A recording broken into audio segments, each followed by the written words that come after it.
Chapter 1. The Present. His blood is all over both of us. Arterial blood, bright with oxygen. My shirt is drenched in it. It's in my mouth, in my nostrils. I breathe it in. I taste it. Salty and metallic, as if I've licked a rusty metal railing. I rock back on my heels and push the hair out of my eyes. Our mortal struggle has left us both panting, gasping for breath. 10 feet away from me, she manoeuvres herself into a half-seated position, her left arm hanging uselessly at her side. The knife lies in a glistening ruby pool between us. I don't take my eyes off her for a single second. Her gaze slides towards the blade, and then back to me. My phone is out of reach in my bag by the door. There's no use calling for an ambulance anyway. He's dead. No one can lose that much blood and survive. There are shouts outside, running feet. The beach house is set away from the main hotel, but sound carries across water. Someone heard the screaming. Help is coming. I see her realize it too. Cradling her dislocated arm, she turns quickly towards the open terrace door, weighing up her chances. It's only 1 floor up. There's soft sand below, but the tide is coming in, cutting off the causeway, and she's in no condition to scramble up the treacherous cliff steps. She's running out of time anyway. The voices are right outside the door. She looks at me and gives a small shrug, win some, lose some, then leans back against the edge of the sofa and closes her eyes. The hubbub outside intensifies. The door shudders and then splinters. 2 men spill into the room, a press of white faces behind them. I see the shock in their eyes as the gory scene registers. One of them turns and shuts the door, but not before a mobile phone flashes in the crowd. Now, perhaps, everyone will finally believe me. Celia May Roberts, Part 1 of recorded interview. Date, 25th of July, 2020. Duration, 41 minutes. Location, Burr Island Hotel. Conducted by officers from Devon and Cornwall Police. This interview is being recorded. I am Detective Inspector John Garrett, and I'm the Senior Investigating Officer of the Major Crime Team, investigating the violent death of Andrew Page at the Burr Island Hotel earlier today. The date is Saturday the 25th of July, 2020, and the time by my watch is 3:40 in the afternoon. What's your full name? Celia May Roberts. Thank you. And can you confirm your date of birth for me? I don't see how that's relevant. Just for the record, Mrs. Roberts. The 14th of February, 1952. Thank you. Anything else you'd like to know about me? My shoe size, my star sign? I didn't kill my son-in-law. Instead of wasting your time with me, you should be— Mrs. Roberts, I'm not being rude, stopping you there, but it's just important that I get the introduction bit done, so sorry to interrupt you. I realise this must be very upsetting for you, Mrs. Roberts. Would you like a cup of tea before we continue? No, thank you. I'm sorry, I didn't mean to be rude. It's just— we all loved Andrew very much. I can't take any of this in. It's all right, Mrs. Roberts. We can stop at any time. I think I'd rather just get this out of the way, so I can be with my daughter and grandchildren. Right then. Also present with me is Detective Sergeant Anna Perry. Mrs. Roberts, I know this is difficult, but if you could tell us what... Caroline killed him. You're referring to his current wife, Mrs. Caroline Page. Yes. Did you actually witness... I saw that woman standing right beside him, literally red-handed. There was blood everywhere. You should be arresting... Was anyone else there? My daughter, but... Your daughter being Louise Page, Mr. Page's ex-wife? Yes. What was she doing when you arrived? She was on the floor with Andrew. She had his head in her lap. So, just to be clear, Mrs. Roberts, you didn't actually see Caroline Page stab her husband? And no one else was there other than your daughter and Mrs. Page? You didn't see anyone else go in or out of the beach house? There were a couple of groundsmen outside, keeping everyone from going in. And, of course, a lot of people got there around the same time I did. We all heard the screaming. You could hear it halfway round the island. Min was there, and my son, Luke. But no one else was actually in the beach house when you arrived, other than the two women? I told you, Caroline... If we could just stick to what you actually saw, Mrs. Roberts.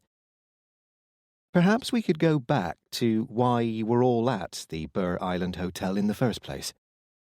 My husband and I were celebrating our golden wedding anniversary. Congratulations. Thank you. So, you'd organised a bit of a family get-together? Yes, we'd been planning it since last summer. And whose idea was it to invite your former son-in-law? Andrew is part of the family. It went without saying. You invited his new wife, too? How did your daughter feel about that? They've been divorced 4 years. This wasn't the first time they've socialised together. We all had dinner together a couple of weeks ago after the children's school play. Louise is tougher than she looks. According to your daughter-in-law, Min, is it? She tells us she and your son, Luke, begged you not to invite Mr. Page and his wife. Louise told me she didn't mind. Mrs. Roberts, this was a bit more than bumping into one another at a school play, wasn't it? A whole weekend on an island at a private family celebration with the woman who'd run off, with her husband. Emotions must have been running high, surely. I told you Louise wanted Caroline to come. Even though the police were called last month over an altercation between them? Louise said she wanted to bury the hatchet for the children's sake. You didn't think there might be another reason she wanted her ex-husband and his wife there? Like what? Well, that's what we're trying to establish, Mrs. Roberts. Did you have another reason for inviting Caroline Page and her husband, Mrs. Roberts? Mrs. Roberts? For heaven's sake. Hindsight is a wonderful thing, isn't it, Inspector? 7 weeks before the party. Chapter 2. Louise. Everyone in the family receives a formal invitation to my mother's party. Thick vellum, Edwardian script, raised lettering, the works. Bella puts ours in pride of place on the kitchen mantelpiece, propped against the clay dog she made Andrew for Father's Day, the year she turned 5. He took the dog into work and showed it off to everyone, convinced she was some kind of artistic prodigy. He didn't take it with him 7 years later, when he left. The embossed script follows me around the kitchen like the eyes of the Mona Lisa. I ignore it as I empty the dishwasher, opening cabinets and closing drawers with practiced rhythm, finding comfort in the precise alignment of mugs, the orderly nesting of bowls, the military conformity of knives and forks and spoons in their segregated compartments. Everything in its place. Everything but me. Bagpuss winds his way around my ankles, impatient for his breakfast. I tip some dry kibble into his bowl, all he can keep down these days, and scratch him affectionately behind the ears. Here you go, Bags. Don't eat it too fast. The cat bends arthritically to his food, as old and saggy as his pink and white striped namesake. I refill his water bowl, make myself a cup of tea and go outside. The air smells clean after last night's much-needed rain, but already it promises to be another warm day, unusually muggy for June. Curling up in the wicker beehive chair which hangs from the apple tree, I tuck one foot under my bottom and push the ground with the other. I used to hate mornings before Bella and Tolly were born. But these days, I treasure this precious half-hour of peace before the world wakes up. I lean back and close my eyes. It is the only time that's truly my own. The invitation has unsettled me more than I care to admit. My mother has sent one to Andrew and Kaz too, even though I begged her not to. Now I will have to face them on my home turf in the heart of my family. Somehow I weathered their wedding 4 years ago, energetically scouring out my kitchen cabinets as I imagined them taking their vows, scrubbing the bathroom floor as I pictured them cutting the cake, forcing the blunt lawnmower through 6 inches of grass as I envisioned them stepping onto the dance floor for their first dance as a married couple. Since then, I've learned the hard way to accept their presence together at school plays and sports days. I've built up a tough shell to protect myself. But this is different. Maybe it's because it's my parents' golden wedding anniversary, a milestone I dreamed of reaching with Andrew. Perhaps it's because Mum was the last holdout against Kaz. The invitation finally brings her in from the cold. Or maybe I just need to get more sleep. I was up till 2 this morning marking my media students' end-of-term exams. I'd have finished more quickly if I'd let the misspellings and bad grammar go, but even though I may have fallen from the lofty heights of a weekly Fleet Street column, I still have standards. The sun breaches the horizon, a golden band of light falling across my face. Andrew was right, I think, as I open my eyes and gaze across the rolling downs. Despite my initial doubts, I have come to love it here. I can still see him standing on the low stone garden wall the day we first viewed the house nearly 17 years ago. His arms spread wide, a joyous expression on his face as he animatedly painted a picture of our life here. Somewhere for our new baby daughter to grow up safe and happy, with the wind in her hair and grass between her toes. I was so reluctant to leave London back then, not because of my column at the Daily Post, which I could have written from anywhere, but because the city made me feel alive, plugged in, as if the world was at my fingertips. I hated the thought of giving it all up to live in a crumbling money pit in the middle of nowhere. But Andrew had wanted it so much, and in those days I would have given him anything he asked. It had never occurred to me then I'd end up living here without him. My phone buzzes in my dressing gown pocket, making me jump. I pull it out and swipe right, and my sister-in-law's face appears on the screen. "Going to bed or getting up?" I ask, climbing out of the beehive chair and letting myself back into the kitchen. "Just finished a double shift at the hospital," Min says. "Got home a few minutes ago." She looks as fresh as if she'd just come back from a fortnight in Hawaii. At 47, she's only 4 years older than me, but judging from the tiny FaceTime inset, I could pass for her mother. My mousy hair urgently needs some highlights, and my muddy blue eyes are shadowed. "Quiet night?" I ask, propping my phone on the kitchen counter. Huge pile-up on the M23. Gruesome, Min says with relish. Her image bobs and dips as she takes her phone into her study. She puts it down and then brandishes an envelope at the screen. Guess what I found on my doormat? I love Min. She's funny and smart, and she makes my brother Luke very happy.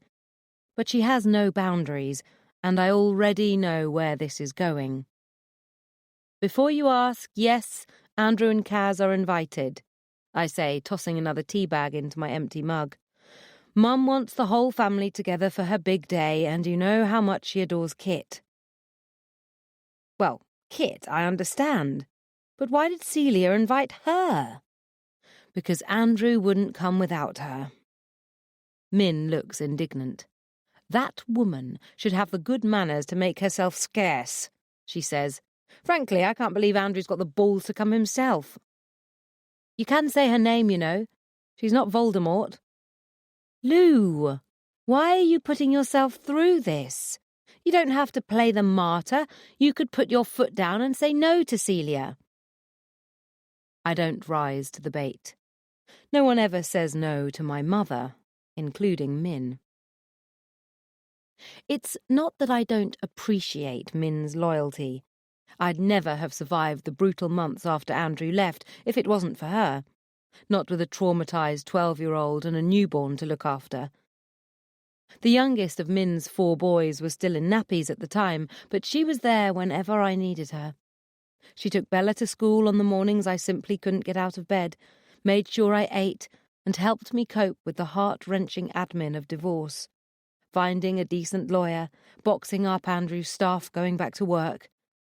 She listened patiently as I sobbed into my wine glass, trying to make sense of what had happened.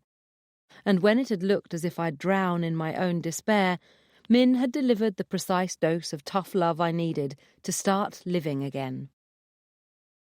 What she's found harder to accept is my need to finally put the past behind me and forgive Andrew.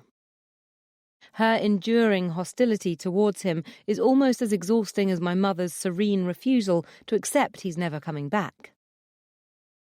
Andrew broke my heart, but it's been 4 years.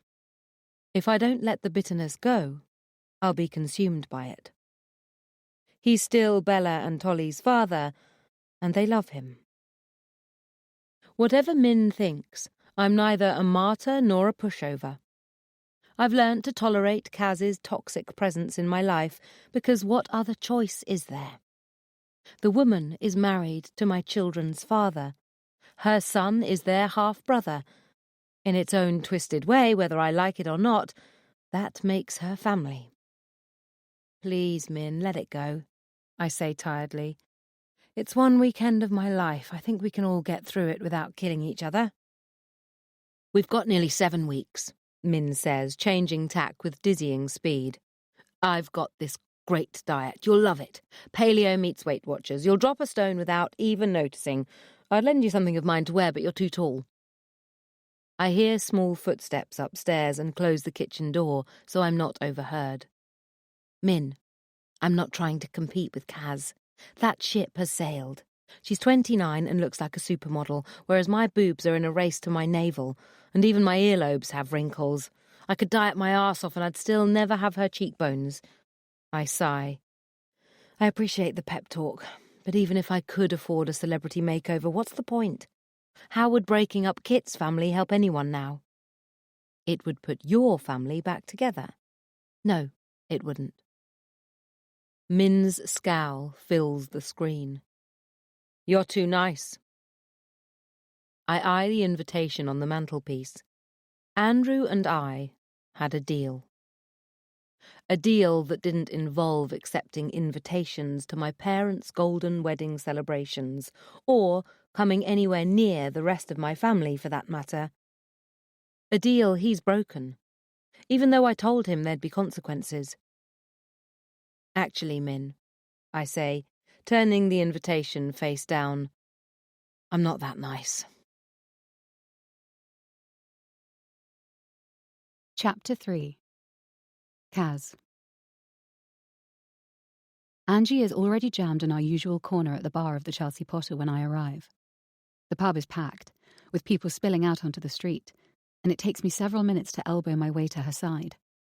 "That better be a double," I say grimly as she hands me a gin and tonic. She raises a pierced eyebrow as I drain it in a single gulp. "Tough day." "Tough week, and it's still only Thursday." I slide onto the stool she saved me and put my mobile on the bar in case Andy calls. "You're not going to believe this. Tina Murdoch's going to be my liaison on the Univest account." Angie whistles. "You're kidding? How the fuck did she pull that off?" "Her career's soared since she left us and joined Univest." I signal to the barman for another drink, twisting my long blonde hair up away from my face and securing it with a silver clip. What I can't get over is why Patrick's agreed to it. After she sabotaged us on the Tetra Tech ad campaign, you'd think he wouldn't let her within 100 meters of the building. Angie reaches for a bowl of pistachios. "If he's on board, you're stuck with it. Think you can work with her?" "Not so far. She's nixed every idea I've presented and already gone over my head to Patrick to complain. She's insisting on bringing in a PR consultant from outside. I almost hope he takes me off the campaign and gives it to someone else." "No, you don't." "No, I don't." I scowl at my drink. "I'm not going to let Tina win, but if this goes on, one of us is going to end up in a body bag." Tina Murdoch, my bête noire. Last time we worked together, she almost got me fired. The irony is, she is the one who gave me my big break in advertising, promoting me to a major campaign when I was only in my first year at Whitefish. She saw herself as my mentor and made a big show of supporting the sisterhood and helping young women up the ladder.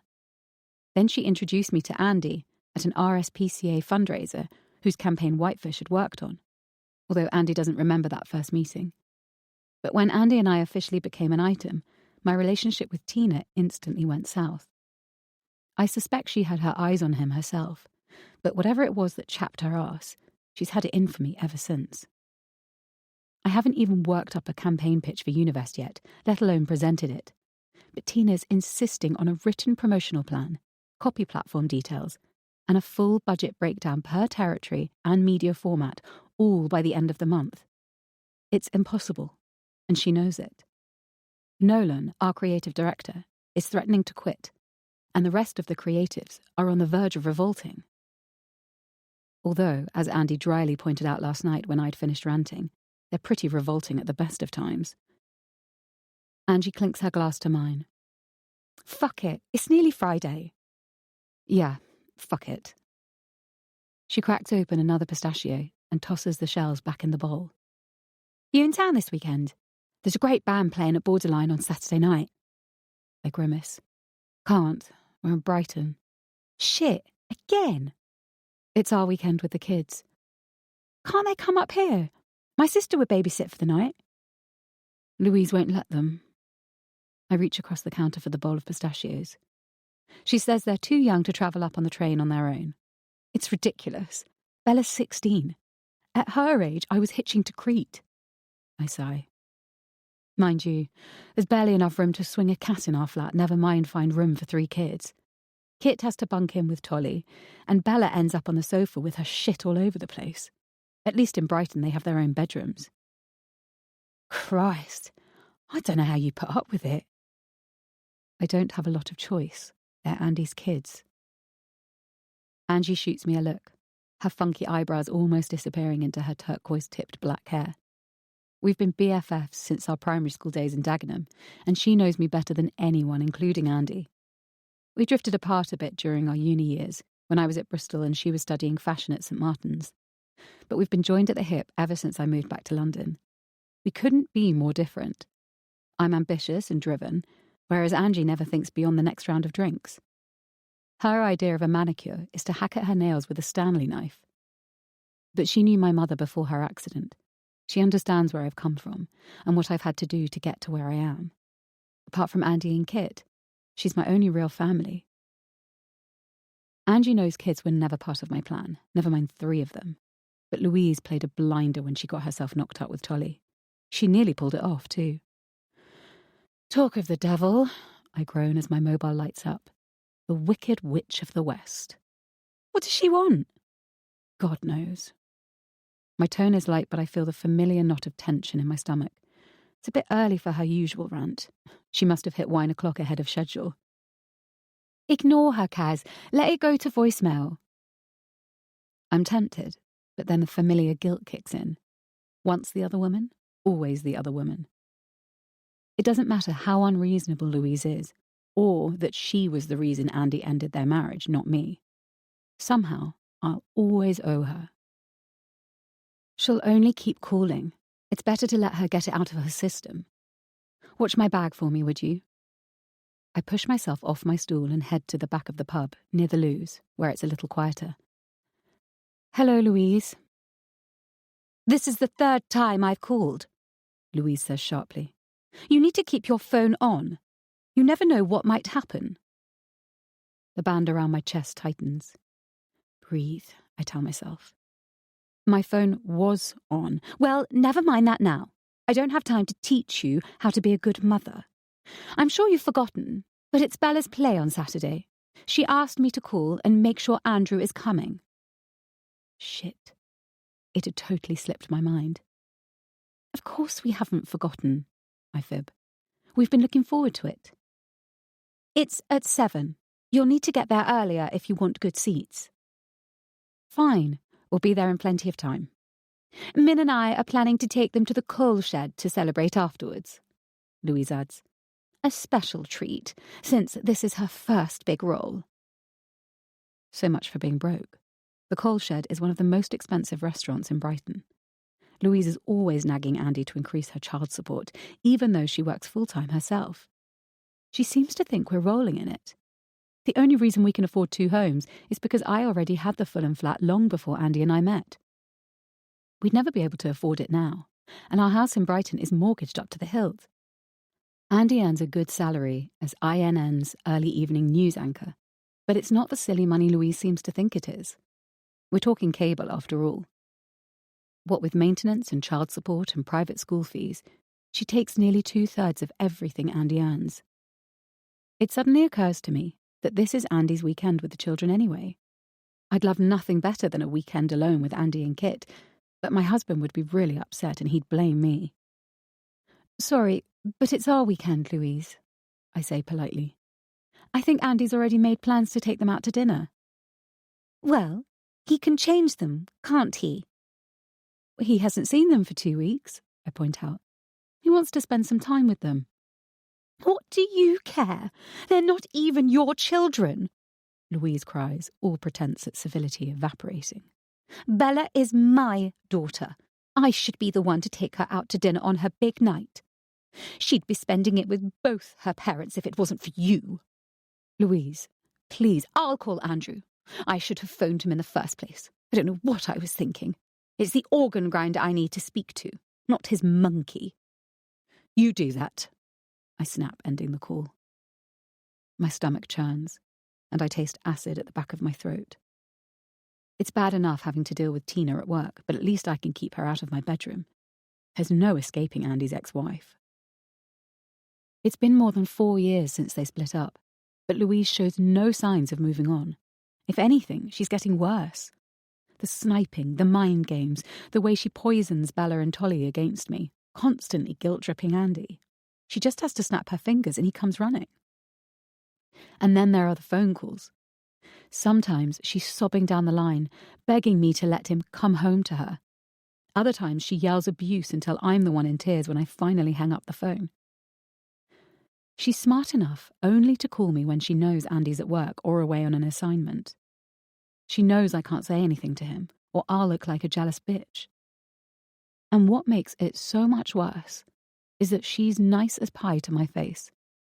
The other day, Andy even commented on how well we got on. After everything she did to him, to us, he still has no idea what she's really like. To my surprise, my eyes suddenly blur. I'm so tired of the constant fighting, the running battles over money and the children. If I'd had any idea what it was going to be like, I'd have thought twice before I ever agreed to marry Andy. No, I wouldn't. I'd walk over hot coals for my husband.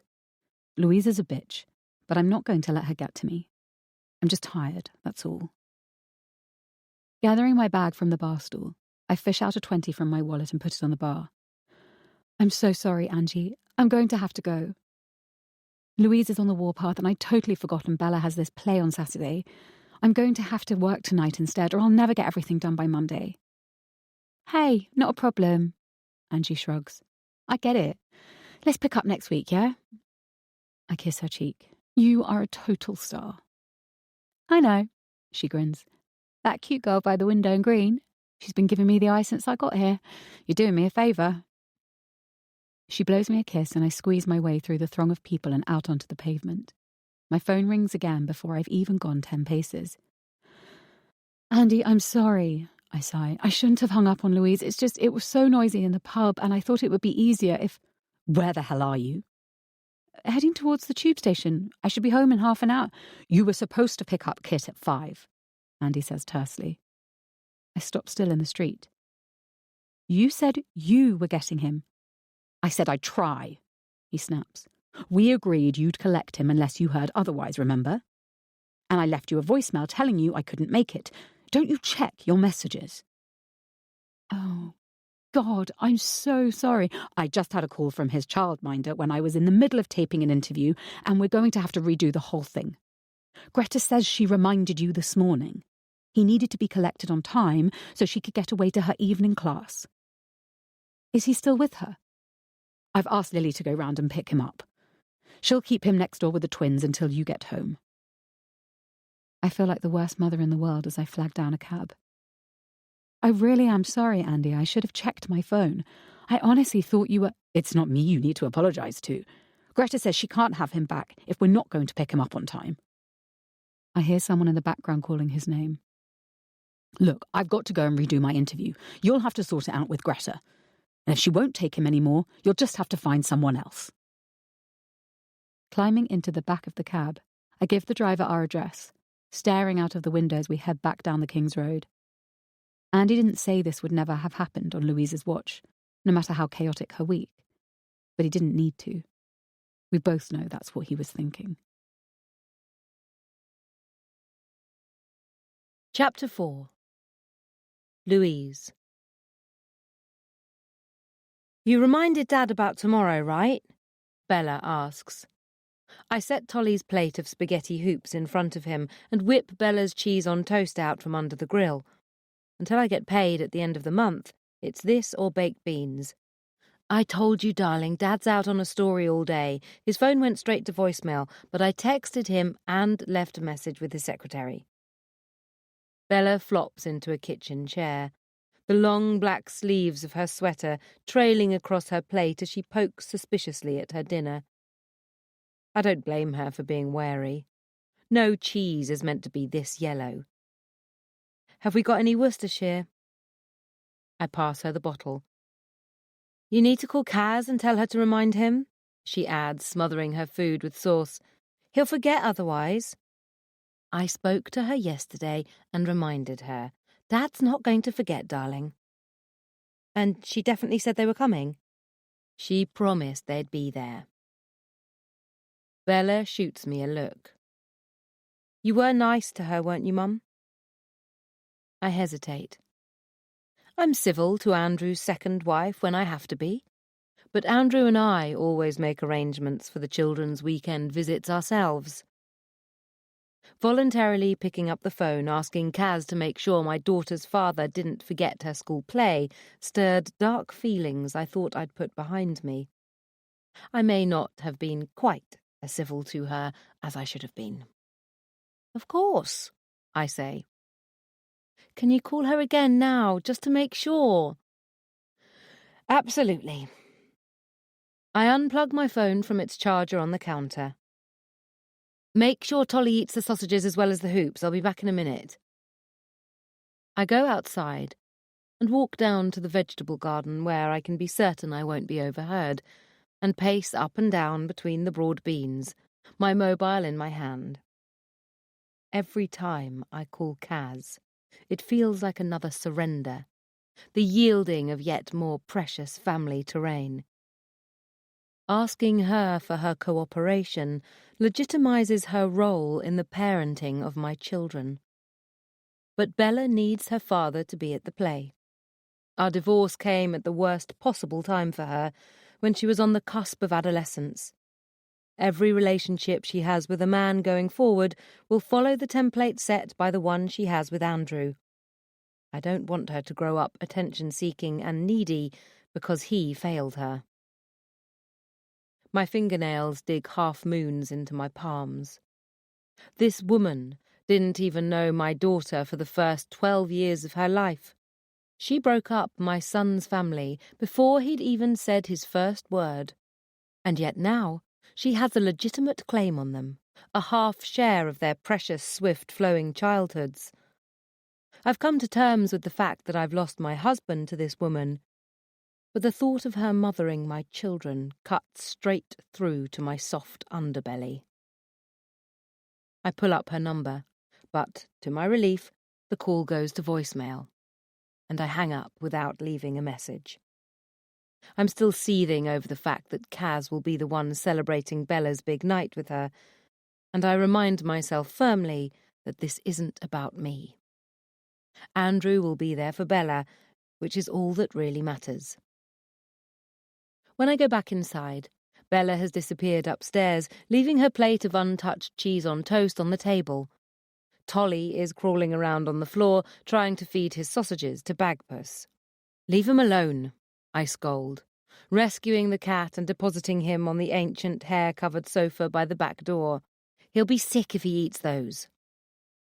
"I'll be sick if I eat them," Tolly says.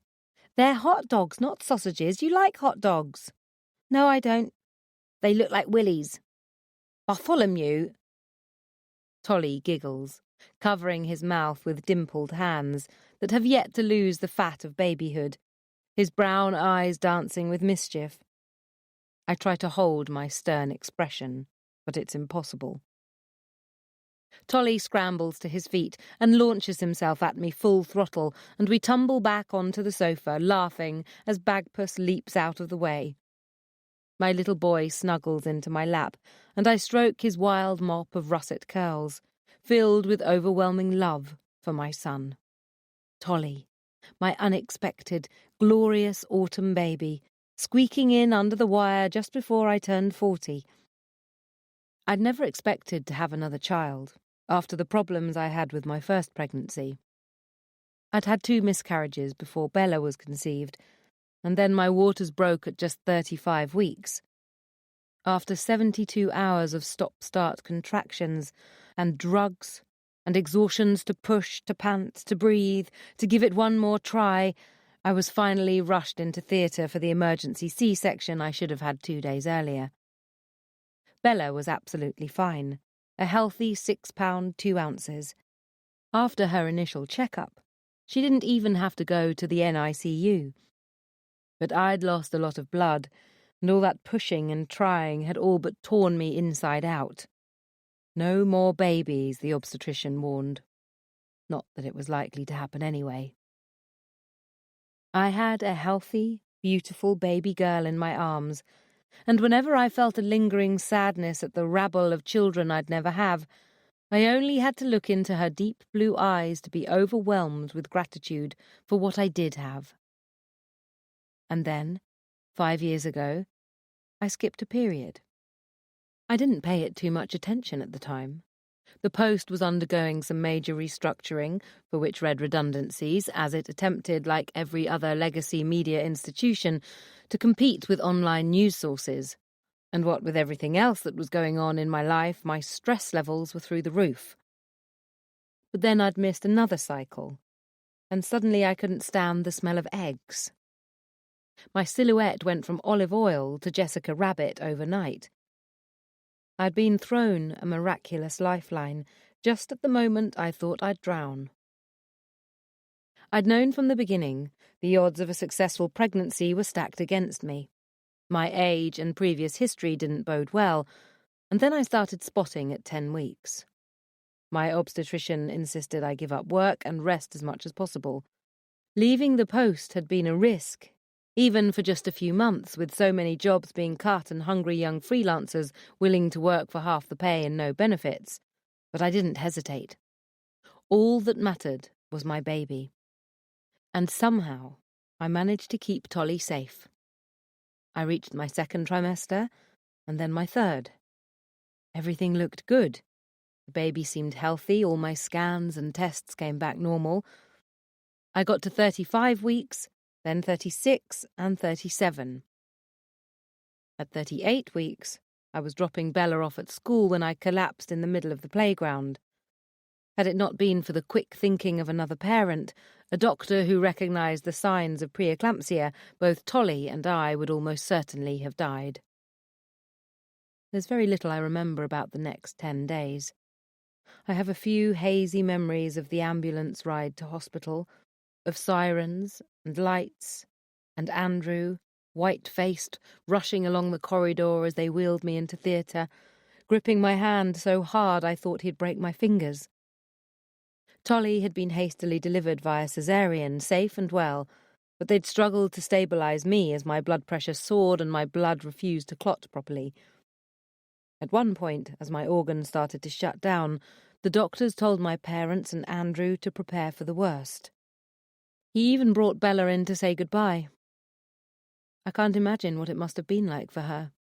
A 12-year-old child facing the loss of her mother. Andrew's face was the first thing I saw when I regained consciousness. He was fast asleep in the chair next to me, his head pillowed on his wadded-up jacket, still holding my hand as if he'd never let go. He looked drawn and grey, and 10 years older than when I had last seen him. He opened his eyes as I stirred. "Louise?" If I had ever had any doubt that he loved me, it vanished then. I had only ever seen him cry twice before, at the death of his mother and the birth of our daughter. "Don't try to speak," he'd said anxiously, leaping up and pouring me a cup of water from the jug beside my bed and holding it to my lips. "They had to intubate you. Your throat will feel sore for a while." "The baby?" "He's fine. At home with Min. She's been looking after him while I've been here with you." He sat on the bed next to me and took my hand again, mindful of the IV line taped to the back of it. "I thought I'd lost you," he said thickly. "Oh, God, Lou. Don't ever do that to me again. I couldn't bear it if I lost you. I love you so much." The room had suddenly filled with medics, checking charts and monitors and IV bags, making adjustments and tapping away on iPads, frowning in concentration. I had leaned back against the pillows, while they'd bustled around me, smiling exhaustedly as Andrew kissed the back of my fingers. Our son was safe. Our children wouldn't have to face growing up without a mother. Our family had survived, and we'd be stronger than ever because of what we'd been through together. Everything was going to be okay. A week later, Andrew left me. Chapter 5. Kaz. My right heel snaps as I step off the escalator at Sloane Square. I pitch forward, arms windmilling as I try to keep my balance. God damn it!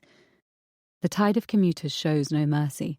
I hobble to the side before I moan down, leaning one palm against the wall and hinging my knee behind me to check my heel. It's totally fucked. Even if there was a heel bar nearby, which there isn't, and I had time to wait for them to fix it, which I don't, the heel hasn't come unglued, it's completely snapped in two. There's no way it can be repaired. These are my sensible M&S granny shoes, the ones I can actually walk in. Now I'm going to have to spend the rest of the day teetering around in the 4-inch stilettos I keep at work for date nights with Andy. I hitch my bag back onto my shoulder and stumble unevenly down the King's Road. I haven't even had my first coffee, and my day has already gone to shit. First the invitation, plopping onto our doormat this morning, like a giant embossed turd. And now this. Bloody Celia Roberts. She probably jinxed me with some kind of voodoo spell over the invite involving chicken feathers and the blood of virgins. AJ is waiting anxiously for me in reception. He falls into step with me as I swipe my card through the chrome barrier and head towards the elevators. "Where have you been?" Grumpily, I jab the lift button. "Jesus, it's not even 8. Where's the fire?" "Patrick's doing his best to contain it. You'll see when you get to the conference room." "AJ, I'm not in the mood for games." "Tina Murdoch's here." I look up sharply. "You've got to be kidding me. The client meeting's not till next week." "Tina brought it forward." He peers down at my shoe. "What happened to you?" "Don't you read Vogue? Uneven heels are going to be huge next season. You wouldn't believe the strings I had to pull to get these." "Seriously?" I love AJ, though he's never been the brightest crayon in the box. But he seems particularly distracted this morning, and I suddenly notice his eyes are suspiciously red. "You all right?" I ask. "I'm fine," he says quickly. "AJ?" "Wayne and I had a bit of a row. It's nothing, really. Lover's tiff. Come on, we better get a move on. Patrick's waiting." Upstairs, the office has the deserted air of the Marie Celeste. Everyone is already gathered in the glassed-in conference room on the other side of the atrium. Patrick spots me as I change my shoes at my desk and gesticulates for me to come and join them. I hate open-plan offices. AJ thrusts a file into my hands, and we hustle into the conference room. When Patrick assigned me this campaign, it never occurred to me I'd end up working for Tina. 7 years ago, when she was still working for Whitefish, she almost torpedoed my career. I was her assistant brand manager on Tetra Tech, a major client, and we'd been working for months on a new pitch for them. 2 days before we were due to deliver it, a rival advertising agency, JMVD, presented a pitch that was almost word for word the same as our own. Assuming we were the plagiarists, Tetra Tech defected to JMVD, and there was a searching internal investigation at Whitefish to find the source of the leak. I'd been the one seen lunching with JMVD's business director twice in the preceding month. Lunches Tina had personally asked me to take and subsequently denied requesting. She deliberately set me up to take the fall to get back at me because she'd found out about me and Andy. Patrick came within a whisker of firing me, and it took me a long time to claw back my reputation and his respect. "Okay, Kaz," Patrick says as I sit down. "Why don't you start us off with a general overview of where we are on the campaign?" "Well, it's still early days," I stall. I haven't even had a chance to speak to the creative team yet. I glance at Nolan Casey, our creative director, for help, but he's studiously looking the other way. "Once we have a clearer idea as to what Univest are looking for on this—" "But you're the account director," Tina coos. "Isn't it your job to tell me what I want?" I've had enough of this. "As you know, Univest has scored a few own goals recently," I say crisply. "That business with the sweatshops in India, it got a lot of media play. Then there was the scandal over the paraben-free shampoo and the recall on the organic fabric softener. Obviously, that was all before my time as marketing director," Tina says testily. "What you need to do now is re-establish trust," I shoot back. JMVD's policy, when they had the account, was to ignore these PR disasters and focus on the quality of their brands. But I think they're wrong. What we need to do is acknowledge the elephant in the room, apologise, and move on. "Apologise?" Patrick makes a calming motion to Tina. "Let's hear her out." AJ nudges me and I open the folder he gave me, fanning a sheaf of bright graphs and pie charts onto the beach conference table. I have no idea what they're supposed to show since I haven't yet had a chance to read them, but no one looks at them. They never do. You're not the only conglomerate to get caught up in a shitstorm like this. But the more you ignore it, the more the problem festers. I tap the graphs as if it's all right in front of us. After Barclays apologised to its customers for the role it played in the LIBOR rate rigging scandal, the problem went away. Toyota, Goldman Sachs, even Facebook. They've all used the corporate apology as a means of addressing branding issues, and they've all bounced back quickly as a result. "I disagree," Tina snaps. "If we apologise, all we'll do is bring attention to the issue and give the story legs. Our brands are blue chip. We need to focus on their strengths and let these distractions die down. How did this woman end up running the marketing division of one of the biggest international companies in the country? She wouldn't recognise a market trend if it bit her on her flabby, conniving arse. There's no such thing as blue chip anymore, I say tersely. Your customers are dying off, and the next generation doesn't have brand loyalty to anything. Social media has changed the landscape. The era of a specific media push around a single theme is over. Brands need to be having a conversation with their customers 24/7 to win their loyalty, and the foundation of any relationship is honesty. I hold her gaze, daring her to contradict me.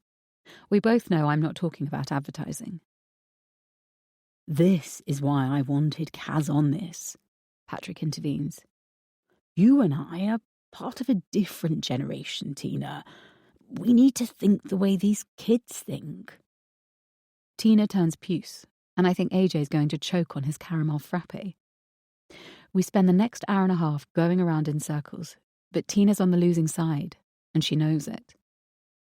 Challenging her relevance to the next generation was a winning move on Patrick's part.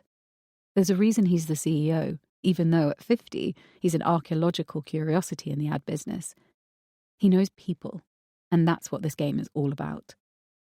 But my victory is Pyrrhic. I may have won this battle, but I'm still stuck working with Tina. She's going to fight every pitch I make tooth and nail on principle. The next 6 months of my life are going to be a nightmare. I can feel a headache coming on at the mere thought of it. Patrick shows Tina back to the elevator, and I grab a couple of paracetamol from my desk drawer and swallow them dry, then retreat to the bathroom and lock myself in a stool. I love my job. I've worked hard to get to where I am. I started here 5 years ago, knowing next to nothing about advertising, having spent the first 3 years of my career in PR. But I listened and learned. I put in 16-hour days and 7-day weeks and didn't take a holiday for the first 2 years I was at the agency. Client servicing is demanding. Agency heads want more billing. Creatives want more time, quick approvals and minimal changes. Clients demand everything yesterday. Despite the Tetra Tech fiasco, Patrick's entrusted me with some of the company's most important clients. I refuse to let Tina Murdoch sabotage everything I've worked so hard to achieve. I open the cubicle door and jump when I see Tina leaning against the wash basins waiting for me. What do you want? I ask coolly. I want you off this account. I turn on the tap. That's not going to happen. You heard what Patrick said. He wants me on this. She reaches across me and turns the tap off again. You may have Patrick wrapped around your little finger, but you don't fool me, she says. Take yourself off this account, or you'll regret it. I lean on the wash basin as she slams out of the bathroom, my heart thumping in my ribcage. I practice my breathing the way my therapist taught me, trying to calm myself down. I can't let her get to me. I know what I'm doing, and I'm good at what I do. I can handle this. My pulse finally stops racing. I straighten up and smooth my hair back from my face. AJ is waiting right outside the bathroom when I come out, and I'm mentally resolved to make time next week to get to the bottom of what's going on with him. He's the most loyal man I have ever met, and he deserves a little kindness. There's no way I'd survive going toe-to-toe with Tina Murdoch if I didn't have AJ to watch my back. So, he says as I head briskly back to my desk. Do you have a plan? I always have a plan. Angie Lark, Part 1 of recorded interview. Date, 28th of July, 2020. Duration, 41 minutes.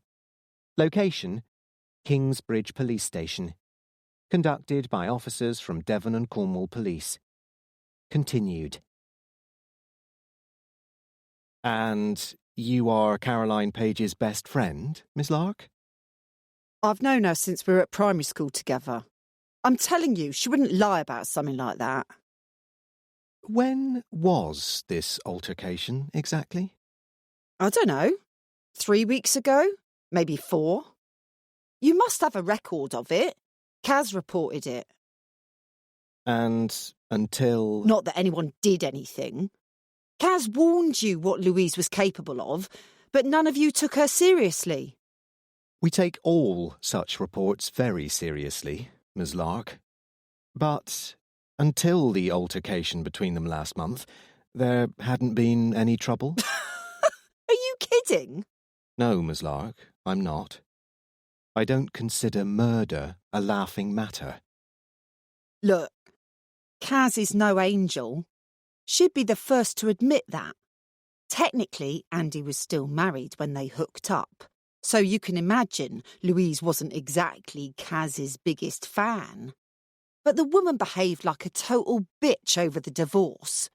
She wouldn't let the kids meet Kaz for like a year. She just couldn't let Andy go. If it's over, it's over, you know? So, how would you characterise the relationship between the two women? Shit is how I would characterise it. Care to explain? All that stuff about Kaz in the papers, none of it's true.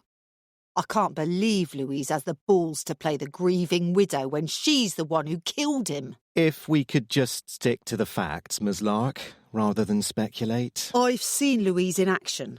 She comes across so nice and sensible, right? Mother of the year, but I'm telling you, underneath it all, she's a fucking psycho. In what way? Well, for a start, she used to call Kaz all hours of the day and night, yelling and crying down the phone. I mean, Kaz is tough, but she's put up with years of it. It'd wear anyone down. You witnessed these calls? I was there when Kaz got some of them, yeah. But Louise is smart.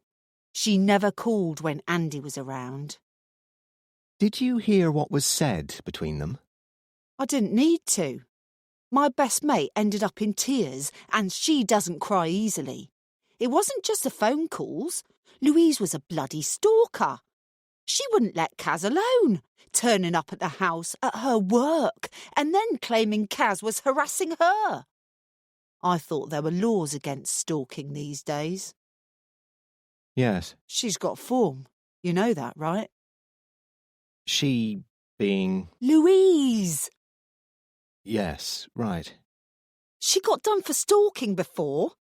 Kaz said some bloke had to take a restraining order out against her. When was this? I don't know the details. Look, don't you people have computers or something? You can look it up. Ms. Lark, are you all right? You seem a little upset. Would you like to take a break? Sorry, it's just... I know Kaz is my friend and everything, and I would say this, but she's, like, so the opposite of a drama queen. I've been telling her for months to report Louise, but she wouldn't have it. Said it'd just make things worse. But that woman hated Kaz. Sorry. We can take a break here if you'd like. Sorry. No, I'll be fine. Roy, would you get Ms. Lark some tea? For the tape, Detective Sergeant Steve Roy is leaving the room. I told Kaz not to go to that damn party. I knew something bad had happened. Why? Things have been building up ever since... DS Steve Roy re-entering the room. Here you go. Careful, it's hot. Thanks. It's just...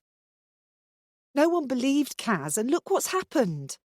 Louise is really plausible, but I'm telling you there's another side to her. Honestly, I think she's unhinged. I mean, that business with the cat, and all the nonsense she pulled with the school play. Who does that? 6 weeks before the party. Chapter 6. Min. Luke is curled up on the sofa when I come downstairs on Saturday morning, a small boy snuggled into the crook of each arm. All three are covered with Cocoa Pops, the empty cereal box on the floor testament to their nutritious breakfast. Akin to the unshod cobbler's child, the offspring of doctors are the least healthily nourished in the land, I can't believe I slept in so late, I exclaim. It's after 8. You should have woken me. My husband cranes his neck around me so he can still see the television. You pulled a double shift. You needed your sleep. Mummy, you're in the way. What are you watching? I ask, glancing at the screen. Stranger Things? 7-year-old Sydney says. Luke, isn't that a bit scary for them? We like scary, Archie says, burrowing further into his father's arms. I pick up the cereal box and open the curtains, ignoring the boys' squeals of protest as the Stygian gloom is dispelled. Where are the twins? Luke finally yields to the interruption and pauses the TV. It's not lunchtime yet. Where do you think? Dom and Jack transitioned effortlessly from getting up at 5 to sleeping in till noon as soon as the clock struck teenager. The sadist in me takes great pleasure now in waking them up for school, frequently with the aid of cold water, after a decade of being rudely bounced from my bed before sunrise. I promised I'd go over and help your mother with the party this morning, I say. Can you make sure the twins get to footy practice on time? What's she need help with? The party's not for weeks. She's invited Andrew and that woman, I say indignantly. Someone has to talk sense into her. Ah, so not exactly help, then, more like interfere. Sydney grabs at the TV remote. Dad, push play. Your mother and I are talking, Luke says, holding the remote out of Sydney's reach. Honestly, Min, it's up to Mum who she invites. I wouldn't get involved. I know you wouldn't, I say crossly. Luke Roberts is the very definition of a good guy.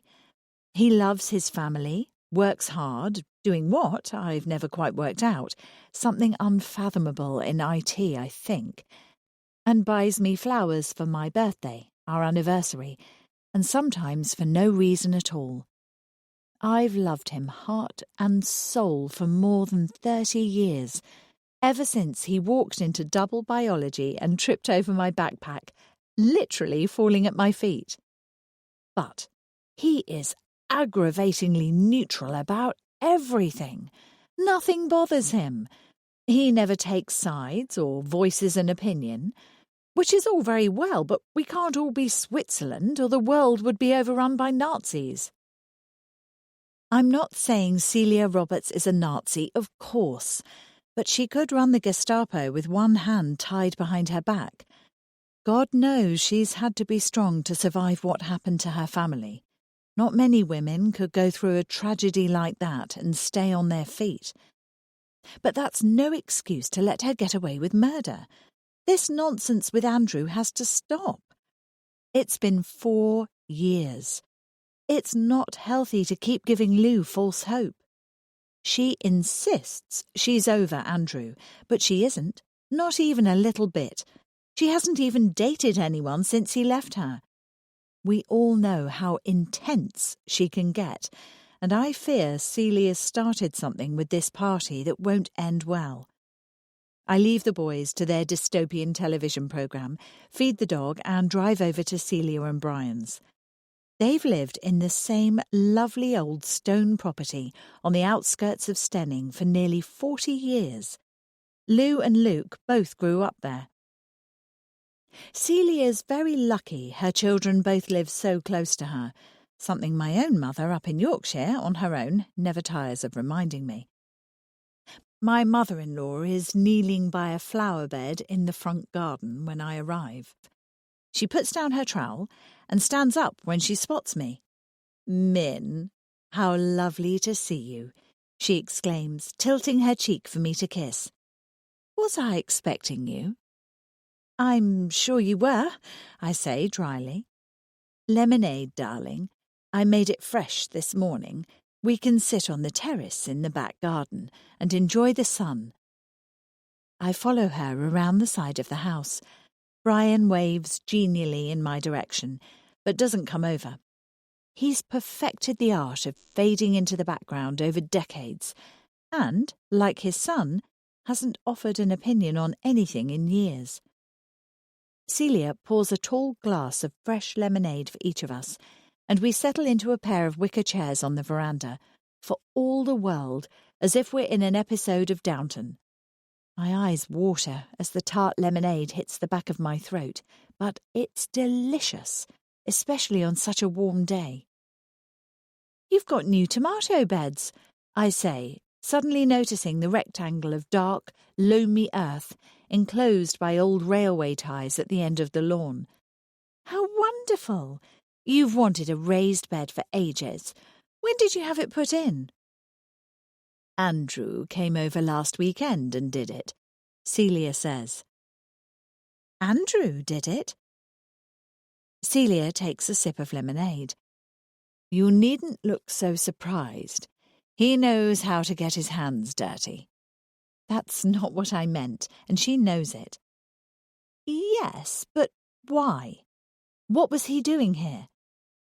"He often comes over when he's down this way. He and Brian like to go down to the White Horse for a few beers on a Sunday afternoon. He offered to sort out the flower bed a few weeks ago when Brian had that bout of sciatica." I feel a rising tide of indignation. "Don't you think that's a bit odd?" "Why, he's quite handy around the house. Did the whole thing himself in 2 days." She's being deliberately obtuse. I love my mother-in-law, but sometimes she can be extremely infuriating. "I honestly don't understand you, Celia," I exclaim. "How can you even bear to speak to that man after what he did to Lou? Anyone would think you're on his side." "Min, darling, it's very sweet of you to care so much about Louise," she says firmly.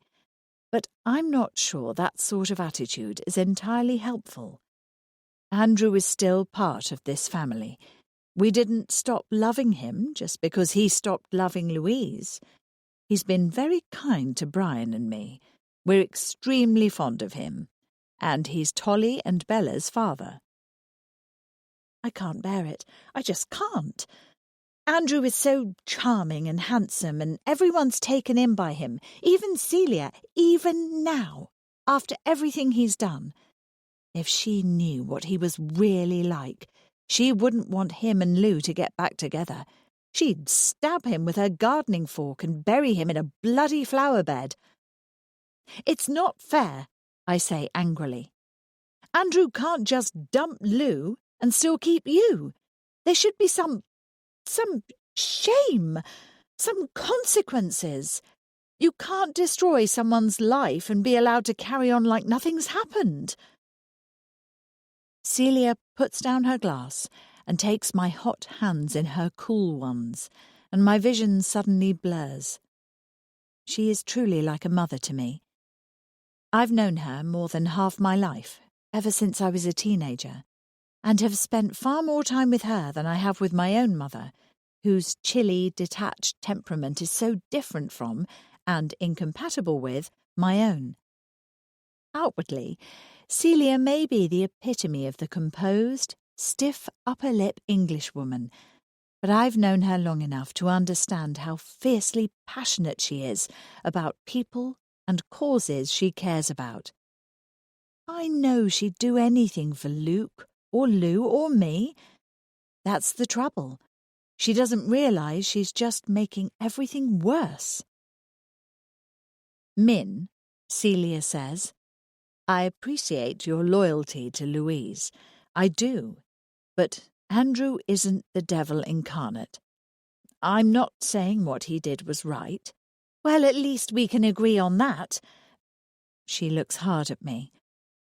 "Do you think, darling, perhaps you care about this a little too much?" That brings me up short. I don't want Celia getting any peculiar ideas. I am married to her son, after all. "It's this party," I say. "It's bad enough having to see that woman at things like Bella's play, but inviting her to such a special family time like your anniversary. It's as if you're giving them your seal of approval. You do see that, I add earnestly. You do see, don't you, Celia? She releases my hands and picks up her lemonade again. You catch more flies with honey than vinegar, darling. What do you mean? I mean, you don't need to worry, she says serenely. It's all in hand. I recognise that expression on Celia's face. I see it on those of my 4 sons whenever they're plotting trouble. Celia, I say suspiciously, just as her phone rings, what exactly are you up to? Chapter 7. Louise. I lean on the horn and check my watch again, even though I already know how late we're running. In the back, Tolly bounces delightedly in his car seat, clapping his hands. "Do it again, Mummy! Do it again!" Unbuckling my seatbelt, I open the car door and lean on the window frame to shout up at the house. "Bella, we need to go!" "I'm coming!" Bella yells. It's another 5 minutes before she finally appears. She's wearing a pair of jeans that are more holes than denim, and a long-sleeved black T-shirt I haven't seen before, emblazoned with the slogan, "Friday is my second favourite F word." Her father would have a fit if he saw her, but we don't have time for her to go back and change. It's 28 degrees. I restrict myself to saying mildly as she flings herself onto the front seat. "Aren't you hot?" "No," she snaps. She pulls a woolen cap from her backpack and tucks her hair under it, until the only things showing are a few dark wisps at the front. A thick line of coal is smudged beneath her eyes, smeared with heavy grey shadow. It looks as if she's slept in her makeup beneath a bridge somewhere. Wisely, I say nothing, even though it breaks my heart to see my beautiful girl doing her best to disguise her loveliness. Her best friend, Taylor, is exactly the same, the two of them dressing as androgynously and monochromatically as possible, like extras from a dystopian movie. I suppose it's better than crop tops and micro-minis. And it's just a phase, I remind myself with an inward sigh. She'll grow out of it. I start the car, and the engine makes its usual clunking, grating sound before reluctantly coughing into life. And then suddenly it cuts out. I try again, but the engine grinds ominously and then dies. The third time, it doesn't even turn over. "Mom!" Bella cries. "I can't be late!" "We already are," I say crossly. "I wasn't the one who kept us all waiting for 20 minutes. "I'm supposed to be there at 10. It's the dress rehearsal. They can't start without me." I let it go, knowing how nervous she is. She was up half the night practicing her lines, and this morning she vomited up her toast 5 minutes after eating it. She was the same when she took her GCSEs last summer. "I know that, darling," I say. "It's not like I'm doing this on purpose." "The car's been making weird noises for ages. You should have got it fixed." "I don't have the money to fix it, Bella." "Dad gives you money, doesn't he?" "None of your business, darling," I say nicely. "It is if our car breaks down." My patience frays. "Bella, please don't talk to me like that." I get out of the car again. "It's not the end of the world. We'll just call the school and let them know you'll be a bit late. These things never start on time anyway. I'll call Gree and ask her to take you," I add, reaching into the back and unbuckling Tolly from his car seat. "She'll be here in 10 minutes. "I'm too old to call her Gree," Bella mutters, storming towards the house. I have a sudden flashback to Bella's babyhood, and a smiling, apple-cheeked cherub lisping Grellia, soon shortened to Gree because Grandma Celia was too much of a mouthful. The contrast with the spiky, resentful teenager stalking ahead of me is painful. I would have treasured those sunlit childhood years more had I known how brief they were. "Fine," I sigh, shooing Tolly into the hall and speed-dialing my mother. You can take it up with your grandmother. Hi, Mum, I add as my mother picks up. I've got a bit of an emergency. Can you do me a huge favour? The car won't start and Bella needs to get to school for her dress rehearsal and we're already late. She's in a total state. I was wondering... Of course, my mother says.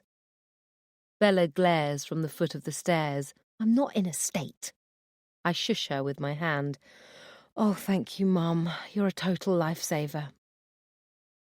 Bella stomps upstairs to her room, no doubt to text her friends details of the latest monstrous injustice done to her.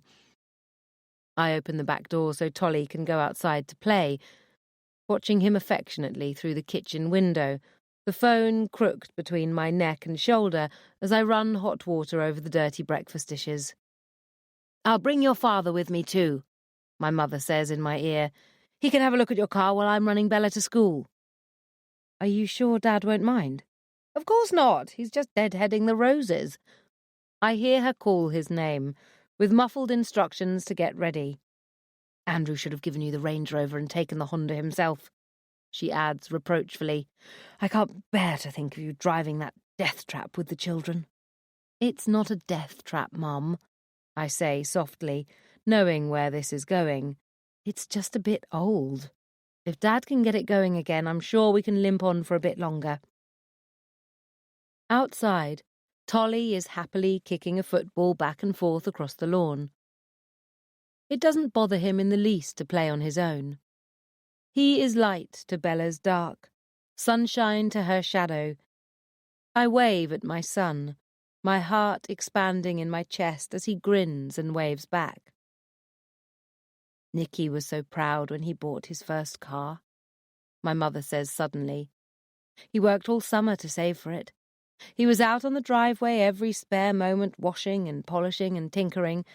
Wouldn't let anyone else drive it, not even your dad. Everything he earned mowing lawns and picking fruit that summer, he spent on that car. She pauses, but I know better than to interrupt, trying to deflect her by reminding her that I'm not Nicky, that lightning doesn't strike twice, will only upset her. And who am I to say how she should think or feel? I've never lost a child. You should have seen it, Mum says, laughing. Honestly, it was a sight. One door brown and the rest green, but your brother was so proud of it, you'd think it was a Ferrari. There was a pair of blue fluffy dice hanging from the mirror. Nicky wouldn't take them off, he thought it was funny. I could hear the smile in her voice. Retro, he called it. Tolly is lying on his tummy now, poking at something in the grass, his mop of curls glinting russet and ochre in the sun. I watch him, unable even to imagine a world without him in it. I was almost 13 when Nicky died.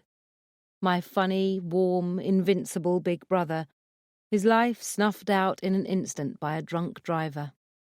All that energy and love and potential gone forever. He was only 18.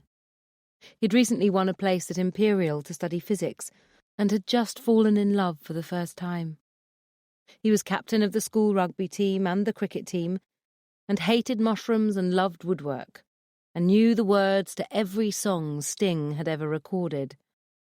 I was his annoying baby sister. I shouldn't even have been on his radar, but somehow he always had time for me.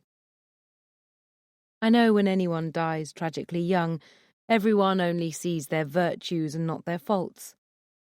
But Nicky was one of those people who lit up a room. There was no bad side to him, no mean-spiritedness. He saw only the best in people, and then reflected it back at them. His death changed our family forever. Luke lost his younger brother and his best friend. The two of them were only 16 months apart. For Luke, it was like losing half of himself. I think a good part of the reason he married Min, his first girlfriend, when they were both only 21, was because he couldn't bear to be alone. I lost my protector, the person I admired most in the world, and my parents. My parents lost their child. His funeral took place on my 13th birthday, but no one even realised what day it was until afterwards, including me. My childhood ended that day. I got my first period in the middle of the wake. I remember sitting in the bathroom at home, staring at the blood in my knickers with no idea what to do. It felt like my whole body was grieving. Mum had gone through the menopause herself and hadn't thought to get any sanitary towels in for me, so I was reduced to stuffing a flannel between my legs. For years, every month, I was reminded of my brother's loss in the most brutal, bloody way. Mum became someone to whom you couldn't say no. If she wanted the shattered remnants of her family with her for Christmas, birthdays, Mother's Day, especially for Mother's Day, we came. Luke and I never had the chance to create our own holiday traditions with our own families. Nicky's loss rippled outwards, shaping all our lives, even those of children who hadn't been born when he died. "Do you need me to pick Bella up again after rehearsal?" Mum asks. "No, don't worry. I'll ask one of the other mothers to drop her off afterwards. I'm sure Taylor's mother won't mind. I really appreciate this, Mum." "It's fine, Louise. After all, it's not like I've got anything else to do." A silence falls that's filled with half a lifetime of grief. "Your dad is here with the car," my mother says, her shadowed mood passing as quickly as it came. "We'll be right over. Poor Bella must be going frantic." "Thanks again, Mum." "And make sure you wear something nice tonight," she adds lightly. "Maybe that pale blue dress Andrew always liked." "That's a bit fancy for a school play." "Oh, didn't Andrew tell you? We're all going to the coal shed afterwards for dinner. His treat. See you in a minute, darling." I stare at the phone in astonishment. How the hell did she pull that one off? Kaz must be spitting feathers. Min was right, I think, suddenly. My mother is up to something. Chapter 8. Kaz. You agreed to what? Andy opens the fridge and grabs an energy drink, swallowing half the bottle in a single gulp. I don't comment on the nutritional unsuitability of following a life-enhancing 5-mile run with a life-diminishing hit of caffeine and sugar. I'm hardly in a position to complain about the effectiveness of the advertising campaign that brainwashed him into thinking energy drinks are healthy because his mum used to give them to him when he was sick. Don't worry, he says airily. Celia already called the restaurant. We were lucky. They'd had a last-minute cancellation, so they could fit us all in. Bloody lucky, actually, on a Saturday night. I snap my laptop closed. Andy, I thought we said we were going to have a family celebration. This is family. His hair, greyer now than when we first met, stands up in sweat-soaked spikes, but thanks to a miracle of modern technology, his expensive microfiber shirt and shorts are bone dry. Luke and Min can't make it because they'll need to get the younger boys to bed, so it'll just be Celia and Brian. And Louise? Well, obviously Louise. I'm prevented from saying something I'll regret by Kit, who runs into the kitchen, brandishing an empty Froobs tube in his fist. At least a third of the contents are now smeared all over his face and Coco pyjama top. I'm still hungry, Mummy. Can I have another one? You've already had 2, I say. He lolls stickily against my lap, batting eyelashes that are wasted on a boy. Please, Mummy, one more. I'll let you work in peace. Andy tips his Lucozade bottle at me. I told you, blackmailers always come back for more. In a sudden rush of affection, I pull Kit onto my lap and snuggle him close, heedless of the yoghurt damage to my silk t-shirt. My son may not have been part of my life plan, but now that he's here, I love the very bones of him. No more Froobs, kid, and no more blackmail. I'm done with my work. I'm just going to jump in the shower, Andy says, standing on the back of his trainers to pull them off and leaving them, back still stomped down, in the middle of the kitchen floor. It's one of his less endearing habits.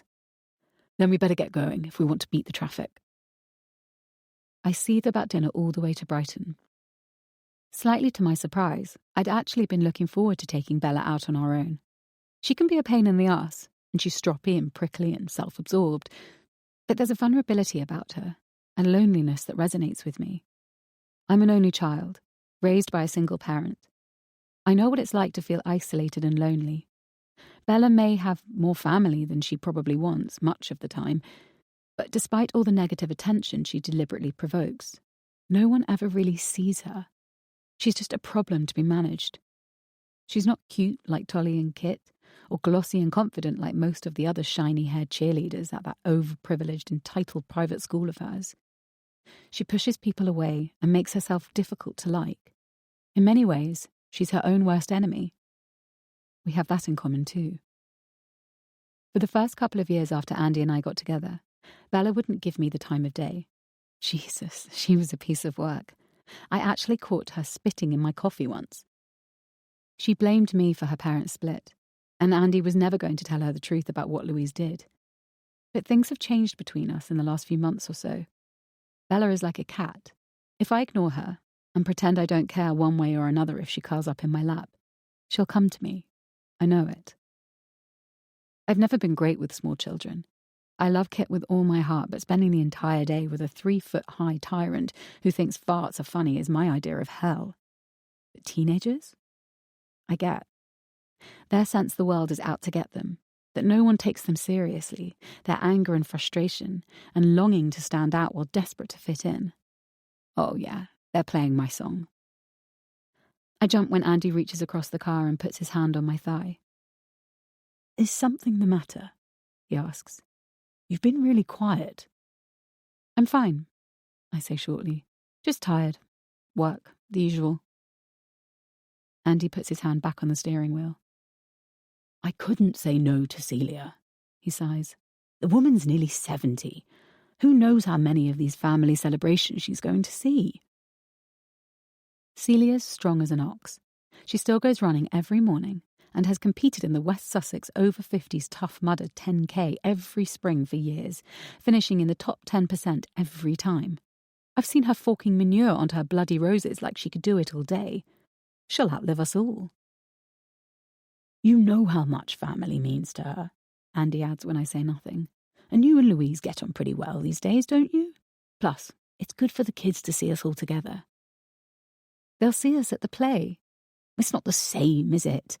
And it's been a while since you spent time with Celia and Brian. It'll be nice to see them properly again. My husband is an intelligent man. He is incredibly well informed. The only son of a BBC radio engineer and a librarian. He was a surprise late baby, born when his mother was 44 and his father well into his 60s. He grew up listening to the World Service and reading the Times alongside the Beano. In the 22 years he's been a reporter with INN, he's covered everything from the September 11th attacks to the civil war in Sudan, interviewing presidents, popes, countless politicians and more showbiz celebrities than you can shake a stick at.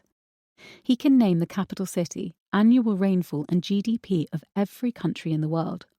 All 195 of them, if you include the Holy See and the State of Palestine. He speaks 5 languages, including Arabic and Farsi, and even knows how to sign. But sometimes he can be remarkably stupid. Celia Roberts loathes me, and in her place, frankly, I would too. She adores Andy. As far as she's concerned, he replaced the son she lost. She didn't want to blame him or her nutcase of a daughter for the divorce. Far easier to cast me as the scheming homewrecker and lay it all at my door. On the few occasions we've met, she hasn't bothered to hide what she thinks of me. If she were Andy's mother, I'd have to put on my tin helmet and suck it up. But she's his ex-mother-in-law. Andy and Louise are divorced. There's no earthly reason why I should ever have to see her, never mind put up with being treated like shit on the sole of her shoe. I let it go now, not wanting to row in front of Kit. But when we get to the house in Brighton, I work off my fury, airing the place out and remaking all the beds. Andy slopes off to his study. I know he's calling Louise. He has that familiar hangdog air. I'd planned to wear a simple pair of skinny black jeans this evening, with a silvery halter top I know Andy loves, but suddenly think the better of it. I'm going to be walking into the school auditorium with a scarlet letter on my back. The other woman, the trophy wife. I know from experience what it will be like. The cold stares, the conversations that fall silent as I walk past, then resume when I'm not quite out of earshot. Louise is a popular parent. She knows most of the other mothers. She's served on the PTA and even got the school newspaper up and running a couple of years ago. Being hated is exhausting. I'm never going to win friends here, but there's no need to lean into my shredded reputation. Sifting through my wardrobe, I pull out a pale pink tweed Chanel suit I bought at cost after a photo shoot we did for Vogue last year. It's a bit prim and Jackie O, not very me, but I knew it had come in handy for something like this. It's ironic. Until I met Andy, I never cared what anyone thought of what I wore. I dressed for me. I've inherited my mother's high breasts and good legs, and I used to like showing them off. But since we married, I felt self-conscious about wearing anything too revealing. I don't want to look like a bimbo on Andy's arm. My husband pulls a face when I join him in the sitting room where he and Kit are cozied up on the sofa watching Peter Rabbit for the billionth time.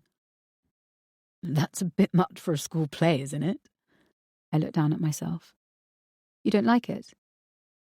It's not my favourite look, Andy says doubtfully.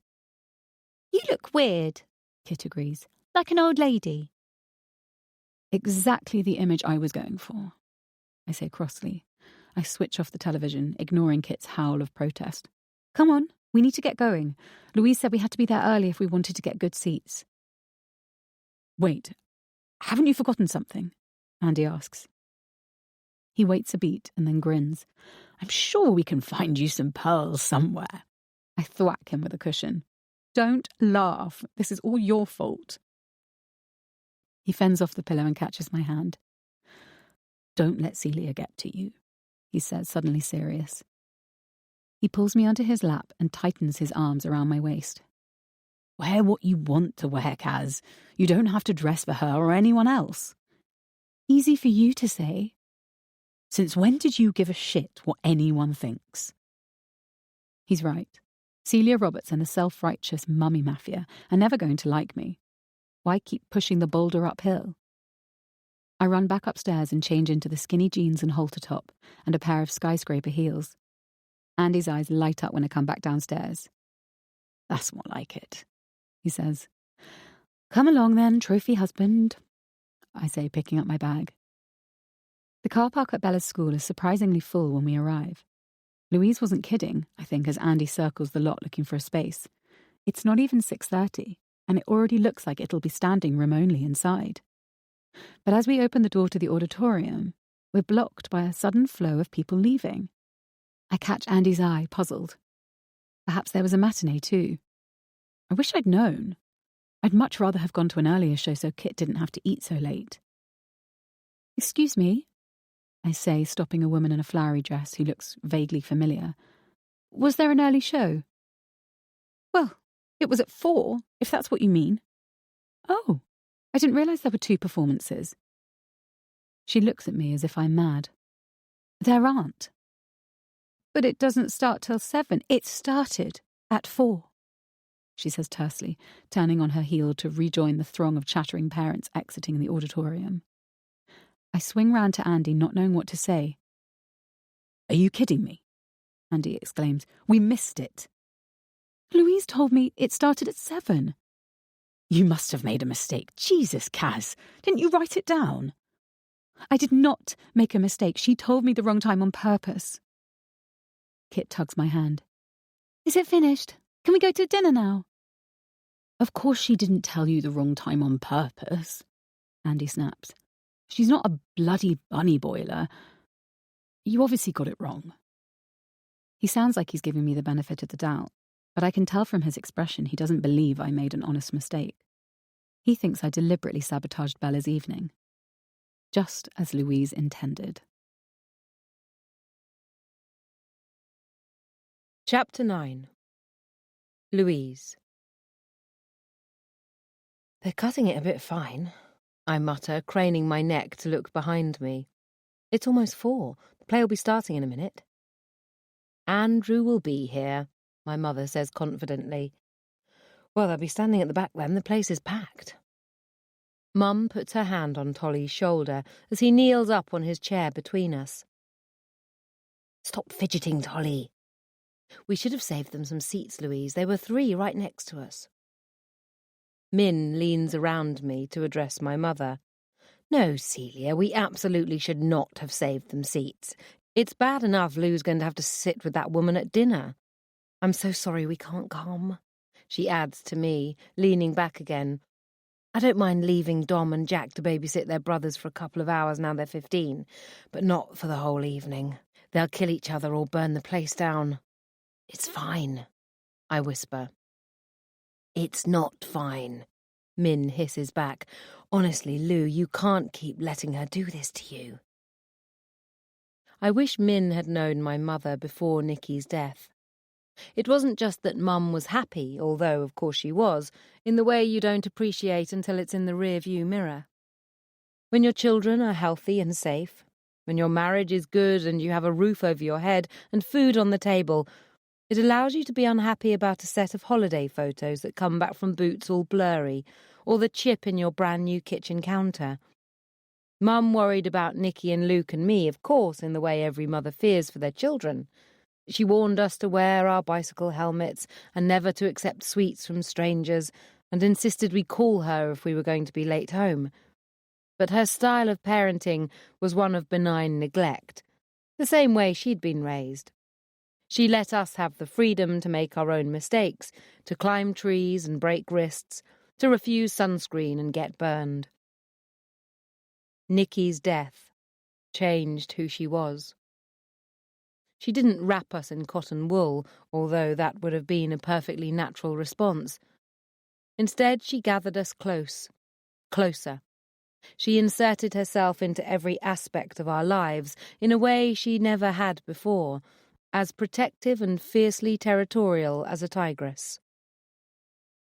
When Luke was turned down for a place studying physics at Imperial College, his first choice, without even being given an interview, Mum drove to London the next day and barged into the admissions office with his school reports in her hand, haranguing them until they agreed to see him. He was horribly embarrassed, but Mum didn't care.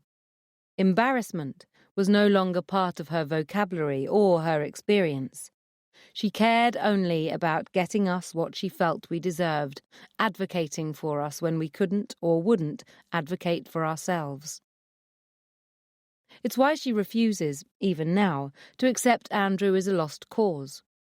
She'll fight our battles for us, whether we want her to or not. She's seen too much, been through too much. All that's left for her is to make things right for her family. I can't take that away from her. Dad grieved differently. Before Nicky's death, he and Mum parented us jointly, but afterwards, he ceded everything to Mum. I glance across at him as he fiddles with his old-fashioned camera. He still uses the same one he did for our school plays, and I wince as he tests the flash, which leaves a Hiroshima-like glow imprinted on the retinas of anyone within a 10-foot radius. On the other side of him, Luke holds up his new iPhone and hits record, checking for light levels. Peas in a pod, give or take a bit of technology. They survived Nicky's loss as I did, by fading into the background and leaving Mum alone in the spotlight of her grief. The lights dim, and there's a sudden hush, the rustle of programmes and a few self-conscious coughs. The headmistress, Mrs. St. George, comes on stage and makes the usual remarks about how hard everyone has worked and what troopers the PTA have been, but I'm not really concentrating. Bella will be devastated if her father doesn't come. As the headmistress asks everyone to turn off their phones and people grope in their bags, I take the opportunity for one more look around the audience, trying to find him. If he's here, he must be right at the back. Then the curtain lifts, and Antonio walks onto the stage with his Shakespearean bros. I send up a prayer that Bella doesn't get stage fright or forget her lines, and I wait anxiously for her opening scene. After all the drama getting her to her dress rehearsal this morning, her nerves are frayed to breaking point. She dropped her eyeliner when she was putting on her makeup this afternoon and burst into tears. But as soon as she comes out and launches confidently into her first monologue, I know she's going to be fine.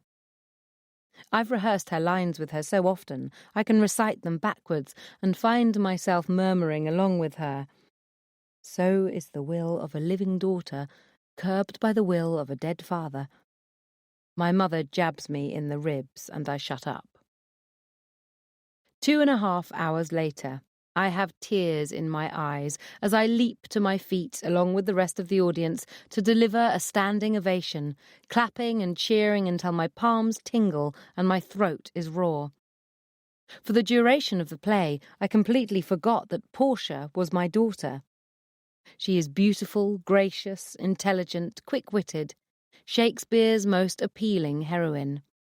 It's only a school play, and there were forgotten lines and fluffed cues and wooden acting. Antonio showed less range of emotion than a table leg, but Bella was an absolute revelation. And if I say that as her mother, it's only because she was so completely other.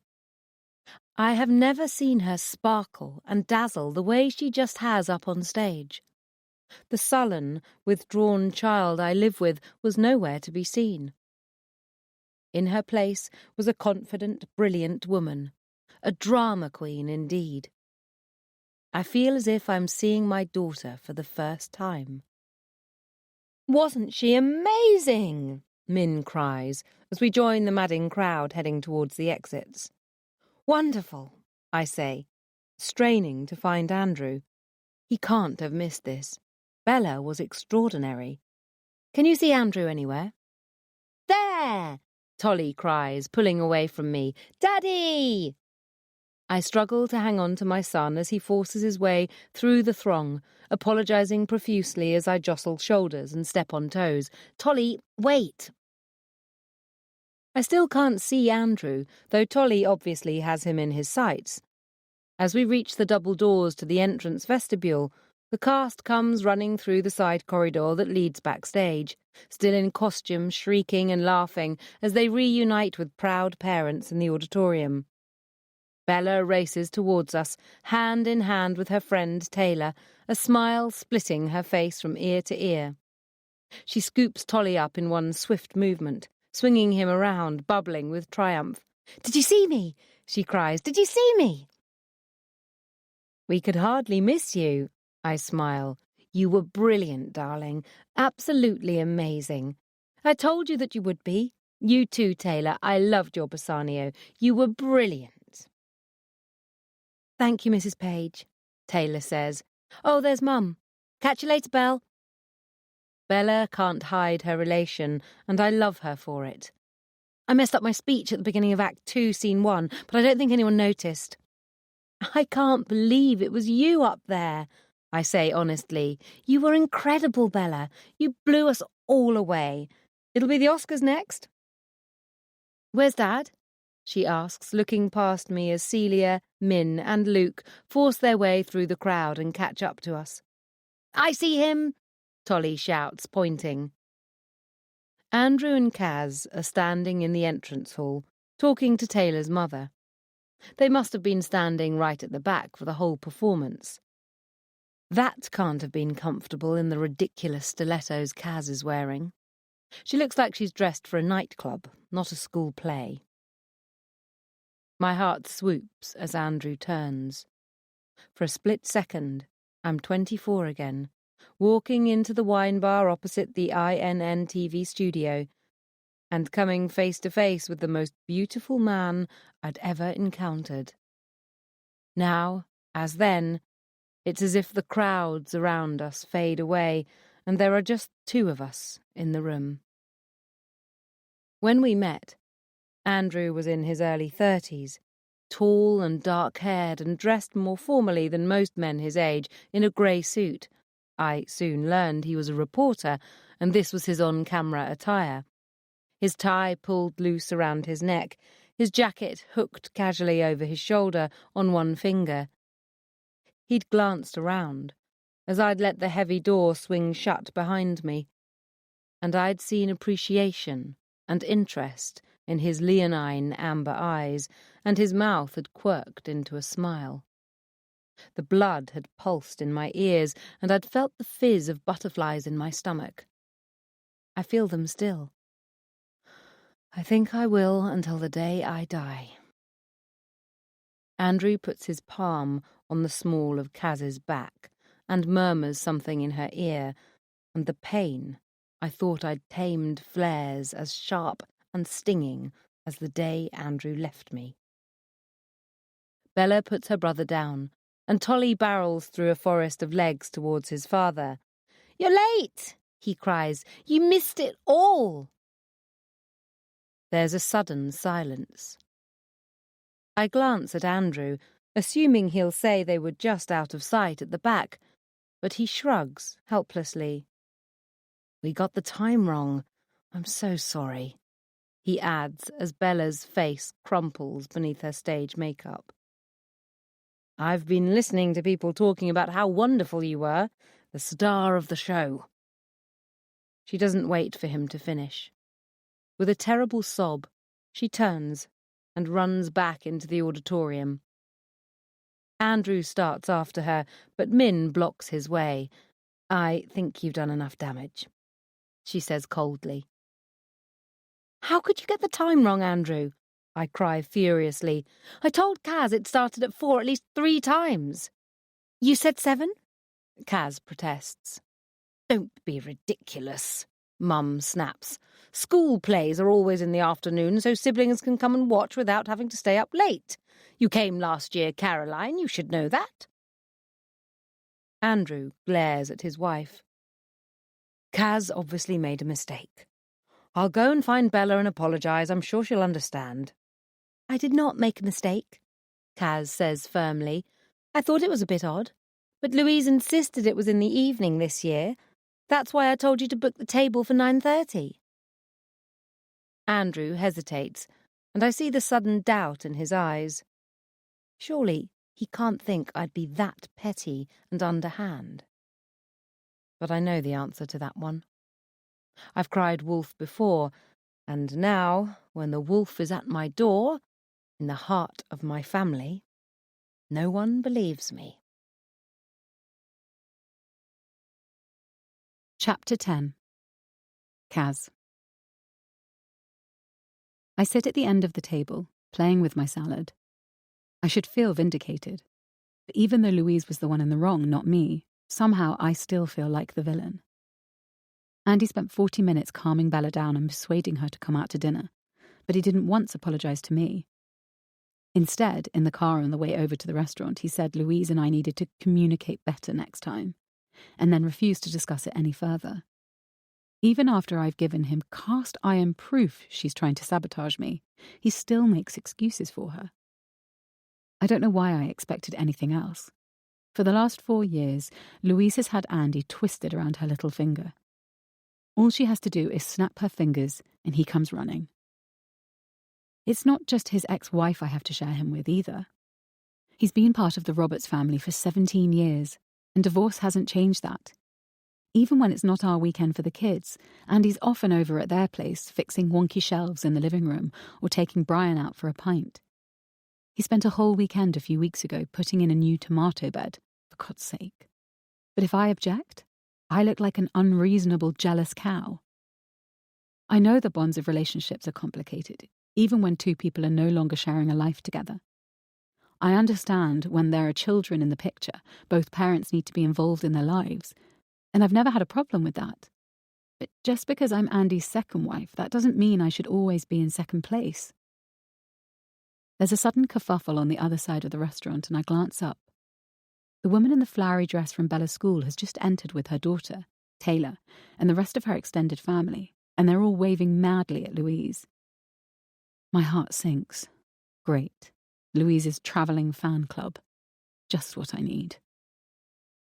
Flowery Dress rushes over to our table, and Louise and Andy leap up for hugs and mutual congratulations.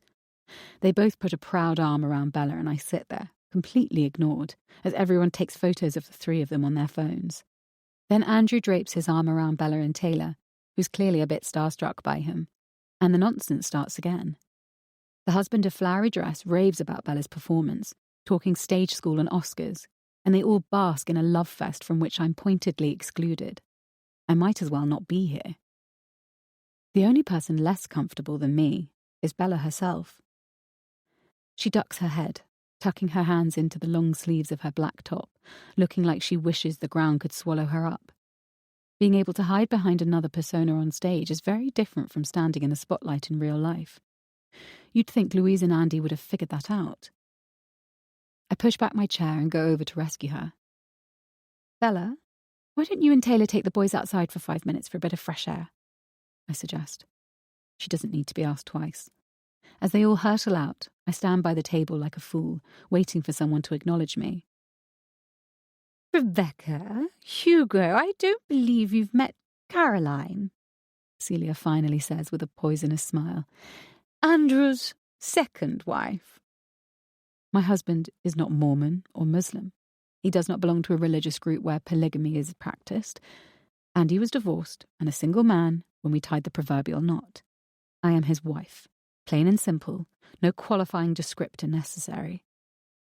Rebecca gives me a cold smile, but it doesn't reach her eyes, and I see her tug her husband's sleeve as he goes to shake my hand, his arm falling obediently back to his side.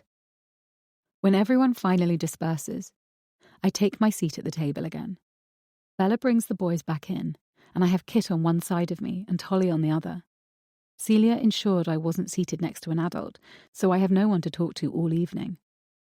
When Brian leans across his grandson and tentatively offers an opinion on the likelihood of rain, Celia cuts across him and he doesn't try again. I'm not normally given to self-pity and certainly didn't expect to be the centre of attention on Bella's night. But this meal is costing me, since Louise already swallows up all Andy's disposable income, a fortune, and they're all treating me like something the cat dragged in. And then, miraculously, the night is unexpectedly redeemed. As we leave, Bella hangs back from her parents and offers an awkward thank you, her dark hair falling across her face. I know Mum can be a bit, she adds, fiddling awkwardly with the strap of her watch. She's the only 16-year-old I know who wears an old-fashioned timepiece. I'm sure she didn't mean to give you the wrong time for the play. The whole miserable fiasco of an evening was worth it, just for this. I'm sure she didn't either, I lie. It was just a mix-up, that's all. Bella shrugs. I guess. Come on, Bella, Louise calls sharply. Time to go. Your brother needs to get to bed. I'm taken aback. This is our weekend with the kids. I turn to Andy. Aren't Bella and Tolly coming home with us? He can't quite meet my eye. Louise thought they should go home with her, as Bella was so upset we missed the play, he says. We'll have them next weekend instead. But I booked the escape room for tomorrow morning, I object. It's all paid for. It's too late to change it now. I'm so sorry, but that's not going to work for us. Perhaps if Bella hadn't had such a trying evening, Louise says acidly. I'm literally too angry to speak. I storm out to our car, not bothering to wait for Andy and Kit. Andy has had a couple of glasses of wine, which means I'm driving, and I stare rigidly through the windscreen, watching him kiss his ex-wife and her family goodnight, Kit asleep in his arms. It's not just the waste of money that makes me so furious.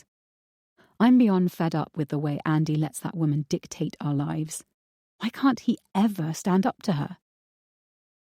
You were a bit ungracious tonight, Andy says as he buckles Kit into his car seat and gets in. Me? Shh, you'll wait, Kit. How was I ungracious? I demand in a furious whisper. You barely spoke to anyone all night, and when Becky and Hugo Conway came over to congratulate Bella, you interrupted them. He reaches for his seatbelt. I know you and Bella don't really get on, but it was her night. You could have made a bit more of an effort. I'm so incensed I almost reverse into a lamppost. We just spent nearly £700 on a dinner where the only two people to talk to me all evening were 4 years old, I retort. And I interrupted the Conways because you were all making Bella incredibly uncomfortable. She hates being the centre of attention. Don't be ridiculous. Everyone said how brilliant she was. On stage, yes. On stage, she gets to hide behind the character she's playing. And it's not true I don't get on with her. She was the only person who even bothered to thank me for dinner. Shame we couldn't make it on time to her play then, Andy mutters. If you think I'm going to Celia's damn party after I'm going, Andy snaps, you do what you like. We drive the rest of the way home in silence. Angie warned me years ago, when Andy and I first got engaged, that I wouldn't just be marrying him. But I didn't take her seriously.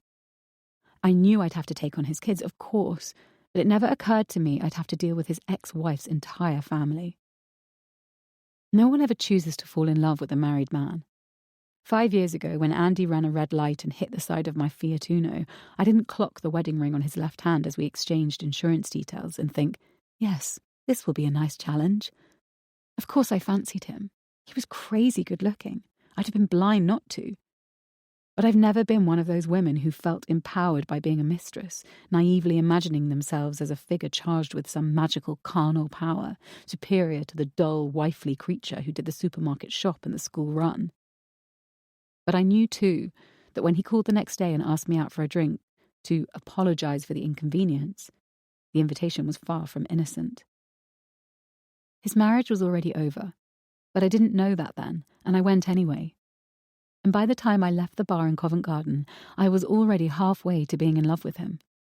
I'd heard the expression, walking on air, before, but that night I understood for the first time what it meant. I felt as if I was floating 7 inches above the ground, weightless with joy. I had no idea then what I was letting myself in for. Second wife, second best, second fiddle.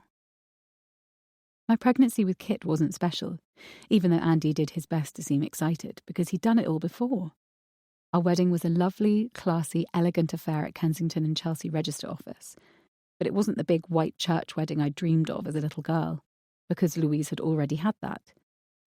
We've never been to Venice or South Africa or to see the Northern Lights, because he's been to all those places with her. He was unfaithful to me. He broke all our promises to each other when he and Louise slept together again. But because I was the mistress, because he was Louise's before he was mine, I accepted it and took him back. I wasn't the reason for their breakup, but somehow I've always felt it was my fault. So I've put up with the litany of seconds instead of firsts. The guilt and the compromises, the snide remarks and the open hostility. I've sucked it up and plastered on a smile, accepting it all as the price of loving him. I always believed that if I gave it time, Louise would move on with her life, and Andy would be wholly, unquestionably mine. But what I failed to understand until this moment is that it's not just Louise who's mired in the past. Andy is the one who can't let go. I pull into the driveway outside our house, watching my husband as he gets out of the car, and for the first time since that night in Covent Garden, instead of floating on air, I find my feet planted firmly on the ground. Wilhelmina Jane Pollock. Part 2 of recorded interview. Date 25th of July 2020. Duration 34 minutes. Location Kingsbridge Police Station. Conducted by officers from Devon and Cornwall Police. Continued. Normal introductions were carried out. Continuation of interview. Sorry about the interruption, Dr. Pollock. Did someone get you tea? Please call me Min. I'm fine, thanks. Look, is this going to take much longer? I've left my 4 boys with my husband, and I really need to get back. I'll try to make it quick. We've been a bit short-staffed here. I won't keep you any longer than I have. Shit, sorry. My husband. I thought I had it on silent. Do you need to take that? No, it's okay. Dr. Pollock, Min, we were talking about your sister-in-law's relationship with Mr. Page. Was their divorce amicable, would you say? Of course not. Sorry, I didn't mean to snap, but If people can sort things out amicably, they don't get divorced, do they? So they didn't get on well? No, they get on fine now. Shit. I mean, they got on fine. Sorry. I still can't quite believe Andrew's dead. I wasn't his greatest fan, but he didn't deserve this. Do you need to take a moment? No, I'm okay. So, would it be fair to say things were difficult in the immediate aftermath of the divorce, but that Mr. and Mrs. Page got on well now? Too well. In what sense? Doesn't matter. Dr. Pollock, we are investigating a murder. Everything matters. Just... Oh, you know, Andrew had Lou twisted round his little finger. I kept telling her she had to move on with her life, but... Your sister-in-law still had feelings for him? She'd have taken him back in a heartbeat. Was that a possibility, do you know? That they'd get back together? I don't know, but he was certainly sending mixed signals. What do you mean? Look, he was just... I don't know. It was hard on her, that's all. She takes things to heart, especially after what happened at Oxford with her tutor. Well, you know about that. Did Mrs. Page believe there might be a reconciliation between her and Mr. Page? We all knew the divorce was a huge mistake. Andrew said as much. He told you that? Not in so many words, but he said he wished he could go back and do things differently. And you took it to mean he regretted his divorce? It was obvious what he meant. Did he say anything else? Only that he was going to sort the whole bloody mess out this weekend. What mess? No idea. That's just what he said. Whole bloody mess. His words. What do you think he meant? I told you. I don't know. When did you have this conversation with Mr. Page? Just after he got back from the beach last night. God, that was the last time I talked to him. How did he seem to you? I don't know. A bit upset? I suppose you heard what happened at dinner. Can I hear it from you, Dr. Pollock? It was fine, at first. Louise was in a good mood, though how she doesn't strangle Kaz... Sorry, a figure of speech. Anyway, right at the end of dinner, Kaz said something stupid and upset everyone, and Lou walked out. Andrew went after her, and they had this huge row down on the beach. We all heard them. Mrs. Page didn't mention that. Well, it probably wasn't anything serious. I don't want to make too much of it. I saw Andrew after, and he said they'd sorted everything out. Do you know what the row was about? No. To be honest, after everything that's gone on these last few weeks, I'm surprised it took this long for someone to end up dead. 5 weeks before the party. Chapter 11. Louise. Chris is already waiting for me at a beachfront table when I get to the Venezia, pecking away at her iPad. A large glass of white wine is sweating on the table in front of her. She pushes her oversized sunglasses on top of her head as I thread my way towards her, waving aside my apologies. "Glad you were late, darling," she says cheerfully as I bend and kiss her cheek. "Gave me time to finish my emails. And this is my second glass if you're planning to catch up." "Not unless you want me arrested on the drive home." "Get an Uber. What's the point of having a weekend off from the kids if you don't take advantage of it?" I sit down and stretch out my legs, tilting my face into the sunshine. The Venezia really is one of the nicest restaurants in Brighton. perfectly situated above the beach with its romantic views across the water. I should come here more often. I should do a lot of things more often. A waiter brings me a glass of iced water and we order West Country mussels in white wine sauce for me, and black truffle ravioli for Chris, who is, irritatingly, still the same svelte size 6 she was when we were at school together. I know she takes no pleasure in it. Her daughter, Alyssa, who's in Bella's class, inherited her father's big bones and tips the scales at 13 stone, and takes her mother's supermodel figure as a personal insult. So, I hear there was quite a post-performance show after the play, Chris says, as the waiter puts a basket of bread on the table between us. I'm sorry I didn't hang around now. I reach for a granary roll. Bella's hardly spoken to me all week, as if it was my fault her father turned up 3 hours late. I'm hurt, more than I care to admit, by Bella's cold shoulder. I realise having your children hate you is part of the maternal job description, but until just a few months ago, Bella and I were always so close. These days I'm lucky if she gives me the time of day. I don't know why she started pulling away from me, but it's coincided with a thawing in her relationship with Kaz. Somehow that woman is poisoning my own daughter against me.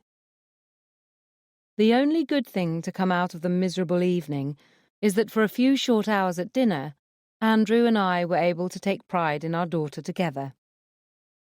It's one of the things no one ever tells you about divorce. The lack of money, the custody disputes, the pain of seeing your husband with another woman, those you expect. But there are so many other small, bitter losses too. Bella was such a wanted child. A manifestation of love who could walk around, make jokes, do cartwheels, and go to university. The joy of our shared parenthood was something I took for granted, until it was snatched away from me. Of course we're both still proud of Bella. Of course we still love her. But it's something we have to do separately now. I know Andrew hates that as much as I do. Chris forks up a mouthful of ravioli. Are you around next week? She asks. I've got tickets to Wimbledon. I was going to take Alyssa since Jeff's working, but she thinks I'm trying to make a point about exercise again. I wish I could, but I'm trying to pick up some freelance work over the summer. I can't afford to take time off. I thought summers off were one of the perks of teaching. I'm on contract. I don't get anything in the summer unless I pick up some extra tutoring, which is almost impossible in my subject.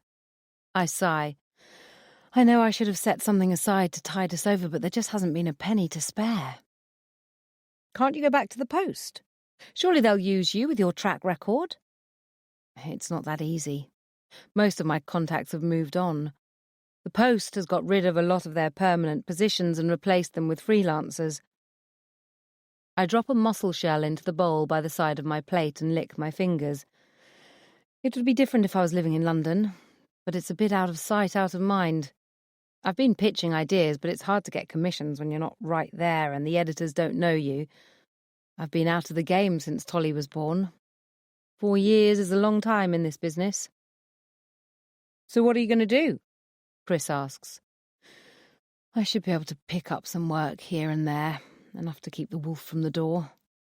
Some of the magazines will use me as holiday cover, and one of the mothers on the PTA has offered me some PR work for the school. You hate PR! Yeah, well, beggars can't be choosers. There's more money in PR than journalism these days. Can you just switch like that? I've done it before. It's pretty much the same sort of work. You just ditch the impartiality in favour of whatever brand you're promoting. Let me put out some feelers then, Chris says thoughtfully. Maybe I can put something your way. She insists on paying the bill when it comes, and even though it's humiliating, I let her. We've been friends for 30 years, during which time our financial fortunes have fluctuated wildly. Our friendship is about much more than money, but I still hate not being able to pay my way. I'm 43, and I've been working for more than 2 decades. I should be able to pay for my own lunch. 2 fat raindrops land on the credit card slip as Chris hands it to the waiter. We glance upwards just as the sun abruptly disappears behind a large bank of ominous grey clouds. Wimbledon week, Chris sighs. Better get moving, the heavens are going to open any minute. Even as she says the words, a smattering of raindrops bounce off the esplanade, and then in seconds it really starts to come down. We give each other a quick hug, and Chris leaps into her Uber and I race down the street to my car, holding my straw bag over my head as an umbrella. It's as effective as it sounds, and by the time I leap into the front seat, I'm drenched. I put my ruined bag on the passenger seat and shake out the wet folds of my dress, wincing as I catch sight of myself in the rear-view mirror. My mascara has run, and my hair is plastered unflatteringly against my skull. Not that it matters. There will be no one to see me when I get home except Bagpuss. The rest of the weekend stretches yawningly in front of me, a void of hours I will struggle to fill. This is something else no one ever tells you about divorce: the sheer loneliness. Before I had children, I relished my own company and often spent an entire weekend happily alone, reading a good book or researching a story. But I have adjusted the contours of my life to fit Bella and Tolly, and now their absence is a physical ache. I joined the Saturday afternoon traffic on the way into town. Bella texted to ask me to drop off her laptop at her father's house this morning. Taylor is coming over to work on a school project, and she'd left her computer at home. Even on the fastest speed, my windscreen wipers struggle to keep up with the teeming rain, and I peer up at the lowering clouds as I pause at an intersection, chewing my lip anxiously. My kitchen roof started leaking last winter, and although my brother did a temporary patch job to see me through until I could afford to get it fixed properly, a downpour like this is seriously going to put it to the test. I should have had it repaired in the spring, but all the estimates ran into several £1,000s. Money I simply don't have. Finally, there's a gap in the traffic. I lift my foot off the brake, and with depressing predictability, the engine cuts out. With a sigh, I turn off the ignition and try again. Nothing. A car beeps behind me, and I put on my hazards, trying again to turn the engine over. Absolutely nothing happens. I'm blocking traffic. I'll have to call a garage out. God knows how much that's going to cost. The SUV behind me sits on its horn again, and I fling open my door and leap furiously into the pelting rain. "Look! I've broken down!" I yell. "Go round me, can't you?" The driver of the SUV gets out of his car too. "Need a hand?" "Andrew!" He waves at the traffic to go past us and opens the bonnet. Let me see if I can get it going again. But even Andrew's magic touch fails to revive it this time. He closes the bonnet, wiping the rain from his eyes. "I want you to steer it over there," he says, pointing to a shallow forecourt at the side of the road. "I'll push." Fortunately, the Honda is light. It doesn't take much effort to push it out of the way of the flow of traffic. "Thank you," I say as I get out and lock the car. "I'll have to see if I can get someone to come out and tow it. Let me give you Bella's computer before I forget. You couldn't drop me at the bus stop, could you?" "Don't be ridiculous, you're soaking wet. Come back to mine and get dried off." I hesitate. I've dropped the children off at Andrew and Kaz's house in Brighton many times, but never been inside, and nor do I want to. But I'm soaked to the bone, and I can't think of a reasonable excuse not to take Andrew up on his offer. "Come on," Andrew urges. "I've got a mate, Tom. He runs a garage not far from here. I'll call him and get him to tow it and see what he can do. He won't charge you. He owes me a favour." "If you're sure," I say. "Course I'm sure," Andrew says. Chapter 12. Kaz. I leave the florist with a spring in my step and an armful of Casablanca lilies, popping my umbrella open as I dart through the rain to my car. The flowers were a bit extravagant, I know, but I couldn't resist them when I saw them on my way home from the off-licence. It's been a really good weekend. We took all 3 kids to the latest Pixar movie last night, and then out for pizza, and Bella dropped the emo act and teased her brothers like a normal teenager. She got up at a reasonable hour this morning too, and even offered to come with me to the Saturday farmers market, without being prompted by her father. She wasn't particularly chatty, but then she never is. I like the fact that she only talks when she has something to say. And when the woman weighing the tomatoes casually referred to her as my daughter, Bella didn't correct her. I knew I was getting somewhere with her. It's just a question of being patient. Shifting the bouquet to my left arm, I unlock my Audi and settle the flowers carefully into the well of the passenger seat. Andy should be back with the fish and chips by the time I get home, and I'm looking forward to a family night in, though I slightly wish Bella hadn't asked Taylor over. The girl's really got a crush on Andy, though I seem to be the only person who can see it. "I'm home," I sing out as I let myself into the kitchen. "Where is everyone?" "In here," Andy calls from the sitting room. I put the lilies in the sink and root around beneath it for a vase. "Did they have any haddock left, or did you get cod?" He doesn't reply, and I wander into the sitting room, the vase in my hand. Sitting on my sofa, next to my husband and making herself thoroughly at home, is Louise. "Louise's car broke down on her way over to drop off Bella's computer," Andy says, looking slightly sheepish. "I happened to be right behind her when it conked out. The engine wouldn't even turn over. Tom's towed it to his garage. Poor Louise was soaked to the skin, so I brought her home to dry off." "How very lucky for her," I say through gritted teeth. "Wasn't it?" Louise says. I don't believe for 1 second this is a coincidence. She probably sat in a side street for hours waiting for Andy to go out, before staging her little breakdown. I want to slap her stupid, smug face. "You might as well stay to dinner," Andy says to her. His arm is casually resting on the back of the sofa, and she smiles up at me from within the safe circle of his loose embrace. "I bought more than enough fish and chips to go round. The boys never finish theirs anyway."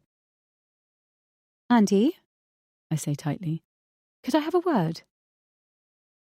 I stalk into the kitchen, my body quivering with rage. How can he not see what she's doing? She hijacked last weekend, and now here she is again, inserting herself into the middle of our family time. Andy shuts the kitchen door behind him. "Look, I know it's not ideal, but what else could I do?" "Oh, I don't know. Let her call the AA like a normal person?" "Kaz, I'm not going to leave my children's mother stranded in the pouring rain by the side of the road," he says tersely. "We live 2 minutes away. We'll have a bite to eat, and she'll be off. Come on, where's the harm?" If I create a scene, I'll just be playing into Louise's hands. I made that mistake last week, and she came out smelling of roses, while I ended up reeking of something altogether less fragrant. "Fine," I say. "We can have the fish and chips while Tom looks at her car, and if he can't fix it today, we can call her an Uber." "Actually, I've already said she can have the Range Rover." "Andy, I'll need it next week to pick up the dresser for Kit's room. How long have you lent it to her for?" He looks uncomfortable. "The Honda's on its last legs. What if she'd broken down with Bella and Tolly in the car?" His voice takes on a defensive note. "We have the Audi. We leave the Range Rover sitting here for weeks at a time, and even when we're here, we hardly use it. We're in walking distance of the station, and it's impossible to park the damn thing anyway. It'll be a lot less hassle without it." It's not about the cars. It's the way Andy allows himself to be manipulated by Celia and Louise that drives me crazy. When it comes to the Roberts women, he has all the spine of a jellyfish. "You've given her the car," I say, unable to hide my anger. "You don't think you should have run something like this past me first? This affects both of us. It should have been a joint decision." "The Range Rover was our car before you and I even met," Andy says, a little truculently. "I think it's up to me if I give it to Louise or not." "And the Audi was mine. That doesn't mean I'd donate it to the RSPCA without talking to you." We glare at each other. The battle over Louise has ebbed and flowed over the same domestic territory for years now. Periodically, we call a truce, and we'll have a few months of peace and quiet. And then Louise will drop a grenade between us, demanding money for Bella's braces or changing the summer holiday schedules when we've already paid for flights, and we're right back to square one. The kitchen door opens. "I'm sorry to interrupt," Louise says, looking anything but. "You're not interrupting anything," Andy says. "We were just about to put the fish and chips on plates. Kaz, can you find the vinegar and Worcestershire?" "I'm sorry, but I can't stay for dinner after all," Louise says. "I've just had a really unpleasant text from Gavin, the farmer who owns the field opposite me. He says my kitchen porch is collapsing because of the rain. I can't let that happen. He's looking for any excuse to get the house condemned." "Condemned?" Andy exclaims. "What on earth for?" "He wants me to sell the bottom paddock to some developers so they can get access to his land to build a new estate. I've refused, and he's not happy about it. Look, I'd better go. You know how rickety that porch is. Some of the beams are rotted right through. I need to get back and see what's happening." "I'll come with you," Andy says. "Oh, there's no need." Andy shoves the warm plastic bag full of fish and chips into my hands. "Don't be ridiculous, Louise. I'm not leaving you to sort this out on your own, especially if you've got a vindictive farmer on the warpath. At the very least, we need to get a tarp over the porch until we can get someone out to fix it. Kaz can look after the kids for an hour or two." "What about dinner?" I protest as I follow them into the hall. He looks at me like I'm feeble-minded. "I'll have mine later."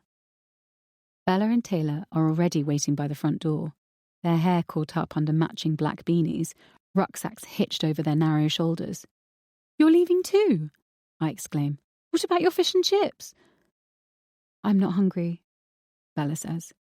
Tolly comes running down the stairs. "Wait for me!" Louise ruffles her son's hair. "You want to come back with Mum, darling? We can snuggle up on the sofa together and watch Coco. Do you fancy that? Or would you rather stay here with Kaz? I'm sure she'll find something for you to do." Tolly leans into his mother's legs. He's 4 years old. It's no contest. "I want to be with you, Mummy." "Bella, I thought you wanted to come with me to that cool antique market tomorrow morning," I say, trying to keep the note of pleading from my voice. "They do some great steampunk jewellery. You'll love it." She shrugs, twisting her thumb ring round and round with her fingers. I don't know what Louise said to her when we were out of the room, but it was clearly enough to send her back into her shell again. Andy opens the car door for Louise with a casual familiarity that twists the knife in my heart. "I'll text you, Kaz, let you know what's happening. I'll be back in an hour. 2 tops." I watch Louise get into my car with my husband, feeling like I've been mugged. How does the woman do it? He still hasn't texted 3 hours later, when I finally tuck Kit into bed. I throw the uneaten fish and chips in the bin, hating the feeling of insecurity that gives me sick butterflies in my stomach. I know my feelings around Louise aren't rational, but I also know how torn Andy was, shuttling back and forth between the two of us for a year before he finally left her. We're married now. We have a son of our own. But how can I be sure he won't go back to her again? I wait till 10, determined not to look needy and jealous, but finally I can't stand it anymore and text him. When he doesn't respond after 20 minutes, I text again. And then finally, at 11 o'clock, I give in and call him. He doesn't pick up. Chapter 13. Louise. Andrew and I haven't been alone with the children like this in more than 4 years. It should feel awkward, but oddly, it just seems comfortable and familiar. I glance over my shoulder. Bella and Taylor are glued to their phones, and Tolly is drowsing against the headrest of his car seat, his eyelids already fluttering closed. "You didn't have to drive me home," I say as Andrew navigates the narrow road towards Petworth. The rain is coming down even more heavily now, and I'm glad he's the one driving, not me. I'd have been fine getting a cab. "I told you, you're keeping this car," Andrew says. "We never use it anyway. You should have had it in the first place instead of the Honda. We're in London most of the time and it just sits here outside the house. Anyway, the kids spend far more time with you. I don't know why we didn't think of that at the time. Min thought of that. My divorce lawyer thought of that. God knows my mother made her feelings on the subject clear, but the problem with the adversarial nature of divorce is that once lawyers get involved, even the most reasonable of people dig in their heels and go 10 rounds over things they don't even want. Andrew didn't like the Range Rover. He always thought it handled like a pig and lectured me frequently on its gas-guzzling consumption. He only fought me over it because, by that stage, we were fighting over teaspoons. I can't just blame Andrew for our cliched descent into divorce hell. I was hurting and grieving, and my life had been turned upside down. I fought dirty too. I made life more difficult than it need have been when it came to the children. I'm not proud of it, but access to Tolly and Bella became my weapon of choice, as money was his. It reflects badly on both of us. Andrew turns into our rutted lane, splashing through deep puddles that would have swamped my poor Honda. Even before we reach the house, I can see the damage to the porch. One support is bending alarmingly outwards under pressure from the gravid ceiling above it, which sags as if pregnant with some alien life form. I pray to God it's just the porch that's threatened, not the kitchen itself. Andrew leaps out into the driving rain. "Bella, take your brother inside," he shouts, scooping our dozy son out of his car seat and handing him to his sister, who shields him from the deluge as best she can as she and Taylor stumble towards the house. "Louise, do you have anything in one of the outbuildings we can use to prop up that porch column?" "Nothing really strong enough," I shout back, barely able to hear myself over the torrential downpour. "Maybe one of the old horse jumps?" We run towards the back of the property, past the vegetable garden, to what was once a paddock, long before we bought the house. I'm already soaked through to my underwear, and even though it's not cold, I'm shivering so hard my teeth are chattering. The paddock is waist-high with weeds now, but some of the old jumps and poles are still there. We heave one out of the clinging weeds, wiping off dirt and worms.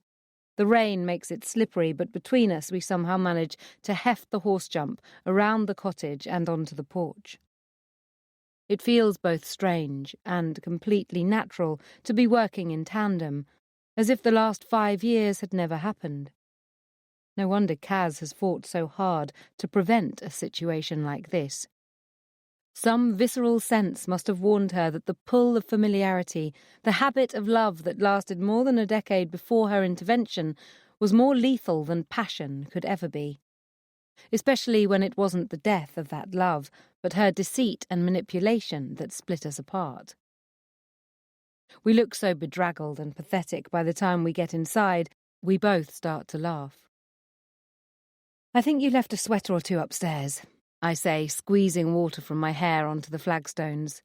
"Let me take a look while you go into the attic and check out the roof." I don't need to look. I know exactly where Andrew's clothes are. When he left so suddenly that awful night 4 years ago, a week after Tolly was born, he took only the clothes that suited his metropolitan, sophisticated new life with a glamorous blonde on his arm. Expensive black jeans, cashmere sweaters, designer sportswear. The clothes I'd noticed gradually creeping into his wardrobe over the preceding 12 months. He abandoned the Aran sweaters that had been part of his life with me. I dig into the back of my cupboard now, pulling a pair of jeans and a plaid shirt from the top shelf. I pause and stroke the soft flannel for a moment. A part of me always knew that one day he'd come back for them. As I come back out onto the landing, Andrew emerges from the walk-in attic, brushing dust and plaster from his hands. "It's the same spot," he says, referring to the old leak in the roof our surveyor pointed out 16 years ago. "It's going to need more than a patch this time. The tiles have had it. The slate's so soft it crumbles as soon as you touch it. That whole section needs to be replaced." He rakes his hand through his wet hair in a gesture so familiar my heart clenches. I've moved the soggy insulation, which is adding weight to the ceiling you don't need. Fingers crossed it'll hold till we can get outside and sort it out. I hand him his dry clothes. Do you want a hot shower? Your lips are blue. Wouldn't mind, he admits. What about you? Is that an invitation? The second the words are out of my mouth, I flush to the roots of my hair, absolutely mortified. I lost the right to say things like that to my husband when he married another woman. But he laughs, a genuine gust of amusement. And in that single exchange, the lingering politesse of strangers, which has starched our relationship for the last 4 years, is dispelled. Don't worry, your virtue is safe. I grin. I'll go in the shower after you. Toss your wet clothes outside the bathroom door and I'll put them in the dryer. And don't use all the hot water. A few minutes later, Andrew dumps his sodden jeans and shirt on the landing. I pick them up and go downstairs, cracking the door to the sitting room. The 3 kids are curled up on the sofa together in front of the TV. None of them even look up. I leave them to it, pausing in the hallway for a moment to listen to the sound of the shower upstairs. I know this isn't real. A nostalgic flying visit to the past for both of us. That's all. But right now, my husband is upstairs, my children are next door, and for the first time in as long as I can remember, my world feels in balance. I open the door of the tumble dryer in the kitchen and automatically start checking pockets before throwing everything in. I stop abruptly when I find Andrew's phone in his jeans. There are no missed calls yet, but we've been gone for nearly 2 hours. It won't be long before Kaz calls Andrew to heel. I switch the phone to silent and slide it beneath a pile of tea towels. I just want to keep him here a little longer, to be a family again, if only for a few hours. It's good for Bella and Tolly to spend some time with their father without her around. After pulling out a homemade shepherd's pie from the freezer, Andrew's favourite, I put it in the microwave to defrost. A few minutes later, I hear laughter next door, the sound of Tolly shrieking as he's tickled, Andrew's low, lazy laugh, and the rare joy of Bella giggling. I haven't heard her laugh like that in 2 years or more. A little later, Andrew strolls barefoot into the kitchen, trailing flushed, pink-cheeked children like the Pied Piper. "Hey, Lou, Taylor here says she's thinking about becoming a journalist," he says, nodding towards the teenager. "Thought you might be able to give her some pointers." "Sure," I say, glancing up as I set the kitchen table for 5. "Are you interested in newspapers or magazines, Taylor?" The girl awkwardly twists a large silver ring on her finger. "No offence, Mrs. Page, but I'm kind of more interested in TV." I don't blame you. I sigh. Newspapers are an endangered species. If there's any future in journalism, it's going to be online. But Andrew's the one you want to talk to if it's TV you're thinking about. "Dad, why don't you show her round INN?" Bella suggests. "She could come up and stay with us in London, and you could take her into the office to meet everyone." "Oh my God, that'd be super cool," Taylor exclaims. "The summer holidays start soon, don't they?" Andrew asks, locating a bottle of Pinot Grigio in the fridge and rooting around in a kitchen drawer for the corkscrew. "Why don't you come up and spend the whole day at the studio, Taylor? See the programme put together from soup to nuts." "Seriously?" "Might even be able to get someone on the news desk to take you out on a story if it's a slow news day." "That would be, so awesome." I serve dinner for the 5 of us at the kitchen table. The kids are drawn to Andrew like iron filings to a magnet.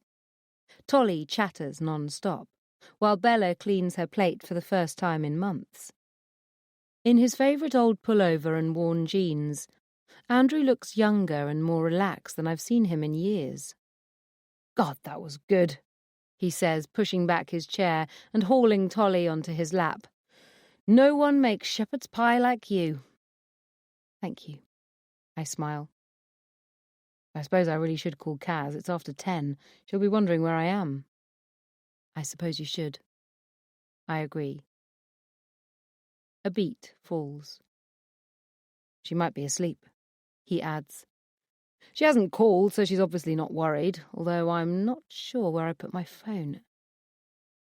There's some rhubarb crumble in the fridge, I say. He groans. You're killing me. How can I say no to your rhubarb crumble? I get up from the table and open the fridge, just as a thunderous rumble starts. For a moment, I think it's the storm outside. The ceiling! Andrew shouts suddenly. He leaps up from the table, Tolly in his arms, and pushes the two girls towards the door. I fling myself across the room to join them, and the five of us watch from the doorway in disbelief as the ceiling finally bursts, releasing a confetti of browned pipes and splintered wood. The air is filled with choking plaster dust, and belatedly, Andrew shoves us into the hall and slams the kitchen door shut. We listen, with something akin to awe, to what sounds like the end of the world. Finally, it falls silent. Wait here, Andrew warns the children, putting Tolly down. Gingerly, the two of us peer around the kitchen door. The entire ceiling has come down, destroying half the kitchen. China and glass and broken timbers litter the floor. The collapse has even brought down a section of wall. Rainwater is already blowing in through the gap. It looks like we've been bombed with a rocket-propelled grenade. Andrew puts his arm around me as we survey the wreckage in shock. It's going to be okay, he says. I can't help but let out a half sob. Never mind the financial implications or the threat from the farmer, this kitchen has been our home for 16 years. On the wall, now pouring with water, the pencil marks charting our children's growth are being washed away. Tolly took his first steps across tiles, now buried beneath a foot of rubble. Andrew pulls me against him, just as I lift my tear-stained face. For a moment, our eyes lock. He bends his head towards me and kisses me, and every nerve ending in my body lights up with remembered passion. We fit together. We always have. I press the flat of my hand against his oh-so-familiar flannel shirt front. Stay, I say. Chapter 14. Kaz. He's gone all night. All night, without a phone call or text. I almost hope he's had an accident on the way home, rather than think about what he might have been doing with her. The irony isn't lost on me. This must be how Louise felt when she knew he was with me. I toss and turn in my empty bed, consumed by acid jealousy. It was bad enough when Andy went back to her 4 years ago, after she got pregnant with Tolly. But in those days, despite Andy's promises, I'd known he wasn't entirely mine. Not really. There had still been a residual guilt on my part, the sense that somehow I deserved the uncertainty and agony of wondering if he'd ever come back to me. But it's 1,000 times worse now. I'm his wife. We have a son together. How can he do this to me? The same way he did it to her, I suppose. Go round there, Angie demands when I call her at midnight, unable to sleep. It's Saturday night. She's out clubbing somewhere, and I can barely hear her over the pounding music in the background. You're not some sad sack wifey, barefoot and pregnant in the kitchen. Go over and sort her out. I can't. I've got Kit. Stick him in the back of the car. He'll sleep through it. I'm not dragging Andy home like a bloody fishwife, I say crossly. I wouldn't give her the satisfaction. Well, change the locks then. I would. Easy for her to say. Angie's never really liked Andy, though she hasn't said a word against him since we got married. But she hated it in the months when he ping-ponged between us, despising a man who wasn't content with making just one woman unhappy but rendered two miserable. Those months I spent waiting for Andy to decide between us were the worst of my life, like having my skin flayed from my body in tormented bloody strips. When he finally walked out on Louise, hurt and bitter and angry, he swore he was done with her for good. Despite what she thinks, I wasn't the one who screwed her out of a decent divorce settlement. That was Andy. He wanted to make her suffer. He was the one who insisted on us getting married the minute his divorce came through, too. I'd wanted to wait, to put some clear water between one marriage and the next. But he was determined. I knew even then it had less to do with loving me and more to do with punishing Louise. He hated her so much, he didn't have room for anything else. But hatred is exhausting and takes too much energy to feed. And there were the children to consider. We all needed to find a civilized way to behave with each other for their sake. Hard to believe now, but I actually felt relieved when Andy stopped referring to Louise as that bitch and started talking to her when she picked the children up from our house on Sunday evenings. For a brief moment, I thought we might be turning into a modern, blended family, able to get on with our own lives. I should have known better. Andy isn't capable of just having a cordial relationship with Louise. It's all or nothing for him. Love and hate are opposite sides of the same coin. She's always been able to get under his skin, and nothing I do seems to change that. And so here we are, with Louise pulling his strings and Andy running over to her house every time she needs a light bulb changing. For 4 years, she's just been biding her time, waiting for her moment. And now here it is. I stare up at the ceiling, my stomach churning with anxiety. I can't imagine my life without Andy in it. If he's gone back to her, I don't know how I'll put myself together again. I must fall into a fitful sleep, because I wake with a jolt, and it's daylight. I sit up abruptly, my heart pounding, listening to the sound of movement downstairs. For a moment I wonder if someone's broken in, and then I hear Andy's voice. My initial relief that he is back is instantly swept away by the urge to leap out of bed and storm downstairs, demanding to know where he's been. I have to force myself to lie back down, breathing deeply until I can get my emotions in check. I can't go in swinging. He's come back, which means it's not over yet. And I can hear Bella and Tolly's voices too. Surely he wouldn't have brought them here if he was planning to go back to Louise. My pulse slows. Perhaps I've been overreacting after all. In the clear light of day, my rabid jealousy seems less rational. It was pelting with rain all night. The storm was fierce enough to bring down trees. Louise lives in the middle of nowhere. Mobile reception there is spotty at best. Perhaps he didn't want to risk driving back in the middle of the night with branches down on the roads and couldn't call to tell me. The lane might have flooded or... "You awake?" Andy whispers, sticking his head around the door.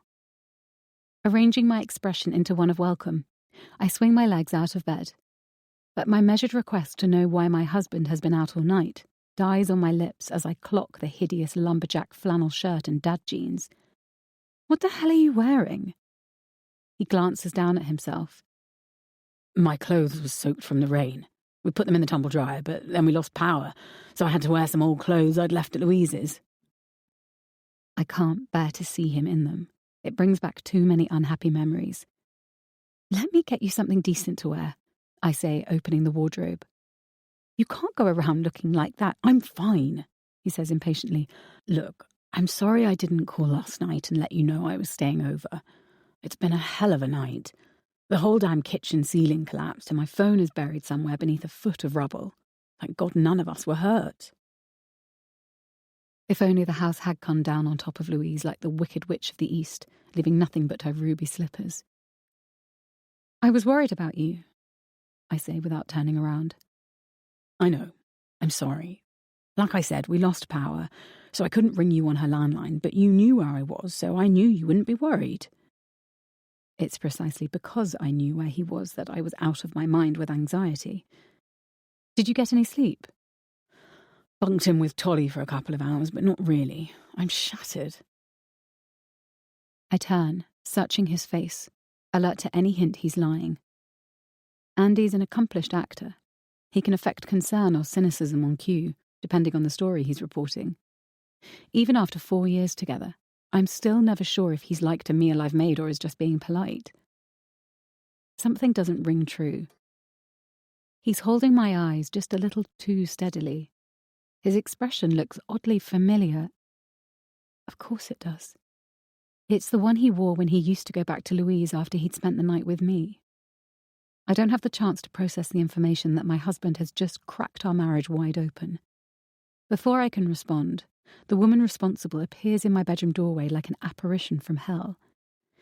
"Sorry to bother you," Louise says, "but can you tell me where you keep the spare sheets?" Christina Murdoch, Part 1 of recorded interview. Date, the 1st of August, 2020. Duration, 27 minutes. Location, Kingsbridge Police Station. Conducted by officers from Devon and Cornwall Police. Continued. So, you've known Louise Page for how long, Ms. Murdoch? God, I don't know, 30 years? And you say the job was your suggestion, not hers?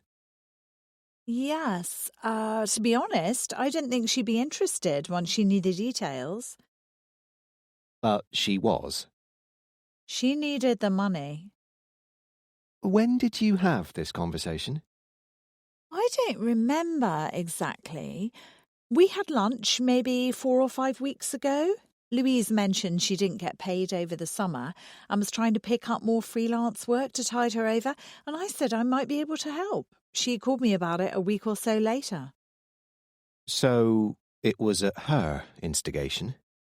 No, like I said, she just reminded. Look, what does it matter? It's got nothing to do with what happened to Andrew. Louise wasn't the one stalking Kaz. It was the other way around. But she moved into the current Mrs. Page's house, correct? That didn't strike you as odd? It was Andrew's idea, not hers. Her kitchen ceiling came down in a storm, and she had nowhere else to go. Her parents' place isn't big enough, and she couldn't afford a hotel. Mr. Page could have afforded one, presumably? I don't know. I suppose so. But instead, he suggested his ex-wife and children stay at his house. That's what Louise told me. Why do you think he did that? I've no idea. Caroline Page can't have been happy about it, surely. I don't suppose she was thrilled, but she and Andrew live in London most of the time. Louise was just borrowing the place for a couple of weeks. They weren't all going to be living together like Mormons. So the plan was for Mr. and Mrs. Page to return to London with their son, while Louise Page remained with her children at the house in Brighton until her kitchen was repaired? Yes. But a week or so later, she suddenly moved out. Do you know why that was? Louise and Kaz had a row. This would have been the altercation when the police were called. No, that came later. Do you know what this earlier row was about? Not really. Look, I don't feel comfortable speaking for her. You'll have to ask her about it. We will. Would it be fair to say, Mrs. Murdoch? Ms. Sorry, Ms. Murdoch. Would it be fair to say that overall, Louise and Caroline Page were not on good terms, particularly in the last couple of months? Yes. And yet, you still thought employing Louise Page a good idea? Surely you were pouring petrol on a situation that was already extremely volatile. It had nothing to do with Andrew's death. Are you sure about that, Ms. Murdoch? 4 weeks before the party. Chapter 15. Louise. It's weird and unsettling to be in the house Andrew and Kaz share. There are so many items I recognise, familiar things I lived with for more than a decade before Andrew took them with him in the divorce. The Syrian carpet we bought together. A painting of Bella, aged 6, that I had a friend do for Andrew's birthday one year. A pair of matching bronze figurines that used to be his mother's. But so much is different too. Andrew has switched sides of the bed. His books and reading glasses and old-fashioned alarm clock are on the right bedside table now instead of the left. Kaz is clearly a bit of a neat freak. There are none of the notes or magnets fixed to the fridge there used to be when Andrew and I lived together, and every counter in her sparkling modern kitchen is antiseptically clear. That must drive him mad. He used to hate it if I put away the coffee machine he used every day or tidied his piles of newspapers into a drawer. He likes things within easy reach, to be surrounded by the familiar detritus of family life. Or he did. I reclaim several of my favourite books from the shelves in the sitting room and go into Kit's bedroom to tuck them away in the bottom of my suitcase. I can't bring myself to sleep in Andrew and Kaz's bedroom, so I'm using Kit's, even though my feet hang off the end of his bed. I put a sweater across the books and close the case. Andrew never reads. He won't even miss them. Ever since he and Kaz married, I've been careful to avoid imagining their lives together. I didn't want their relationship given flesh and substance. But now it's unavoidable. I drift around the house when Bella and Tolly are at school, tormenting myself with the ordinary domestic background of their marriage. There are photographs of the two of them together, or with Kit, everywhere. I wonder if they're happy together, or if it's all just for show. He looks miserable to me, Min says, putting a photograph of the three of them at a ski resort back on the hall console. Look at his eyes, she adds. You can tell he's hating every minute of it. He does detest being cold. He always refused to go skiing when we were married, I say sourly, but he'll do it for her. She's already on her way up the stairs. I follow her into Kaz and Andrew's bedroom, watching as she flings open the door to Kaz's huge walk-in wardrobe, shamelessly prying. Jesus, I've never seen so many shoes. No wonder Andrew's always pleading poverty. Wait till you see her sweaters. I pull open a row of drawers. Look at them, all colour-coded. Cashmere, too, not the cheap M&S kind either. These are the real thing. Louise, what are you doing in this house? Min demands suddenly. It's fucked up, I've told you. I'll give you the money for a hotel. I'm not taking your money. Fine, put it on your credit card. Rob a bank if you have to, but you can't stay here any longer. It's not healthy. I knew Min would take this the wrong way. It's not like Andrew and Kaz are actually here, I point out. The house sits empty most of the time. What are you going to do when it's their weekend with the kids? Play piggy in the middle? Bella's going to take Tolly to London on the train, so Andrew and Kaz don't need to come down to Brighton till the kitchen's finished. The three of us can stay here as long as we need to. I can feel judgment coming off her in waves. I understand how it looks from the outside, but it's not like that. This is just a practical solution to a logistical problem, that's all. So, how long is this going to go on for? Min asks as we go back downstairs. You've already been here a week, and your kitchen still looked like a war zone when I stopped to pick up your post. It looks worse than it is. The builder said he'd be done in a week or two. Builder time? Her expression softens. Look, I get it. If it were Luke, I'd want to pick the scab too. You can't bear to see their life together, and you can't bear not to see it either. But it isn't doing you any good, Lou. Why rip open old wounds? You need to be putting more distance between you, not less. She's right. I haven't been able to stop thinking about Andrew since the night of the storm. I thought I'd put this constant ache for him behind me, but after last Saturday, I feel as if I've gone right back to square one. Min knows me too well. This isn't about the money, is it? She says presciently. You can afford to stay at a B&B for a few weeks. What's really going on? I can't quite meet her eye. Oh my God, Min exclaims. You slept with him? No, it was just a kiss, I say quickly. We got caught up in the moment, that's all. Too much nostalgia and red wine. It won't happen again. I add more to myself than Min. You can't tell anyone. Swear to me, Min, you can't breathe a word, not even to Mum, especially not to Mum. Jesus, Lou, what were you thinking? I don't have an answer for her. I've replayed that kiss 1,000 times in the last few days, analysing it from every conceivable angle. I'm almost certain Andrew started it, but I was the one who put my hand on his shirt front and told him to stay. Maybe I opened the door. Perhaps he thought I wanted to be kissed. Something happened between us that night. We both felt it. Not that we talked about it afterwards, of course. We both pretended it hadn't even happened. I wouldn't be human if I didn't take a tiny bit of guilty pleasure in turning the tables on the woman who stole my husband. But it doesn't feel as good as I thought it would. Andrew's built a life and a family with Kaz now. Breaking them up would make me no better than she is. I've spent the last 4 years trying to get over Andrew. I can't put myself through the misery and torture of those months when he vacillated back and forth between us again. After Min leaves, I sit at the kitchen table and stare into space for a long time, mulling over what she said. There were any number of options I could have taken instead of moving into Andrew and Kaz's house. We could have squeezed into my parents'.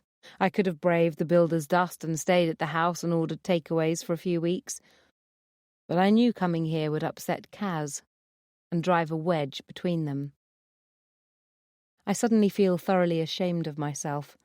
I've been behaving like a spiteful teenager. I'm not that person anymore. I don't do that kind of thing. I've changed since Roger Lewison. I'm a mother now, a respected journalist, a university professor. As soon as the kitchen's halfway livable, I need to move out of here. Shoving back my chair, I push the thought of Roger from my mind and sift through the pile of post Min has left propped up on the counter.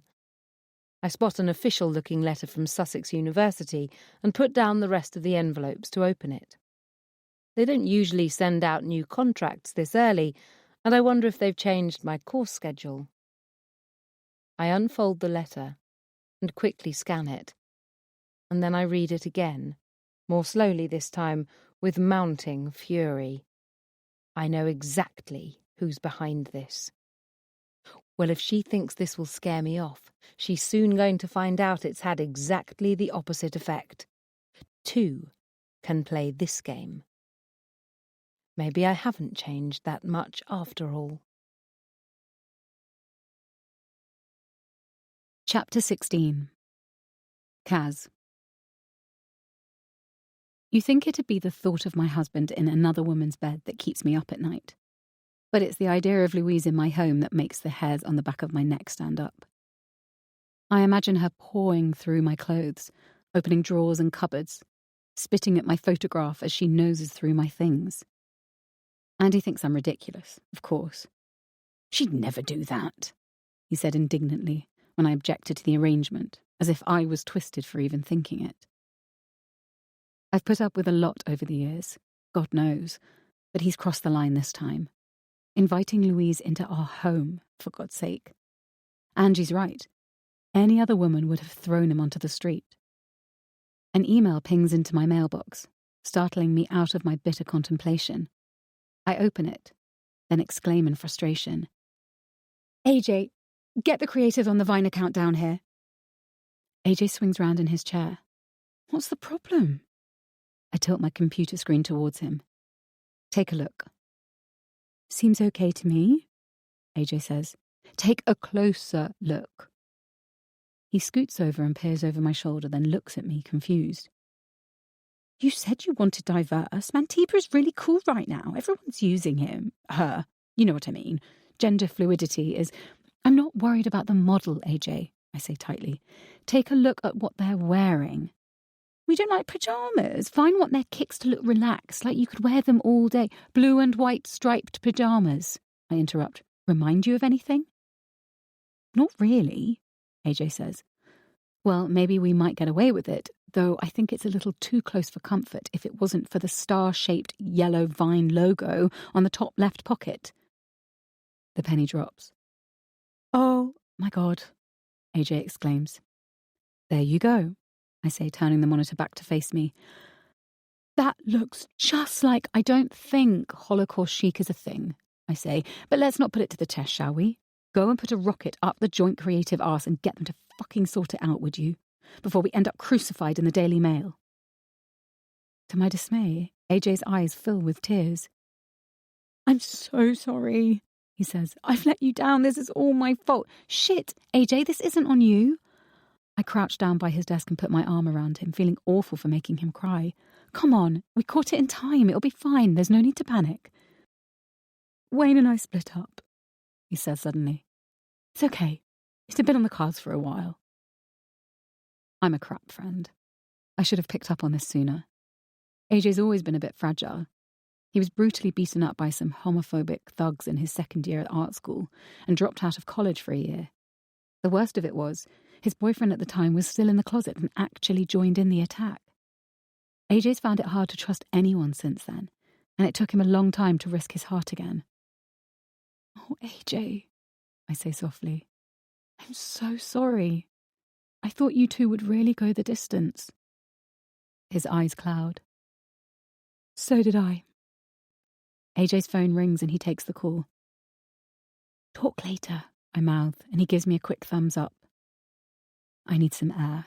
I haven't smoked since I was in college, but the last few days have had me back on the Marlboro Reds, though I've had to limit myself to work hours because of Kit. I grab my bag and go down to the mezzanine floor, shoving open the glass doors to the terrace overlooking the street. I light up and inhale the reassuring hit of nicotine and carcinogenic chemicals. AJ dropped the ball on Vine, but I should have caught the cock up myself, and I would have done if Louise wasn't taking up all the space on my mental hard drive. I still don't know what really happened the night Andy stayed at her place. The doubt is gnawing away at me. I'm reaping the reward of every mistress. I know without question the man I love is a liar. I should have walked away from Andy a long time ago, before we ever got married, the second I found out he'd lied to me. I know that. There's only one reason I haven't, and it's the oldest and lamest one in the book. I love him. It doesn't take a genius to figure out why I fell for a man nearly 20 years older than me. Daddy issues. I hold my hands up, but who doesn't have issues of some sort or another? My father died when I was 11. A record producer, he was travelling with one of his bands when the minibus came off the road. The lead singer and bass guitarist survived and lived to reform another day. But Dad and 3 other band members and the driver were all killed. It was just Mum and me after that. No brothers and sisters to take the edge off. Just the 2 of us. Mum never remarried or even dated again. If I'm a screw-up, I lay it at her door. But Kit's here now, and I owe it to him to keep his family together. If Andy and Louise did have a nostalgic fuck, it doesn't have to mean the end of us. I can get past it, if it was just once. If it doesn't happen again. My cigarette shakes in my hand. Despite my bravado, the thought of the 2 of them together is crucifying me. How could he even bear to touch her, after what she did to him? I was the one who picked up the pieces and put him back together. He may choose to forget it now, but I know just how much she hurt him. I stub out my cigarette just as a black cab pulls up in the street below. Tina Murdoch gets out, glancing up at the building, and I duck back out of sight. Christ, this is all I need. Patrick is waiting by the lifts when I go back inside, just as Tina rises up towards us in the glassed-in elevator like the Phantom of the Opera. He steps forward as she alights, his hand extended, but she goes in for a 1-2 air kiss, and he submits with good grace. Good to see you again, Tina. Always a pleasure, Patrick. Hello, Kaz. I thought I'd come in personally to introduce my new PR to Whitefish. Tina says, gesturing to the woman hovering behind her. I'm sure you'll all make her feel welcome. I don't know whether to laugh or cry. "Good to see you again, Louise," Patrick says, giving her a warm hug. "It's been a while." "You know each other?" I blurt. Louise smiles coolly. "We met a few years ago when I did a piece on Patrick for the Post." "Far kinder than I deserved," Patrick adds. My fingernails dig so deeply into my palms, I'm certain I draw blood. "I had no idea you did PR work, Louise." Her smile doesn't falter, but her eyes are like chips of granite. "Most journalists can turn their hand to PR," she says. "I found myself with some spare time and Chris— sorry, I forgot you go by Tina at work— was in a bit of a bind, so I offered to help out. We go back a long way," she adds, clearly relishing every moment of this. "Actually, we were at school together. You probably didn't know that when she introduced you to my husband at the RSPCA fundraiser." I feel sick. Of course I had no idea Louise knew Tina Murdoch. Andy's mentioned Louise's best friend Chris a few times, but I'd never met her, and it had never occurred to me who she really was. No wonder Tina tried to get me fired.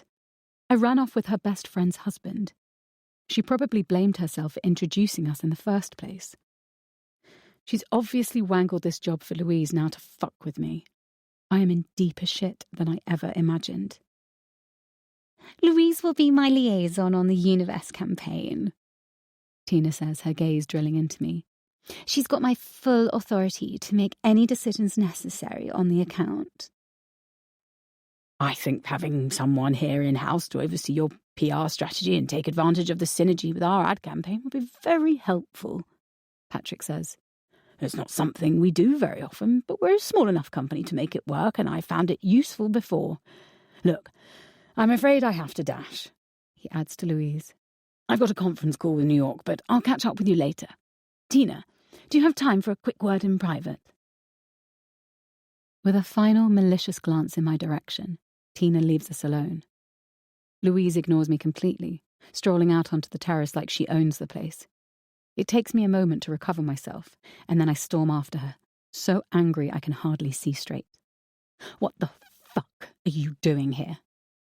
"Such a lovely view," Louise says, leaning on the railing.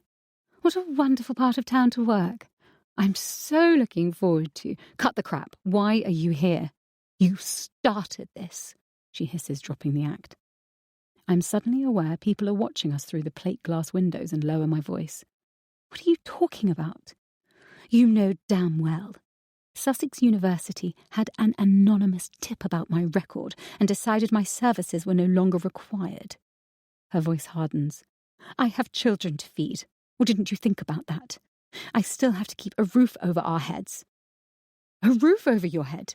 You're living in my fucking house." "It'll be my house soon," she says coldly.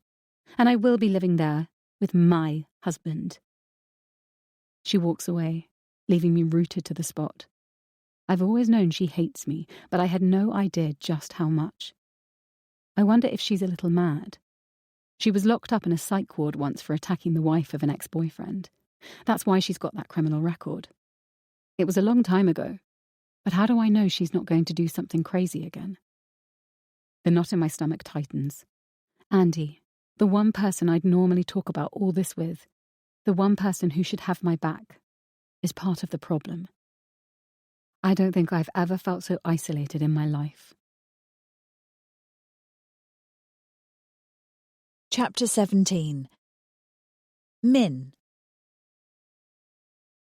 Putting my doctor's hat on for a few minutes, I've seen patients decompensating before.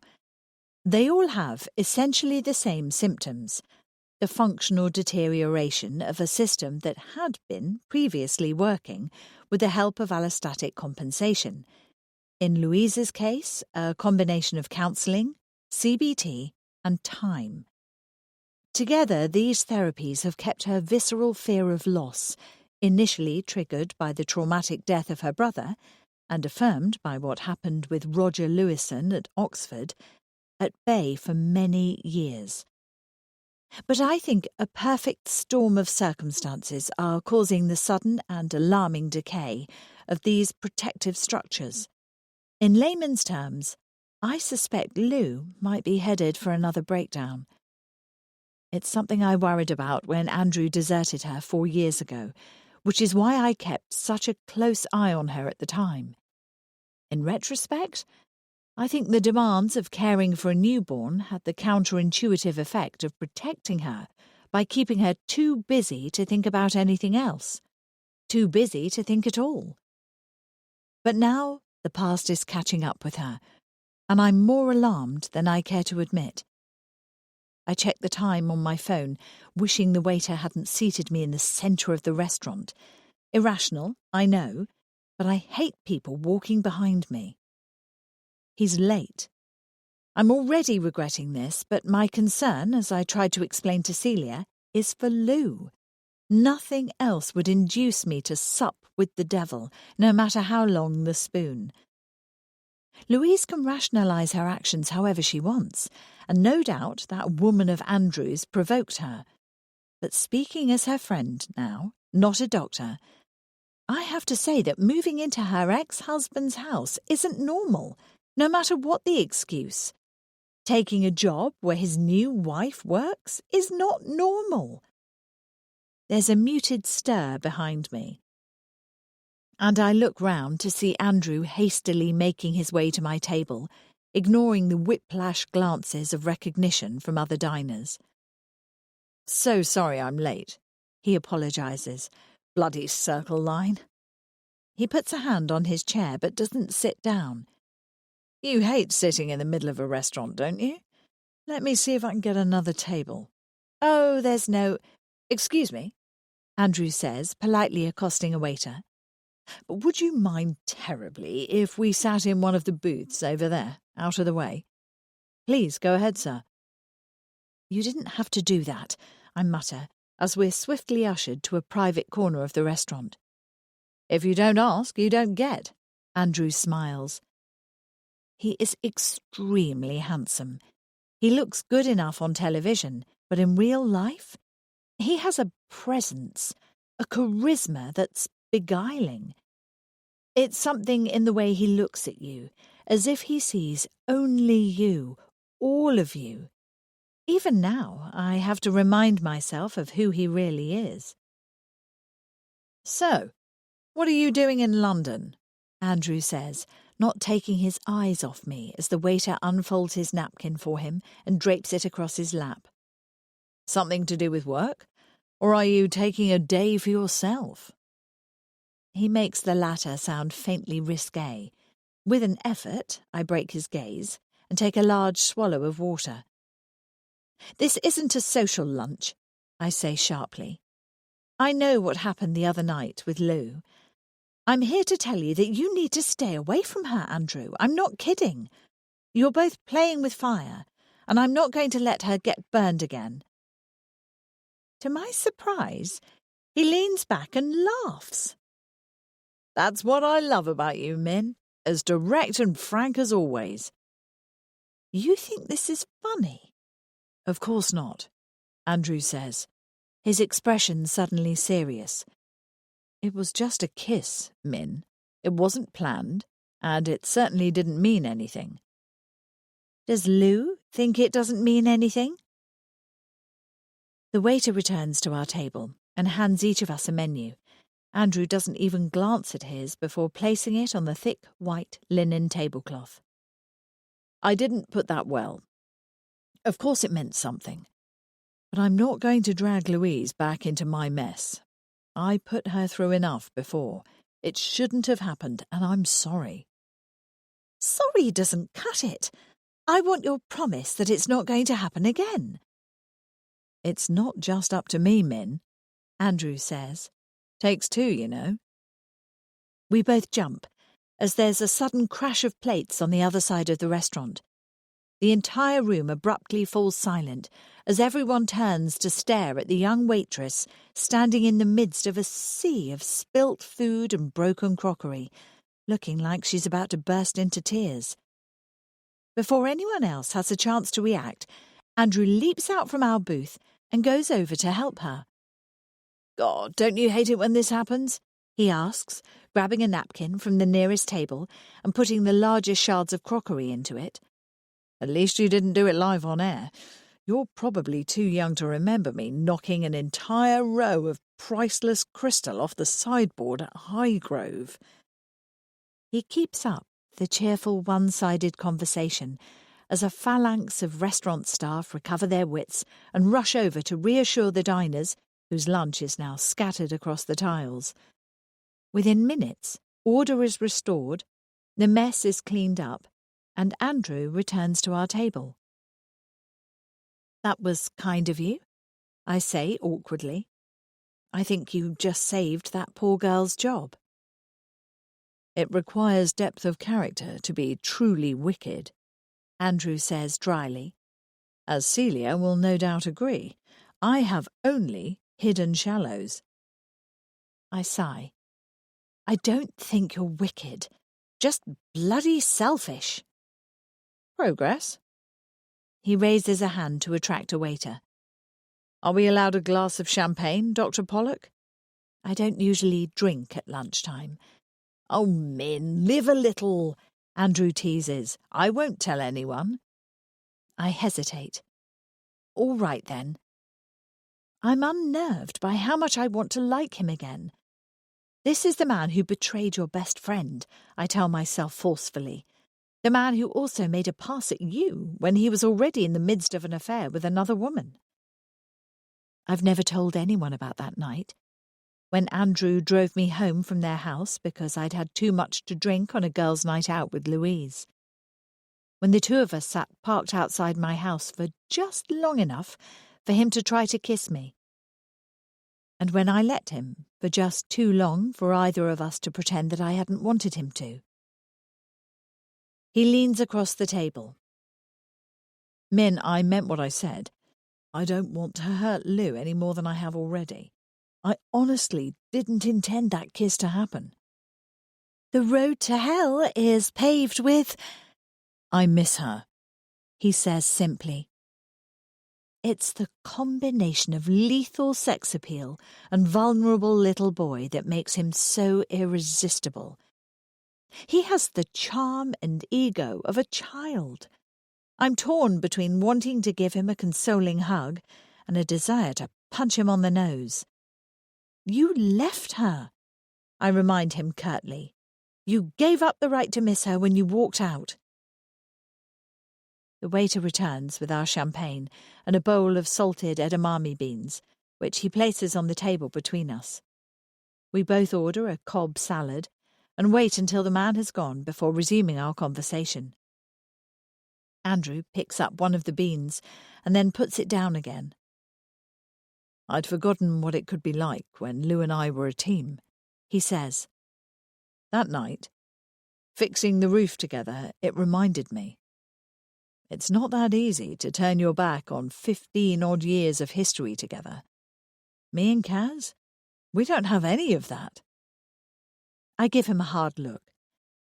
Andrew, if you're saying what I think you're saying, stop right there. You had an affair and broke up your family for that woman. You're married to her now, for better or worse. You have Kit. You made your bed.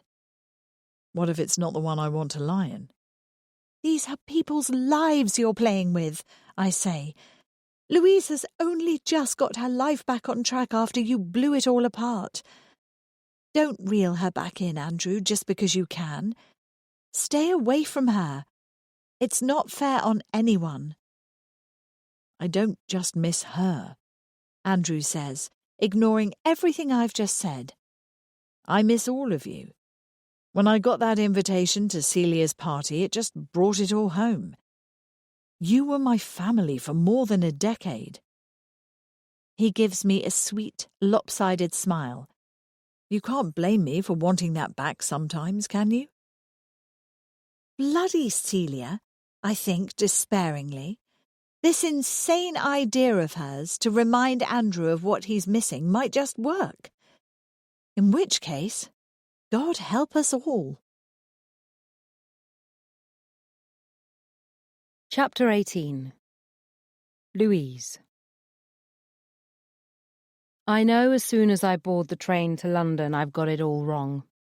I spent ages last night dithering over what to wear. At the university I could get away with jeans, and when I'm freelancing I frequently don't make it out of my pyjamas, so it's been years since I had to dress for a real job. I wanted to make sure I looked appropriately smart for a London advertising agency. In the end, I plumped for a black skirt suit from my early days at the Post that still just about fits, and a pair of heels. But most of the other women on the train are wearing trousers, not skirts, paired with ballet flats or loafers and chambray shirts or wrap blouses, effortlessly pulling off the business casual look. I'm about 2 decades out of date. The commute from Brighton is a killer too. It's hot, the train is overcrowded and stuffy, and I can't find a seat. I stand in the cramped corridor outside the packed carriage along with half a dozen other commuters, leaning against the back of the toilet compartment for balance. I can feel the sweat gathering beneath my breasts and trickling down my back. When Chris first suggested the job at Whitefish a couple of days after our lunch the other week, I refused point blank to even consider it. I told her I'd rather beg on the streets than work with Kaz. "You'll hardly ever have to see her," Chris insisted. "You'll only have to come up to London 1 day a week at most. The rest of the time you can work from home, and you'll mostly be based at my Docklands office, not at Whitefish. You'll need to liaise with the team there, of course, but you can use Kaz's assistant, AJ, as your go-to guy most of the time." Even though she was offering me more money than I'd earned in years and the chance to undercut Kaz in the one place she thought she was safe, I'd turned it down because I hadn't wanted to pour petrol on the flames and start an all-out war with the woman. But then Kaz got me fired. The letter from the head of the media department at Sussex was polite, but firm. I hadn't disclosed my criminal record, and they had no choice but to cancel my contract for the upcoming academic year. "The safety of our students, extremely sorry, but we can't risk it, not in this day and age. Our legal department, you know how it is." 5 minutes after I opened the envelope, I picked up the phone and called Chris. It's time Kaz learned there are consequences. Walking into the Whitefish offices now, though, I'm suddenly beset by second thoughts about parking my tanks on her lawn like this. She certainly provoked me. But now I'm on territory where she feels most comfortable. She's got the home advantage, and I'm certain she won't hesitate to use it. But I have the advantage of surprise. I almost feel sorry for her when I see her face as I step out of the lift. Her jaw literally drops. I remember what it was like when the Post editor brought in an old college rival of mine to edit the Saturday pages that carried my column. I felt under attack in the one place I'd always considered my kingdom. This must be Kaz's worst nightmare come true. Not only am I on her turf, but she's just discovered her new boss on this account is my best friend, and even worse, that I know Patrick too. I can see all the pieces slotting into place in her head as she finally works out why Tina tried to get her fired. Chris has always felt terrible about introducing Andrew to her at that charity event, but like I said at the time, it was hardly her fault my husband ran off with Kaz. My sympathy is short-lived. Chris will make Kaz's life a misery in the next few months. Maybe it'll make her think twice about sabotaging my life again. But I don't fool myself for 1 minute this is going to be easy for me either. Kaz may be on the back foot for the moment, but this glamorous, hip world belongs to girls like her, not middle-aged women like me. You just have to look at her in her skinny jeans and Supergar sneakers. Next to her, I feel like a throwback from the 90s, overdressed and out of touch. "Stop worrying," Chris says as we get a taxi back to her office at the Shard. "You're going to be fine. You can do this job with one hand tied behind your back." Now that I've found out a bit more about what I'll be doing, I realise I'm going to like the work itself. Persuasive writing is a transferable skill, and using copy to promote a particular brand isn't really very different from working to a newspaper proprietor's political agenda. AJ is clearly Kaz's man, but I think I can handle him. And if he starts to make my life too difficult, Chris has enough clout to get Patrick to move him onto a different account. It's not the job I'm worried about, I tell Chris. It's whether I'm going to end up in a body bag. She'll probably put antifreeze in my bloody coffee. She laughs. Don't worry, a Starbucks gift card comes with the job. It's only on the train back down to Brighton, another insanely crowded commuter nightmare, that I allow myself to think about how Andrew might see all this. I don't want him thinking I've turned into a bunny boiler, first moving into Kaz's house and now working at her office. It'll be difficult to defend myself. I've got no proof Kaz is the one who tipped off Sussex University and got me fired. And if I accuse her, it'll just make things worse. Min is right. I realise suddenly I need to move out of Kaz and Andrew's house right now, whether the kitchen's finished or not. If I do that, it'll take the edge off the fact I'm working with Chris for one of Kaz's biggest clients. And Andrew owes me a little faith. I haven't landed him in it by telling Kaz anything about what happened the night of the storm, and I could have done. Obviously, I'd never try to blackmail him emotionally. That's not the sort of person I am. I hope he remembers loyalty is a two-way street. Chapter 19. Kaz.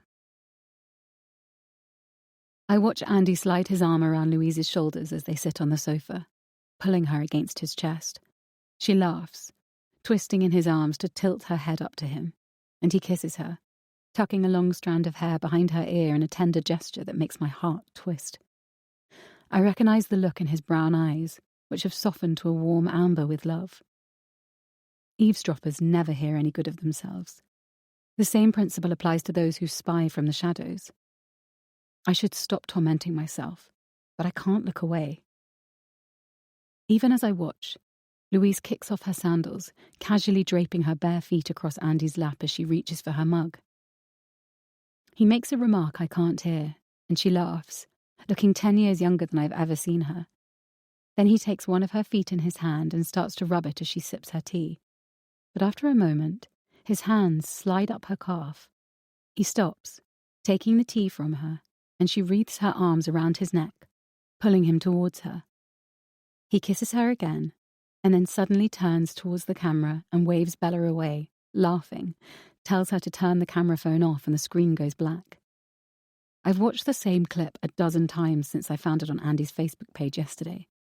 I hardly ever check his page. He's my husband. I don't need to be his social media friend. But then I received a notification Louise had tagged me in a post, and stupidly I clicked on it. I should never have accepted her friend request a couple of years ago when we were being civilized. I've blocked her now, but the damage is done. I can't unsee the video. The footage was taken about 5 years ago by Bella. She starts with a selfie in which she talks to the camera about meeting my family, perhaps for some sort of school project. She's about 10, but I didn't do the maths and work out why Louise wanted me to see this particular video until the second time I watched it. And then it hit me, like a punch to the gut. There's just the briefest glimpse when Louise reaches for her tea, but it's unmistakable, the clear outline of a baby bump. I've always known Andy cheated on me with Louise. He told me when we met they were legally separated, waiting for the slow wheels of divorce to turn, and even though I'd known it was a cliché, exactly the kind of thing all married men say, I believed him. He had his own flat in central London, devoid of any feminine touch. And we didn't just spend weeknights together, but most weekends too. Once we even flew to Barbados for a week. I didn't know then that Louise was used to him travelling for work for days or weeks at a time, giving him the perfect excuse to be away. Just a few weeks after that Barbados holiday, I saw them together, quite by chance, at Paddington Station. I'd never met Louise Page, but I recognised her instantly from her byline in the Daily Post. a column I'd always enjoyed reading until I fell in love with her husband. She was smaller than I'd expected and prettier than her headshot photo, and at least 5 months pregnant. Of course I should have ended things with Andy then and there, but he was so distraught, so repentant. One night of nostalgia, he said, too much wine. They'd slept together out of habit rather than desire. He hadn't been sure of me then, he said. He'd been convinced I'd find someone my own age, someone more appropriate with less baggage. He swore it had just happened once, and that he and Louise had both agreed it had been a mistake.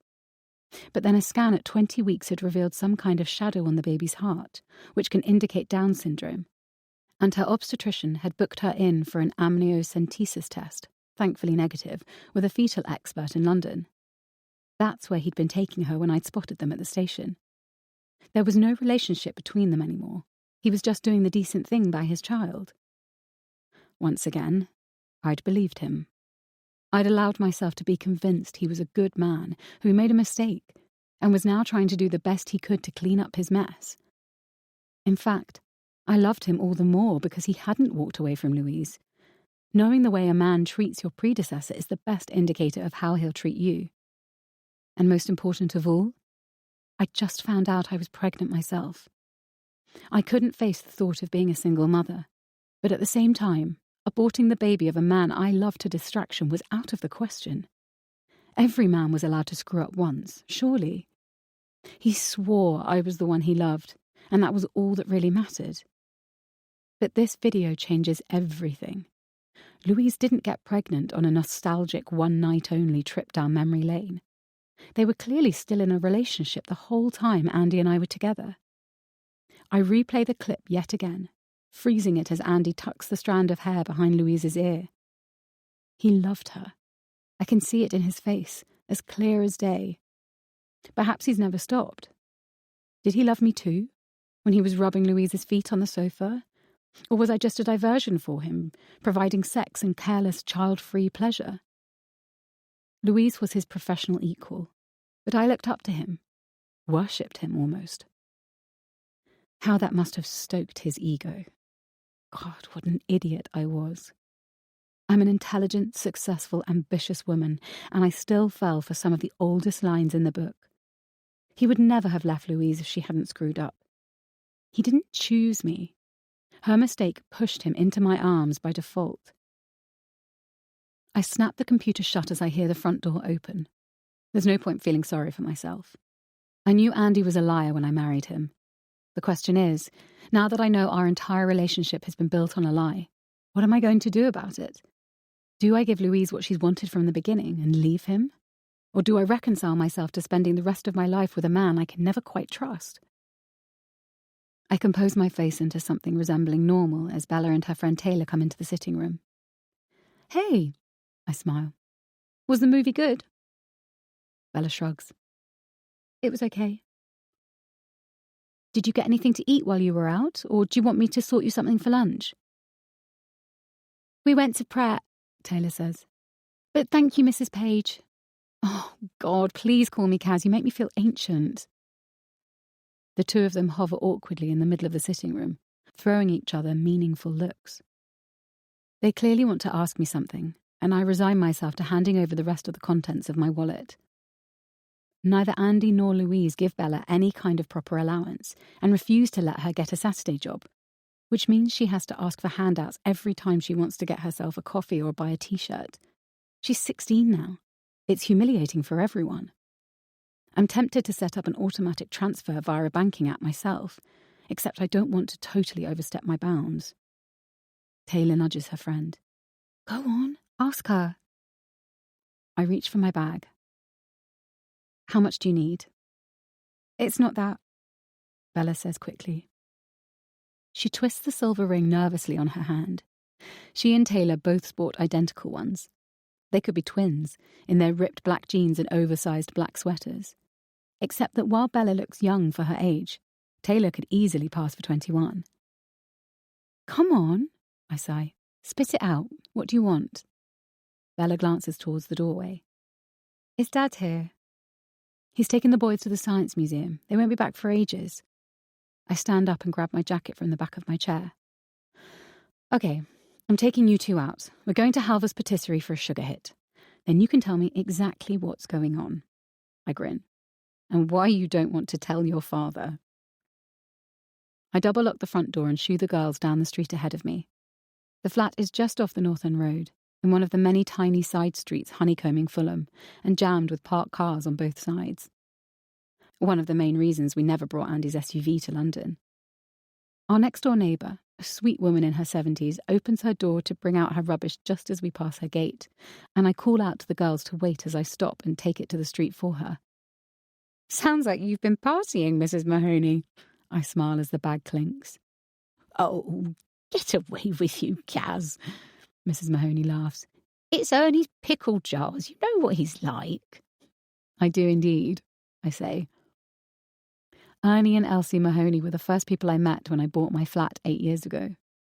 It was definitely the dodgy end of the borough at the time, and my flat was broken into 3 times in the first year before I finally wised up and got mortise deadlocks and an alarm installed. But since then, as people have been driven further and further out from Chelsea and Belgravia by the influx of Russian oligarchs and foreign money, it's become gentrified. The girls and I have to step out into the road twice to avoid basement excavations before we even reach the end of our street. It's a wonder some of these terraced rows of houses are still standing. Working-class people like the Mahoneys, who've been here 40 years, are in the minority now. We thread our way through the throng of people crowding the Fulham Road and join the queue in Halver's, where Bella surprises me by ordering a huge slab of cheesecake. Normally she eats like a sparrow, but Taylor has bought a massive slice of lemon cake, so perhaps she's just following suit. "Okay, out with it," I say as we sit down. "What's the deal?" "You're only going to say no," Bella says. I rip open a packet of sweetener and add it to my cappuccino. "You won't know till you ask. First of all, is it illegal? Because I'm not getting hold of weed for you, so don't even try it." "It's nothing to do with drugs," she exclaims, looking shocked. "So why don't you want your father to know?" "He wouldn't approve, and Mum would, totally flip." "But I wouldn't?" "You're much cooler than most people's parents," Bella says. "You're pretty sick, actually." "I assume that's a good thing," I say dryly, hiding my pleasure at the compliment. "I've got to tell you, you've certainly made me curious. Do you need an adult's permission for whatever it is? Do you want me to sign something?" "She doesn't need anyone's permission," Taylor says. "Not now she's 16. "I'm going to do it anyway," Bella adds defiantly. "You can't stop me. It's just..." She looks at Taylor, then back at me. "I'd kind of like you there, just in case, if that's okay." I sip my cappuccino, considering, more curious than ever. I remember what it's like to be a teenager. If Bella's set on doing whatever this is, she's going to find a way to do it, whether or not I agree to help. And having an adult present would give her some backup in case things go wrong. I have no idea what she's planning, but on the grounds that it's better to be inside the tent, pissing out, I'd rather go with her than leave her to her own devices. Especially since it sounds like it's really going to upset Louise. Patrick Simon Thatcher, Part 1 of recorded interview. Date, 28th of July, 2020. Duration, 27 minutes. Location, Whitefish Advertising Agency. Conducted by officers from Devon and Cornwall Police. Continued. So, you've worked with both women? Yes, Kaz was already at Whitefish when I met Louise about 5 years ago. She interviewed me for a profile piece, and then, of course, Tina took on her to handle PR for Univest. Were you aware of their personal history? Well, I knew Kaz was married to Louise's ex-husband, yes. Did you know Andrew Page had left his first wife for Caroline Page? Caroline? Oh, you mean Kaz, yes. But you didn't think it might cause trouble, having Louise Page working in the same office? Louise isn't like that. She's a very sensible woman. Very smart, actually. What about Caroline Page? Look, the divorce was years ago. As far as I knew, everyone had got past it. Caroline Page has worked for you for 8 years, Is that right? Yes. Can you tell me what kind of person she is? What kind of person? Is she reliable? Well-liked? She's good at her job. She gets things done. That doesn't always make you popular. Does she have a temper? She doesn't suffer fools, nor do I. I understand you gave her a verbal warning a couple of weeks ago. Why was that? We had a problem at work. The buck stopped with Kaz, but that's not why she got the warning. There was a scene in front of a client. Not the kind of thing you can just let go, I'm afraid. Perry, do you have the... About 2 weeks ago, sir. Thank you. I gather she blamed Louise Page for the incident you're referring to, Mr. Thatcher? Yes. Was there any truth to it? Like I said, Louise isn't like that. So you think Caroline Page made it up? I think Kaz made a mistake. That's all. How well do you know Louise Page? I don't really see much of her. She only comes into the office about once a week. The rest of the time, she works from home. Do you ever see her socially, outside work? No. Were you aware she has a criminal record, Mr. Thatcher? No.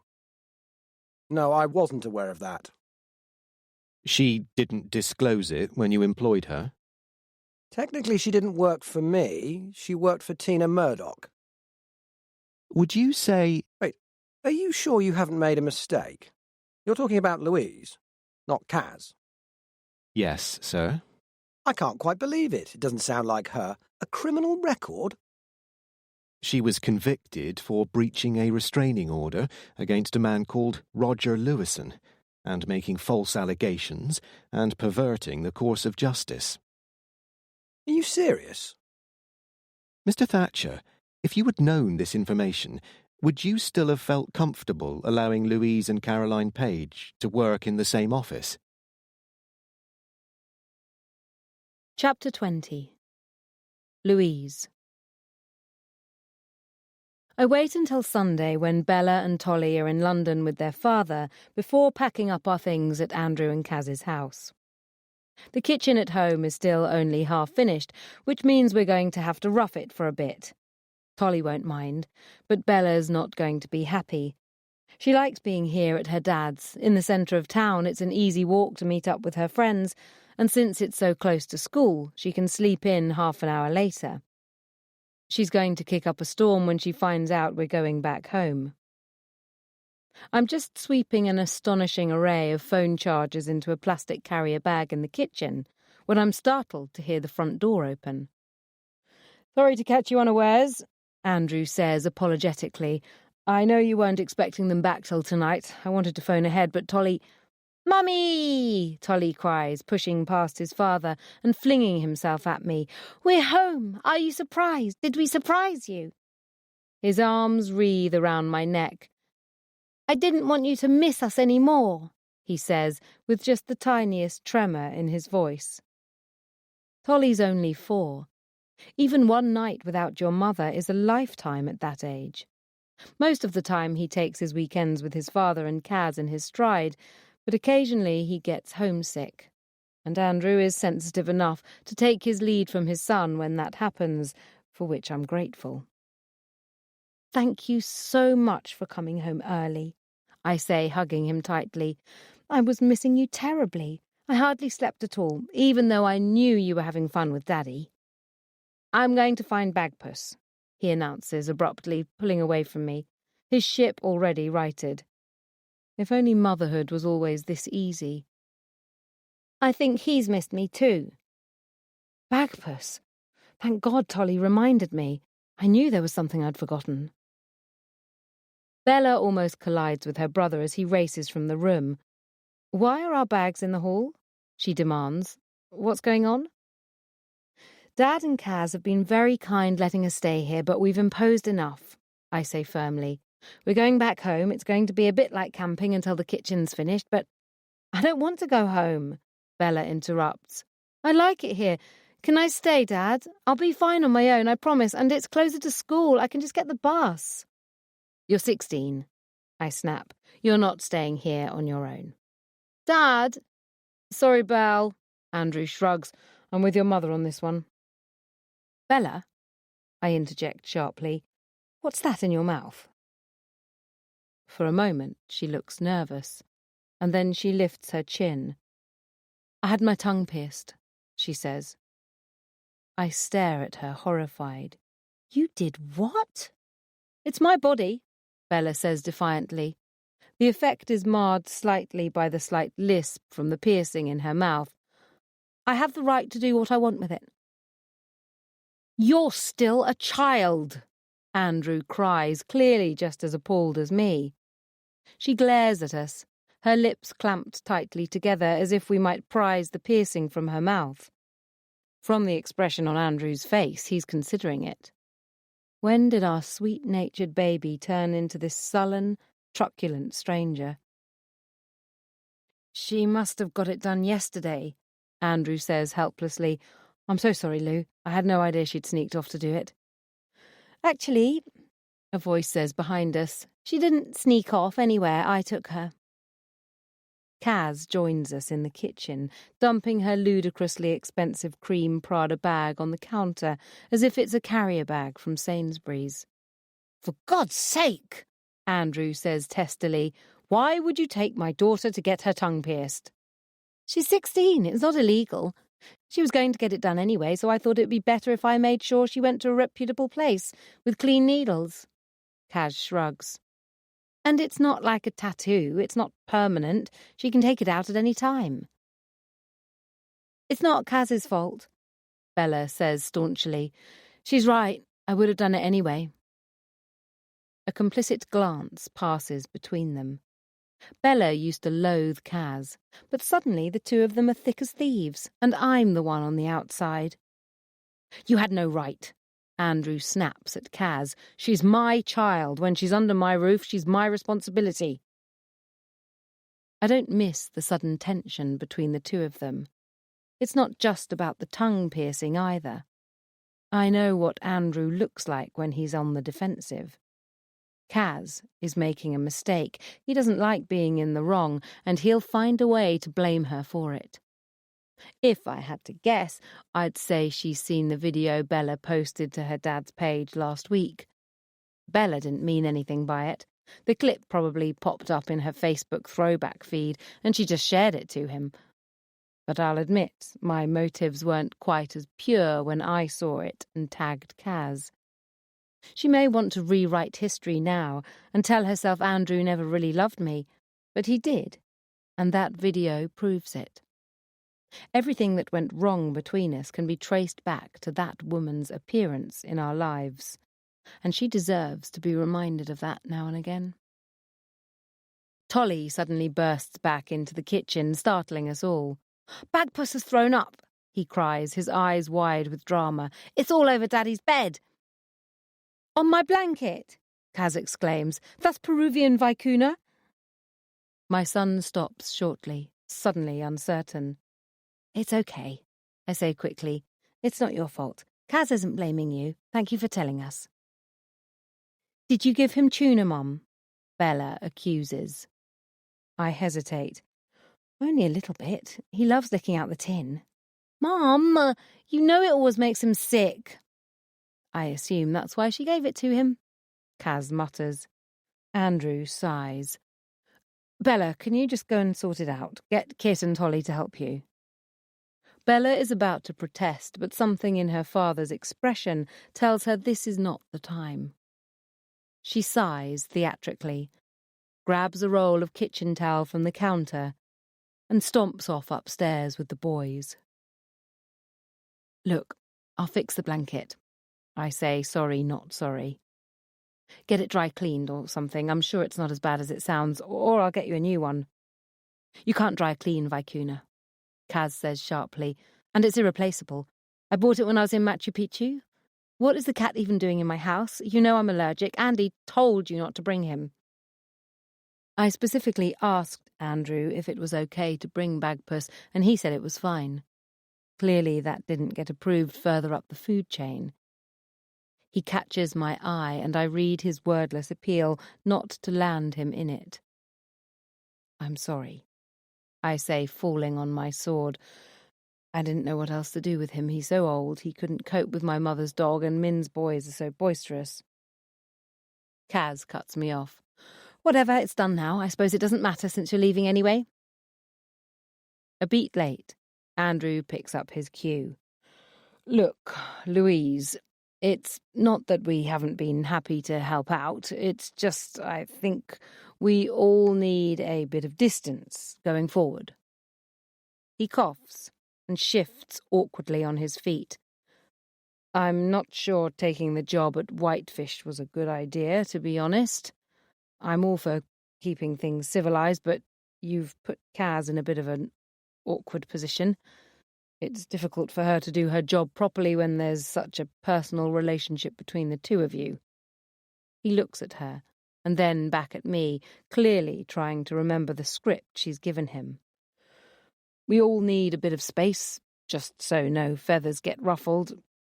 I could, give you the number of our handyman so you don't have to call me, and Bella's old enough to bring Tolly to me for weekends without involving you." My cheeks burn with humiliation. The way he paints it, I sound desperate and needy, my nose pressed against the window of their lives, a sad, unloved ex-wife who can't move on. Why is it, no matter how successful or attractive a woman is, if a man leaves her, she is defined by that rejection, an object of pity just because one weak man can't keep his trousers zipped? I summon as much dignity as I can muster. "I'm afraid I can't let Chris down, Andrew, not now I've taken on the job." I smile coolly at Kaz. "I'm sure the two of us can figure things out at work." "I'm sure we can," Kaz says, "now that we understand each other." 3 weeks before the party. Chapter 21. Kaz. Visiting my mother only ever goes one of two ways. There are the days when she can't wait to see me, excitedly leaping up from her chair the moment I walk in, bombarding me with questions before I've even got my coat off, and sharing all the gossip of our street in the weeks since I last visited. Those are the days when her condition is at its worst, when she still believes it's 2006 and I'm 15 years old. She'll ask me about my day at school and tease me about the boy who sits next to me in maths. She has no idea who Andy is, or that her grandson Kit even exists. If I try to remind her, she gets upset and confused. I've learned it's simpler to go along with her reality, because at least she's happy there. Then there are the days when she knows exactly who I am. Those are the days when she refuses to greet me and turns away when I bend to kiss her. I don't know which is worse, the bittersweet fiction of her world before the accident, or the harsh reality of a present where she's locked herself in a prison of sullen resentment and self-pity. Today, it's the latter. She's sitting by the window, staring sourly at the car park below when I walk in. She doesn't even acknowledge I'm here. She's in a wheelchair, although she can walk perfectly well. The accident affected her balance, but otherwise her mobility is fine. The orderlies at the care home indulge her because it makes their lives easier. "Hi, Mum," I say, dumping my bag on the coffee table. "How are you doing today?" I don't expect an answer, and I'm not surprised by one. My mother has few friends, but it's not companionship or amity she misses. It's someone to fight with. When no one gives a shit what you think, it's impossible to wound them. She ignores me because I'm the only one who'll even notice. I go over to the small galley kitchen in the corner of her room and switch on the kettle, even though I know she'll refuse to drink anything I make on principle. "Tea, Mum," I say, getting out 2 mugs without waiting for a response. "And I brought some chocolate digestives this time, like you asked." This finally elicits a reply. "I don't like chocolate," she announces without turning around. "Last time, when I brought the ordinary ones, you said you wanted chocolate." "You've brought milk chocolate." I said plain. "Sorry about that," I say, unruffled. I'll bring plain next time. I make 2 cups of weak tea, exactly the way she likes it, and put one on the table next to her, then turn her wheelchair around from the window. What do you call this? She sneers, peering into the mug as I take a seat. Look at the colour of it. So weak it's a fortnight. I can make you another. Don't bother. You won't stay long enough for me to drink it. Would you like me to stay longer? My mother looks up sharply. The unspoken rules of our game mean she can't admit she wants me to stay, but if she says no, she can't complain when I leave at the end of our customary hour. Her eyes narrow as she acknowledges the point. First blood to me.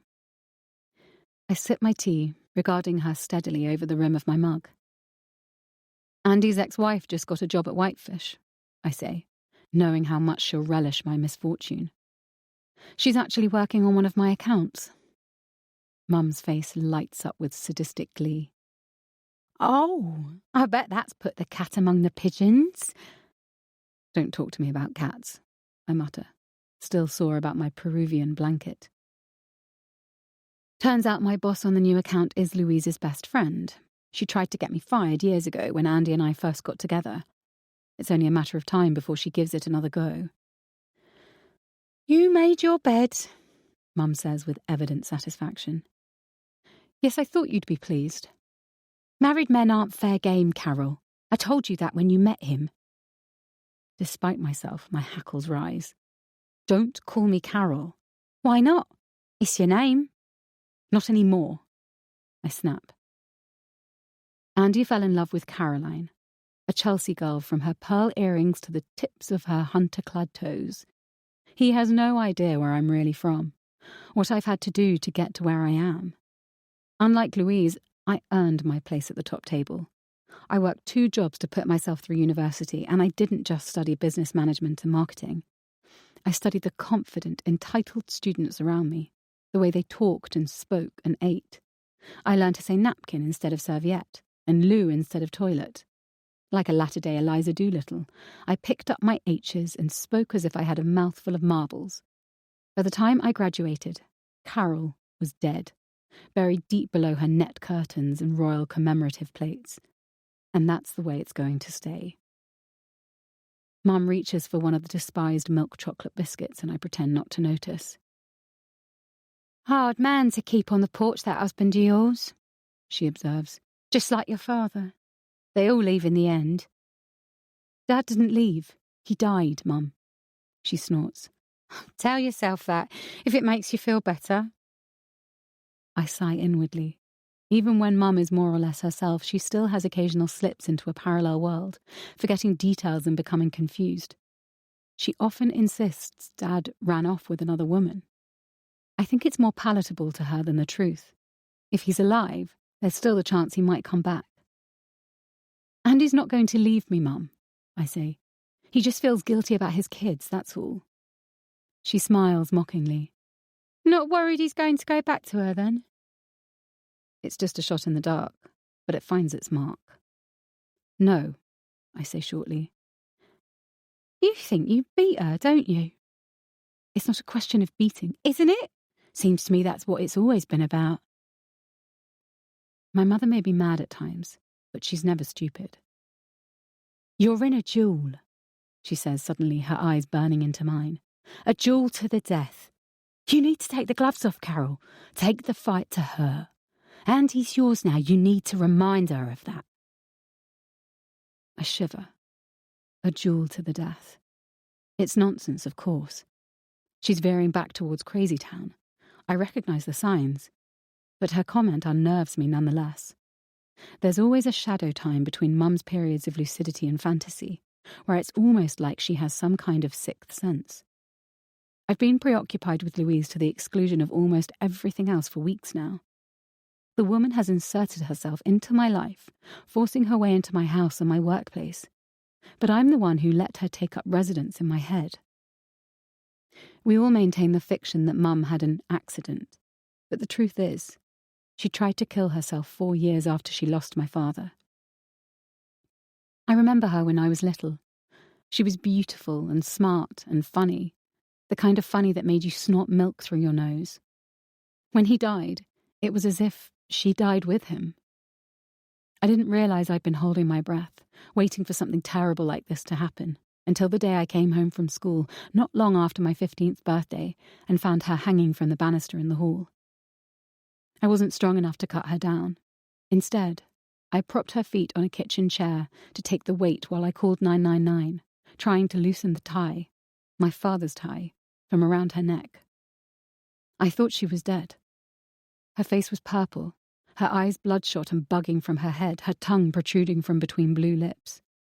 I had no idea she was still alive until the paramedics got her down and started CPR. She was in hospital for 4 months, the first week in a coma in intensive care, and then afterwards in a psychiatric ward. They put me in foster care. The family I stayed with were perfectly nice, but they didn't have much interest in me beyond the cheque they received for taking me in. Eventually, Mum was released, and they let me go home to her.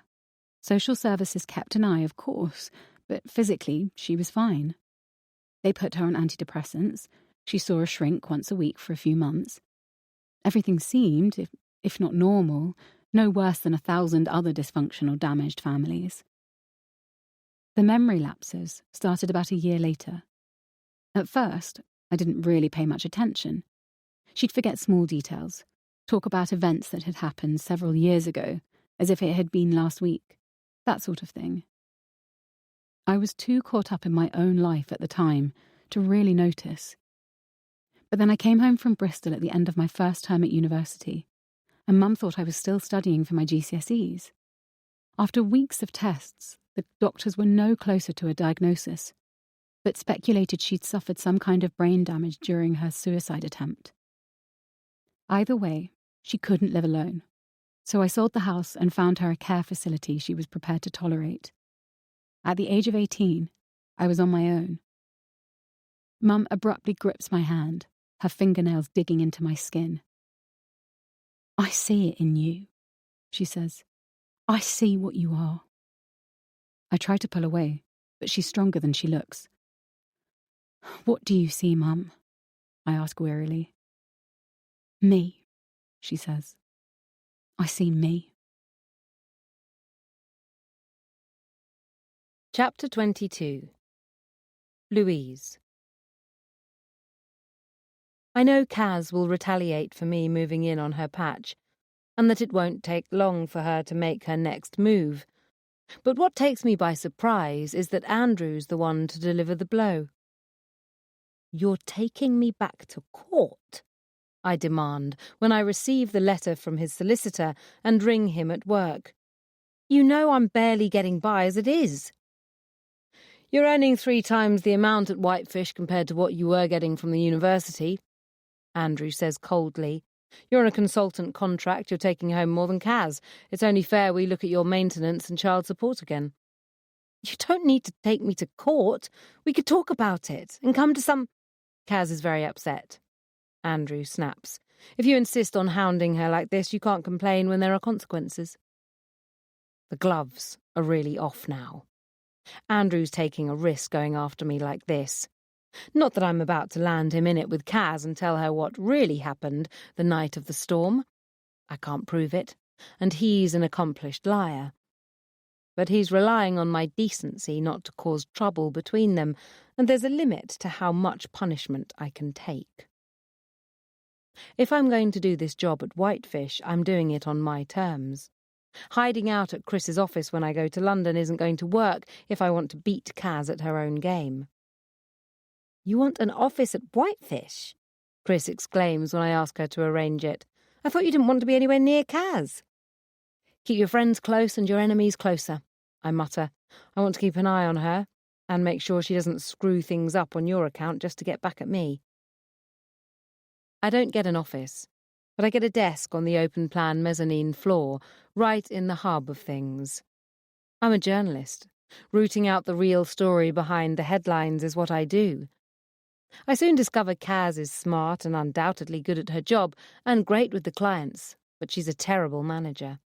She puts people's backs up.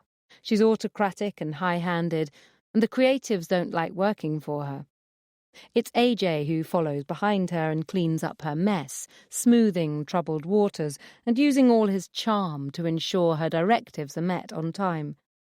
Without him, she'd be sunk. I can use this, I think, cautiously, if I need to. But I truly don't want it to come to that. I'm tired of this tit-for-tat nonsense. I can't afford to go to court. It'll cost thousands of pounds. And I earn just over the threshold to qualify for legal aid.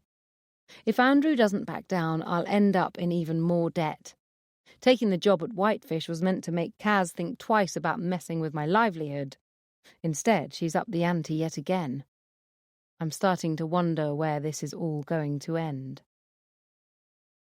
I pick up the children from school, feeling angry and despondent.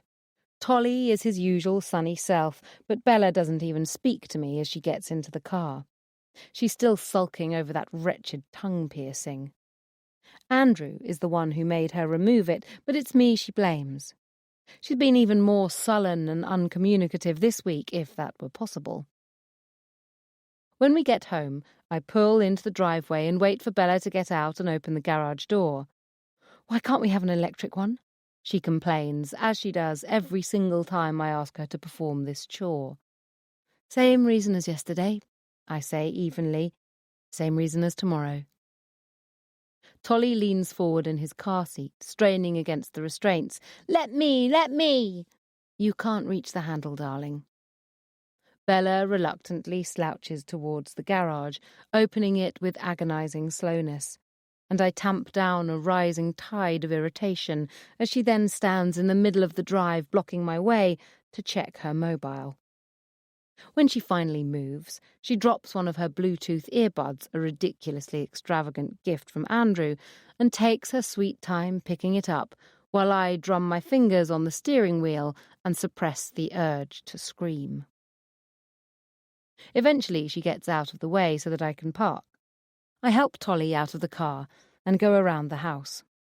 The builders are still working on the porch, their scaffolding preventing us from going in through the front, so we have to enter through the back door. I must admit, Gary Donohue's doing a good job. The front of the house no longer sags drunkenly forwards for the first time since we bought the place. "I found this on the drive," Bella says, rudely shoving something at me as she pushes past me into the mudroom. It's an earring. Some sort of semi-precious blue stone. Topaz, maybe, or aquamarine. "Whose is this?" I ask, dumping my bag on the kitchen table. "Kaz's. She was wearing them the other week. Can you put it somewhere safe so I can give it back to her? I'll only lose it." How did it end up in our driveway? Bella shrugs, putting her earbuds back in her ears. "Probably fell out of Dad's car. Don't call me for dinner," she adds on her way up the stairs. "I'm not hungry." "Bella!" With a sigh, I put the earring in the soap dish on the windowsill, tempted though I am to drop it into the waste disposal and reach beneath the sink for the cat food. I need to sort out the kids' dinner early, as I promised I'd go over to my mother's and help her and Min with arrangements for the party, which is less than 3 weeks away now. My heart sinks further at the thought. I really wish Mum hadn't invited Andrew and Kaz. This celebration should be a family affair, and instead I'll have to deal with Kaz and her spiteful games. It seems like I'm never free of her these days. I grill a couple of burgers on the barbecue outside and take Tolly's into him in the sitting room. I don't normally let them eat food in front of the TV, and he responds as if I've just given him the keys to Disneyland. Bella's dinner I cover and leave on the dining table in case she changes her mind while I'm out. I go up to her room and pop my head around her door to let her know I'm leaving. She's curled up on her bed, facing the wall, a thick fleece blanket pulled up around her shoulders, despite the fact it's July and 29 degrees outside. "Bella," I say softly, "are you awake?" She doesn't say anything, but I can tell from her breathing she's not asleep. "I'm just popping out to see Gree," I say. "Call me if there's anything you need. I'll be back before it gets dark." Bella doesn't stir. I lean over her and straighten the blanket, a fist squeezing my heart. For all her teenage attitude, she's still my baby. And right now, her face scrubbed of makeup, her slight form dwarfed by the heaped blankets and pillows, she looks not much older than Tolly. As I turn away, the phone on the bedside table illuminates with an incoming text from Taylor, and I can't help but read it. You have to get it, I'm desperate. I feel a flash of maternal concern. What can the girl possibly need that's so urgent? Before I can dig too deeply, my own phone pings with a message from Luke. Any idea what's going on with Dad? I put a mental pin in the text from Taylor and reply to my brother as I go down the stairs. Is there a problem? Mum didn't say anything to me. She said he had a funny turn. I sigh inwardly. I'm on my way over. We'll keep you posted. Typical of Mum, I think, crossly, as I go out to the car. If Dad were really ill, she'd have told me. Instead, she creates a drama by contacting Luke, knowing the first thing he'll do is come to me. Somehow my brother avoids getting sucked into her games in a way I've never quite managed. He takes after Dad. Quiet and self-effacing, he generally glides below Mum's radar, showing up literally and metaphorically, just often enough to be left to his own devices the rest of the time. I've noticed he follows much the same policy with Min. I let myself into my parents' house. Mum? I call. You there? Dad ambles into the kitchen to greet me, a crumpled copy of the Telegraph in his hand. Hello, Poppet, he says in surprise. Not at work? Working from home today, Dad, I say, kissing his cheek. You all right? Mum said you had a bit of a turn. A bit of a turn, is that what she calls it? Dad snorts. Didn't get her own way over having a band at the party is what she means. I scrutinize him carefully. He looks the same as always, tall and thin, as gangly as a teenager, with an unruly halo of white fluff around his ears and a pair of frameless half-moon glasses permanently perched on the end of his nose. He's more than a decade older than Mum, but there's a youthful air of mischief about him that even Nicky's loss didn't manage to dim. I've always thought of him as ageless, but I realise he'll be 80 next April. He wears his years lightly, but 80 is old by anyone's standards. I heard that, Brian, Mum says, coming in through the back door. She's been mowing the lawn, and her shoes are covered with grass clippings. I don't know how she has the energy in this heat. My parents have an old-fashioned push mower too, not one of those labour-saving petrol ones. Hello, Louise. I like that dress on you. It suits you now you're carrying that extra weight. Thank you, Mum, I say, not rising to the bait. She reaches up to smooth Dad's hair. Honestly, Brian, look at the state of you. You look like you've been dragged through a hedge backwards. Fell asleep in my chair, Dad says, unruffled. In the middle of the afternoon? Churchill used to swear by a nap, he says serenely, flapping out the pages of his paper and refolding it as he wanders back to his study. Churchill had a country to run and a war to win, Mum calls after his retreating back. Well, since you're here, Louise, perhaps you can help me with the carrots, she adds, handing me the peeler. I've got Luke and Min descending on me later with the boys. I could use a hand. I open the vegetable bin and get the carrots out. Luke said you told him Dad had a turn, I say. He's not getting any younger. Cold water on the carrots, Louise. But he's okay. He's been a bit forgetful lately, that's all. Let his eggs boil dry the other day, and he keeps feeding the dog.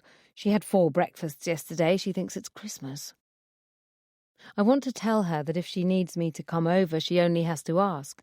There's no need to manufacture a crisis. But that's not Mum's way. She has never directly asked for help, even in the immediate aftermath of Nicky's death. She finds our pressure points and uses them to get us to toe the line without seeming to lift a finger. I pass her a peeled carrot and she dices it deftly, then scrapes it from the board into a saucepan. Min told me you'd moved back home at the weekend, she says. You handled that all wrong, you know. I pause, a half-peeled carrot in my hand. Handled what all wrong?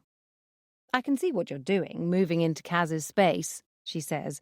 I'm sure it'll unsettle her no end, but you need to be more careful. You gave her a genuine grievance to take to Andrew, and that wasn't smart.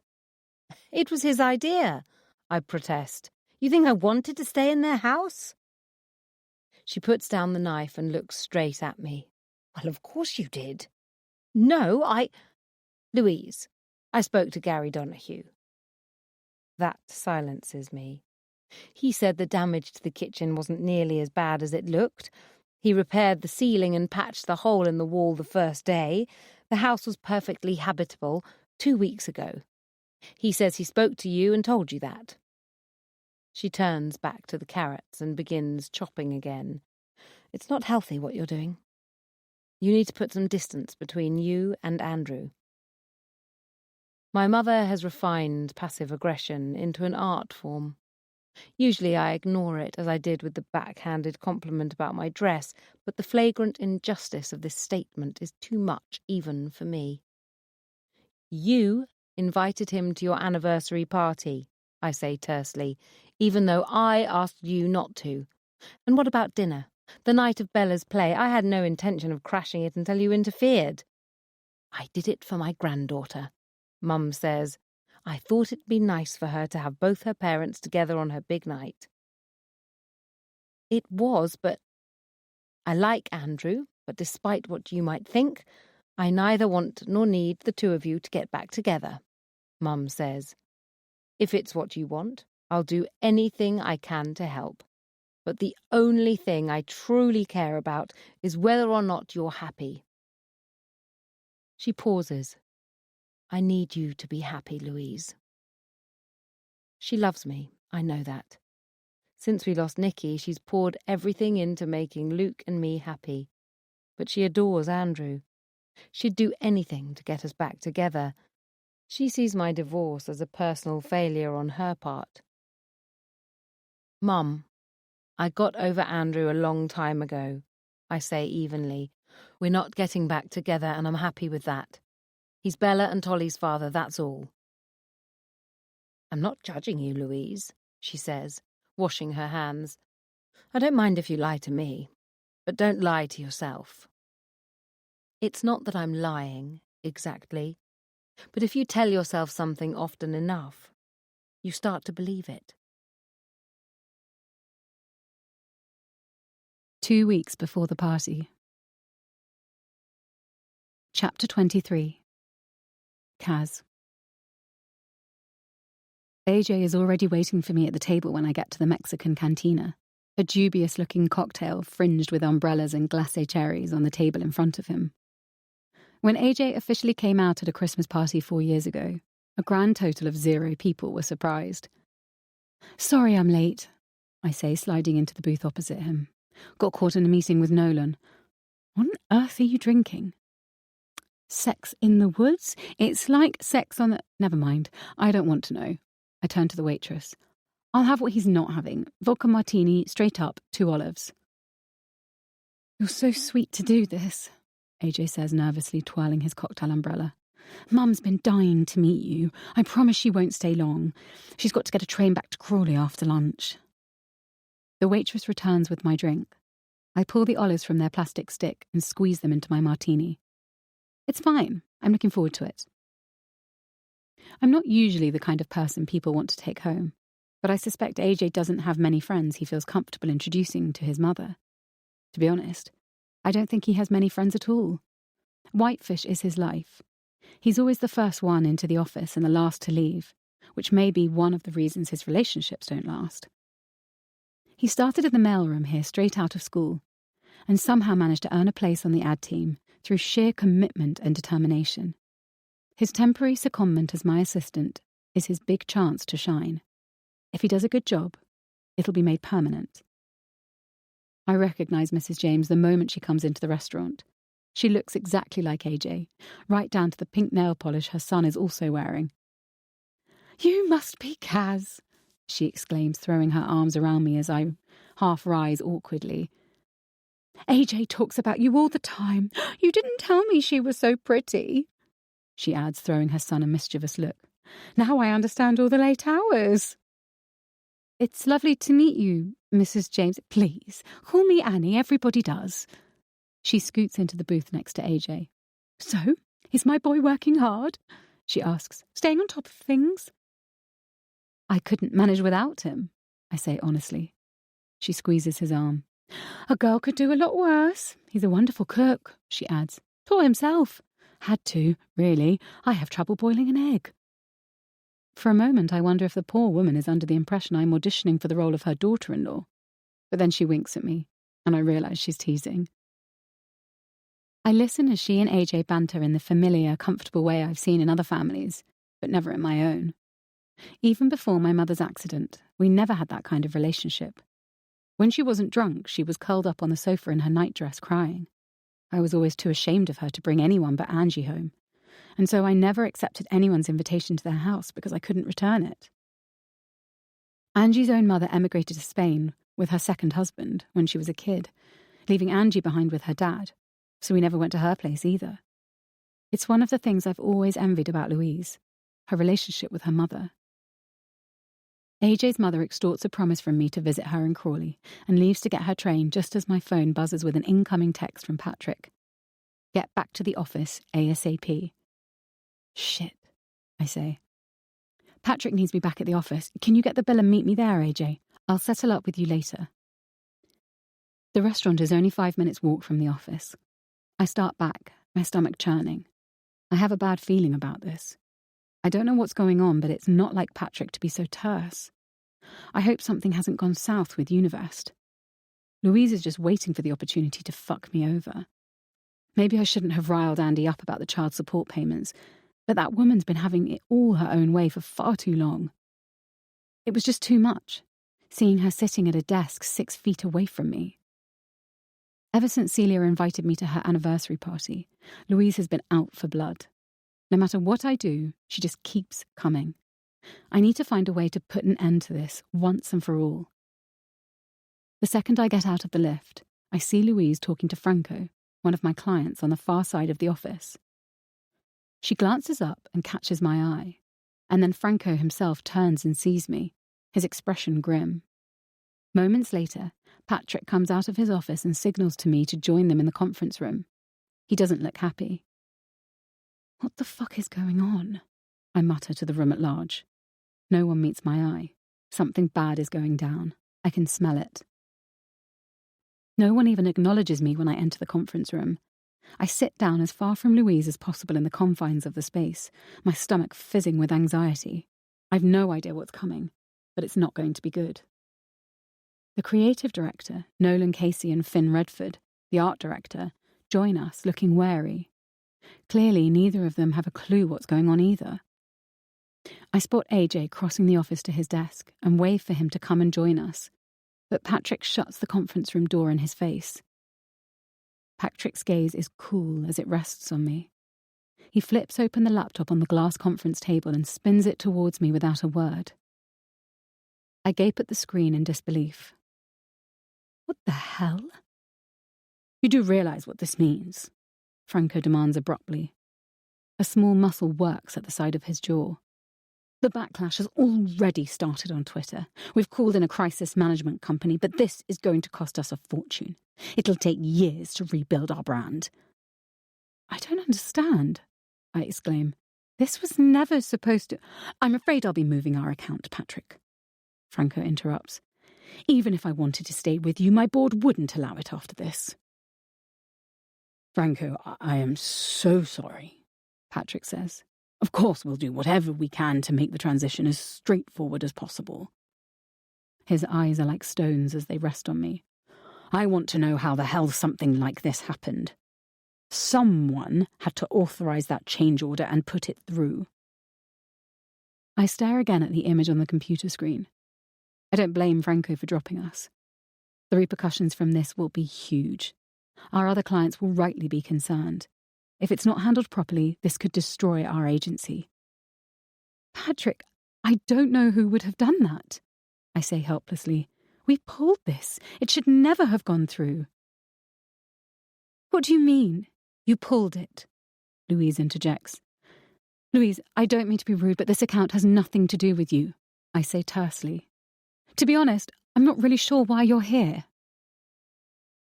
Like I just told Patrick and Franco, Louise says, her eyes never leaving my face. I was in the office when the change order was phoned through.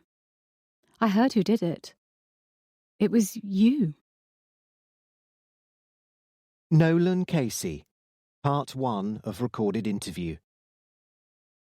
Date, 28th of July, 2020. Duration, 32 minutes.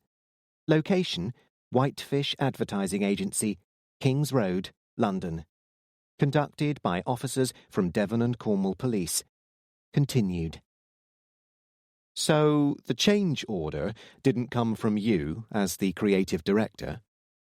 Of course not. AJ told us to pull it, so I spoke to the team and had it binned. But the ad ran anyway? I don't know how I spoke to Betty and she said it was gone. She was the creative on the Vine account. She saw, once Kaz pointed it out, we all agreed. That yellow logo on striped pyjamas, we'd have been, well, you saw what happened. So the campaign was officially shelved? Yes. We were working on a totally new angle. Finn had this brainwave. She was going to... Sorry to interrupt, Mr. Casey, but I just want to be clear. How did it end up in the press if it had been cancelled? It didn't end up in the press. Look, there's a process. There are proofs, copy approval. You have to book ad space, all the rest of it.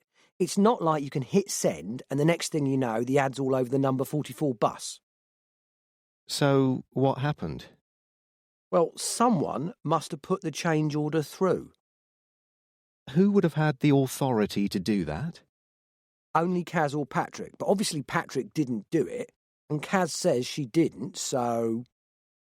Do you believe her? For the tape, Mr. Casey shrugged. Kaz says she didn't do it. She accused Louise of doing it. Why did she think that? Well, they don't exactly get on. According to Mr. Thatcher, the two women had a cordial relationship. Sorry? Patrick sees what he wants to see. You disagree? It was weird, the whole thing. First day she arrived, she and Kaz got into it out on the terrace. We all saw them. Is it possible Kaz simply made a mistake and put the change order through after all? I suppose. But you don't think so? Kaz doesn't make mistakes like that. She can be a bit difficult to work with, but she's super organised. She and Louise had this blood feud. Kaz started going on about some kind of conspiracy between Louise and Tina. She totally freaked out. How do you mean, freaked out? She started yelling and shouting at Louise, saying Kaz had pretended to be her and put in the change order. She had a total meltdown. The whole office heard them. In the end, Patrick came out and told her to go home. Mr. Thatcher blamed Kaz. The whole thing was a PR nightmare from start to finish. Vine had to issue a public apology, we lost them as clients, and several others threatened to walk. Whitefish is a small agency. We can't afford this kind of fuck-up. Patrick was furious with Kaz. He nearly fired her, except no one could actually prove what had happened. When was this? A couple of weeks ago, 2. So, hold on. Perry, can you get me... Thank you. That would be, 10 days or so before the incident outside the Page's house when the police were called. Yeah, maybe, yes. Presumably that's what the altercation was about. The fight at Kaz's house? Yes. Oh, that wasn't about the Vine campaign. It was way worse than that. Chapter 24. Louise. With every mile the train from London puts between us, I feel safer. I should never have taken the job at Whitefish. Min warned me, but I didn't listen. She wasn't worried about what Kaz would do. She was concerned about what it'd do to me. And she was right. Going head to head with Kaz has unleashed a darkness in me I thought I'd overcome years ago. I'd let myself get sucked back into a vendetta with her, retaliating every time she struck a blow, when instead I should have risen above it. But it's not too late. I can't undo the bad blood between us. But I'm going to call Chris tomorrow and tell her I can't work at Whitefish anymore. It may mean I have to tighten my belt a bit until I can get some more freelance work, but it'll be better than this constant state of warfare. Even I was shocked by Kaz's violent outburst this afternoon. I've never seen anyone that angry. I've always known what she's capable of, but it's the first time I've seen her lose control in public like that, and judging from Patrick's appalled reaction, it was the first time he'd seen that side of her too. At least he doesn't think I'd jeopardise the livelihood of hundreds of people over a stupid quarrel with my ex-husband's new wife. I'd hate to lose his good opinion, especially now when I'm going to need a reference. When I finally get home, it's after 7. Mum picked up the children from school for me and then left Bella to babysit. I kick off my heels and go into the sitting room. Tolly is fast asleep on the sofa, the remains of a pizza crust on a plate next to him, telling me they have at least eaten. I shake him gently awake and pull him onto my lap. "You should have been in bed an hour ago," I whisper. "You said I could stay up till you got home," he mumbles. I sigh. "Yes, I did. Okay, you, up we get." I add, "Did Bella feed Bagpuss?" He rubs his eyes, too sleepy to answer. I put him down and get the box of kibble from its temporary home in the downstairs loo. I fill the cat's bowl. I can't wait till the kitchen is finished and we can stop living like squatters. "Have you seen Bagpuss?" I ask Tolly, when the cat doesn't appear. Arthritic though he is, he usually materialises out of thin air as soon as he hears the sound of his kibble hitting his dish. Awake now, Tolly starts crawling around the sitting room, peering under the sofa and behind doors, calling the cat's name. "You'd better check he hasn't got shut in a bedroom or something," I tell him when Bagpuss still doesn't appear. "He was in the airing cupboard all night the other day." I'm interrupted by a blood-curdling scream from upstairs. "Mum!" Visions of broken limbs and twisted ankles fill my maternal vision. I race towards the stairs, my heart pounding, just as Bella rushes down them, the cat cradled against her chest. Fear sharpens my tone. "Are you hurt?" "Bagpuss!" The poor cat is having trouble breathing. His eyes roll sickeningly back in his head, and he suddenly starts to convulse, his body going rigid in Bella's arms. I have no idea what's wrong with him or how to help him. "We need to get him to the vet," I say urgently. "Into the car, both of you." I don't need to ask them twice. The vet is only a couple of miles away on the outskirts of Pulborough. They're open till 8, and if we hurry, we should be there in less than 10 minutes. We pile into the car, Bella in the front seat with the cat still in her arms. I only realise I'm still in bare feet when I put my foot down once we're on the main road. "Drive faster, Mum," Bella cries as I tear along the twisty lane as fast as I dare. "I'm doing my best," I say helplessly. "It won't help Bagpuss if we drive into a tractor coming the other way." "What's wrong with him?" Tolly asks. "I don't know, darling. He's pretty old. Maybe he's having some sort of seizure or a stroke." "It's not a stroke," Bella says, her voice clogged with tears. "He's been poisoned. He looks like the rats in the barn after Dad put down that stuff." Bagpuss's breaths are coming in tight little pants, and I realise we don't have much time. He suddenly starts to vomit, and with surprising calm, Bella grabs an old towel we keep in the back for spills and mops it up, murmuring soothingly to the cat all the while.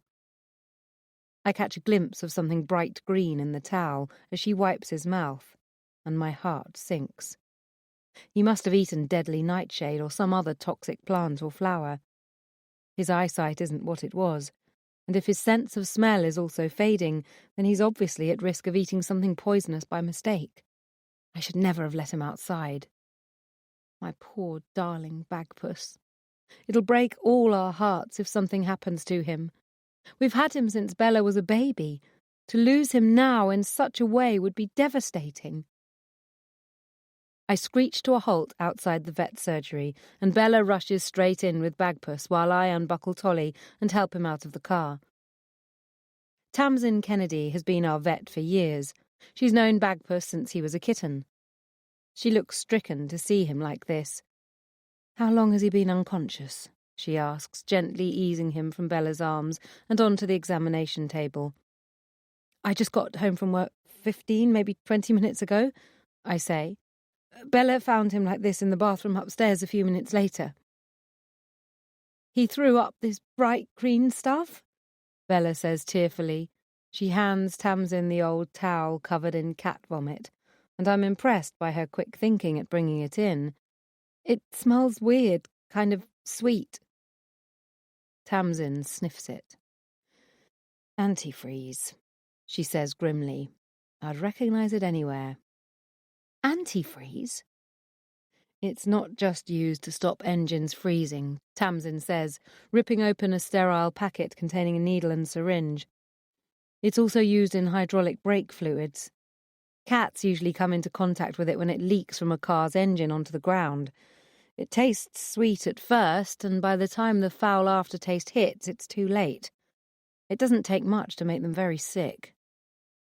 "Is he going to die?" Tolly asks, his eyes wide with fear. "Not if I can help it, sweetheart. Jamie!" she cries, calling to the young veterinary assistant in the back of the surgery. "I need you to go and get me some vodka from the off-licence down the road, fast as you can. The more expensive, the better. Grab some money from the petty cash box. Run." "Vodka?" I exclaim. "Trick I learned when I was working in Australia. If we can get pure alcohol into his blood, it'll metabolise that instead of the antifreeze, and vodka's the purest form we can get right now." "Won't it make him sick?" Bella asks apprehensively. "It'll give him a bit of a hangover maybe, but that's all," Tamsin says. "If his body is metabolising the vodka, it allows the antifreeze time to pass in a less toxic form, give his kidneys and liver a break." I frown in confusion. I don't understand how he could have come into contact with antifreeze. I always park in the garage, so even if the car was leaking, Bagpuss couldn't have got to anything on the ground. "It could have been in something else you might never think of," Tamsin says, gently stroking Bagpuss's head. "A lot of snow globes use it. Something like that could have smashed and he'd have licked it up. There's a reason cats have 9 lives. They need them." "Or someone did it on purpose," Bella interjects. "Who'd do that?" I protest. Tamsin sighs. "You read about it all the time. There are a lot of very sick people around." "It's that insane farmer," Bella says. "The one who wants you to sell the paddock? It's just the kind of thing he'd do." Jamie reappears, panting. "Purest Russian vodka," he says, brandishing the bottle. "Will this be enough?" "Let's hope so," Tamsin says. We all crowd around anxiously as she dilutes the vodka and sets up a drip for Bagpuss. His eyes open briefly and he looks at us with sudden lucidity. I see the weariness and pain there and feel a flash of guilt that we're putting our own feelings before his own. "Is this fair to him?" I murmur quietly to Tamsin. "I've given him some pain relief," she says. "I promise you I won't let him suffer." Tolly lays his head on the table next to Bagpuss, tenderly stroking his ears, and my heart twists with anguish. Is he going to be okay now? "I'm afraid all we can do is wait," the vet says, gently ruffling Tolly's hair. "You all did everything you could getting him to me so quickly, and well done, Bella, for bringing in the towel. We'll get his blood tested, but I'm pretty certain it's ethylene glycol poisoning. Antifreeze." I have to steel myself not to cry as I watch my 2 children wrap their arms protectively around their beloved cat. Despite Tamsin's best efforts, I know the chances he'll make it are slim. I can't fathom how anyone could deliberately inflict such suffering on an innocent animal. But if some sick person is deliberately going around poisoning cats with antifreeze, why on earth would they go to so much trouble as to come out here? We live at the end of a remote lane. The only person anywhere near us is Gavin, the farmer opposite me, and I don't believe even he would be so wicked as to kill our cat. It doesn't make any sense. And then suddenly, I remember the topaz-coloured earring sitting in my soap dish at home. Elise Mahoney, Part 1 of recorded interview. Date, 29th of July, 2020. Duration, 36 minutes. Location, 17 Felden Road, London, SW6. Conducted by officers from Devon and Cornwall Police. Continued. So, you live next door but one to Mr. and Mrs. Page, is that correct? Should I have said something before? I should, shouldn't I? It's just, I didn't want to get anyone in trouble. No worries, Mrs. Mahoney. That's totally fine. It's just so awful. We couldn't believe it when we saw it on the news. He was such a lovely man. Always stopped and said hello if he saw you in the street. People don't do that these days, do they? Not in London, anyway. Everyone's always in such a rush. But Mr. Page always stopped for a chat. There's no way you could have known what had happened, Mrs. Mahoney. Was it the wife? It's always the husband or wife, isn't it? Perhaps we could start by... Those poor children, losing their dad like that. It's just so sad. Mrs. Mahoney, if we could go over the events of the night of the 10th of July. You were at home, here, with your husband. The 10th of July? The night of the altercation? Oh, I'm so sorry. I've got a terrible memory for dates, but I'm great with numbers. You ask me a phone number, I can tell you, like a walking yellow pages, Ernie says.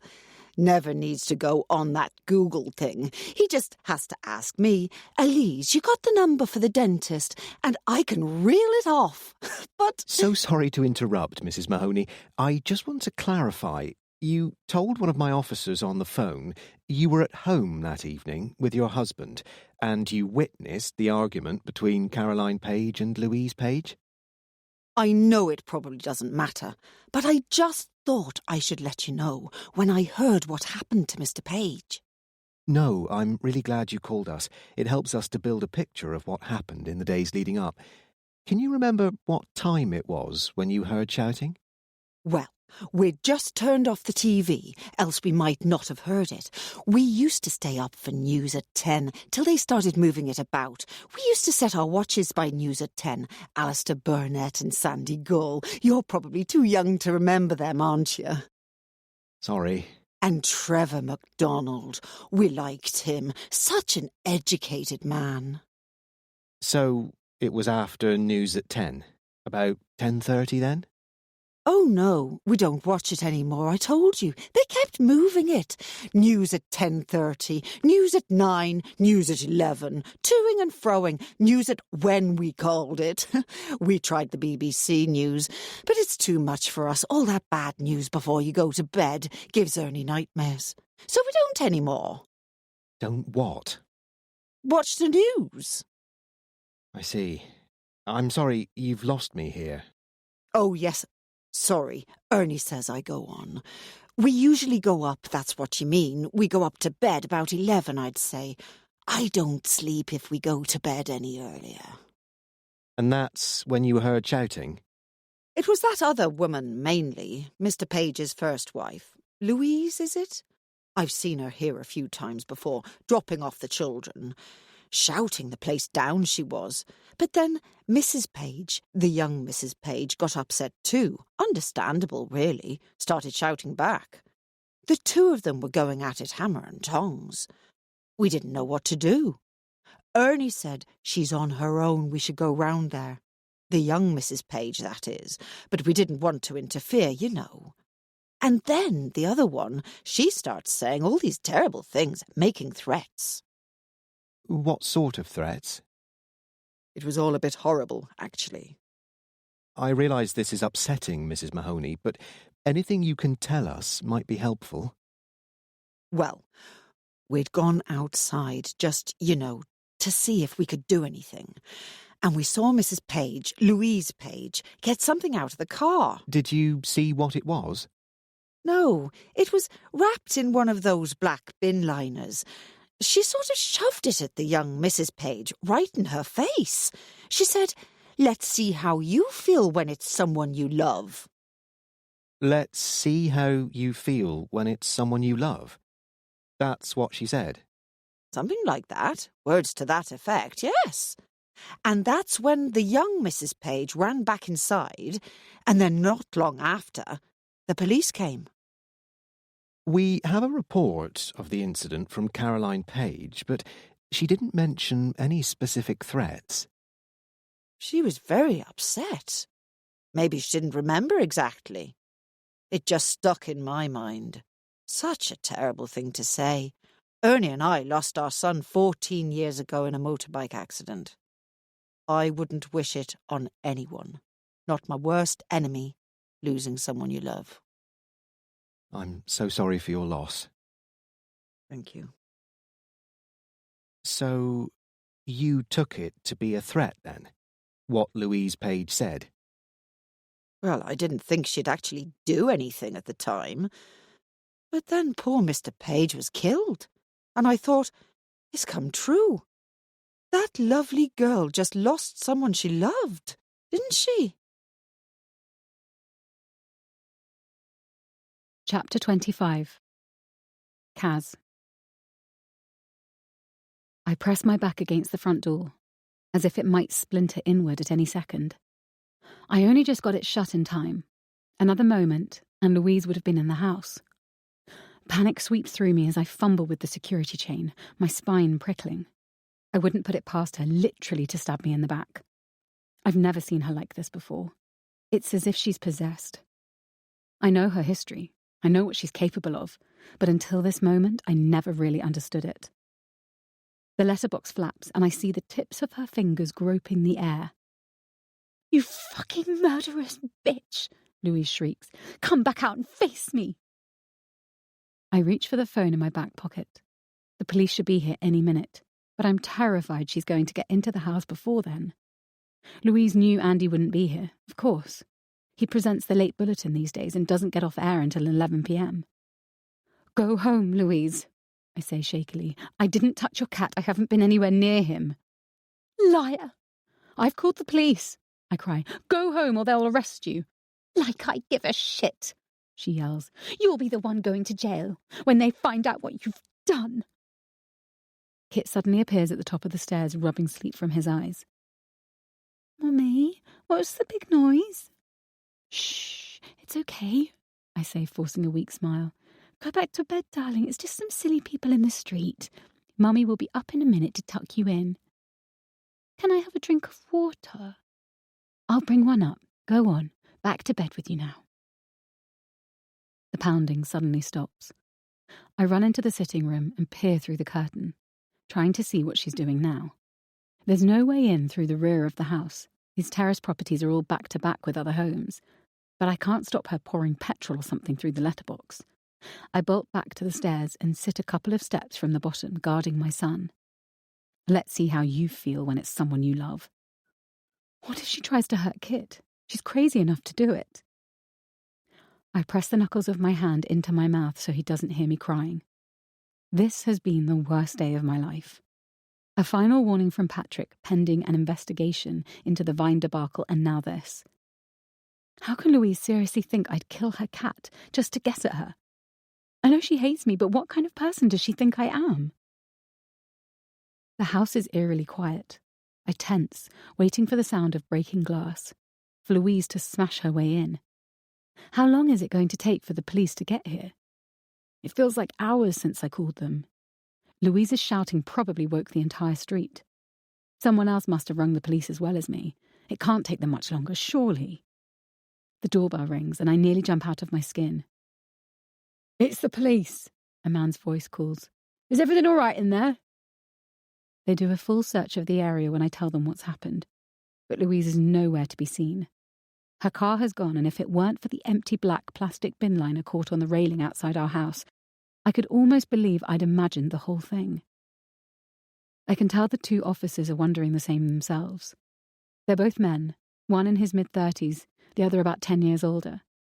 And I'm sure they think I'm just hysterical. But I can still see Louise thrusting the dead cat at me, its head lolling sickeningly out of the bin liner. I can still hear the sickening thump as it hit the doorstep when she flung it at me. Bile rises in my throat again as I describe it. They take notes, but even if they do believe me, there's nothing they can do. I didn't really expect anything else, though at least their appearance seems to have driven her away, and the incident is on the record. If she keeps it up, the officers say, I can pursue her for stalking and harassment. They don't add, though I see it written on their faces. For all the good it'll do you. I'm still trembling when Andy arrives home close to midnight, just as the police are leaving. What on earth's happened? He exclaims, shocked to see the two officers. Is everything all right? Is Kit okay? We had a report of a disturbance, the older policeman says heavily. Your wife was very distressed. She says your ex-wife turned up on the doorstep with a dead cat. To my astonishment, Andy laughs. That's why you're here. I thought something terrible had happened. Andy! He ignores me, speaking over my head to the two officers. I'm so sorry.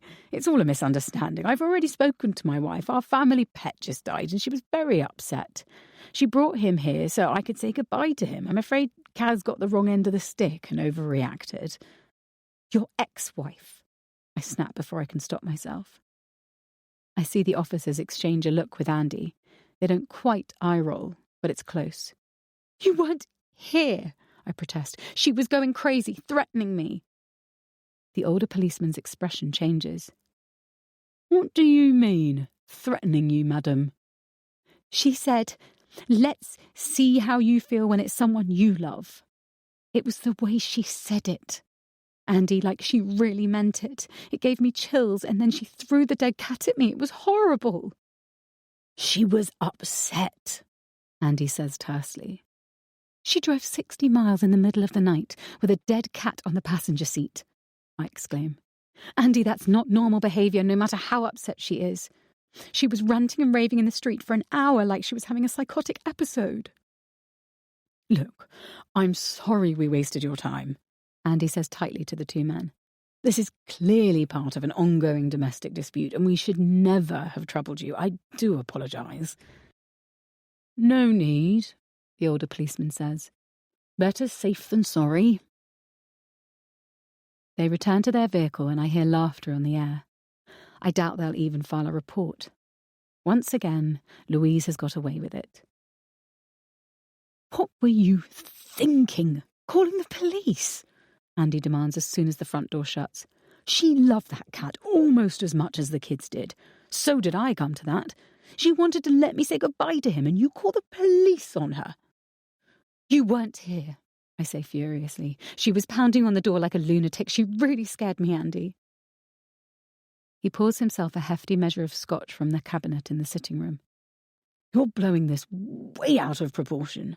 What do you think she was threatening to do? Hurt Kit? Hurt me? Put like that, it does sound ridiculous.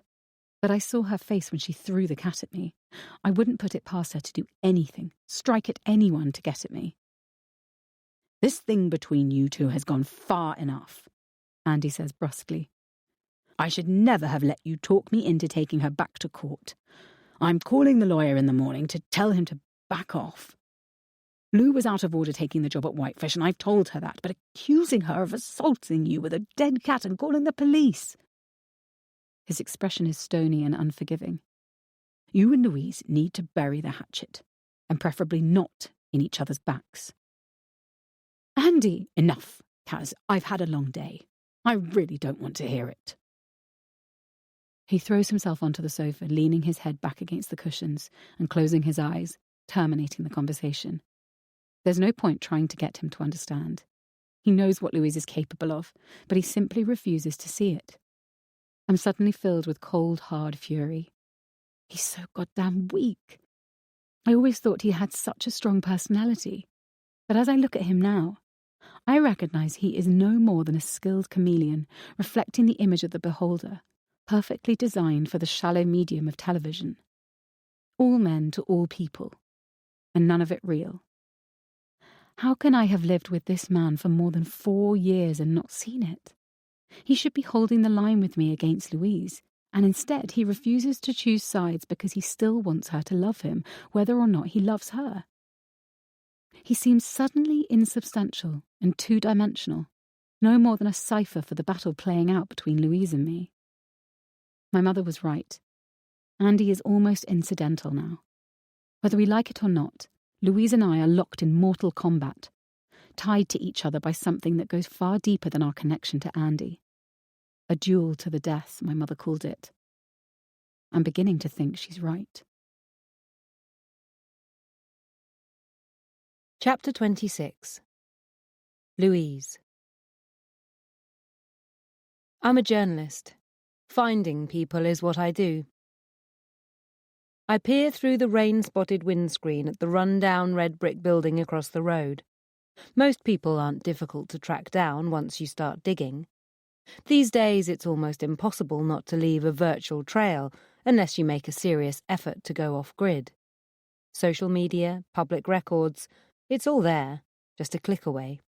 And what you can't find online is usually easy to ferret out with a few phone calls. I never go through a press office. They're always far too wary, but if you talk to the real gatekeepers, the administrators and secretaries and switchboard operators, it's amazing how far good manners can take you. Sometimes I have to stretch the truth a little, mainly through omission. People make assumptions, and I don't bother to correct them. But I don't even have to tell a little white lie to find Kaz's mother. The staffing manager at her care home gives me all the information I need over the phone, without even asking who I am. I collect my bag from the passenger seat and get out of the car. I'm done with sitting at home waiting to see where Kaz is going to strike next. If I'd fought fire with fire earlier, maybe Bagpuss wouldn't be dead now. Killing a cat isn't the revenge of a jealous woman. Taking my daughter to get her tongue pierced, having me fired, those were spiteful and unpleasant. But the kind of thing many women might do, given sufficient provocation. What Kaz did to Bagpuss is psychopathic. I'm terrified of what she might do next, to the children or me. I need to know exactly what it is I'm dealing with.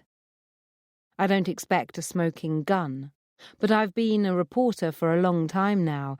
I know there is something more to Kaz's story, something in her background I need to find out. What frightens me most is the hold Kaz seems to have on Bella. I thought my daughter wouldn't want to have anything to do with her after Bagpuss, but she simply refuses to believe Kaz was involved. Perhaps I went about it the wrong way, racing up to London to confront Kaz last week, but I was too angry and upset to think strategically. Of course it was her, I shouted when Bella accused me of being the crazy one. Who else would have done it? Literally anyone? Bella cried. That loony farmer, kids, who knows? Kaz isn't some kind of psycho. She'd never do anything like that. I slammed the topaz-coloured earring onto the kitchen table between us. You were the one who found this lying in the drive right by the garage, I snapped.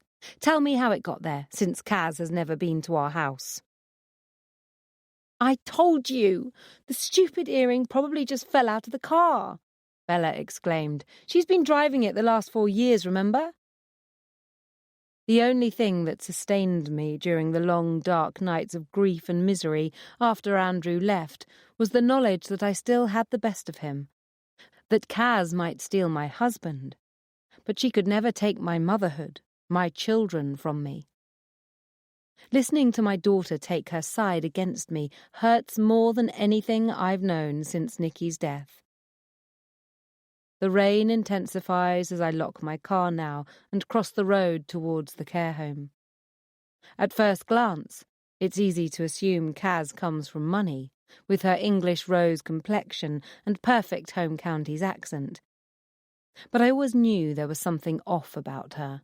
Even the younger royals adopt a glottal stop these days. Andrew clearly bought into her act. He's a terrible snob.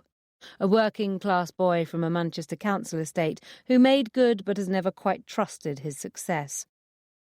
He's always had a thing for posh girls. My family's cash had run out by the time I was born, but my parents still have the odd silver chafing dish knocking about the place, and Andrew used to dine out on the fact my godfather's a baronet. I'm willing to bet good money he has no idea his current mother-in-law lives in a council care home in Dagenham. I push open the door into the lobby and am instantly assailed by an institutional smell of marker pens and boiled cabbage. It's the weekend, and there's no one behind the cheap Formica reception desk, which is littered with several half-drunk mugs of cold coffee, as if abruptly abandoned mid-shift. I lean over it, looking for a buzzer to summon someone. The blocky computer crammed onto the end of the desk hails from the last century, and a stack of cardboard manila patient files are propped carelessly to one side. The entire place oozes neglect and lack of funds, and I'm still front of house. God knows what the rest of the home is like if this is the face they present to the world. A woman suddenly appears from a small office on the far side of the lobby, wiping mayonnaise from her lips. A prawn sandwich, judging by the small crustaceans clinging to the substantial shelf of her bright blue sweatshirt. "Can I help you?" she asks suspiciously. "I'm here to see Ruth Clark," I say. "Friend or family?" I hesitate. "It's personal," I prevaricate. "Room 243, the woman says, already bored. "Second floor, you'll have to take the stairs, the lift's not working." The stairwell smells of urine and cigarettes, and the cheap, scarred orange linoleum clearly hasn't been replaced since the property was built in the 60s. What the hell is Kaz doing? Dumping her mother in a place like this? She and Andrew have enough resources for them to afford something better. There's a story here. I can smell it. The door to 243 is wide open, like every other room I've passed. The residents are subjected to bed baths and catheter changes in full view of anyone happening to walk past. I knock pointedly on Ruth Clark's door before entering, but the woman in the wheelchair by the window doesn't even look up. "Mrs. Clark," I say, "do you mind if I come in?" For a moment I think she hasn't heard me. Then she looks over her bony shoulder, and I suddenly see how Kaz will look in 30 years' time. The woman has the same fine features and high cheekbones, which are scaffolding for crepey skin grown grey from the lack of sunlight. She has the same deep-set blue eyes as her daughter too, though her hair is stringy and pulled back into an unflattering knot at the nape of her neck. But she is still beautiful in her way. "Who are you?" she snaps. "I was married to your daughter's husband," I say baldly. Her gaze sharpens suddenly.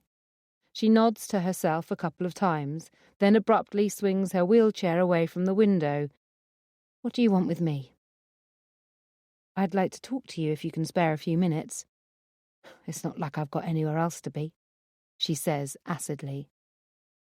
I glance around the room as I sit down in the only chair available opposite her.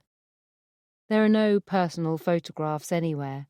No pictures of Ruth holding Kaz as a baby, or Ruth herself on her wedding day. The room is as bland and sterile as if she'd just moved in this morning, though I know she washed up here more than 7 years ago. It doesn't take a trained psychologist to see that leaving your mother to rot in a loveless cell like this is not the sign of a healthy relationship. "So what do you want to know?" Ruth asks. "All of it," I say. Chapter 27. Kaz. Andy leans across the kitchen counter to kiss Kit, holding his tie to the side so it doesn't dip into his cereal. I try not to notice that just a few weeks ago, he'd have come around the island and kissed me too. "Don't forget, the kids will be here this weekend," he says, straightening up. You need to clear all that shit out of Bella's room. You can't just use her bed as a dumping ground. I want to point out that until a week ago, that room was my study. But now that the kids are coming up to London for their weekends, Andy has decreed that Bella needs her own space so that she can have friends stay over. It's not all bad. Giving up my office has earned me lots of brownie points with Bella, which will drive Louise crazy. By the way, Andy calls as he opens the front door, we're going down to Devon next week on Friday morning now, not Saturday, so you'll need to take the day off work. Celia's invited us to a family dinner at the hotel on Friday night, and it makes sense to be there the day before the party, so we're not in a rush. I chase him down the hall. We're not still going to the party, I demand incredulously, after what Louise did. Of course we're still going, he says shortly. Nothing's changed. I'm not ruining Celia's big day because you and Louise had a bit of a tiff. A bit of a tiff? Kaz, I don't know what's going on between you two, but you need to sort it out. This weekend will be a chance for you both to put it behind you and make peace. He glances in the hall mirror and straightens his tie. I have to go or I'll be late for the morning briefing. We can discuss this later. She turned up at our house with a dead cat, I exclaim, catching his arm. I'm not letting our son within a half-mile radius of her. He shakes me off. I'm going to the party, and so is Kit. It's up to you if you want to stay home and sulk. His expression hardens. And he's my son too, remember? Andy! He's gone. I go back into the house, my entire body trembling. I feel sick and slightly dizzy. I don't know what's happening to us. Andy has never spoken to me the way he did just now, dismissing me as if I don't matter. I've never seen him look at me like that, distant and unreachable. In all the years we've been together, there has always been fire and heat and feeling between us, even when we fought. But for the past week, ever since the police came round, he's been clipped and cold and surgically angry, almost precise in his dislike. I wonder if this is what he was like with Louise in the dying days of their marriage. 4 years ago, when Andy finally left her, I thought I'd beaten her. But my victory was Pyrrhic from the start. Andy didn't leave Louise for me. I won him by default. He turned up on my doorstep, incandescent with rage and misery, not because he'd finally realised he couldn't live without me, but because he'd discovered Louise had cheated on him. It's been a cancer at the heart of our relationship, slow growing but always there. He didn't choose me. He never chooses me. I sink onto the bottom stair, the same place I sat last week to protect our son from his ex-wife's lunacy, and bury my face in my hands. Most couples start their relationships in a cocoon of intimacy. But for Andy and me, that precious, irrevocable time was marred by constant running battles with Louise. Somehow we survived and made it into clear waters. She's never gone away, a permanent thorn in my side, and Andy and I have often rowed about her, but she's never driven a wedge between us like this. A month ago, I wouldn't have thought it possible we'd end up here, more bitterly divided than we've ever been. We're teetering on the brink of something from which I'm not sure we'll be able to return. Somehow I pull myself together and finish getting ready for work. I drop Kit at his nursery and head towards the tube, grabbing a latte to go and trying to clear my head so I can concentrate on the day ahead of me. Patrick has stemmed the hemorrhage of clients after the Vine debacle, but I'm well aware I have a lot of ground to make up. I can't afford another misstep now. My phone pings with an incoming text from AJ as I climb the stairs to the platform at Parsons Green. Patrick wants to see me first thing. I step out of the way of the tide of commuters and put my coffee cup on the ground between my feet so I can text him back. Did he say why? No, but Sheila will be there. Shit. There's only one reason Patrick would have someone from Human Resources sit in on a meeting. He's going to give AJ a bollocking, and he's covering his arse so AJ can't play the homophobic card if things suddenly go south. Don't panic, I'll be there as soon as I can. Keep me posted. I hope to God Patrick's not going to take AJ off the Univest account, because that'll leave me super exposed with Tina Murdoch. But he's been punishing everyone involved in the Vine fuck-up, taking us off prestige accounts and cutting back on travel perks. AJ's only my acting deputy. Until Vine, he was on course to have the promotion made permanent, but Patrick can always throw him back in the pool with the other PAs. I squeeze my way onto the tube, trying not to spill my latte as the crowd presses in behind me. AJ is more than my right hand. He's my eyes and ears at Whitefish. He's neurotic and occasionally daft, but he's also intensely loyal, hard-working, and that rarest of creatures, a gossip who knows when to keep his mouth shut. Losing him from the Univest account would leave me both short-staffed and politically vulnerable. He's virtually the only person in my life I wholly trust. In many ways, he's a better friend to me than Andy himself. I change at Earl's Court, and my mobile lights up with a flurry of emails as I come above ground. I scroll quickly through them as I walk down the platform. 4 messages from Tina, a couple of CC'd emails from Patrick and Sheila, an ominous sign, and another from Nolan, plus a terse reminder from Andy to pick Bella and Tolly up from the station tomorrow. And it's not even 8:30 in the morning yet. I suddenly stop in my tracks in the middle of the platform. Louise is screwing up my relationships both at work and at home, but there's only one I can really do anything about. I want to make things right with Andy. He'll be tired when he gets home tonight, and because it's easier than drilling down into what's really going on between us, we'll paper over the cracks and act as if this morning didn't happen. Andy isn't perfect, God knows. He can be narcissistic and shallow. He's ridiculously weak around Louise, and he's consistently rude to me. But he's Kit's father, and like the little girl in the nursery rhyme, when he's good, he's very, very good, even though when he's bad, he's horrid. I refuse to admit defeat. I know I can get us back to where we were, if I can just get us through this rough patch. I don't want to spend another week the way I've spent this last one, sleeping with a stone-faced stranger who turns his back to me before I've even got into bed. I want to put this whole thing behind us, and if that means apologising to Louise, I guess I'll just have to suck it up. Shoving my phone back in my bag, I step back into the flow of commuters and hustle down the steps towards the Piccadilly line. If I go over to INN now, I can catch him before his daily news briefing at 10. Half an hour later, I walk into INN's reception atrium. In 4 years, I've been here just once.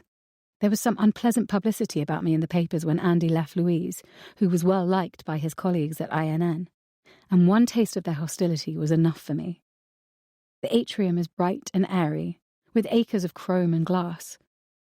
Vast photographs of the network's main presenters, including Andy, hang on invisible wires from the double-height ceiling like flags at the UN.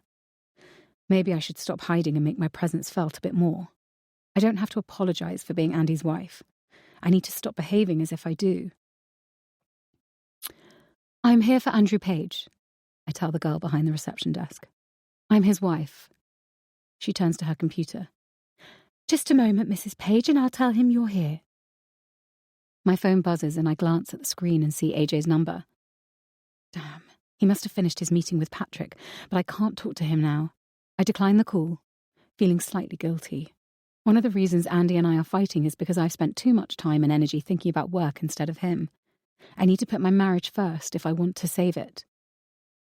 Mrs. Page, I'm afraid Mr. Page isn't picking up his phone. Would you like me to put you through to his secretary? That'd be great, thanks.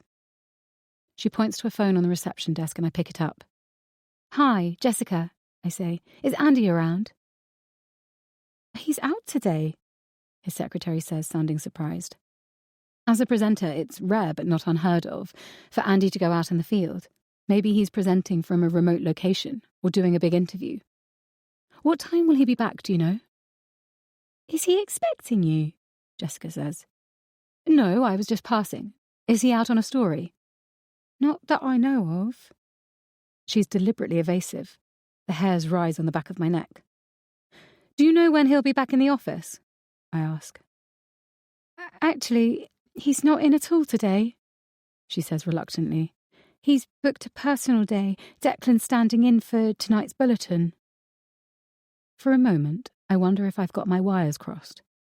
And then I remember Andy's sharp tone when he told me he'd be late for the morning briefing. Chapter 28. Min. I change out of my hospital scrubs and grab a Snickers bar from the vending machine as I head to the car park. The graveyard shift is never fun, But sometimes you can at least get a few hours' sleep in the on-call room. Either that or a multiple car pile-up or chemical explosion will get the adrenaline pumping and make you forget you haven't slept for 22 hours. But last night was the worst of both worlds. A steady stream of minor sprains and mysterious rashes that kept me busy but should really be the province of the local GP. We have enough hypochondriacs during the day, but there's a certain group of worried well who love nothing more than presenting at the ED at 4 a.m, convinced they've got Ebola. I wouldn't mind if, just once in a blue moon, one of them did. I buckle my seatbelt and turn on Radio 4. It's almost noon. I could grab a couple of hours kip before it's time to pick Archie and Sydney up from school, but it hardly seems worth it. And anyway, I'm far too anxious about Louise to sleep. On a sudden impulse, I unbuckle my seatbelt again and grab my bag from the front seat. What I need is a brisk walk and some sea air. It only takes me a few minutes to make my way from the Royal Sussex down to the seafront, which is surprisingly quiet, given it's the middle of summer. When I reach the promenade, I realise why. There's a bracingly cold breeze blowing in off the sea, and despite the sunshine, it feels more like October than July. Which is a good thing, because I need to clear my head so I can think. Pebbles tumble and crunch beneath my feet as I go down onto the beach. I have no idea what to do about Lou. I was concerned when she moved into Andrew's house and took that job at his wife's office. But this whole business with Bagpuss is in a different league of crazy. One I wish with all my heart I didn't recognise. As an ED doctor, I've come across Munchausen syndrome a few times over the years. It's one of the most difficult mental illnesses to diagnose, partly because people deliberately fake or exaggerate their symptoms, but mainly because you have to rule everything else out first. Even worse is when the patient is making someone else sick, generally a young child in their care, but occasionally an elderly relative. It's terrible, of course, but they don't usually do it to achieve a concrete benefit, like money. They want the sympathy and special attention given to the families of those who are truly sick. People with the condition aren't wicked. They're mentally ill. Perhaps it's a stretch to include a cat in the diagnosis, but Lou certainly has all the sympathy and attention she could possibly want now, especially from Andrew, and it wouldn't be the first time she's gone down this dark path. A wave splashes across my feet, making me jump, and I turn and crunch along the beach, hunching my shoulders against the unseasonably chill wind. I desperately don't want to believe Lou would do anything as awful as poison her own cat. I can hardly even bear to think about it. But I'm terribly afraid that's what she's done. None of us wanted to believe it last time either, when that whole business with Roger Lewison and his wife blew up. And yet it turned out to be true.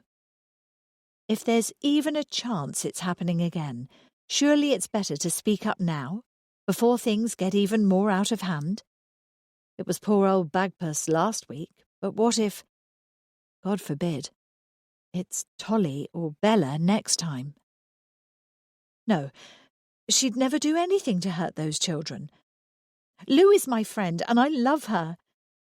If I raise the alarm now, I could set something in motion that's impossible to stop. And I might be totally wrong about this. Perhaps it was just a vindictive farmer who killed Bagpuss, as Bella suggested. Or even that jealous woman of Andrew's. I need to talk to Lou, get a better read of where her head is before I do or say anything. With sudden resolution, I head back up to the promenade. I should have more faith in Lou. If she says that woman poisoned Bagpuss, I should take it on trust that she's right. We all should. Celia needs to stop playing games with that damned party invitation and make it clear we all stand foursquare behind Lou.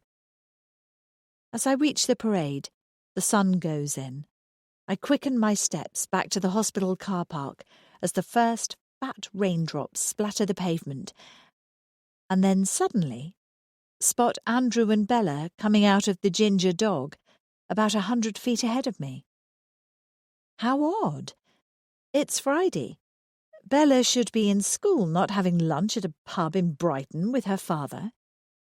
She's in uniform, so it's obviously not a day off either. I'm still quite a long way off, and they both have their backs towards me, so neither of them notice me as Andrew puts his arm solicitously around his daughter, pulling her against him and stroking her hair. There's something about the scene that strikes me as not quite right. I can't put my finger on it, but I feel a distinct sense of unease as they disappear around the corner. Something is happening within this family, something dangerous and fracturing, and instinct tells me we're running out of time to stop it. 1 week before the party. Chapter 29. Louise. Money is missing from my account. I haven't just made a mistake or miscalculated how much I've spent on petrol and groceries over the last month. £300 was withdrawn in cash with my debit card last Thursday, and since the card is safely back in my wallet, the only person who could have done it is Bella. It's not the first time she's borrowed money from me. Usually it's just £5 or £10 here or there to buy herself a coffee from Starbucks when she's out with her friends, or a new, invariably black t-shirt at Primark. But she's never taken anything like this much before. She's put me into overdraft and precipitated the text alert from my bank. But I'm less concerned with the hole she's blown in my finances than the reason she needs so much money. I check back through my past transactions on my banking app, consumed with worry. Is it drugs? That would certainly explain her moods. She's 16. I suppose it's inevitable she'd try them sometime, but £300? That's an awful lot of weed. I glance up as my brother Luke sticks his head into my parents' hallway. "Are you coming?" he asks. "Lunch is on the table." "Sorry, be right there." I scroll rapidly through the rest of my transactions. No other unexplained withdrawals, so that's something, I suppose. I know parents are always the last to know about things like this, but I really can't see Bella doing drugs. She's fanatical about clean living and won't even take paracetamol if she has a headache. We had hell to pay when she had to have a tetanus booster a few years ago. But if not drugs, why does she need the money? "Louise!" my mother calls. I hurry into my parents' dining room just as Dad bears the Sunday roast in from the kitchen with all the pride of a man who hunted and speared it himself. Mum clears a space in the centre of the table as he lays down the platter. "Shall I do the honours?" Dad asks rhetorically, as he always does. He carves perfect pink slices of roast pork as Mum passes a steaming terrine of Brussels sprouts around the table. Luke and Min's 2 youngest boys, Sydney and Archie, graphically mime vomiting until Min reaches across the table and tartly smacks each of their hands with the back of her fork. "Is it true your cat died?" 5-year-old Archie asks me suddenly. "Of course it's true," Sydney says scornfully with all the authority of his 7 years. He lowers his voice dramatically. "He was poisoned." Archie tugs my sleeve. "Was he poisoned, Lula?" I've always refused to be called Aunt Louise. It makes me sound like an Edwardian spinster. "I'm afraid so, Archie. He ate something he shouldn't have." Archie looks at his plate. Min has spooned the despised vegetables onto it while he wasn't looking. "Was it because of sprouts?" he asks dejectedly.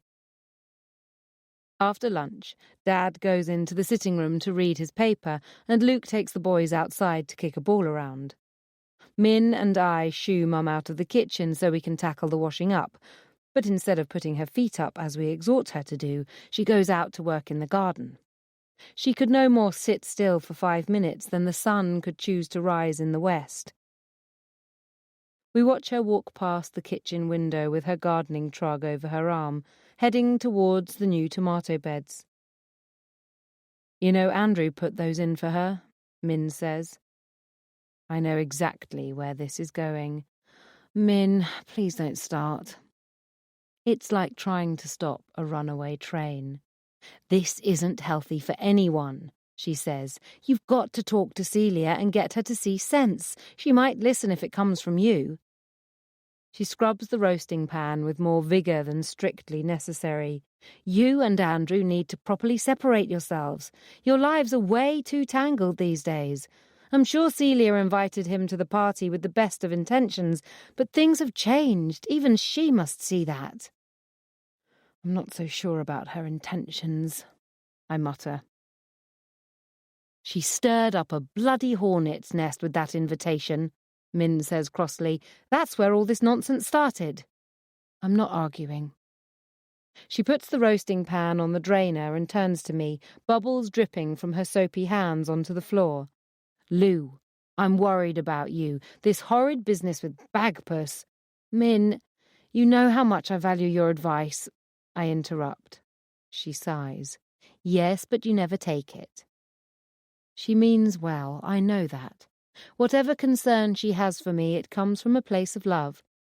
And unlike everyone else, including my mother, she doesn't have a hidden agenda. I wish I could confide in her and tell her what I learned from my visit to Kaz's mother. But even admitting I tracked the old woman down and went to see her will just fuel Min's conviction that I'm obsessed. I know she's already wondering about Bagpuss. I don't blame her. With my history, I'd do the same. "Min, dear," my mother says, letting herself in the back door and making us both jump. "Would you like to go out and join Luke and the boys? I can help Louise finish up in the kitchen." Min recognises an imperative interrogative when she hears one. It may sound like a question, but it's actually a command. She mouths a quick "talk to her" at me and disappears outside. Mum puts her basket of tomatoes on the counter and snaps on her rubber gloves, groping around in the soapy dishwater. "You're handling Andrew all wrong, Louise," she says bluntly, rinsing a serving bowl under the tap. "I've told you before, rushing off to London like a lunatic." "Yes, I know," I say testily. "I shouldn't have done that, but I was upset." "He needs to be gently reminded what he gave up when he walked away from you, not bludgeoned over the head with it," Mum says. "You know how much family means to him. He didn't just walk out on you when he left, he walked out on all of us, and he's regretted it ever since." I pick up the crockery and start to dry it. I don't want to have this conversation, but there's no stopping my mother when she's got the bit between her teeth. She's right about one thing. Family has always been important to Andrew. His parents both died quite young when he was in his mid-20s, and he's an only child. Until we married, he had no relatives to speak of other than some distant cousins in Salford, where he grew up. He needed my extended family every bit as much as we needed him to fill the gaping hole left by Nicky. "Mum, he doesn't regret leaving me," I sigh. "He could have tried to come back, but in 4 years he's never shown the slightest desire to." "He loves you, Louise. Yes, perhaps he thinks he loves her too," she adds impatiently, heading off my objections, "and I don't doubt he loves Kit. But marriage is about more than love, and as you get older, you realise that. Andrew needs to be part of something bigger." She hands me another serving platter to dry. "It's why people like him go into television. They need the audience, the mass adoration. They need to feel like they belong. I'm trying to help you, Louise, but you're not making it easy." "Help me what?" "Get what you want." She turns to face me, her hands still in the sink. "Andrew, he is what you still want, isn't he?" For a brief moment, my foolish heart dares to hope. A sunlit reel plays on rom-com fast-forward in my head. Andrew and me waking up in bed together, laughing with the children over the breakfast table, strolling hand in hand on the beach with the wind whipping our hair as seagulls circle overhead. My heart aches. That's not an option, Mum. Of course it is. She reaches for the gravy boat and empties its sludgy contents into the bin. All he needs is a reason to come back, but you have to stop chasing after him. He has to come to you. I'm not chasing after. Moving into his house? Mum cuts across me. Taking a job where his wife works? I flush. I've already told Chris I'm quitting Univest and Whitefish. I'm trying to be the adult here. And what about the cat? The police aren't going to do anything. They say none of it can be proved, so... Kaz didn't poison your cat, and you know it, Mum says. I know it's hard to believe, but Louise Roberts, you can lie to the police, you can lie to Andrew, you can even lie to yourself, but don't ever think you can lie to me. A beat falls. I clear my throat. That was a long time ago, Mum. I'm not blind, Louise. I can see what's happening. I warned you last time, but you didn't listen. She turns back to the sink, literally washing her hands of me. You're going to regret this. If you make the same mistake with Andrew as you did with Roger Lewison, it'll end exactly the same way. It's not fair for her to throw that back in my face. I was only 19, young and in love for the first time. Who doesn't make mistakes then? Roger Lewison was my tutor at Oxford. He was also married, something he neglected to tell me at the time. 2 months into our affair, his wife found out about us, and Roger was finally forced to come clean. He said she'd threatened to tell the college if he didn't end our relationship. He'd have lost his job, and I might have been sent down. But I was so in love with him, I simply couldn't accept it was over. I thought if I could just make his wife realize how much we loved each other, she wouldn't want to stand in our way. She'd set him free, I reasoned, once she knew it was hopeless. No woman wants a man to stay with her out of pity. It was all terribly sad for her, of course, but Roger and I were meant to be together. We were soulmates. So I tried to talk to her, to explain, but she wouldn't give me a chance. She hung up the phone when I called and refused to speak to me. I sent 1 or 2 handwritten letters, but she ignored them too. I started hanging around her office. She was a psychology tutor at another college, but she still wouldn't see me, and eventually had the college porter ban me from the quad. In the end, she didn't leave me any choice. I just wanted to talk to her. Roger had an evening lecture every Wednesday, so I knew how to time it so he wouldn't be home. Jennifer let me in. She hadn't expected me to turn up on her doorstep, and I took the advantage of her confusion to talk my way inside. She'd been preparing supper. She was wearing an old-fashioned white and navy striped apron and had a dusting of flour on her cheek. She also had a paring knife in her right hand. It was the sight of her in her apron, the domesticity of it, this woman, Roger's wife, cooking him dinner, waiting for him to come home. My memories from that night are confused, a blur of frightening, violent images. I remember her lunging at me, a sudden, sharp pain in the left of my lower abdomen. Jennifer told the police I grabbed the knife from her hand and deliberately stabbed myself in the stomach. I tried to explain she was the one who'd attacked me, but it was her word against mine, and she was an eminent professor at an Oxford college, and I was an infatuated student who'd been having an affair with her husband and had forced my way into her home. Jennifer Lewison took out a restraining order against me. I was lucky not to be expelled from the university. It took me several years of counselling to be able to admit what had really happened. The therapist showed me I'd wanted Roger's sympathy, for him to see me as a damsel in distress, so that he'd come to my rescue.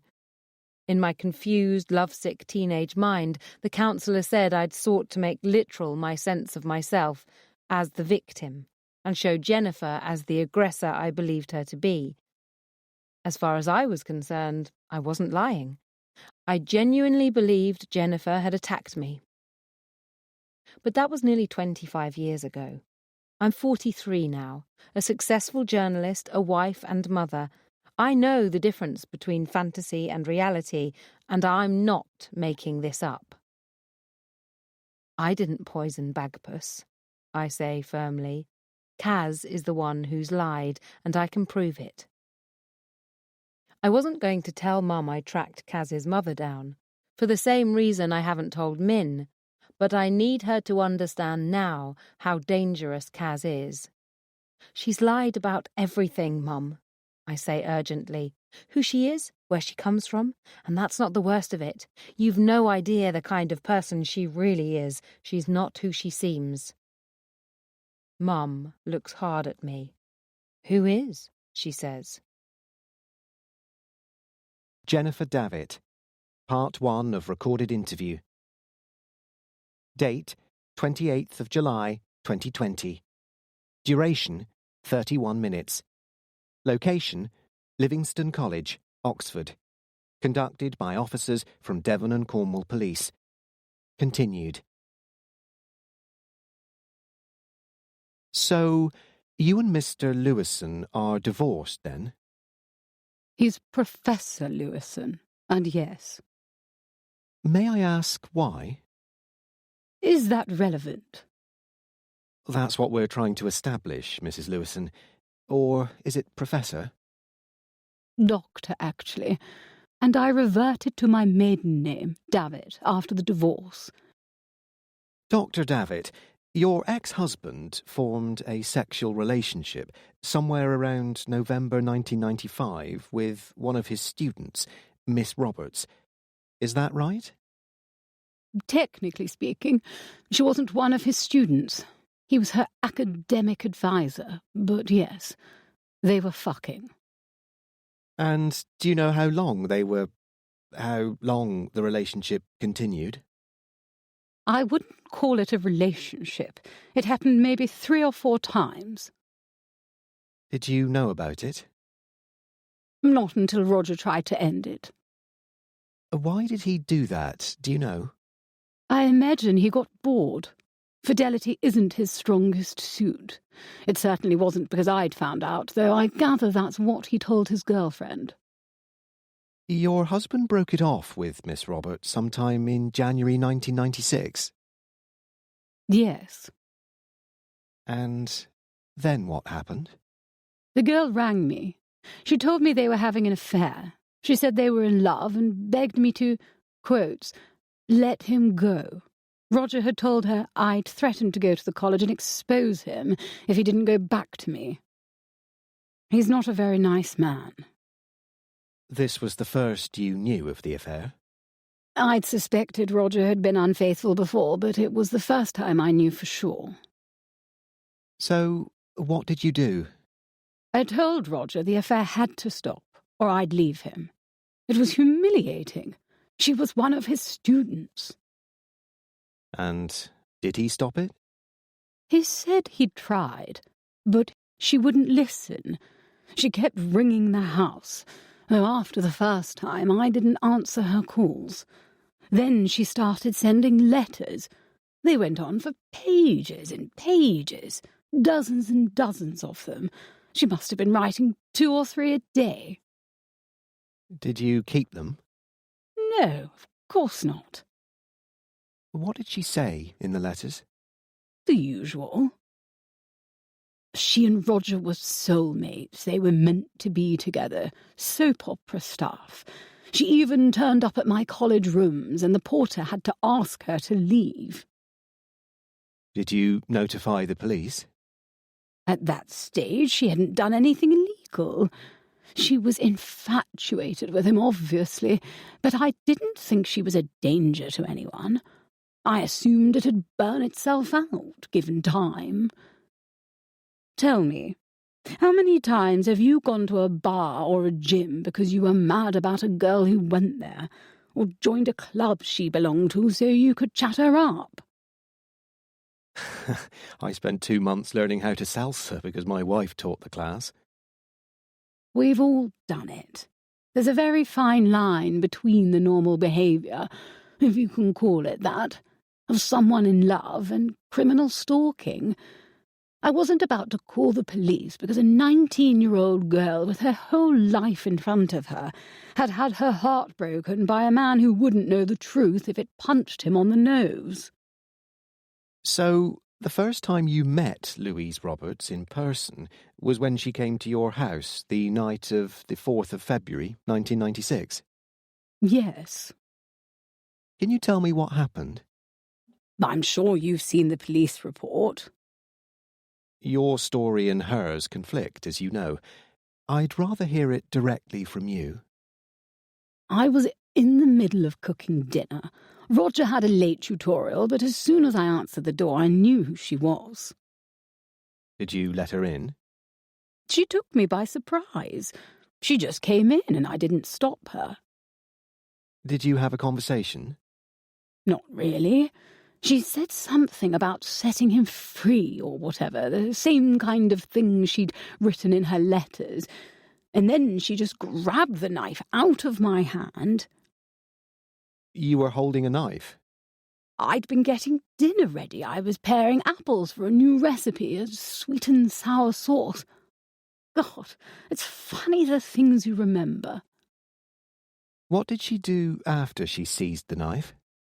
It all happened so fast. She grabbed it and just stabbed herself in the stomach.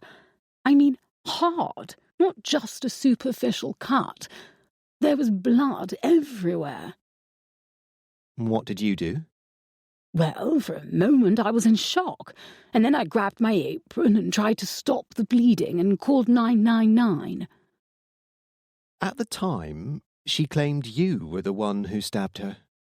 If you know that, you must also know her version of events did not stand up to scrutiny, and I was later granted a restraining order against her.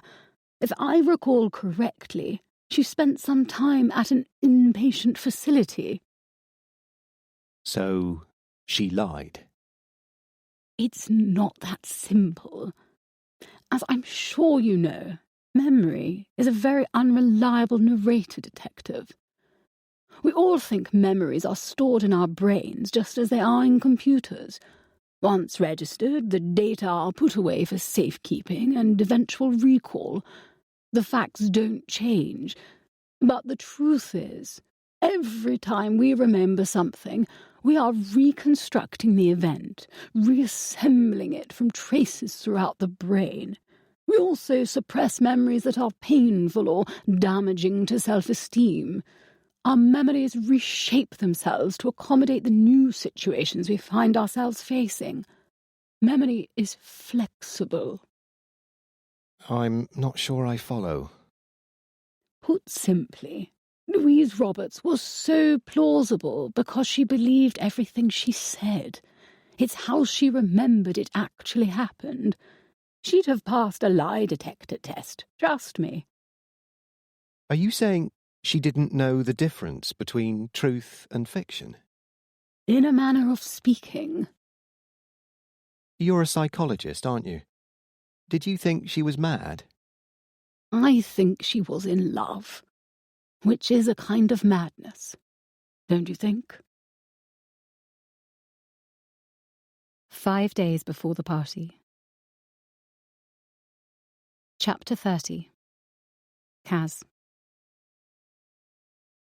I know it's a Hail Mary pass, but if I don't ask, I'll never forgive myself.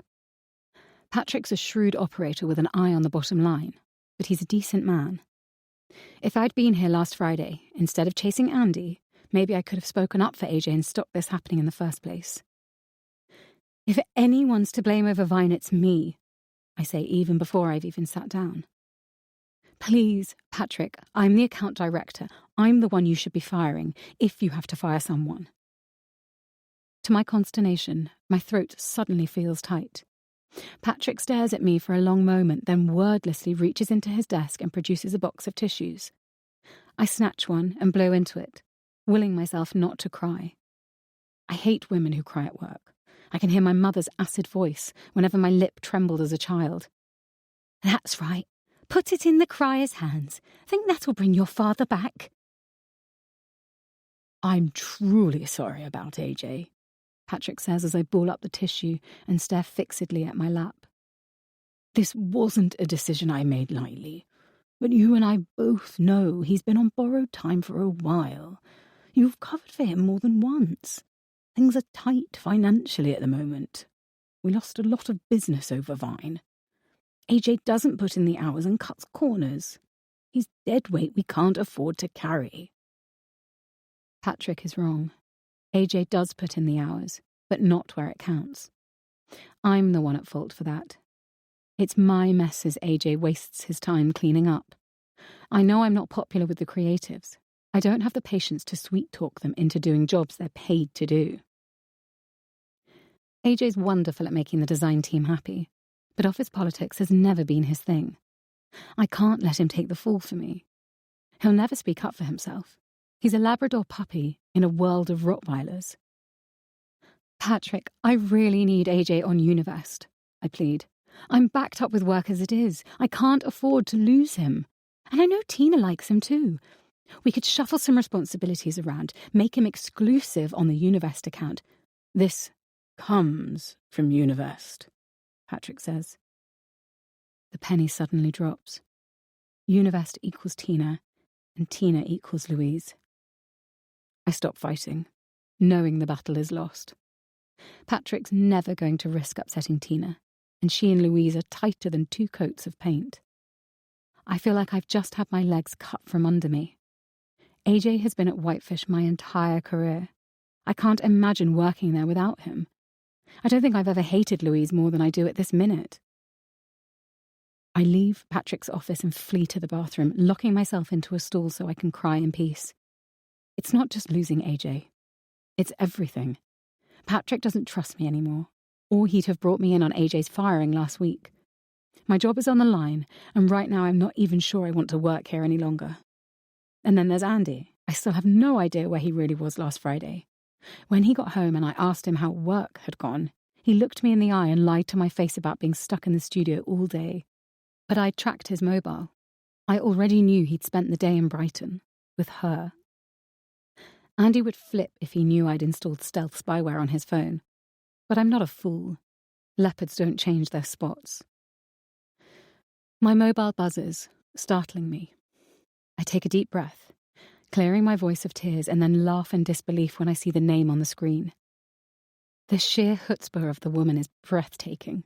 If Louise was within reach, I'd shove the phone down her throat until she choked on it. It vibrates seconds later with an incoming text. Where's Andrew? I ignore her. A second text hits my inbox. At ED with Bella. He's not at work, not answering his phone. That brings me up short. The emergency department? I love that kid, though she doesn't always make it easy. Is she okay? I type back. What happened? I stare at the 3 cycling grey bubbles, waiting for an answer. But then the dots suddenly vanish, and Louise doesn't reply after all. I resend my text, and when she still doesn't respond, I call her. Her phone goes straight to voicemail. I try Andy, but he's not picking up either. Which ED? I text Louise, my anxiety mounting. Is Bella okay? Nothing. If this is one of her sick games. Louise has many faults, but surely even she wouldn't invent an emergency involving her child just to fuck with me. She probably had to turn her phone off inside the hospital. Oh God, if anything's happened to Bella, it'll break Andy's heart. It'll break my heart. I can't just sit here and wait for Louise to ring back. I'll have to go down there. They must be at the Royal Sussex Hospital in Brighton. It's the nearest one to Bella's school. I let myself out of the bathroom stall and quickly touch up my makeup. I don't bother to tell anyone I'm leaving the office. Frankly, I don't care if Patrick fires me. Without AJ, I'm not staying at Whitefish a day longer than I have to. I have enough experience now to find another job at one of the bigger agencies. Maybe even finagle something for AJ there and take him with me. I repeatedly try to reach both Louise and Andy on the train from Victoria to Brighton. His secretary tells me he's not at work again today, and this time I can't even bring myself to care where he is. Clearly not with Louise, at least, or she wouldn't have bothered to contact me. His phone's switched off, so I can't track him. I lean my head against the cool glass of the train window and close my eyes. I'm so tired of all the lying. I don't know what it is I'm fighting for anymore. Louise still hasn't replied to my texts an hour later. I get an Uber from the station to the hospital and rush into the ED, frantic for information. The receptionist gives me a tired smile, clearly used to desperate relatives seeking news, and turns to her computer without comment when I give her Bella's name, calmly tapping her keyboard as I grip the edge of the counter with whitened knuckles. "Is she okay?" I demand. "I'm afraid I can't tell you that," the woman says sympathetically. "Are you family?" "Yes, well, I'm married to her dad." Her expression cools. "So, not actual family, then?" I suppress the urge to punch the woman on the nose. "She's my daughter," I say tersely. "If you could take a seat, someone will be out to see you shortly." I eye the double doors to the right of the reception desk. I'm tempted to make a run for it and find Bella myself, but I tamp down my anxiety and frustration and return to the waiting area. I go over to the vending machine, jabbing in the numbers for a strong black coffee. I realise I haven't eaten all day and add a mini pack of digestives. As I reach into the vending bin, I suddenly catch sight of Bella sitting in a small bay just along the corridor to my left. Her head is heavily bandaged, but she's upright and scrolling through her phone. As far as I can see, she's alone. I abandon my coffee and biscuits and rush over. "Bella!" I exclaim. "Are you all right? What happened? I've been worried sick." She looks up, startled. "What are you doing here?" "Your mother texted me. She was trying to reach your dad." I glance around. "Where is she?" "She went to get the car. The doctor said we can go home, but I'm not supposed to walk anywhere for a bit, and she parked miles away." I perch on the hard plastic chair beside her bed. "What happened?" "It's nothing. A rounders ball hit me in the head. Don't worry, I wasn't playing," Bella adds with a flash of dry humour. "I had a free period and I didn't feel like studying, so I went to watch. I was just unlucky, that's all." "Did you get knocked out?" "Yeah. You know, it's true, you actually do see stars.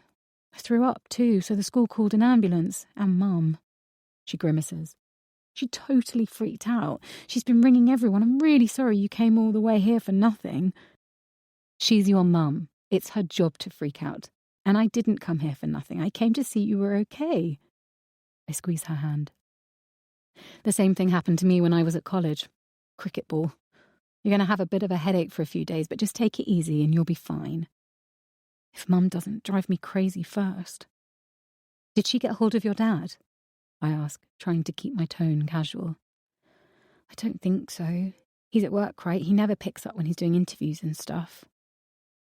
A male nurse joins us and pulls a privacy curtain across the bay, smiling at Bella. "Mind if I do a quick check of your blood pressure before you go?" He wraps a cuff around her upper arm, the sleeve of her shirt riding up as he takes her pulse. Bella quickly tugs it back down, but not quite quickly enough. It takes an effort of will to keep the shock from showing on my face. "Yep, all good," the nurse says, unfastening the cuff. "No more stopping balls with your head, okay?" Bella nods weakly.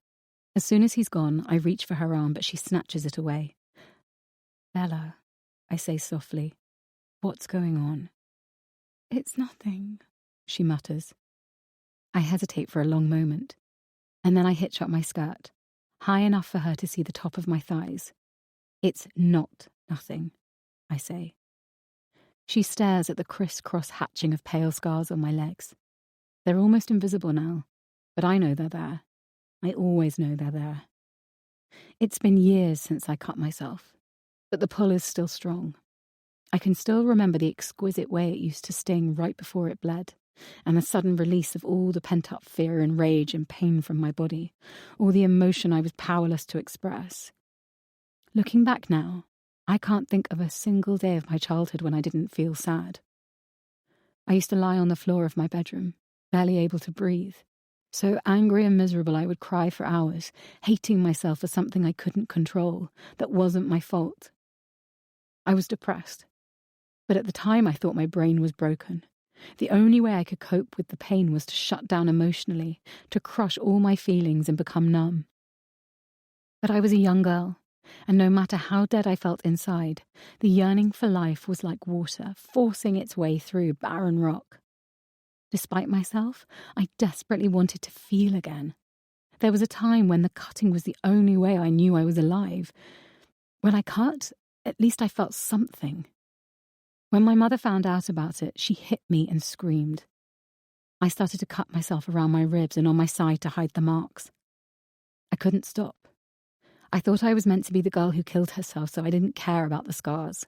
I couldn't imagine I had a future. Angie was the only one who knew, apart from my mother. "He did this to you," she said bitterly. "You're not going to let him win, are you?" I knew she was right, but it didn't make any difference. It was only when my mother tried to hang herself that my rage was finally directed at someone other than myself. She had no right to take her own life. She'd known what had been happening behind my closed bedroom door, and she'd done nothing to help. Why should she get the easy way out when I was the one in pain? At college, I sought counselling and it helped. It took time, and often it felt as if I was taking one step forward only to end up 2 steps back. I avoided friendships and intimate relationships. I cut my mother out of my life, and eventually I stopped wanting to harm myself. And then I found Andy, and for the first time, I knew what it felt like to be happy. Except now I wonder, was it the old self-hatred that led me to fall in love with a man who's always made me feel second best? Was that all I felt I deserved? Whatever has driven Bella to do this, I can't bear her to feel such pain. The anger I thought I'd tamed long ago flares back into life, but this time it has a new target. I'm not going to ask why, I tell her. But you need to talk to someone about this. No, she says, alarmed. You can't tell anyone. Bella, please, Kaz, they'll send me to a shrink. I'll stop, I promise, I'm trying. I know better than anyone how hard it is to stop what Bella is doing. Even if you manage to control the cutting, that doesn't mean you stop self-harming. There are so many ways to sabotage yourself. Drink, drugs, toxic relationships. But I also know that Bella needs someone to listen to her. Right now, neither of her parents are looking in her direction. I've been where she is. She needs someone she can trust, not someone else telling her what to do. Next time you feel like cutting, you call me, I say, gripping her hands in mine and forcing her to look at me. Day or night, you call me, okay? Okay. I hug her hard. I don't know what or who is driving this beautiful, intelligent, funny child to hurt herself like this, but I'm going to find out. And then I'm going to stop it, whatever it takes. Chapter 31. Louise. I'm fetching the car from the hospital car park when Min calls me. I can't talk now, I say, crooking the phone between my neck and shoulder as I scrabble through my bag for my car keys. They're discharging Bella, so I'm just about to drive her home. What did the doctor say? All the tests came back clear. There's no swelling or bleeding on the brain, thank God. Thank God, Min echoes. We're both silent for a moment, remembering Nikki. My brother had been fine at first after his accident. A bit banged up, certainly, several broken ribs and a lot of bruising, and a rather nasty cut on his forehead where he'd hit the windscreen, but the doctor had assured my mother it was nothing time couldn't heal. Except Nikki hadn't had time, of course. The pathologist concluded he'd suffered from something called second impact syndrome, when the brain swells rapidly and catastrophically after a person suffers a second concussion before symptoms of an earlier one have subsided. We had no way of knowing it until the inquest, but 3 weeks earlier, Nikki had been tackled to the ground during a rugby game. It was such a minor injury, he'd jumped right up and carried on playing. He hadn't even mentioned it when he'd got home. But that rugby tackle had somehow left his brain vulnerable, and the car crash then unleashed a series of metabolic events in his head that had doomed him even as the nurse had written up his discharge papers. I don't care what the doctor says now. I'm not letting Bella out of my sight. Look, Min says, I'll leave you to it. I just wanted to chat with you about something. Can you give me a call when it all settles down? Sure. Is something wrong? No, nothing like that. It can wait. I promise to call her later, then drive back to the ED and text Bella that I'm outside. A few moments later, my daughter emerges into the hot July sunshine, her head swathed in bandages. Leaving the engine running, I get out and go around to the passenger door to help her into the car. Kaz beats me to it. It's the first time I've seen her since the night I drove to London and confronted her about Bagpuss. I dig my fingernails into my palms, fighting the urge to scratch her eyes out. What are you doing here? Bella deliberately puts herself between us. She came to see if I was okay. It was really nice of her, she adds firmly. I got your text, Louise, Kaz tells me. I was worried when I didn't hear back from you. I had to come down and make sure Bella was okay. How thoughtful of you, I say acidly, but there was no need. Everything's fine. Obviously, I didn't know that since you didn't reply. I'm aware of Bella next to me, the tension in her shoulders. She will never know how much it costs me to be civil to this woman. No phones allowed in the hospital, I'm afraid, I say, forcing a tight smile. I had to switch it off. Sorry you had a wasted journey. What about Dad? Bella asks her. Is he coming here too? Kaz hesitates just a fraction too long. He's at work. It'll depend on what time he finishes. Her tone is light, deceptively casual, but I hear it. That giveaway note in her voice, the combination of doubt and fear and denial. It's subtle. Only a woman who has wondered where her husband is and with whom would notice it. He's not working, I contradict swiftly. I called INN this morning. They said he'd taken the day off today. He's out in the field. Not according to his secretary. Jessica always knows where he is, and she said specifically he'd cancelled a shoot they'd set up for this afternoon so he could take a personal day. Didn't he tell you? I don't keep tabs on him, Kaz says tightly. I smile. Perhaps you should. She smiles back, her eyes cold. I've never needed to. Bella abruptly gets into the car. You shouldn't leave the engine running, Mum, she says, buckling her seatbelt. It's really bad for the environment. On the way home from the hospital, I stop briefly at my mother's to pick up Tolly, but I don't stay and chat as I usually would. Apart from my anxiety to get Bella home, I'm still too angry with Mum after our fight yesterday. No doubt I'll get over it, but invoking Roger's name was a low blow. The episode with Jennifer Lewison wasn't my finest hour, certainly, but it all happened a long time ago now. The situation with Kaz is wholly different. I'm not fabricating what she's doing to my family. Why won't anyone believe me? Bella eats a large bowl of tomato soup without complaint for dinner, so my worry about her eases a little. I send her up to her bedroom to rest and bathe Tolly and put him to bed, then pour myself a large glass of cheap Tesco plonk and go outside. The late evening sunshine casts long shadows as I curl up in the wicker basket chair at the bottom of the garden, cradling my wine glass. I love this house. It's my home, the only one the children have ever known. But I'm honestly not sure how much longer we can afford to live here. Our finances were pretty ropey even with the job at Whitefish. Without it, we're in serious trouble. I don't want to acknowledge it, but a large part of this ridiculous vendetta with Kaz is my fault. I shouldn't have retaliated the way I did, but I still don't understand what set it all off. For 4 years we've muddled along in a wary Cold War without either of us reaching for the nuclear button. What's brought us to crisis point now? I dig a bare foot into the dry grass and rock the chair back and forth as the roseate sky deepens to indigo. I can't help a tiny spark of sympathy for Kaz. Andrew only ended up in her arms because I drove him away. If I hadn't screwed up, he'd never have left me. Maybe the seeds for what's happening now were sown then, when she realized she would never know the security of being his first choice. My wine is a little warm, but I drink it anyway.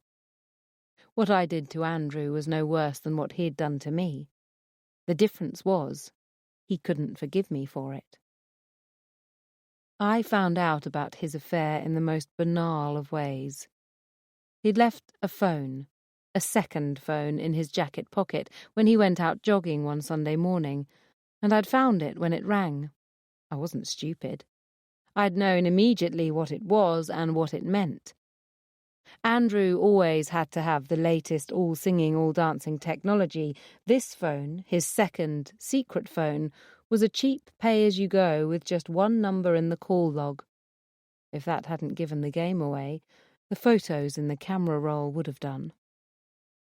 Much as I'd wanted to confront him the second he got back from his run, to scream and cry and change the locks, a deep, atavistic instinct had told me to play the long game. This Kaz, whoever she was, this pretty blonde snuggling against him in her pink puffer jacket and tight jeans and the selfies on his phone, wasn't his wife. I'd had the advantage of Bella, of more than a decade of marriage and entwined lives and friends and family. I was still the one he loved. I'd been certain of that. Somehow, I held it together and said nothing. Looking back now, I don't know how I managed it. I think it drove me a little mad. For months, I waited and prayed the affair would burn itself out, and in the meantime, I endured. If Andrew slipped away to make a work call, I'd pretend I had no idea he was calling his mistress. I allowed him to think he'd got away with it when he disappeared for 6 days on assignment to Glasgow and came back with a tan. I let him make love to me every week, as he'd always done, and tried not to ask myself if he did it like this, with her. He didn't leave me, but he didn't give her up either. And the months of waiting almost killed me. I couldn't sleep. I could hardly eat. I felt as if I was being eaten away by acid from the inside out.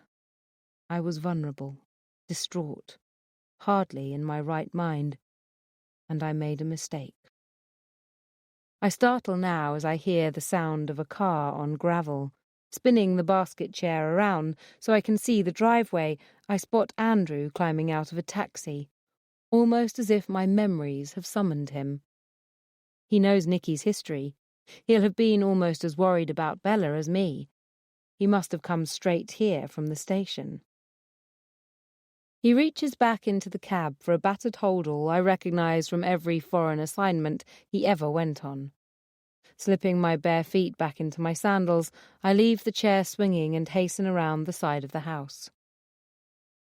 The red tail lights of the taxi illuminate Andrew's face as he stands in the middle of the drive, his expression weary and defeated.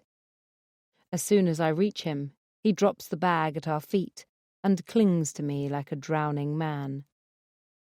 I pull back anxiously and search his face. "What is it, Andrew? Has something happened?" "Oh, Lou," he says thickly, "I've been such a bloody fool."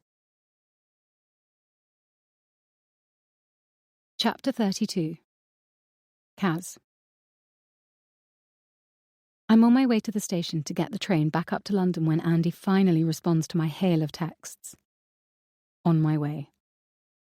I stare at the screen, waiting for more, but that's it. "No need," I type back. "Bella's fine. I'll be back in London in an hour." He doesn't respond. The Uber driver pulls up in front of the station, and I'm about to pay him and get out of the car when I get another text, this time from Lily, our next-door neighbour in Fulham. Andy has dropped Kit off with her for the night. She's checking in to see if we need her to collect him from kindergarten tomorrow too. Why on earth didn't Andy bring our son down with him? It's not like it matters if Kit misses a day of nursery. There's no point going back into London if Andy's already left. I lean forward between the front seats and tell the Uber driver to take me to our house here instead. Anxious and angry. I should be worrying more about what Andy's up to, but I can't stop thinking about those ugly scars on Bella's arms. I know cutting is almost a rite of passage at some expensive girls' schools these days, but what could possibly be causing that lovely, smart, funny girl to do such terrible harm to herself? I pray to God what happened to me isn't happening to her. No, Andy would never do that. I let myself into the empty house, shivering as if someone's just walked over my grave. I promised Bella I wouldn't say anything, but what if this escalates? Most girls who self-harm aren't suicidal. They're looking for release from emotions they can't handle, escape from feelings of worthlessness and self-loathing. Cutting brings relief from the intense emotional pain. But what about the few who are? I couldn't live with myself if Bella did something terrible and I could have prevented it. It's not just that she's cutting herself either. The girl looks ill. She's pale and drawn, and she's lost weight in recent weeks. Something's sucking the life from her and driving her to hurt herself. Frustrated and scared, I open a bottle of Pinot Grigio, one of the few items in the near-empty fridge, and pour myself a generous glass, pacing anxiously through the empty house. I honestly think Bella is in real trouble, and I don't know what to do. I'm 29 years old. I've no idea how to deal with an angst-ridden teenager coping with divorce and peer pressure and God knows what else. The fact that I was a damaged kid myself doesn't qualify me to offer expert help. I'm going to have to tell Andy what Bella's doing to herself, I realise suddenly. It's the only responsible thing to do. Bella will hate me for a while, and I don't blame her. But in the end, she'll understand why I had to do it. I want to be her friend, yes, but my role here is to be her parent. Damn it, where the hell is Andy? He said he was leaving hours ago. He should be here by now. I check the spyware app on my phone and Andy's locator dot immediately appears. He's on the Brighton-bound train from Victoria, currently just outside Crawley, less than half an hour away. It's already 6 o'clock, so he'll probably just want to come here and drop off his bag, then go straight over to Louise's to check on Bella. I knock back a large gulp of wine, like he needs an excuse to see her. On impulse, I go into the study and log into Andy's email account, scrolling swiftly through the messages. They're nearly all related to work, other than a few charity solicitations and a couple of emails from a CNN editor who's been wooing him to jump ship. Nothing to set off any alarms, but Andy's not stupid. When we were seeing each other behind Louise's back, he bought a separate pay-as-you-go mobile just in case she ever checked his iPhone. He knows better than to leave a virtual trail of incriminating emails. I pull up his browser history, still not really sure what I'm looking at. All I find are news sites and a few innocuous links to pages for fishing and outdoor sports. I stop on one web address I don't recognise and quickly click away again when an underage chat room comes up. Andy's been working on a documentary about teenage sex trafficking, but those aren't images I want stuck in my head. Instead, I keep scrolling, going back through the last 3 weeks of his browser history, but there's nothing remotely untoward. So why do I suddenly feel so uneasy? Those teenage chat rooms. But it's just for work, and Andy isn't like my father. What happened to me is not happening to Bella. I know the signs I'd have realised. With a sigh of exasperation, I shut down his computer and make space on the desk for my own laptop. Enough. I'm going to drive myself mad. For the next half an hour or so, I use work as an escape from the storm of worry in my head, replying to emails and signing off on a few outstanding briefs awaiting my approval. Several clients have already heard on the Bush Telegraph that AJ is leaving, and are anxiously checking in to see who will be handling them from now on. AJ has always been so good at managing their needs and expectations. I know Univesta's important to Patrick, but why he's allowed Tina Murdoch to dictate terms and sabotage us like this is beyond me. My stomach rumbles and I realise I still haven't eaten all day. I go into the kitchen, scavenging some dried macaroni and a tin of tomatoes from the cupboard, keeping an eye on the progress of Andy's little red dot as I quickly knock up some spaghetti pomodoro. He arrives in Brighton just as the pan comes to the boil, but instead of heading towards me, the flashing locator starts moving along the road towards Petworth. I suppress a surge of anger. He's obviously getting a taxi straight over to Louise's instead of coming here first. He knows Bella's concussion wasn't serious. The least he could have done was pay me the courtesy of checking in before rushing off to his other family. "What time will you be home?" I text furiously. The 3 cycling dots again. It's several minutes before he actually replies, which means he's composed his answer several times, then erased and edited it, before finally settling on this. "Train's delayed. Security scare. May not get in till late. Don't wait up." The water hisses as it boils over and I snatch it from the stove, cursing as I burn my fingers on the hot handle. He's lying. Why? He's already here heading in a taxi to Louise, so why not just tell me that? My brain beats like a bird trapped against a closed window. He doesn't want me to know he's already on his way to see Louise, because then I'll expect him home sooner rather than later, and he evidently plans to stay longer than a check on his daughter requires. Before I have a chance to frame a response, my phone buzzes again. I snatch it up, thinking it's Andy, but the text is from AJ. "Sorry to leave you in the lurch." "Don't be daft," I text back. "We'll sort this out, I promise." He doesn't respond. I call him and it rings a few times, then cuts to his voicemail message. I end the call and hit redial. The 3rd time he finally picks up. "AJ, where are you?" I ask anxiously. "I can come back to London if you need me." "No, it's okay," AJ says. "I'll be fine." His voice sounds as if it's coming from far away and I have to press the phone hard to my ear to make out what he's saying. "You don't sound fine," I say uneasily. "You've been a great boss, Kaz, a great friend." A tight knot of fear settles in my stomach. "AJ, where are you?" I ask again.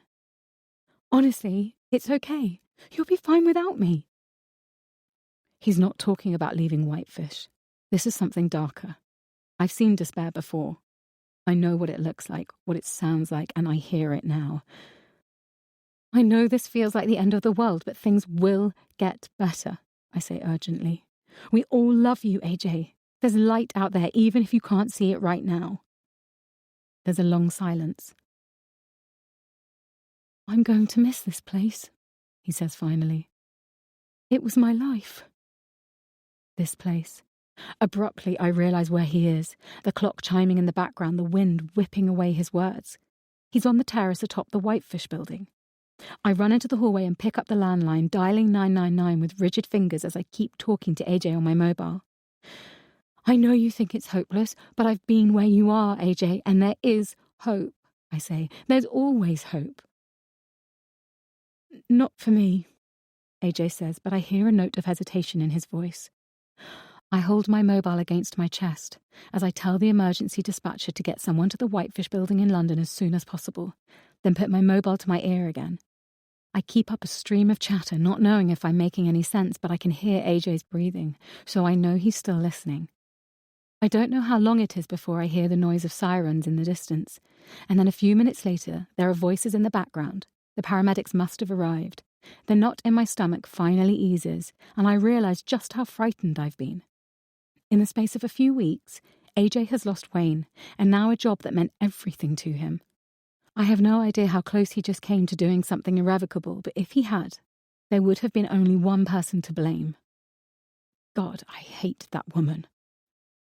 "I have to go," AJ says. "I'll call you later." I sink into a kitchen chair and press the heels of my palms into my eyes, my whole body trembling. First Bella and now AJ. This is one of the worst days I can remember, and I've had to cope with everything alone. I wish Andy was here to tell me it's all going to be okay, but thanks to Louise, I have no one to turn to. I keep picturing AJ standing on the edge of the terrace, staring down at the street below, nerving himself to jump. I swallow hard, trying not to vomit. I text Andy again, but I'm not surprised when he doesn't reply. Bitterness sours my blood. Louise thinks she's winning, taking back what was hers, smashing my life like a wrecking ball. Well, I hope she enjoys tonight.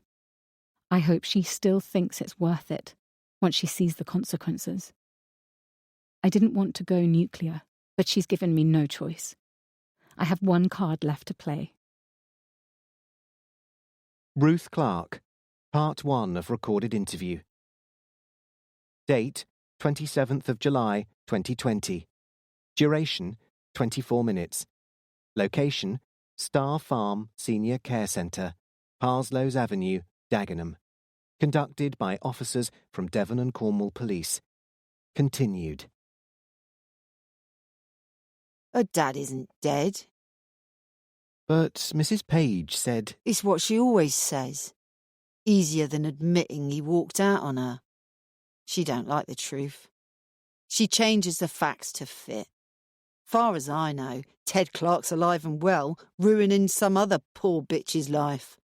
Dorking, last I heard. Make a note, Rich. We'll need to talk to him. Sir?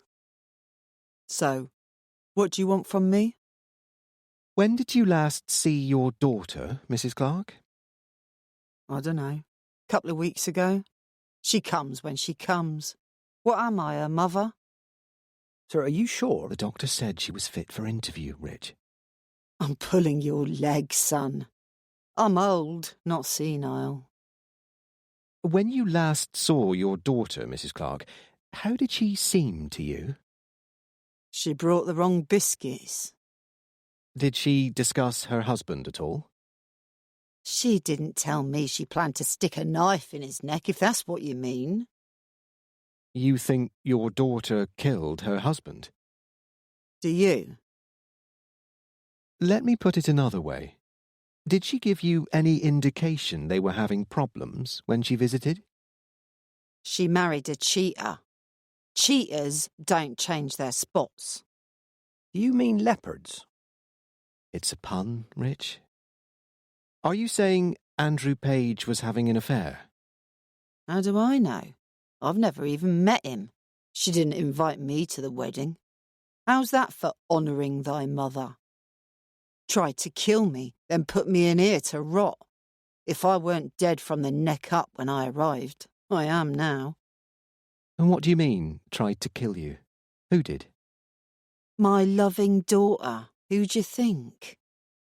Sir? I know what it says in my records. I never tried to top myself. She weren't trying to cut me down when my neighbour found her, neither. She was trying to string me up. But Carol is very convincing when she wants to be. You got no idea what she's really capable of. Carol? You mean your daughter, Caroline Page? Changed her name when she left home. But take away the fancy suits and la-di-da accent, she's still Carol. Sorry, but are you saying that your own daughter tried to kill you? I don't expect you to believe me. Can you prove any of this? Think I'd be sitting here if I could. Sir, You were the ones came to see me, remember? You think I'm unreliable? We all tell our own truths, son. You think anyone else is telling you the facts? Thank you, Mrs. Clark. You've been very helpful. If we need anything else, someone will be in touch. Rich, you can turn that off now. His wife came to see me last week. I'm sorry, Mrs. Clark. What did you say? Louise Page. She was here. What did she want? Same as you. She wanted to know about Carol. Difference is, she took me seriously. Chapter 33. Louise. The taxi disappears down the lane, and Andrew picks up his holdall and follows me around the side of the house and in through the half-finished kitchen. I'm about to put on the kettle to make some tea when I think better of it, and fetch a bottle of Glenlivet 18-year-old single malt from the sideboard in the dining room. I pour a rich, thick finger of the amber liquid into a heavy crystal glass and take it in to Andrew. The last time I touched either this bottle or the best crystal was almost 5 years ago, the Christmas before he left. Andrew knocks back the scotch in a single gulp and holds his empty glass out to me. I go back to the sideboard to top it up, my concern mounting. I've never seen him drink like this. I don't normally bother with alcohol myself during the week, but I have a feeling I'm going to need it tonight. I pour myself a large glass of white wine and take both drinks through to the sitting room. "What's happened?" I ask, setting Andrew's tumbler on the coffee table in front of him. "What did you mean outside when you said you'd been a fool?" He buries his face in his hands. "Oh, God, I don't know where to start." "Try the beginning." I sit down next to him, but for a long time he doesn't speak. His shoulders heave silently, and I realise with shock that he's crying. I can count on the fingers of one hand the times I've seen him sob before. My arms ache to reach out and comfort him, but I don't feel I have the right. "Andrew, whatever it is, we can sort it out," I say. He raises a despairing face to me.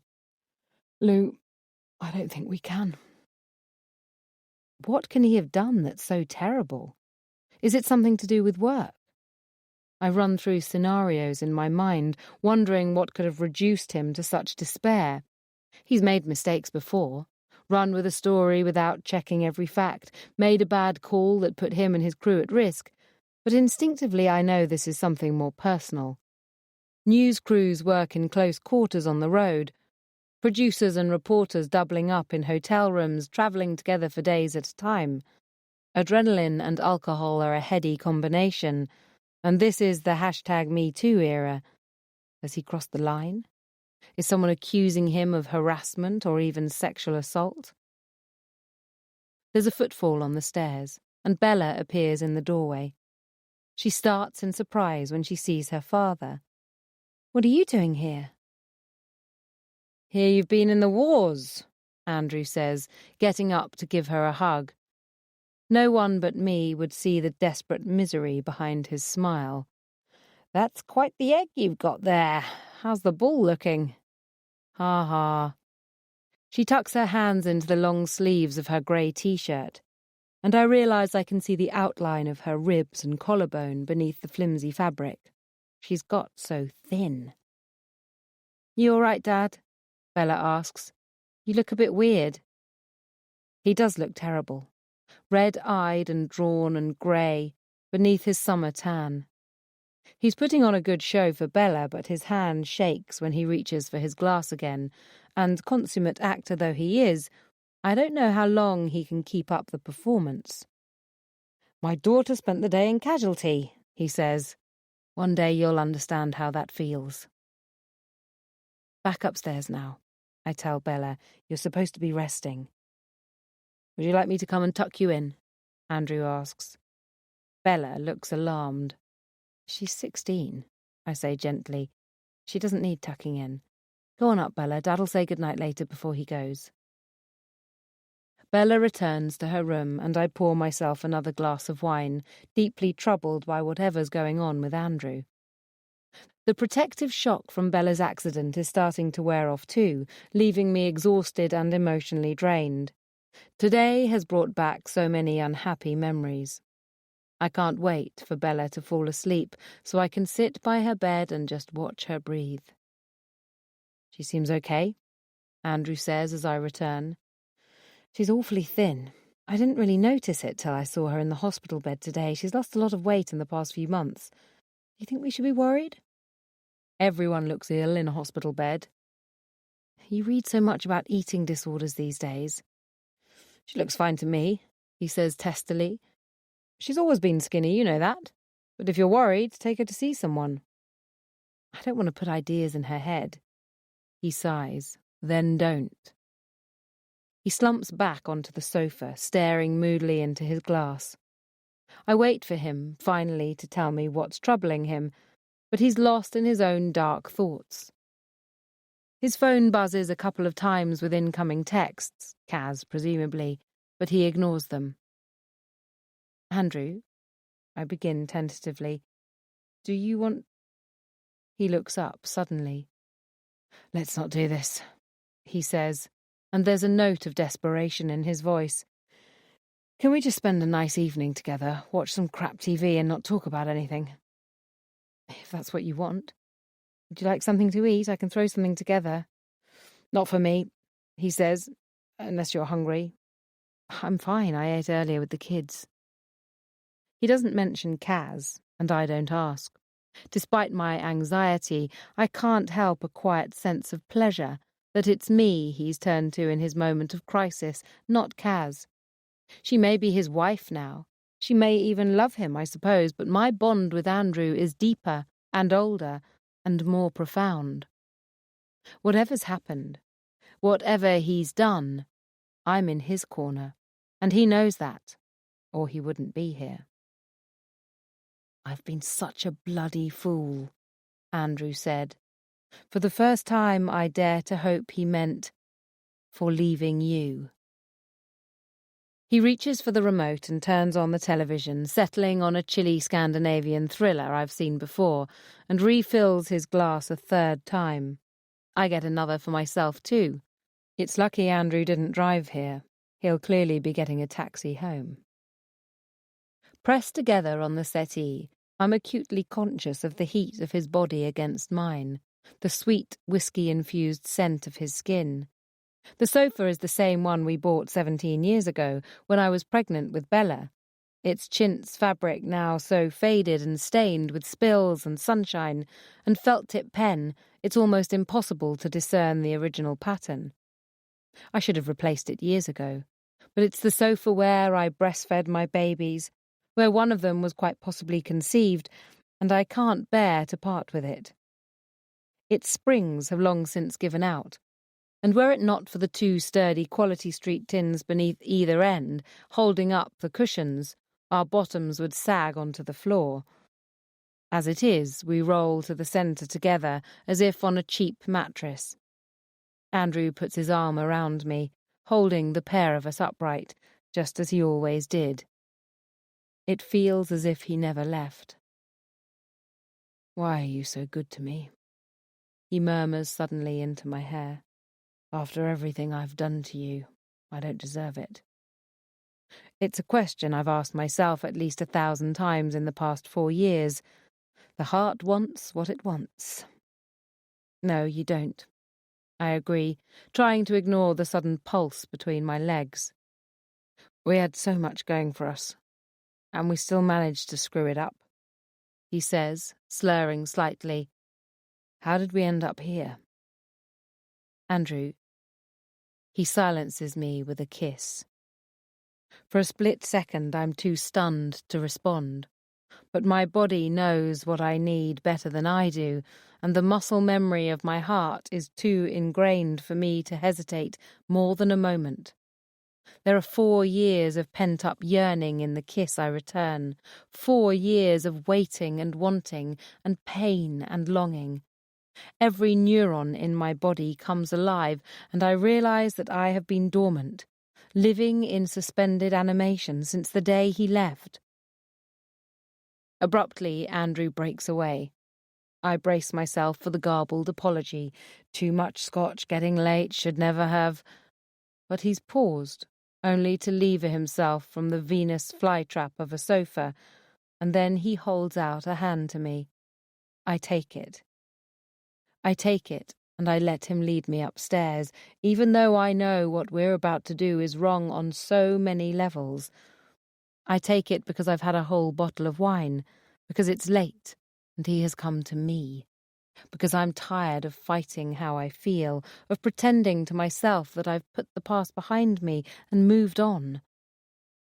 I take his hand, and follow him into our bedroom, and let him undress me, because I love him, and because in my head and my heart he is my husband, has always been my husband, no matter who he's married to. We are strangers who know every inch of each other's skin. It comes as easily to us as it always did, but now it's enhanced by the thrill of discovering each other all over again. I'd forgotten how much I like sex, the extraordinary capability of my own body to give me pleasure. Afterwards, we lie in each other's arms, my head nestled against his chest. Andrew has fallen straight asleep, as always. I listen to his heartbeat, pressing my palm gently against his skin. For so long, I've fantasized about this moment. Now it's here. I can't quite take it in. I extricate myself from his embrace without waking him, propping myself up on my elbow as I watch him sleep. I don't know why he's come back to me now, after all this time, but I'm not going to question it. This is what I've wanted since the day he left, for him to come to his senses, realise what a fool he's been, and come back to me. He didn't exactly say that in so many words, but then we didn't waste much time talking. It's obvious what he meant. He's here. That's all that matters. So why this strange sense of anticlimax? It wasn't the sex. That was satisfying on both a physical and emotional level. And yet I feel oddly flat, the way you do on Boxing Day after all the anticipation and excitement of Christmas. Wonderful as it was, of course, it couldn't live up to the weight of 4 years of expectation. Nothing ever does. I wish I could let him sleep, but I can't risk Tolly bouncing in at 5 a.m. and finding his father in my bed. We need to break this carefully to the children once we've worked out the logistics of Andrew moving back in. I know how close Bella's got to Kaz.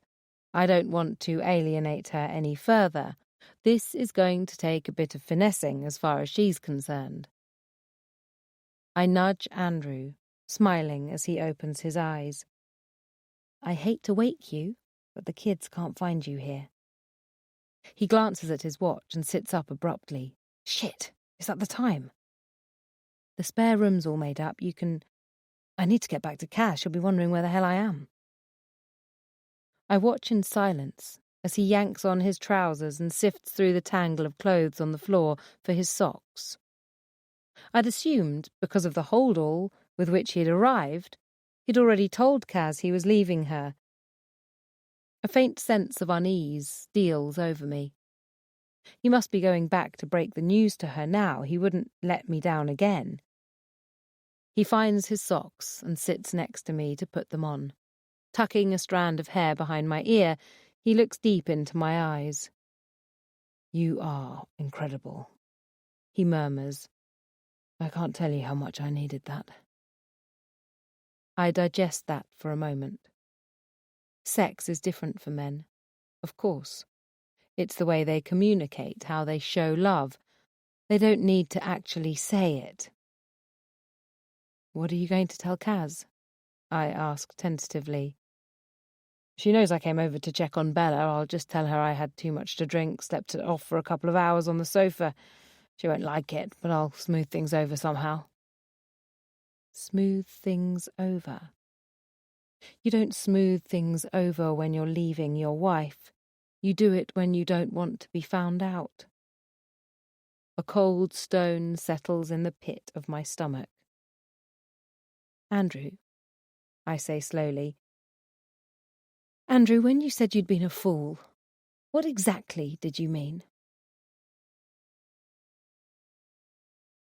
4 days before the party. Chapter 34. Kaz. I pace the empty house in the dark, waiting for Andy to come home, too agitated to sleep or even distract myself with mindless television. Midnight comes and goes, and his locator dot steadily pulses from Louise's house. It hasn't moved in hours. I picture Andy glancing at his phone when it buzzes with my texts, dismissing the notification without even bothering to open it. Or maybe showing it to Louise, the two of them laughing at me as I wait pathetically for him to return. Or is his phone unattended in his jacket pocket, flung over the back of the kitchen chair or strewn on the bedroom floor? Is he fucking her right now? With a shout of frustration, I fling the phone across the room and collapse sobbing onto the sofa. He's never stopped loving her. I've always known it. My mother was right. You can't build a solid house on shifting sands. He's weak. It's the reason we're together in the first place. The story Andy believes, the story I've told and retold so often I've almost come to believe it myself, is that we met by chance. A fender bender at the junction of Clerkenwell Road and Hatton Garden. We literally met by accident, Andy always says, when he tells the story. The happiest accident of my life. He doesn't remember that we'd already met, fleetingly, 6 weeks earlier when Tina introduced us at the RSPCA charity auction. We barely exchanged 3 words that night. But for me, it was enough. It wasn't hard to find out Andy's routine and to be in the right place at the right time. He presented the evening bulletin at INN every night and took the same route to work at the same time each day. All I did was create an opportunity. But I didn't force him to start an affair with me. You can't steal someone's husband. They're not lipsticks to be pocketed when the store manager's back is turned. If Andy's marriage had been happy, we'd have exchanged insurance details, and that would have been the end of it. He wouldn't have called me the next day and asked me out for a drink. He wouldn't have leaned across the pub table and tucked my hair behind my ears and told me I was lovely. Andy led me on, I think furiously. He made me think he was falling in love with me. He encouraged me. He came to me when he found out Louise had cheated on him. He didn't have to, but he did. He married me. He doesn't get to change his mind now. This isn't the playground. There aren't any take-backs here. Eventually, I must fall into some kind of half-sleep on the sofa because I don't hear Andy come in and startle when he touches my shoulder. "Why are you sleeping down here?" he whispers. I struggle upright. "What time is it?" "Almost 3. Sorry I'm so late." He kicks off his shoes and thumps onto the sofa beside me. "I lost track of time. Louise and I had a couple of drinks after Bella went to bed. Well, more than a couple, actually. She's going to feel it tomorrow." He yawns. "Were you waiting up for me?" "You didn't answer your phone," I say tightly, "or reply to any of my texts." He gets up abruptly and goes over to the drinks cabinet, pouring himself a scotch. "I told you not to wait up," he says, his back towards me. "My train was delayed because of a security scare. I got your text." I can almost hear the wheels turning in his head as he tries to work out what I know, how much trouble he may be in. He must realize it would have been easy enough for me to check his story. "I don't know why you're making such a big thing of this," he says finally, settling in an armchair on the other side of the room, putting distance between us. "You knew where I was." "Until 3 a.m. You want me to text you every time I take a shit now?" It's a measure of how uncomfortable he is with this conversation that he's so uncharacteristically coarse. "It would have been nice to know you'd got to Brighton safely," I snap, "given there was a security scare." "Look, what is this?" he says irritably. "It's been a long day at work. I've been worried sick about my daughter and it's late. The last thing I need when I finally get home is a 3rd degree from you." I'm tired of the verbal fencing, tired of his lies. "There was no security scare," I say coldly. "Your train wasn't delayed. Why don't you tell me what this is?" He opens his mouth to bluster, and then I see him rethink it. He knocks back his scotch. "I spent the evening with my children," he says defiantly. "I was worried about Bella, okay? I just didn't want to get into it with you. You always make such a fucking drama out of it whenever I see Louise." His tone turns aggressive. "I wouldn't need to lie if you didn't make it all so bloody difficult." "That ship has sailed," I say tersely. "You've made it very plain where you stand on the subject of Louise. She just has to snap her fingers and you go running." "Louise is the mother of my children," he says coldly. "Like it or not, she's part of my life. You knew that when you married me." His expression is hostile. "She's got far more reason to have an issue with you than you do with her, but she doesn't give me this much grief." Saint Louise. I say bitterly. I'm beginning to wonder why you ever left her. Yeah, well, you're not the only one. A sudden silence falls between us. We stare at each other across a widening gulf, either unable or unwilling to bridge it. I'm sorry, Andy mutters finally. I didn't mean that. I know I should let it go. It's late and we're both tired. This isn't the kind of conversation to have at 3 a.m, but I can't stop picking at the scab. Where were you today, Andy? You know where I was, Andy snaps. I just told you. I mean, today, when you were supposed to have been at work. He's suddenly very still. I was at work. No, you weren't. And you weren't at work on Friday either. Have you been checking up on me? Do I need to? Jesus, Kaz. You know I wasn't with Louise today, or I wouldn't have had to rush down from London when our daughter ended up in hospital. So, who were you with? I persist. Your secretary said you were taking a personal day. How personal was it, Andy? He slams his glass on the coffee table. Would you give it a rest? He shouts. I'm investigating some very sensitive subjects. I don't tell Jessica everything I'm doing. He rubs his hand through his hair, clearly trying to get his anger under control. When he speaks again, his tone is much calmer. Look, some of my sources are very gun-shy, okay? Occasionally I go off book to talk to them. Can we please stop this now? There's nothing going on with Louise or anyone else. I swear to you on my life. I want to believe him. I hate him for turning me into the kind of woman I've always despised. Jealous and mistrustful, going through pockets and checking emails. I'm so confused. Everything is smoke and mirrors and I don't know what's real anymore. Maybe I'm just paranoid, I think desperately. I've let Louise get under my skin. I need to regroup and think this through when I'm less tired. I'm too drained to fight anymore. I'm going up to bed, I say without waiting for him to follow. I strip off my clothes and crawl into bed. But I'm too wired to sleep. The door opens a short while later, and I hear Andy undress in the dark. I lie motionless, rigid with misery as the bed sinks beneath his weight. He presses his body against the length of mine, his arm heavy as he drapes it across my waist. I'm so sorry, he whispers, propping himself up on his free elbow. I don't want to argue with you. I didn't mean what I said. It was the Scotch talking.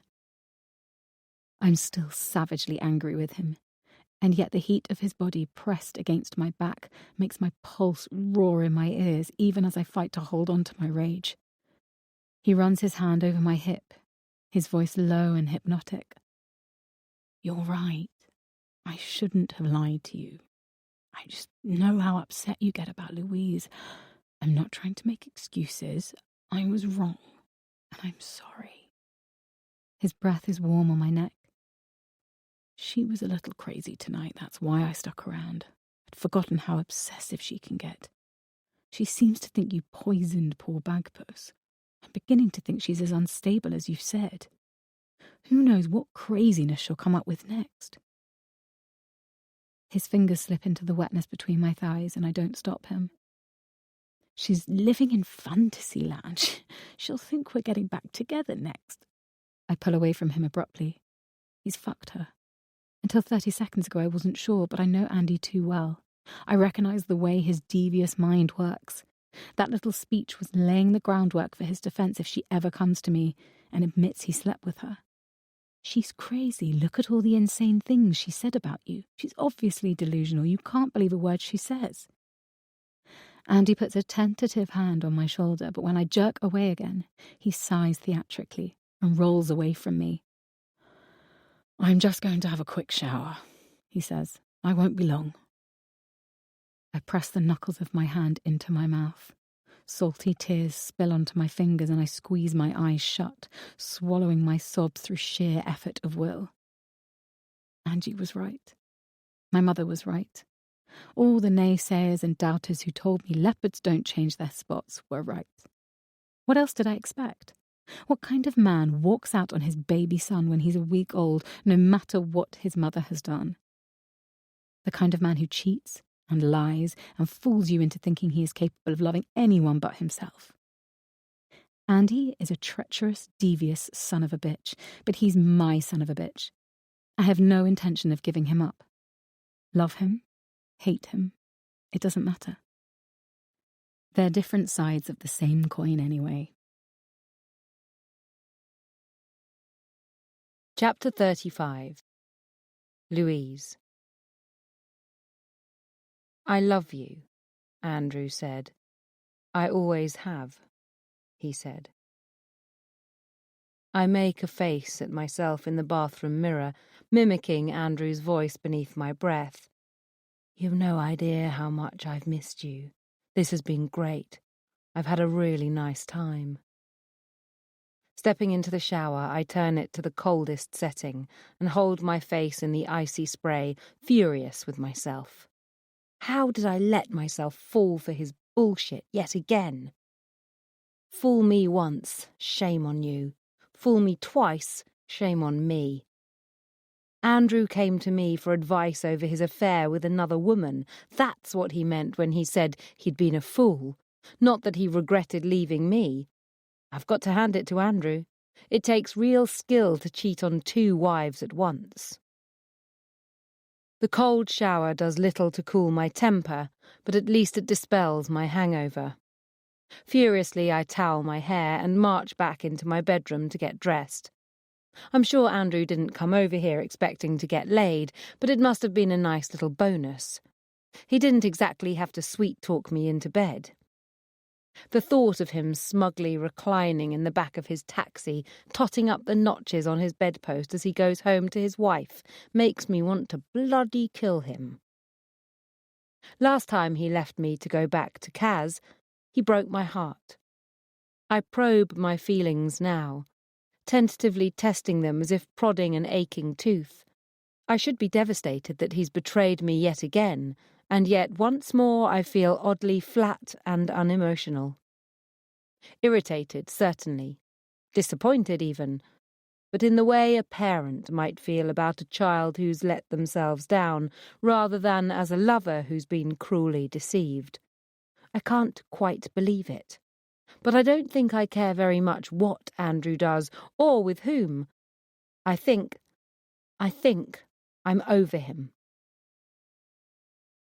The realization is exhilarating. My feet are wonderfully light as I go downstairs to make Tolly's breakfast. Maybe last night wasn't such a mistake after all. It took being slapped in the face one more time for me to finally realize I stopped loving Andrew a long time ago. I just didn't know it till now. Perhaps this is what people call closure. To my surprise, I find Bella already up and dressed, leaning against the half-built kitchen cabinets and eating a bowl of Tolly's Cocoa Pops. What are you doing up? School? She says, as if talking to a simpleton. I try to get a better look at the huge purple bruise that's bloomed overnight on her forehead. You don't have a headache? She ducks out of reach, the cereal bowl still in her hand. You're the one who should have the headache after all that wine, she says. What time did Dad leave? Late, I say vaguely. You could stay home today, darling. No one would mind. I'm fine. She certainly seems all right, I think, watching her spoon chocolate milk into her mouth. In fact, it's the first time I've seen her eat such a good breakfast in months. Maybe I've been overreacting about her weight and her moods. She's a teenager. It's to be expected she'll have ups and downs. It suddenly occurs to me I still haven't tackled her about the money she took from my account. I meant to discuss it after she got home from her weekend with her father, but it was late when he dropped the kids off on Sunday, and then, of course, we had all the drama of our trip to Casualty yesterday. I'll talk to her about it tonight, when we're not in a rush. Whatever the explanation, she has to understand she can't just steal money from me like that. Even if we could afford it, which we most certainly can't, it would still be wrong, and she knows that. I thought I was doing a better job of raising her than this. We leave the house early for once, since I haven't had to drag Bella out of bed.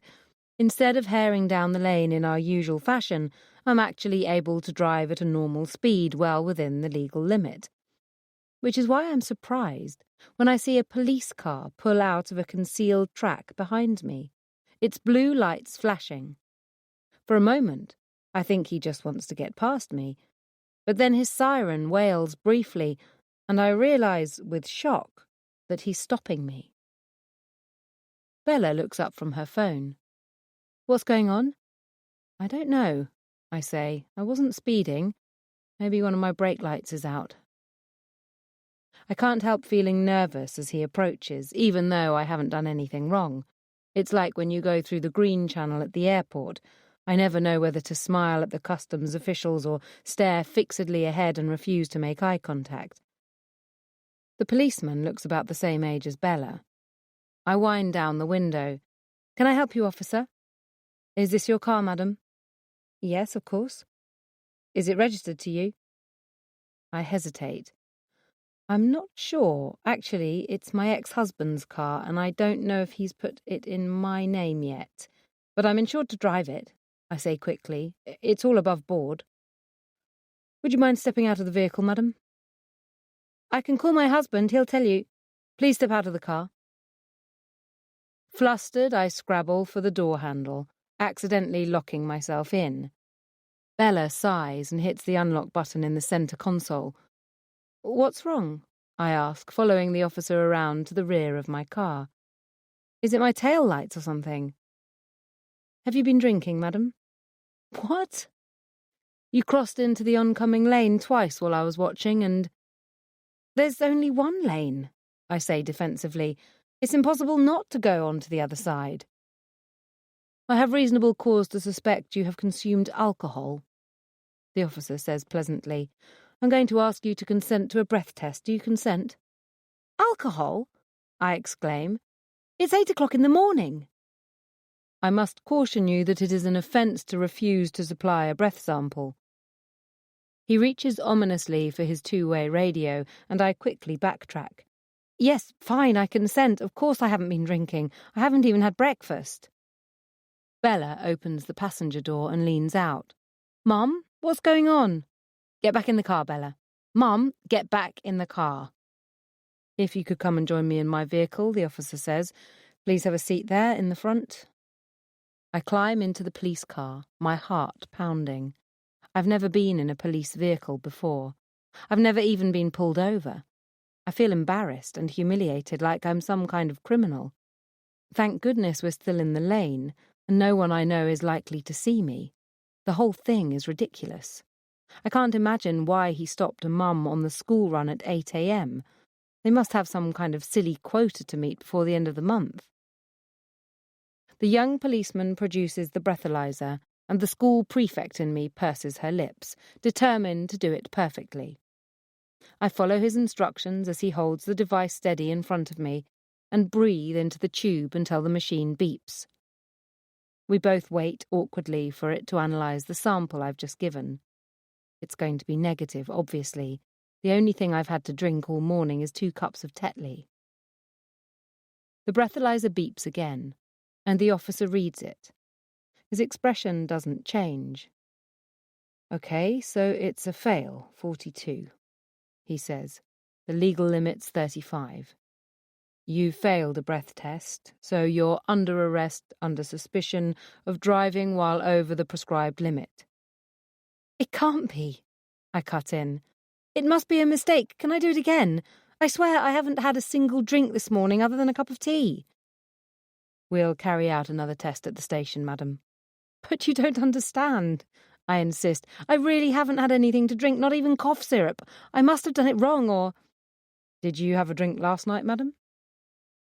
I suddenly feel sick, remembering the entire bottle of wine I got through with Andrew. Yes, but that was 8 hours ago, I say faintly. I'm not drunk. Alcohol remains in the bloodstream longer than you think, he says nicely. Now, I'll be driving you to Brighton Police Station. I'm going to ask your children to accompany us. If there's someone who can pick them up from the station, that'll be fine. There's no need to bring the children with us. My mother can come and get them right now. She only lives 10 minutes. I'm afraid I do require you to come to the station with me straight away. Your mother can collect the children from there. I've never been more ashamed in my life as I watched the police officer walk to my car and ask my children to accompany their mother to the police station. Tolly's eyes are out on stalks, his cheeks pink with excitement as the officer transfers his car seat to the back of the police vehicle and buckles him in. But Bella doesn't even look at me as she climbs wordlessly into the back of the car. I don't blame the officer. He's just doing his job. Actually, now that the process is over, he seems to unbend a little, chatting amiably to Tolly, who is fizzing with questions. My son will tell everyone he's been in a police car, I realise. His teachers, his father. There's going to be no hiding this. Bella leans forward between the front seats. Why were you waiting in the lane? Please sit back, miss. She ignores his request. It's just, like, a weird place to be parked. It doesn't lead anywhere except Barlow's farm. Nobody goes down the lane but us. Why would you even be there? I suddenly understand what my daughter is driving at. Were you waiting for me? He looks uncomfortable. We are acting on information received, yes, madam.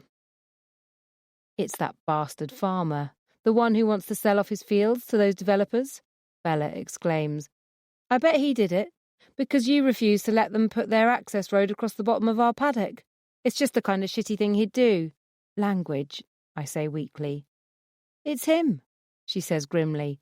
I know it's him. It's not the farmer. It's Kaz. She's done this because Andrew stayed last night. He must have told her we had a few drinks. I'm quite certain he hasn't mentioned what happened between us, but as far as she's concerned, it's all-out war anyway. I should have known. The minute the police car pulled me over. We arrive at the station and I follow the arresting officer through to a room at the rear, leaving Bella and Tolly in reception with the on-duty officer at the desk. I feel sick to my stomach. Kaz may have tipped off the police, but her ploy only worked because I failed that breath test. I'm the one in the wrong. My brother died because some middle-aged, middle-class idiot thought he could have one for the road and get away with it. Never mind facing the children, or Andrew, or my mother. I don't know if I'll ever be able to look at myself in the mirror again. I wait in a daze as the officer tests the intoximeter, and then asks me to blow in it again, twice, to ensure an accurate reading. I don't need to be told how much trouble I'm in. How am I supposed to get the children to and from school if I lose my licence? How am I supposed to work? You've passed the intoximeter, the officer says unexpectedly. Just. Your lowest measurement was 34. You won't be charged on this occasion, madam. I gawp at him. I passed. Your current sample puts you below the legal drink-drive limit. However, he adds as sternly as his youth and innate niceness will allow, I would strongly recommend that in future you don't drive after a heavy night's drinking. Driving while impaired can have very serious consequences, even if you are legally below the limit. Oh, thank you, I gasped. Thank you so much. No need to thank me. You've been extremely lucky this time, Mrs. Page. I'm not going to be arrested. I wasn't drunk or criminally irresponsible. I'm so sorry, I say breathlessly. I had no idea I could still be over the limit. It won't happen again, I swear. You're free to go. Will you require transport back to your vehicle? I can't face the shame of getting back into the police car. I'd rather walk. No, it's okay. I'll call my mother now and see if she can pick us up. I glance around the reception area where I left Bella and Tolly. Do you know where my children are? Their father collected them a few moments ago, the officer behind the desk says. It's all right, madam. We verified his identity. If you're quick, they'll still be outside.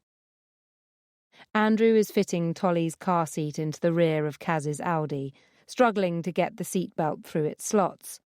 What's going on? I exclaim. He finally clicks the buckle into place and straightens up. Bella texted and asked me for a lift to school. He says shortly, they didn't know how long you were going to be. Kaz leans across the front seat. "How could you be so irresponsible?" she demands through the open window. "What if something had happened to them while you were drunk behind the wheel?" "I wasn't drunk," I snap. I lean into the back of the car. "Bella, Tolly, out you get. I've sorted everything out, it's all fine. Come on, Bella," I add as she just sits there. "We need to get going, you're late enough as it is." "You haven't got a car, Mum," she mutters. "We'll take them to school," Andrew says. "We can sort everything else out later." I'm about to refuse, but Bella looks at me in silent appeal, and I realise how desperate she is for me not to make a scene. "Okay," I say reluctantly. "You take them. I'll pick them up this afternoon." "I'll pick them up," Kaz snaps. "Look, why don't you take a day or two for yourself?" Andrew adds. "Get yourself sorted out. The kids can stay here in Brighton with Kaz. We were taking Friday off anyway for your mother's party, so it's not a problem. We can talk again then." "Get myself sorted out," I repeat. What's that supposed to mean? He doesn't meet my eye. "Maybe it'd be better if Tolly and Bella spent some time with us, just till you're on an even keel again. I know you've had a lot going on, and maybe it's all been a bit too much." "We don't want you backsliding," Kaz adds bitchily, "getting overwrought like you did with Roger Lewison. I heard last time was awful." I suddenly feel as if the air has been sucked out of my lungs. She's going after my children. It's the last card she has left to play. That's why she set me up with the police. A drink-drive conviction would be a huge black mark against me if Andrew ever contested custody. She wants to take my children from me. "Dad, I've got to get to school," Bella urges from the car. "I'm super late already." Andrew can't even look at me as he gets in the car. I watch him drive away, trembling with suppressed rage. How could he tell her about Roger? That was private, personal information. It cost me a great deal even to tell him, and I only did that because I wanted to be totally honest with him before we got married. How many times does he have to let me down before I wise up? Just hours ago, this man was in my bed telling me he'd never stopped loving me. Now he's using the most intimate details of my past to suggest I'm so unstable my own children aren't safe with me. I don't think I've ever hated him before, but I do right now. I pull up the camera roll on my phone and scroll to the one I want. My secrets are out in the open. It's about time Kaz's were too. Chapter 36. Kaz. I can't even bear to breathe the same air as Andy as we drive the children to their schools from the police station. Overnight, my pain and betrayal have hardened into cold, unrelenting anger. I have no idea where we go from here. The thought of sharing my bed with him makes my skin crawl. But the idea of life without Andy opens a yawning pit in my soul. I hate myself for it, but I still love him. How do I reconcile two such warring impulses? How do I fight for him when my first impulse is to throw him into the street and bar the door? Maybe if he'd stood up for me when this vendetta with Louise kicked off a few weeks ago, things would never have got so out of hand. That woman feeds off his weakness. She'd never have dared to do half the things she's done if he'd planted his flag firmly in my corner, instead of trying to please both of us. My bitterness is so thick I can taste it. I'm never going to be free of her. Andy's not going to fight for me no matter what she does. He's never fought for me yet. He insists on walking Bella into school, and I watch as they stop outside the gates talking intently. Something else is going on with Andy that I still don't know about. Something apart from his nostalgic fuck with Louise last night. If he wasn't with her yesterday, when he was supposed to be working, then where the hell was he? I don't buy his bullshit about deep-throat anonymous sources for a moment. He's up to something. Bella says that policeman was waiting for Louise, he says abruptly as soon as he gets back into the car. She seems to think it was a farmer with a grudge who tipped them off, but I'm not so sure. You wouldn't know anything about it, would you? I say nothing as Andy pulls the car back onto the main road. He was drunk when he came home last night, and by his own admission, Louise was even worse for wear. I was just doing my civic duty, reporting a drunk driver. A mother on her way to school, no less, just one of many up and down the country who hits wine o'clock at 6 p.m. and keeps on going, never even considering she might still be drunk the next morning. But I should have known Louise would find a way to skate out from under it. Somehow that woman always comes up smelling of roses. She could shoot someone in Oxford Street, and Andy would praise her for her marksmanship. She got away with it this time, I say. But you can't ignore this, Andy. You're going to have to do something about her. He sighs irritably. Come on, Kaz, she was under the limit. This time, I repeat. The kids were in the car with her. What if she'd crashed? They're not safe with her anymore. He looks sideways at me. You really think you can take Bella and Tolly on full time? He says skeptically. We have trouble managing one child, never mind 3. You're not exactly the maternal type. You think I couldn't handle it? I think you wouldn't want to, he says shortly. What I want has nothing to do with it. But if I can remove the one legitimate reason Louise has to be constantly in our lives by taking the children from her, it'll pull the rug from under her feet. She'll still have visitation rights, of course, unless we can prove she's certifiable again, which is entirely possible. But if the kids are living with us, the ball will very much be in our court. She'll have to play by our rules if she wants to access them. Andy won't be at her beck and call anymore. We'll have leverage. My phone beeps suddenly with a text notification from Louise. It's some kind of image. I open it up, and an icy chill sweeps through me as I see the photograph of the peeling sign. Star Farm Senior Care Centre. She knows. I drop the phone on the floor of the car, my heart pounding. Louise knows about my mother. She's been to see her. How the hell did she even find her? The only person who knows Ruth exists is Angie, and she'd never breathe a word to anyone. What has Louise discovered, and what is she going to do about it?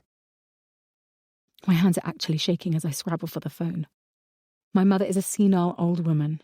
No one will take her lunatic raving seriously. But what will Andy say if he finds out she's not living in a beautiful Victorian building with a concierge in the heart of Chelsea, as I've told him, but a care home in Essex? He'd never have willingly exchanged the prestige and class Louise brought him for Carol from Dagenham.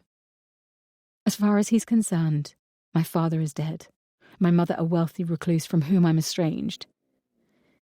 If he finds out I'm no better than he is, it could be precisely the excuse he needs to run straight back into Louise's well-bred arms. Are you okay? Andy asks as he parks the car in a side street near our house. You seem very quiet. I make a quick decision. My battle with Louise over the children can wait. I need to deal with my mother first. I'm going back to London after all, I say abruptly. Tell Louise the kids can stay with her for now. I'm sure they'll be fine. He looks visibly relieved. I think that's a good idea. We barely speak on the train back to Victoria. As soon as we reach London, Andy heads off to the taxi rank to go into work, and I take the tube home. I'm not going into Whitefish today. I'm not sure I've even got a job to go back to. I let myself into our empty flat, feeling sick and hollowed out. Stepping over the heap of mail on the doormat without bothering to pick it up, I go straight upstairs, peel off my clothes and pad into the bathroom, turning on the shower and stepping into water as hot as I can bear. As the steam rises around me, I close my eyes and turn my face into the scalding spray. Louise, Andy, AJ, Whitefish, my mother, I just want to wash it all away. The heat sucks the remaining energy from me. I've hardly slept in 2 days and I can't remember the last time I ate properly. I long to crawl into bed and shut out the world, but I have dozens of emails clogging up my inbox, at least 4 of them from Patrick. More importantly, I have to check up on AJ, make sure he's all right, and there's still my mother to deal with. I can't afford to take my eye off the ball for a second. I step out of the shower, groping for a towel, stumbling slightly in the steamy bathroom. My shin connects with the small waste paper bin, and I yelp as it goes flying, scattering scrunched-up tissues and strings of dental floss and used cotton wool pads all over the floor. Cursing beneath my breath, I pick up the rubbish and put it back in the bin. And then I stop. I stare at the 2 blue lines on the pregnancy test stick in my hand. The significance of what this means, what Andy has done, drills into my heart. Our cleaner empties the bin every week, which means that since this pregnancy test isn't mine, there's only one other person it can belong to, the only other woman who has been here in the last fortnight. Bella. 3 days before the party. Chapter 37. Louise. I hear Bella being sick in the bathroom as I'm getting Tolly ready for school. Leaving him half-dressed, I go into the hall and hover outside the bathroom door. "Darling, are you okay?" The lavatory flushes. A moment later, the door opens. Bella looks pale, and beads of sweat dot her upper lip. "Sorry, we had fish tacos at school yesterday. I don't think it was such a good idea." "You don't think it's because of your concussion on Monday?" "Maybe." "Do you want to stay home today?" I ask, concerned. She hesitates. "I've got a chem test 3rd period. Mrs. Welsh will let you make it up, won't she?" "I suppose." "You get back into bed and I'll call the school. As soon as I've dropped Tolly off at nursery, I'll come up and sort you out properly." I follow her as she shuffles back to her bedroom. I'm not surprised she's sweating. Even in the middle of summer, she's wearing long grey sweatpants and a baggy black t-shirt. To my surprise, she suffers me smoothing out her duvet and tucking her in as I used to do when she was little. "I'll be back soon," I say, dropping a light kiss on her damp forehead. "Mum?" I turn in the doorway, struck suddenly by how vulnerable she seems. Without makeup, her hair pulled back from her face in a loose ponytail, she looks no more than 12. "What is it, sweetheart?" "I'm sorry about yesterday," she mumbles, looking down and fiddling with a large silver ring on her middle finger. It looks vaguely familiar, though I can't quite remember where I've seen it before. "Texting Kaz. I didn't mean to upset you."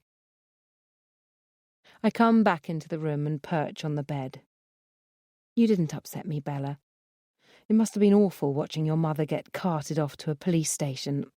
I'm so sorry to put you through all that." "You were awesome," my daughter says unexpectedly. "I'd have freaked out if I got arrested, but you were, like, totally cool." "I was?" "I should have trusted you," she says. "I know you'd never drink and drive, not, after Uncle Nicky." He died long before she was even born, but he's still as much a part of our family as my mother or Tolly. I was incredibly stupid. I sigh. I should have realised I might have been over the limit from the night before. I can't bear to think what could have happened with the 2 of you in the car. "You weren't to know," she says generously. I hesitate. I don't want to wreck our delicate détente, but I'm aware I may never get a better chance to talk to her while she's in such a receptive mood. "Bella, I've been meaning to ask you," I say quietly. £300 was taken out of my account in cash a few days ago. Was that you? If it wasn't, I need to know so I can talk to the bank about it. She stiffens. For a moment I think I've blown it, but then she exhales slowly. "Please don't ask me to say what it was for," she mumbles. "And no, it's not drugs or anything illegal." I manage to stifle 1,000 questions I'm bursting to ask, as Bella picks fretfully at her nails, which are already bitten down to the quick. "You always told me if someone was in trouble I should help," she says finally. "It's a lot of money, Bella. Are you sure you can't tell me what it's for?" She wavers. I can sense her weighing the options, and I hold my breath, willing her to confide in me. But before she can say anything, Tolly erupts into the bedroom, demanding his breakfast, and I see Bella visibly withdraw into herself, the moment gone. My stomach churns with anxiety as I finish getting Tolly ready for nursery. She says it's not drugs, but she's lost so much weight recently and she's so pale. This isn't the first time she's been physically sick in the last couple of weeks either. Something is seriously troubling my child, and I have to find a way to help her, which I can't do unless I have the right information. As soon as I get back from dropping Tolly off at kindergarten, I make Bella a cup of ginger tea to settle her stomach and take it upstairs.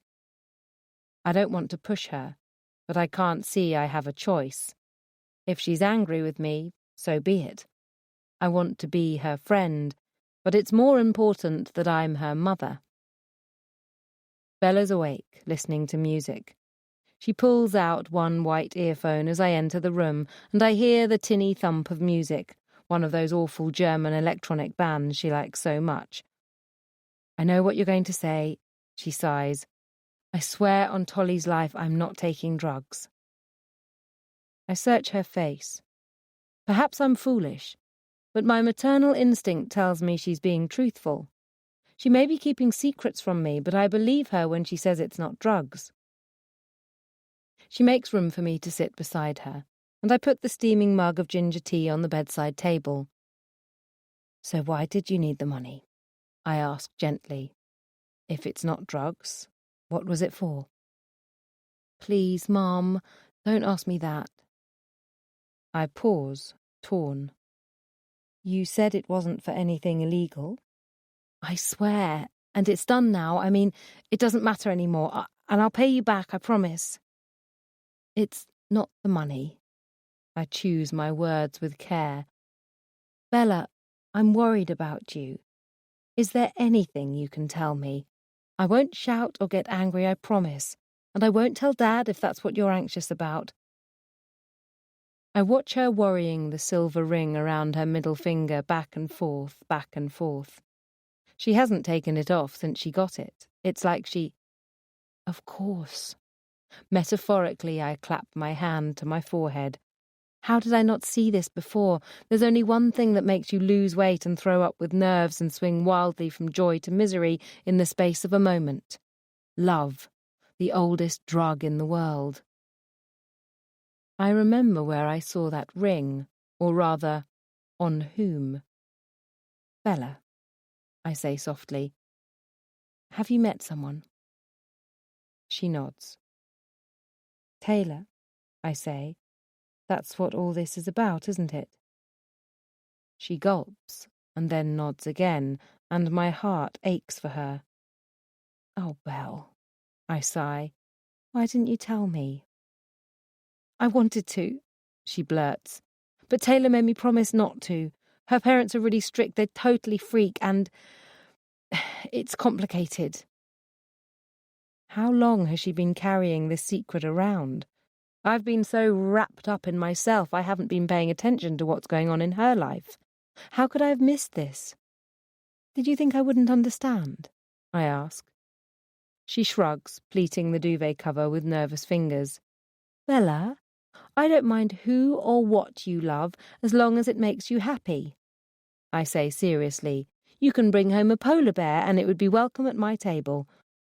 I pause. Well, perhaps not at the table. From what I gather, polar bears aren't particularly well-mannered, but if you fall in love with a polar bear, we'll find a way to make it work. Some sort of al fresco picnic, perhaps. Mom, Bella says, but she's laughing. Does Taylor know how you feel? She bobs her head. But she doesn't feel the same way? It's not that. She was seeing someone else, not anymore, but she thinks it's too soon. She wants some space. It's okay. She adds quickly, I'd rather be friends than nothing. Is this why you've been so upset recently? Mostly, but not just that. She looks up at me and then quickly away. It's Kaz. You don't need to worry about... I like her, she interrupts, startling me into silence. I like it when she's there at weekends and stuff, I don't want her and Dad to split up. I don't like it when it's just Dad on his own. I want things to stay as they are. I take a moment to digest this. What happens between your father and Kaz has nothing to do with me. Bella pulls up her long legs and wraps her arms around her knees, pressing her face into them. That's not true, Mum. What do you mean? I know what happened with you and Dad the other night, she says, threading her fingers together unhappily. It's not fair, Mum. You blame her for stealing Dad and breaking up our family, but that's not true. She suddenly looks straight at me, her eyes unnaturally bright. I know about Tolly. I know my dad isn't his dad. The room tilts and spins. My mouth gapes stupidly. I am literally speechless, unable even to breathe. Andrew swore he'd never tell anyone. That was our deal. He'd keep my secret. He'd never breathe a word to Bella or Tolly or anyone else, not to Kaz, especially not to Kaz, and in return, I agreed not to contest the divorce and to accept the financial pittance he offered me. Mum? Bella says. It's okay, I get it. Dad had met Kaz. He was cheating on you. I don't blame you. I blame me. I cover my face with my hands, choking on a sob. I've been running from this moment, from this truth, for nearly 5 years. Memory is a tricky thing. It doesn't just recall the past. It remakes it as we desire it to be. You can push an unwelcome reality to the back of your mind and bury it behind a wall of wishful thinking, and in time, you'll forget the truth is even there. And then, when you least expect it, the wall is breached and you're forced to face a truth grown far more powerful and terrifying for its long imprisonment. Did you love him? Bella asks quietly. Tolly's dad. I look away. I don't know how to begin to answer her. When I met Tolly's father, I'd just found out Andrew was having an affair, and I'd wanted to get back at him, to even the score. Revenge at its most basic level. And I also needed reassurance I was still lovable, still desirable. I'd yearned for someone to see me in a way Andrew no longer did. But our affair was so much more than that. From the first day we'd met, we'd shared something I'd never felt with Andrew, a connection that made me feel as if I had found the piece of myself I hadn't even known was missing. Yet I'd barely known him. We weren't even friends. I don't know, even now, can that be love?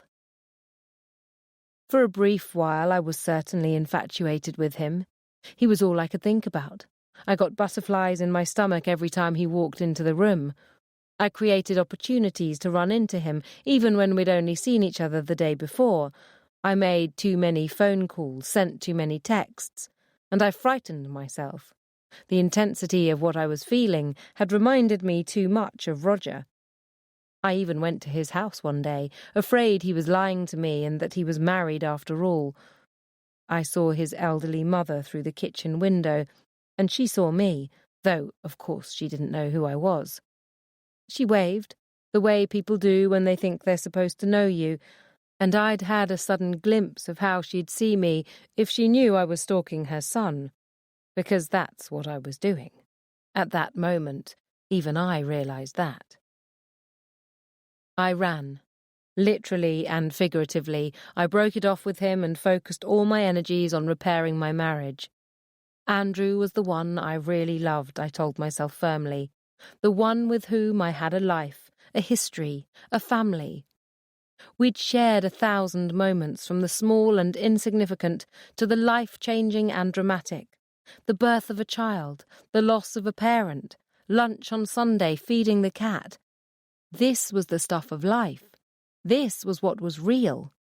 Not a romantic novella connection with a man whose full name I didn't even know. And then the impossible had happened. The miracle that was Tolly. And I'd convinced myself it had to be Andrew's child. Anything else was unthinkable. Do I know him? Bella asks. Tolly's dad. I shake my head. That much at least is true. How did you find out? I ask. We had a bio project about blood groups, and Mrs. Lockwood told us to find out about our family. You were in London, so I just looked in the file in your office. She looks up, flushing. I wasn't prying. I didn't know it was private. I found the tests they did after Tolly was born, when you got so sick and they thought it was some kind of rhesus antibody reaction. I should have burned them, or at least put them under lock and key. Your blood group is A, and Dad's is O, like me, Bella says. Tolly is group B, which means he can't be Dad's. That's how he found out too, isn't it? I nod, blinded by tears. My daughter will never forgive me for this. How can she? I can't forgive myself. It's one of the many reasons my anger at Kaz is so bitter and unrelenting. She didn't just take Andrew from me. She destroyed my better self. I would never have betrayed my husband if not for her. I would never have betrayed myself. I haven't told anyone about Tolly, not even my mother, though I think perhaps she's guessed. As he's grown older, he started to look more and more like his biological father. Secrets have a way of finding their way to the light. I'm so sorry, I say thickly, knowing how hollow it sounds. I understand how angry you must be, but please, don't tell Tolly. Your dad is the only father he's ever... I'd never do that, Bella says sharply. I love him. He's my brother. If you want to go and live with your dad and Kaz, I won't fight it, I say bleakly. Bella twists the silver ring on her finger. Bree said something the other weekend, she says, staring at her lap. When we were talking about Uncle Nicky, she said love is like water. If something blocks its path, it always finds another way through. She pauses for a long time, and I suppress the urge to fill the silence. I figured it must have been like that for you when Dad met Kaz. She adds finally, you needed somewhere for love to go, and Tolly's dad was there. I stare at my wise, extraordinary daughter, overwhelmed with conflicting emotion. Relief, pride, shame, regret. She has behaved better in all of this than any of the sorry adults in this saga. Kaz isn't the enemy, Bella says softly. Please, Mom, can you just stop hating her now? I nod. Yes, I say. I'll stop. Brian Roberts, Part 1 of recorded interview. Date, 25th of July, 2020. Duration, 31 minutes. Location, Kingsbridge Police Station. Conducted by officers from Devon and Cornwall Police. Continued. So, what you're saying is that Mrs. Page, your daughter, Louise Page, wanted the other Mrs. Page there? I wouldn't say that. Forgive me, Mr. Roberts, but you just said she called your wife 2 days ago and told her she wanted her ex-husband and his wife at the party. Yes. Are you saying now she didn't? No, she did. Were you there when she called? Yes. Celia said Lou told her it was okay. Meaning she did want Andrew and Caroline Page to come after all? That's right. She wasn't too happy at first, mind. What do you mean, at first? When Celia first invited them. That would be back in June. If you could speak for the tape instead of nodding, Mr. Roberts. Sorry, yes. Could you expand on that a little? Well, Lou wasn't too happy. So you said, Mr. Roberts. Can you clarify that at all? Did she say anything or do anything to make you think she wasn't happy? Lou isn't one to rock the boat. Did she discuss it with you? I know my daughter. Right. Your wife and Andrew Page were on good terms, is that correct? Yes. Did that bother your daughter? You'd have to ask her that. What about you? How did you get on with your former son-in-law? Lou isn't perfect, but she's a good girl. He'd no need to go carrying on behind her back. With Caroline Page, you mean? Yes. Why did your wife invite her to the party, do you think? You'd have to ask Celia that.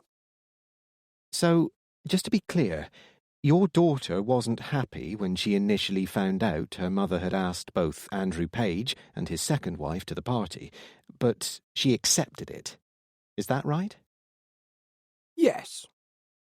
But then, she and Mrs. Page fell out.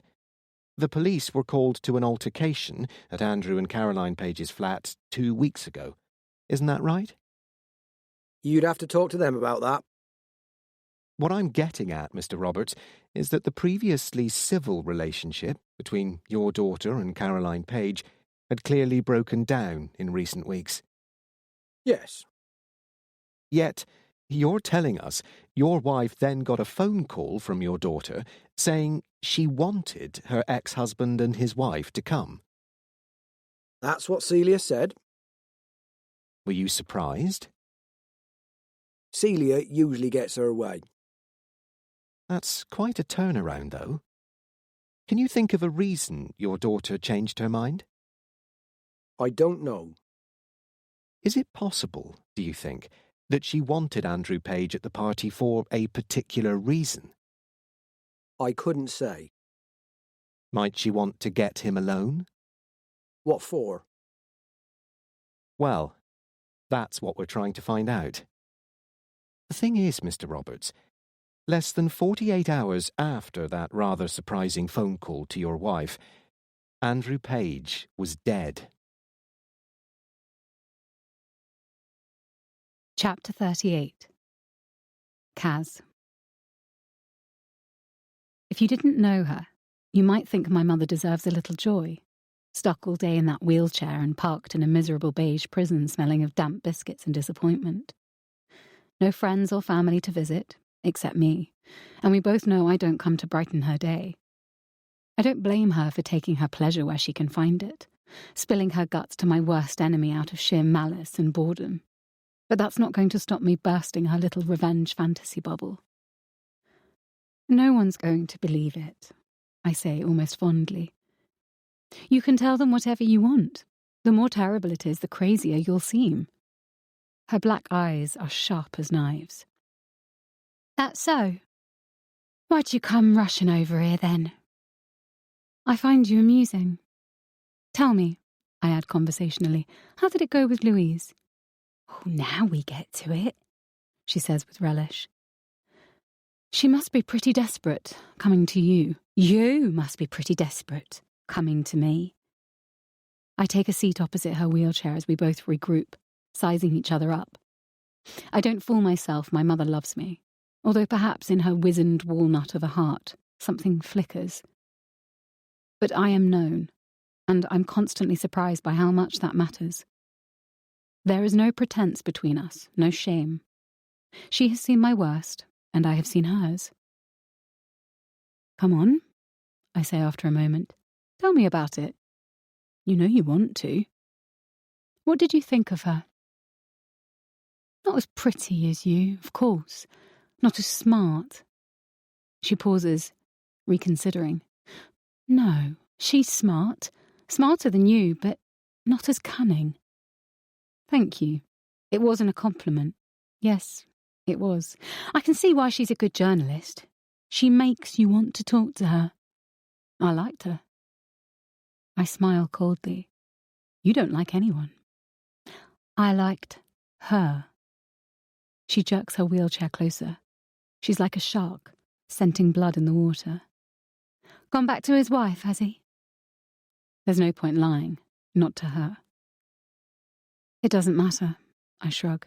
He returned to me. Ha! She jeers. Poor Carol. still love him, don't you? Even though he ain't never loved you. Despite myself, I flinch as the barb finds its mark. Love him, hate him, love him. I've never really forgiven Andy for making me love him so much more than he loves me. He's an anchor, weighing me down. His narcissism, his neediness, his children, his baggage, his ex-wife. My life would have been so much simpler, so much cleaner without him. Ain't why you're here, though, is it? My mother says, narrowing her eyes. There's more, ain't there? There's worse.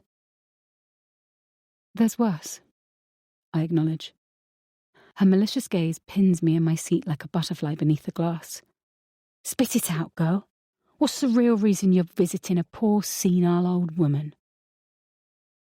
We both know she's not senile. There was a time after her suicide attempt when she chose to withdraw into a world she found more bearable, when depression and medication confined her to a twilight limbo where she was unreachable. And it suited me to keep her there. I couldn't have Caroline's shiny new world muddied by my vicious, over-medicated mother. So I got her committed and stuck her in a private nursing home until I met Andy and the money ran out. Now the government puts a roof over my mother's head and food on her table, and no one cares enough to ask inconvenient questions, like whether she should even be there. Of course she hates me. It's my fault the world thinks she's mad. But after what she allowed to happen to me, it's no less than she deserves. Her expression suddenly changes. It's like she has a satanic sixth sense for rooting into the darkest parts of the soul.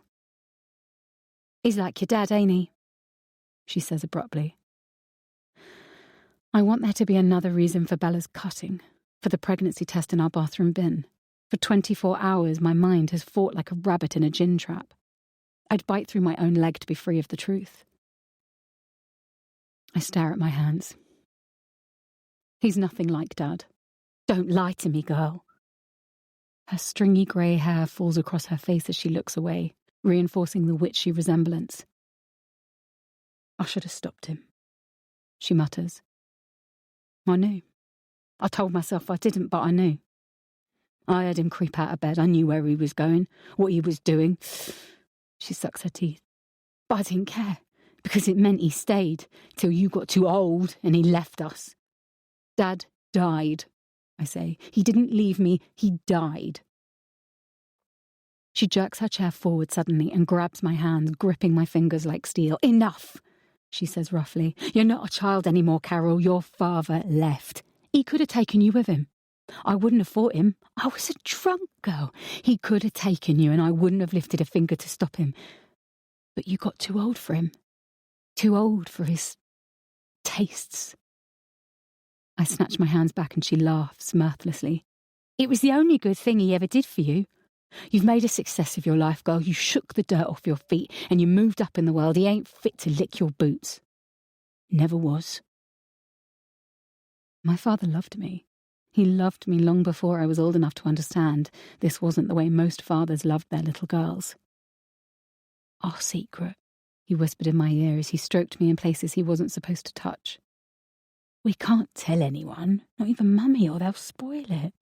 They'll take you away from me because they won't understand how much I love you. I don't know how old I was when he raped me the first time. 7, perhaps, 8. So much of my childhood is a jumble of repressed images. It's hard to recall. There was a big storm that night, I remember that much. The lightning illuminating my bedroom in horror movie snapshots. I woke up to my father in my bed on top of me, crushing the breath out of me. I didn't stop him because I thought my daddy was perfect, so perhaps it was meant to hurt. He looked into my eyes with an expression I'd never seen before, and then he smiled. You're such a grown-up girl, he said. I love you so much. I never said a word to anyone. Not once. Daddy would never hurt me, I told myself. He loves me. This must be my fault. Sometimes I'd catch my mother's eye at breakfast and she'd look away and pour herself another vodka. Then a month before my 11th birthday, I got my period. A week later, I came home one day from school and my father had gone. He left you behind. Daddy would never. He left you. The 10-year-old child inside me covers her ears with her hands. Easier to believe he died than that he abandoned me. If he left me, he couldn't have loved me, and as warped as it sounds, I have to believe he loved me for the horror to be bearable. My mother lunges forward. For a brief moment, as she pushes her crazed face close to mine, her eyes wide with fear, I see the woman she was, the mother she could have been. "You have to stop him," she says fiercely. "Do what I was too weak to do. Stop him." There's no point pretending anymore. I came to her for a reason, because she's the only person to whom I can unburden my scarred soul. "If I go to the police, I ruin Bella's life too," I say, exposing her to that kind of scrutiny, a court case. Who knows what that would do to her? Not the police. Stop him yourself. A sudden silence falls. I've seen her worst and she's seen mine. "You know what has to be done, Carol," my mother says slyly. "You know what you have to do. You come here, so I tell you. You're stronger than I was." Her hands tremble as she clutches the arms of her chair, and there's a tiny drool of spittle at the corner of her mouth. "You need to do what I couldn't." It's crossed my mind, fleetingly, hypothetically, the thought dismissed as quickly as it occurred, almost as quickly. "I can't," I say sharply. "You can. You have it in you. You've got what it takes. There's ice in your heart." She laughs mirthlessly. "I should know." She wheels her chair back and forth on the linoleum, the rubber tires squeaking until I want to scream. "I heard about the cat," she adds, her eyes suddenly bright with glee. "Poisoned with antifreeze. Louise thinks you did it." I look away. The cat was old. "We had a cat," my mother says craftily. "Pissed on your new jacket, do you remember? Couldn't get the stink out, washed it 3 times. Back and forth, squeak, squeak. Found the cat in the yard a week later, stiff as a broom, froth on its mouth. Looked like it had been poisoned." "We're not talking about a cat," I say. "This is my husband. I can't. It's just us now," she hisses venomously. "No need to pretend in front of me. You could do it.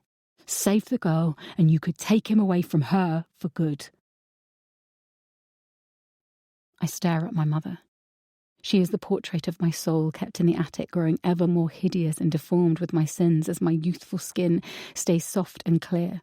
I come here to face the raw truth of who I am, deep beneath the polished veneer. Here I can admit to myself what I can't anywhere else. Love him, hate him, love him. If I can't have him, no one else can. He doesn't deserve to live. After what he's done to Bella, after what he's done to me. I pick up my mother's blanket, which has fallen on the floor, and tuck it neatly over her knees. I wheel her back to her favourite position beneath the window, locking the brakes into place, and lift the sash a couple of inches to let some fresh air into the stale room. The day my mother tried to kill herself, I got home from school earlier than I told the police. She must have only just kicked the chair away. I stood in the hall for a full minute, watching her struggle, jerking like a marionette. She wet herself as she scrabbled at the tie around her neck. I can still remember the sound of her urine splashing against the tile floor. I waited, and she watched me wait. I bend and drop a soft kiss on her forehead. "I'm glad they cut you down," I say. "Death would have been too good for you." 2 days before the party. Chapter 39. Louise. I pull up at the entrance to the Burr Island Hotel car park and root around in the centre console for the piece of paper on which I wrote down the security code for the metal gate. With a patient sigh, Bella locates it and hands it to me, and I lean out of the window to punch in the numbers. "Could you get our bags while I wake Tolly?" I ask as the gate rolls open. "And try not to let them drag on the ground. It looks like it rained earlier."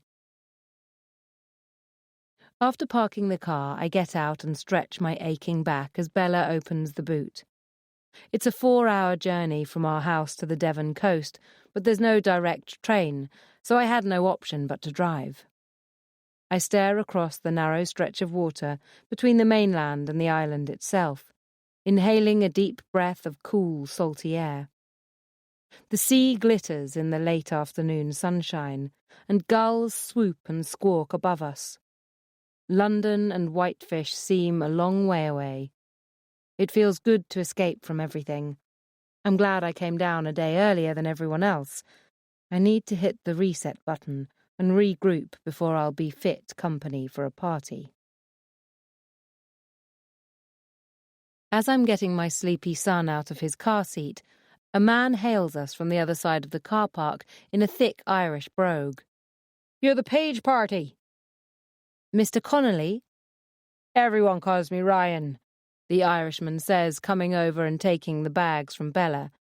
It's the middle of summer, but he's wearing Wellingtons, corduroy trousers, and a thick knitted bobble hat. "Tide's in, so I'll be taking you over on the sea tractor." Tolly's eyes light up like pinwheels when he sees the sea tractor parked on the sand. It looks like something from a BBC period drama, with a metal staircase leading up to the covered platform, resting atop huge tractor wheels. He yanks free from my restraining hand and bounds up the steps, leaning over the platform railing for a better view. "We're driving through the water!" he cries. "Mummy, Mummy, we're driving through the sea! Will we go underwater?" he adds, turning to Ryan, who's taken the wheel in the centre of the sea tractor. "Don't be stupid," Bella sighs. "It's not a submarine." I shoot her a reproachful glance, and she rolls her eyes, but puts her arm around her little brother and points out the hotel as Jack drives us across the sands. The water's no more than a few feet deep, but at high tide like this, the island is completely cut off, and I can see dangerous currents at play beneath the surface. The trip takes no more than 5 minutes, and Ryan helps us down the metal steps once we reach the island, leading the way up a steep path to the hotel. "That's the Pilchard Inn," he says, pointing to a small pub hugging the coast by the tiny quay. "It's haunted by Tom Crocker, the leader of a band of vicious pirates in the 14th century. He leans down to Tolly, whose eyes are now as wide as dinner plates. "Crocker and his men looted and plundered ships for years till he got caught." He points to the top of the hill behind us and drops his voice to a sepulchral whisper. "He was dragged, kicking and screaming for his life, to the highest point on the island, where he was hanged by his neck until he was declared dead, it is said." His eyes rest on each of our faces in turn. "That his restless ghost walks again on the anniversary of his death every year. Folks see him, standing in the door of the Pilchard Inn, waiting for his men to return." "Oh, great," Bella mutters. "Tolly will be up all night now." "You're safe, young man." Ryan grins, straightening up and ruffling Tolly's hair. "Old Tom's anniversary's not till August. He won't be appearing while you're here." I'm slightly relieved when Ryan leaves us in reception. He seems nice enough, but I don't need him putting any more ideas in Tolly's head. A porter takes our bags up to our rooms, and I turn to the kids. "I thought I might have a cup of tea before we do anything else," I say. "Either of you two fancy anything?" "Ice cream!" Tolly shouts. Bella smiles. "Ice cream works."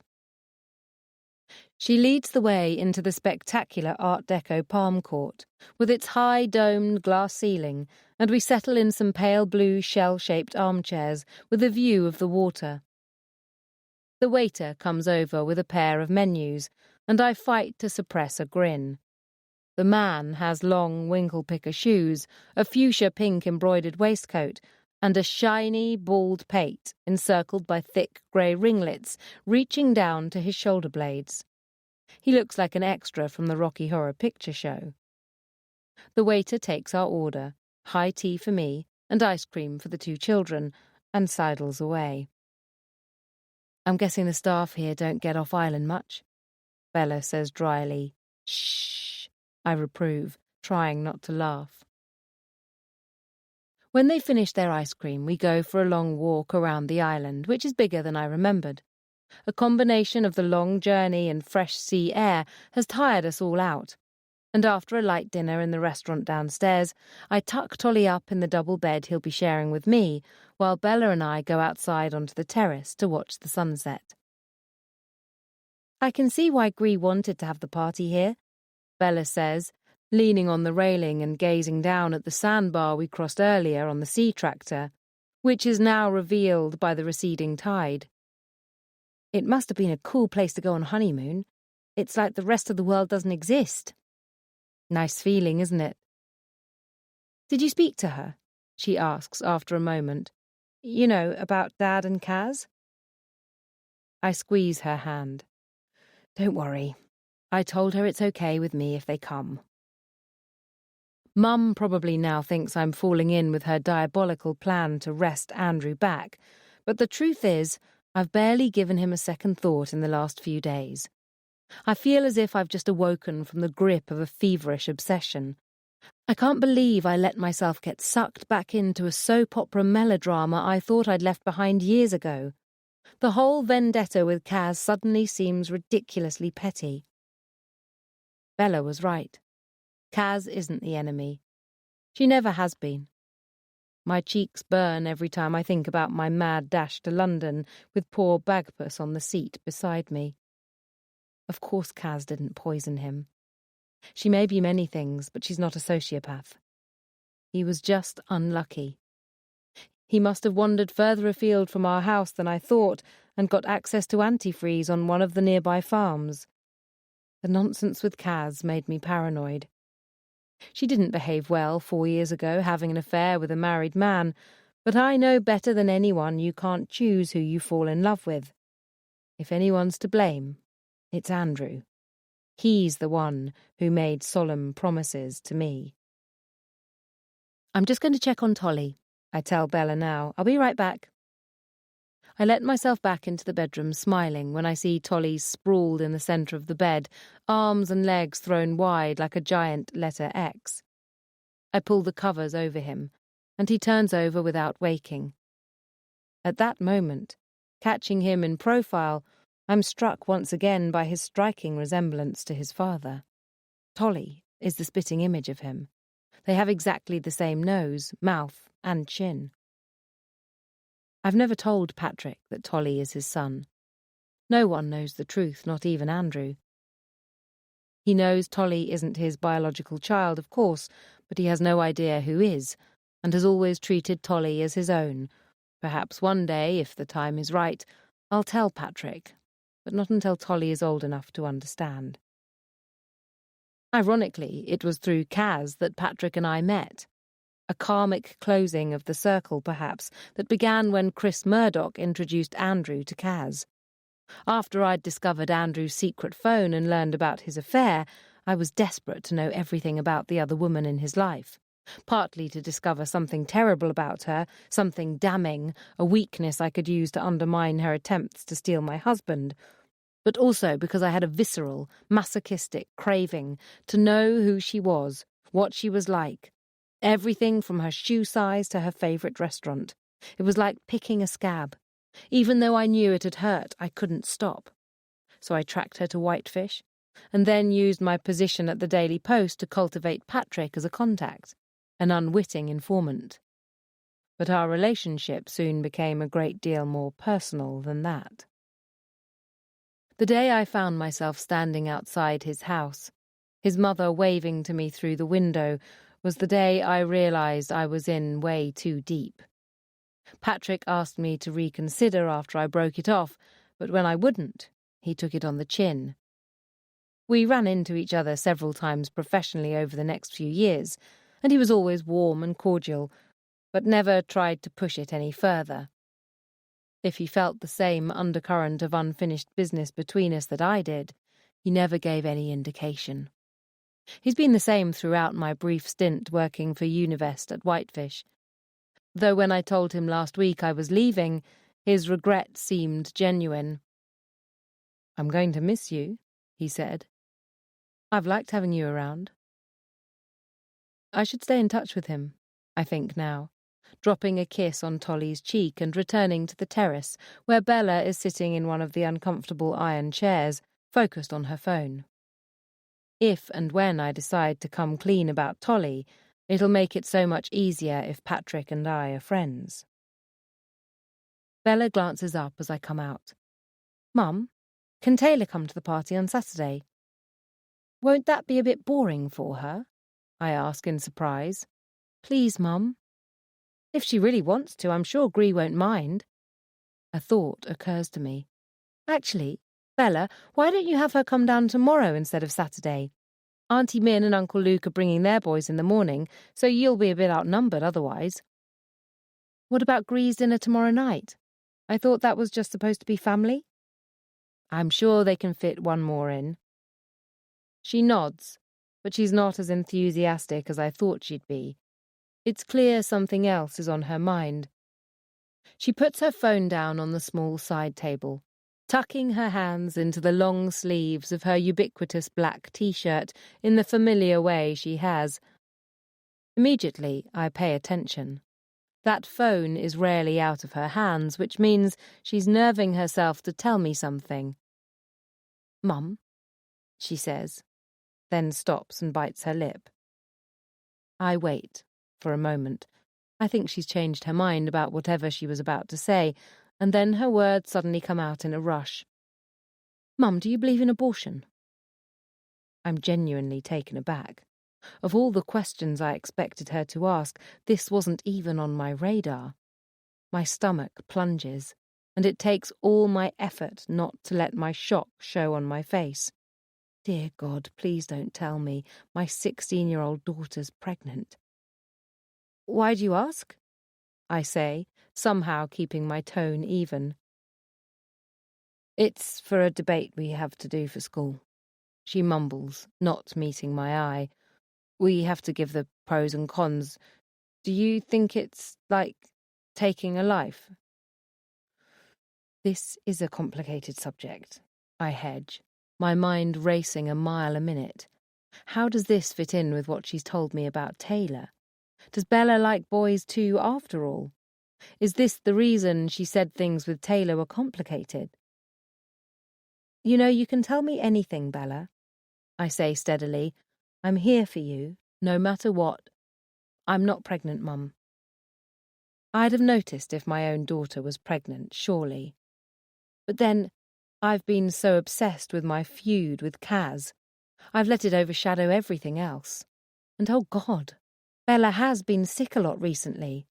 Those dark circles under her eyes, the weight loss. The same thing happened to me when I was expecting her, until the morning sickness abated. But I just can't believe she wouldn't have told me.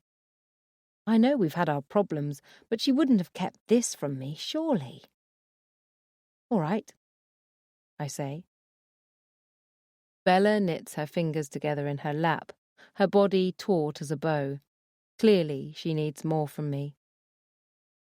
Is this why you borrowed the money? I push gently. For a termination? Do you think they're wrong? I don't think abortion should be taken lightly, if that's what you mean, I say carefully, aware I'm treading on eggshells. But I think in certain circumstances it can be the right thing for both a mother and the child. A tear splashes on her hand, and a fist squeezes my heart. She's just a child herself. I crouch down beside her. Bella, darling, talk to me. I'm not going to judge. I just want to help you. I'm your mother. I love you, no matter what. Taylor thinks people who have abortions go to hell, she says miserably. Her parents are Catholic. They're really strict. No one's going to hell, I exclaim angrily. Bella, Catholics may be strict, but they believe in forgiveness too. I can't believe Taylor's been telling you this nonsense. Of course you're not going to hell. Not me, Mum. She raises her tear-stained face. It's Taylor who was pregnant, not me. I hate myself for it, but I can't help a brief, selfish surge of relief. I feel desperately sorry for her friend, of course, but my daughter is my first concern. Oh, Belle, I'm so sorry. Poor Taylor. You won't say anything, will you? Of course not. I hesitate. I take it she hasn't told her parents. I told you, they're super strict. They'd never forgive her. This is a pretty big secret to hide, darling. You'd be surprised what a mother can forgive. No, you can't say anything. It's okay. I won't break your confidence. I sigh. Sadder than I could have imagined at the thought of such a young girl going through something as traumatic as an abortion without her mother by her side. What about the baby's father? Where was he in all of this? I don't know. I don't even know who he is. All she said is he's married. I think it's one of her dad's friends. That's another reason she can't tell her parents. I hope my shock doesn't show on my face. Taylor is only 17. An affair with a married man twice her age, a secret abortion. It's a lot for a child who's still at school, and no matter how grown up Taylor may seem, that's what she is, legally and morally, a child. What kind of man gets a vulnerable teenager pregnant? Bella's right. No wonder the girl's afraid to tell her parents. If it were my daughter in trouble, I'd want to kill him. The day before the party. Chapter 40. Min. I feel like I'm herding cats. No sooner do I get one of the boys clean and presentable than another spills toothpaste on his new shirt or splits his trousers doing cartwheels down the hall. Luke, could you watch Archie while I see what the twins are up to? I pant, corralling our youngest son in the corner of the hotel room and liberating a complimentary pot of boot polish from his sweaty hands.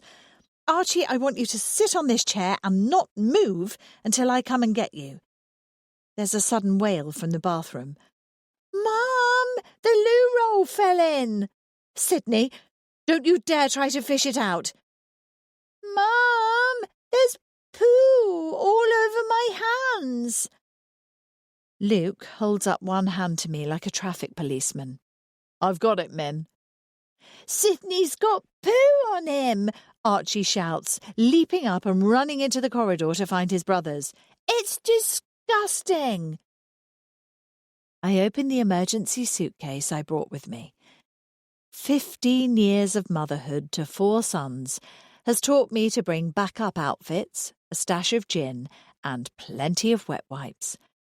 I find Sydney's spare polo shirt and take it through to Luke, who has managed to get our son stripped naked to the waist in the bathroom. It's very generous of Celia to treat us all to a weekend away at a 5-star hotel, but I'm going to be on tenterhooks for the next 48 hours trying to ensure the priceless Art Deco artefacts aren't used for target practice, and that none of my children fall off the cliff or drown in the sea.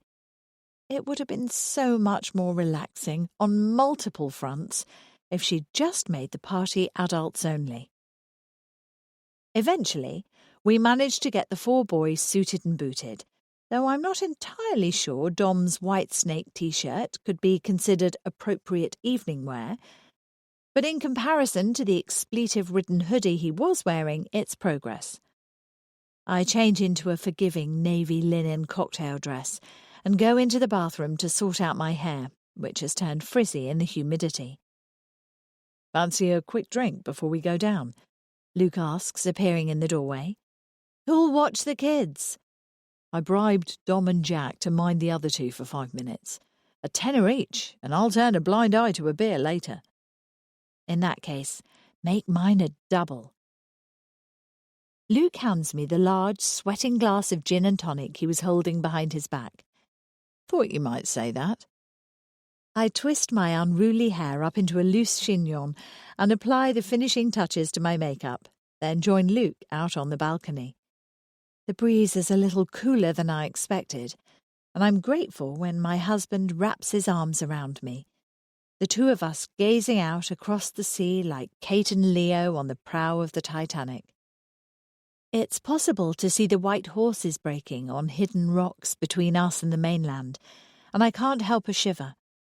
The thought of a boat hitting one of those deadly rocks in the dark, the poor souls on board lost to the treacherous currents, makes me feel oddly dizzy, as if I've just peered over a high ledge. "You looking forward to this weekend?" Luke says, gently kissing my neck. I sigh. I'm looking forward to it being safely in the rearview mirror. Luke gives me a reassuring squeeze. I rest the back of my head against his chest, hoping my sense of foreboding is misplaced. Lou has moved out of Andrew's house and given up the job at his wife's office, both of which are steps in the right direction. As far as I know, she hasn't seen him alone again, so there can't have been a repetition of that disastrously mistaken kiss.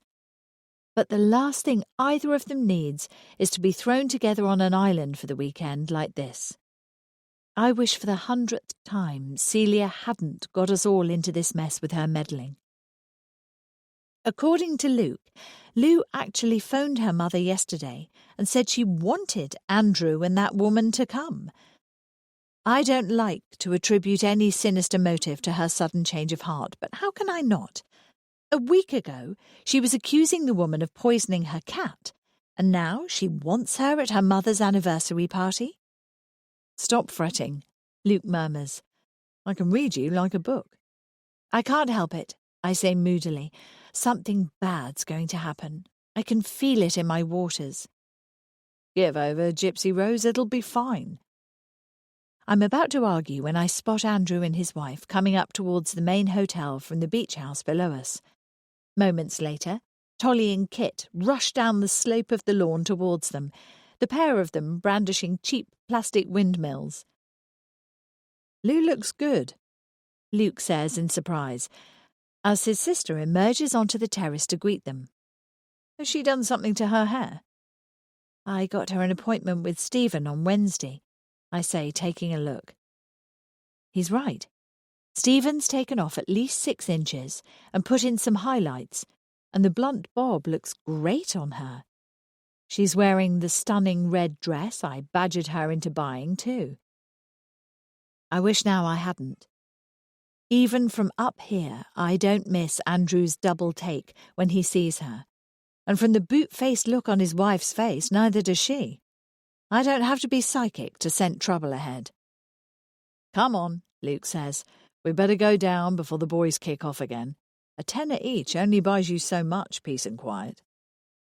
We round up the troops and clatter downstairs to the Palm Court bar, where everyone is already waiting for us. I'm busy trying to prise Dom and Jack's phones out of their hands before their grandmother has a go at them, so for a moment I don't notice Bella and her friend sitting quietly near the piano, locked in earnest conversation.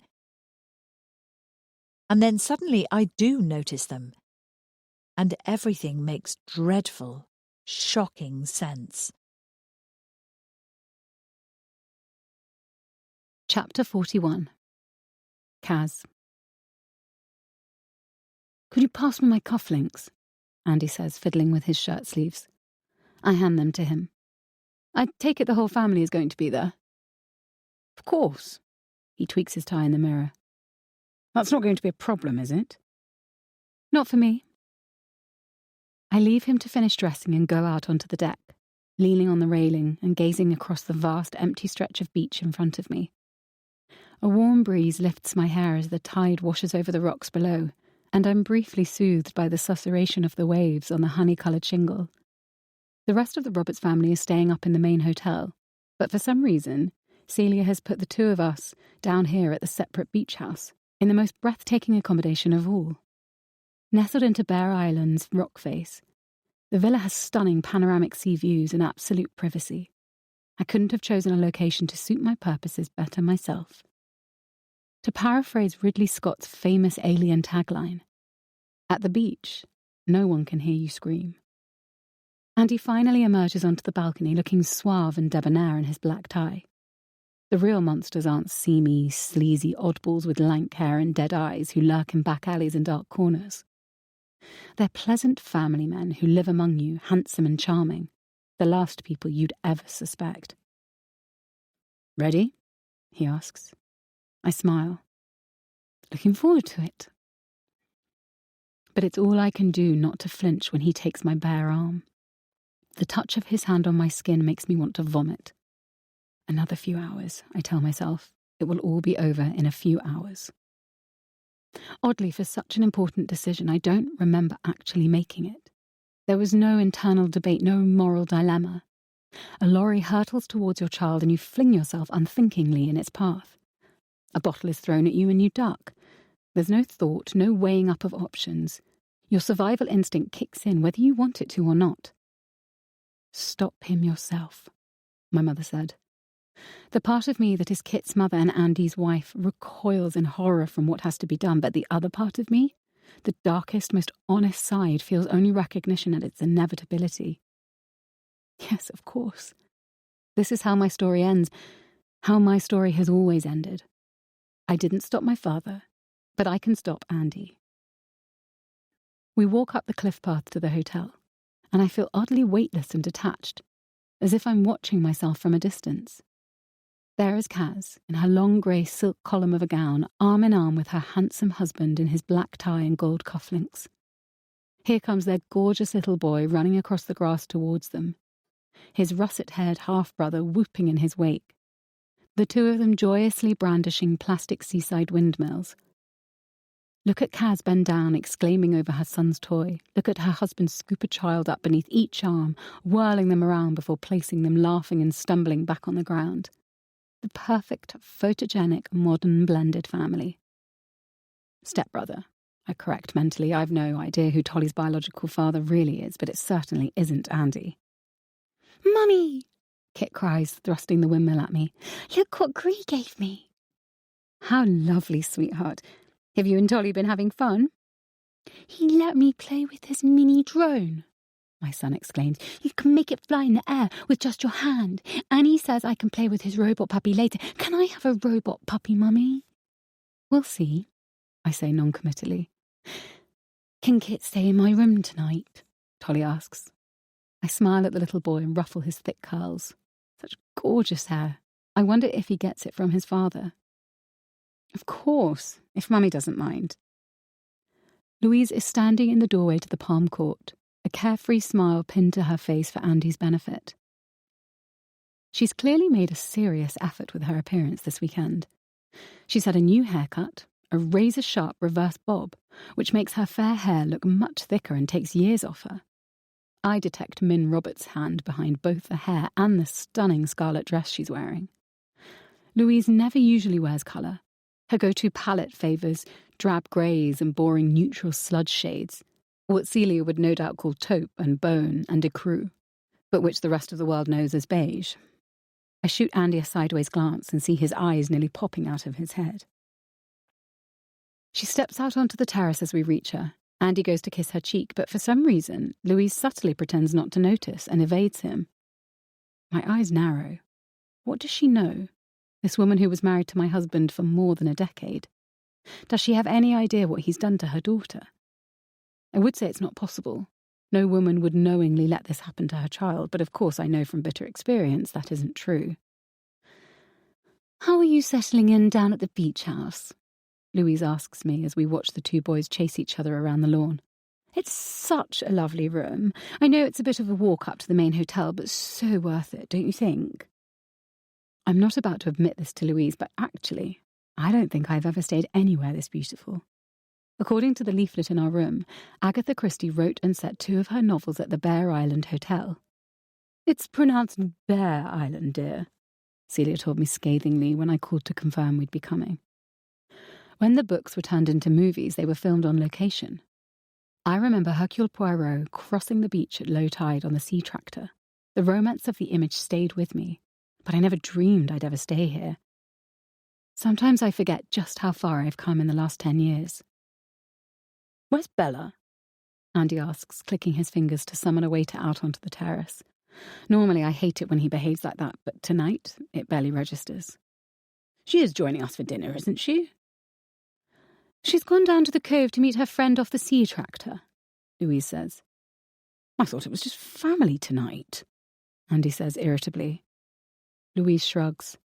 Bella wanted some moral support. Kit and Tolly have each other, and it's a bit boring for her on her own, so Mum said it was okay for her to have her friend come early. His jaw tightens. Which friend? Louise is distracted by the waiter hovering discreetly at her elbow, waiting to take our order. We'll have drinks inside, she says with patrician authority. My mother hates sitting outside in the summer. We follow her into the hotel. I can't help a slight gasp as we enter, taken aback by the exquisite beauty of the high, domed Art Deco glass ceiling above our heads. I know, isn't it wonderful? Louise laughs, as if the credit for its breath-snatching loveliness belongs entirely to her. There's the sound of chatter and laughter from the hotel reception. Moments later, Celia and Brian Roberts come into the Palm Court, followed by Bella and Taylor. I sense Andy stiffen beside me. Celia's always made him oddly nervous. I suspect he's afraid she'll see right through his cufflinks and handmade shoes and pretentious middle-class veneer to the working-class boy beneath. Andrew, darling, how lovely to see you, Celia says, ignoring me completely as she kisses Andy's cheek. You look marvellous with that tan. Min and Luke are just getting the boys ready for dinner upstairs. They'll be down in a minute. Champagne, I think. She adds to the waiter, not bothering to wait for anyone to reply. A bottle of Krug, please. We'll need glasses for 6. She's dressed head to toe in pale gold, with a wispy chiffon scarf trailing across her neck and down her back. For a woman of almost 70, she's in good shape, whippet thin, her arms sinewy and muscular from hours every day in her garden. She looks like an Oscar statuette, and about as warm and welcoming. 7 champagne glasses, Louise corrects. Doesn't Kaz look lovely in that dress, Celia? Is it Armani? Celia's gimlet gaze sweeps me insultingly from head to toe. Clever, you. Thrift shop chic is so fashionable right now. I smile. It doesn't matter. Celia doesn't matter. I'm floating free as a bird above them all. The Roberts clan with their secret codes and knowing smiles and ineffable air of superiority. They can say what they want, think what they want. In a few hours, their reign will be over. Andy abruptly pulls me to one side. What's that girl doing here? He hisses, indicating Taylor. I thought it was supposed to just be family tonight. Louise already told you, I said, freeing myself from his grasp. It's boring for her if there's no one else her own age here. He looks as if he's about to say something, but then Min and Luke arrive with their phalanx of sons, and I'm spared further contact. The waiter brings out the champagne and I drink mine too fast. I have no qualms about what I am going to do, but it will take physical courage. The gap between intention and action is significant and bloody. I don't want my nerve to fail me now. Ironically, Louise ensures I don't get stuck in social Siberia at the kids' end of the table this time, presumably to burnish her credentials with Bella, which means I have no choice but to make polite conversation with the adults instead of being left alone with my own thoughts. Perhaps it's just as well. The less time I have to think about tonight, the better. I'm not the only one on edge. Andy is particularly twitchy, shooting Louise furtive glances when he thinks I'm not looking. Bella and Taylor barely eat, the two of them whispering together and pushing their food around their plates. I wonder if Bella has confided in her friend. I notice Louise looking at them with concern in her eyes, too. She knows more than she's letting on. How can she stand by and do nothing? She's Bella's mother. She should be protecting her daughter. If she knows what Andy has done and has stood idly by, she deserves to burn in the same pit of hellfire as Andy himself. The dinner seems interminable, and I'm relieved when it ends. The 6 boys disappear in a scrum upstairs, but to my surprise, Bella and Taylor opt to stay with the adults and join us for coffee. We withdraw back into the Palm Court bar and settle in a group of chairs with a view of the sea. The sky is inky, studded with stars, and a full moon hangs heavy in its black velvet shawl. At Celia's behest, the waiter leaves the coffee and cups on a side table, and the 2 girls help to pass them around. Shall we order another bottle of Krug? Celia says, squeezing Brian's hand. I know it's not done to mix coffee and champagne, but it's our anniversary. Why not? Brian says amiably. Can I have some? Bella asks her mother. Louise jumps, as if miles away. Yes, if you'd like, she says absently. I don't know if it's too much wine with dinner or my preoccupation with what I have to do and why. The words are out of my mouth before I can stop them. You can't drink when you're pregnant, I tell Bella unthinkingly. I want to snatch back the words, rewind, but it's too late. Everyone turns to Bella, eyes wide with shock. Even Celia is rendered speechless. I'm not pregnant, Bella cries. I'm not, she repeats as the horrified silence stretches. Of course she's not, Louise exclaims furiously. I'm sorry, Bella, she adds, shoving back her chair. I've tried to be understanding, I really have. But this is the final straw. I can't be in the same room as this woman at the moment. She's either wicked or insane. I don't want to spoil your evening, Mum, but I have to get some air. I'll see you in the morning. Bella stares at me, her face white, trembling with anger and betrayal. For a moment I think she's going to say something, but she simply takes Taylor's hand and the two of them leave without a word. I feel sick to my stomach as everyone else follows them. I have only ever wanted to help Bella. She will never forgive me for this. But forgiveness isn't important. Saving Bella from her monster of a father is the only thing that matters. I slip back to the dining room and go over to our table, still cluttered with our dirty plates and glasses. There's no one to notice me palm the steak knife Louise was using, with her fingerprints all over it, and slip it into my bag. Louise Page, Part 1 of recorded interview. Date, 25th of July, 2020. Duration, 51 minutes. Location, Kingsbridge Police Station. Conducted by officers from Devon and Cornwall Police. Continued. So, that was the last time you saw your ex-husband alive? On the beach last night? Yes. What time was that? I don't know, about 11 p.m? You didn't see him at breakfast this morning? No, I didn't see him till I went to the beach house and found him. You have my deepest sympathies, Mrs. Page. Can I get you anything? Are you in pain? The doctor has already seen her about her arm, sir. He said Mrs. Page is fit for interview.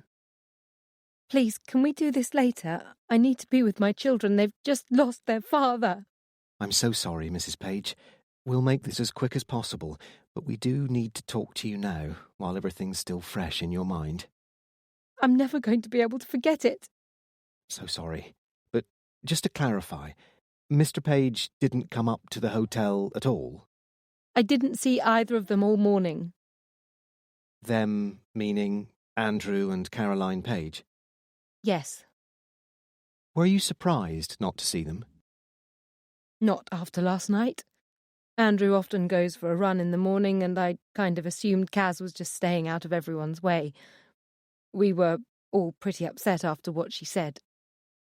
The comment to your daughter? Yes. Was Mr. Page upset with his wife? I don't know. You didn't discuss it when you talked shortly afterwards? No. What did you talk about then? Nothing, really. Just plans for my parents' party the next day. My mother had asked him to say a few words and he wanted some anecdotes to use in his toast. Your mother had asked your ex-husband to give a toast rather than your brother. Did that strike you as odd? No. Luke's very shy, but Andrew's used to public speaking and was really close to Mum. Oh, God. Sorry. I'm okay. Did you and Mr. Page go to the beach together last night? No. I left the hotel first. I wanted to clear my head. Andrew joined me on the beach 5 or 10 minutes later. And what about when you returned to the hotel? Were you together then? I came back first. I wanted to check Tolly was in bed. Anyway, I was staying in the main hotel and Andrew was at the beach house, so we were going in different directions. Did you see anyone else on your way back to the hotel? No. Everyone had gone to bed. including Mrs. Page? I don't know. I didn't see her. Why did you go down to the beach house this morning? Mrs. Page? I needed to talk to Andrew. What about? Our daughter. I thought Kaz was at the beach, so it'd be a good time to catch him. What made you think she was at the beach? I saw her. Well, I thought I saw her. She has a bright red bikini. You can't miss it. You admit you wanted to get your ex-husband on his own? It's no secret Kaz and I don't get on. Things have been... I just thought it would be better if she wasn't there. I went down to the beach house. I'm sorry. I can't... It's okay. I know this is upsetting, Mrs. Page, but I need you to tell me exactly what happened next. Would you like some tissues? Yes, thank you. I'm sorry.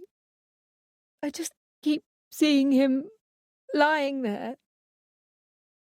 When you got to the beach house, did you knock on the door?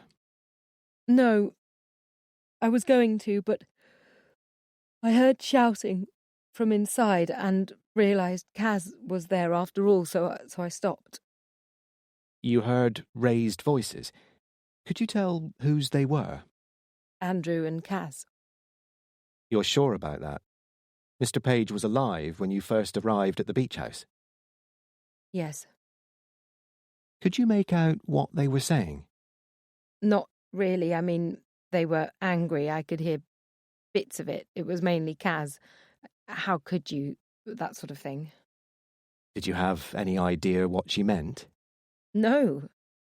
What did you do?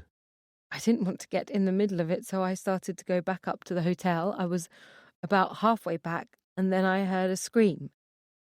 Was it a man or a woman?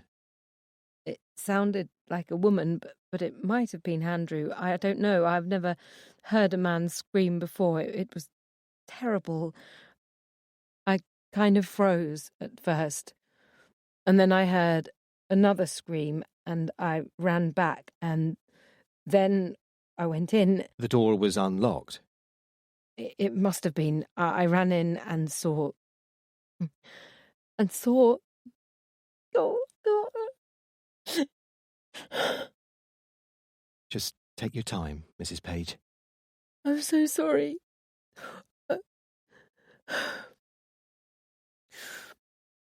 Andrew was on the floor, and Kaz was holding a knife kind of bent over him. There was blood everywhere, and then she just kind of came at me. She attacked you? I tried to get to Andrew to see if he was all right, and I must have slipped on the blood. That must have been when I hurt my arm, and I was trying to get the knife away from Kaz. I was screaming. It all happened so quickly. Did you actually see Mrs. Page stab her husband? He was already on the floor when I got there. If I'd been... Maybe I could have... Was anyone else there? No. And you didn't see anyone else enter or leave the beach house? No. She killed him. Ask her. Go on. The thing is, Mrs. Page, she tells us exactly the same story as you, with one important difference. She says you're the one who killed him. Chapter 42. Louise. It is the way she makes his coffee that gives it away. She doesn't ask him how he takes it. She simply makes it with the merest dash of cream and 2 sugars, exactly the way Andrew likes it. The kind of way you would only know if you had done it many times before. The kind of way you would do if you knew someone intimately. As I watch her hand him the cup and saucer, I know, in that second, and without a shadow of a doubt, Bella was telling the truth when she said it was Taylor in trouble, not her. And the father, the predatory, married father who got a 17-year-old schoolgirl pregnant, is Andrew. That's what he meant when he came to my house and said he'd been a fool. That's who he's been having an affair with, his daughter's teenage best friend. I'm also grateful when Kaz's faux pas breaks my shocked paralysis. Seizing the excuse, I flee the hotel and race along the cliff top, heedless of where I'm going. I'm grateful for the full moon that illuminates the path, finding my way across the rocks and down to the lagoon almost by instinct. There's something primeval about the sound of the waves crashing on the shore in the darkness, the tang of salt in the air, and I stand on the empty beach and let the sound sweep through me, riding the tide of my anger, the release so intense it's almost erotic. Now that I know, I can't imagine how I didn't see it before. It was all too evident in the furtive, guilty glances Andrew was throwing Taylor all evening. It was written all over the girl's pale, lovesick face when she looked at him. But it's obvious Bella has no idea what's gone on between them, and I hope to God it stays that way. The double betrayal would break her heart. Andrew's always liked women. Women, not girls. He's never been able to say no to a pretty face, but Taylor is just a teenager. She's 30 years younger than he is. I know he's a narcissist, but this is a low watermark even for him. Their relationship may be legal, but morally and ethically, he's just put himself beyond the pale for every parent I know. I don't hear Andrew come up behind me and jump when I turn and see him standing just feet away. We stare at each other for a long moment in silence. He can tell instantly from my expression that I know. You don't live with someone for the best part of a decade and a half and not learn to read in their face that the past has caught up with you. Fear, guilt, and calculation play across Andrew's features, but I realise suddenly I haven't once seen surprise since Kaz's gaffe. Not shock. He must have known about Taylor's pregnancy already. The son of a bitch. He knew, and instead of taking some responsibility and helping Taylor decide what to do, or at least paying for the poor girl's abortion, he left her to figure it out alone.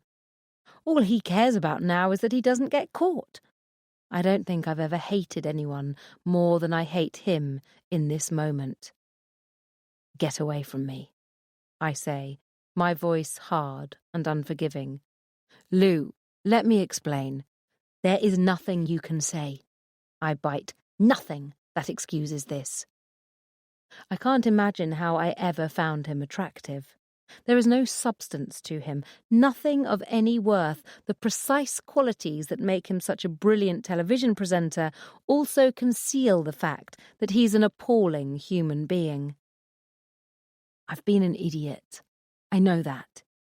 Andrew pleads. You don't know, Lou. You weren't there. It wasn't something I planned.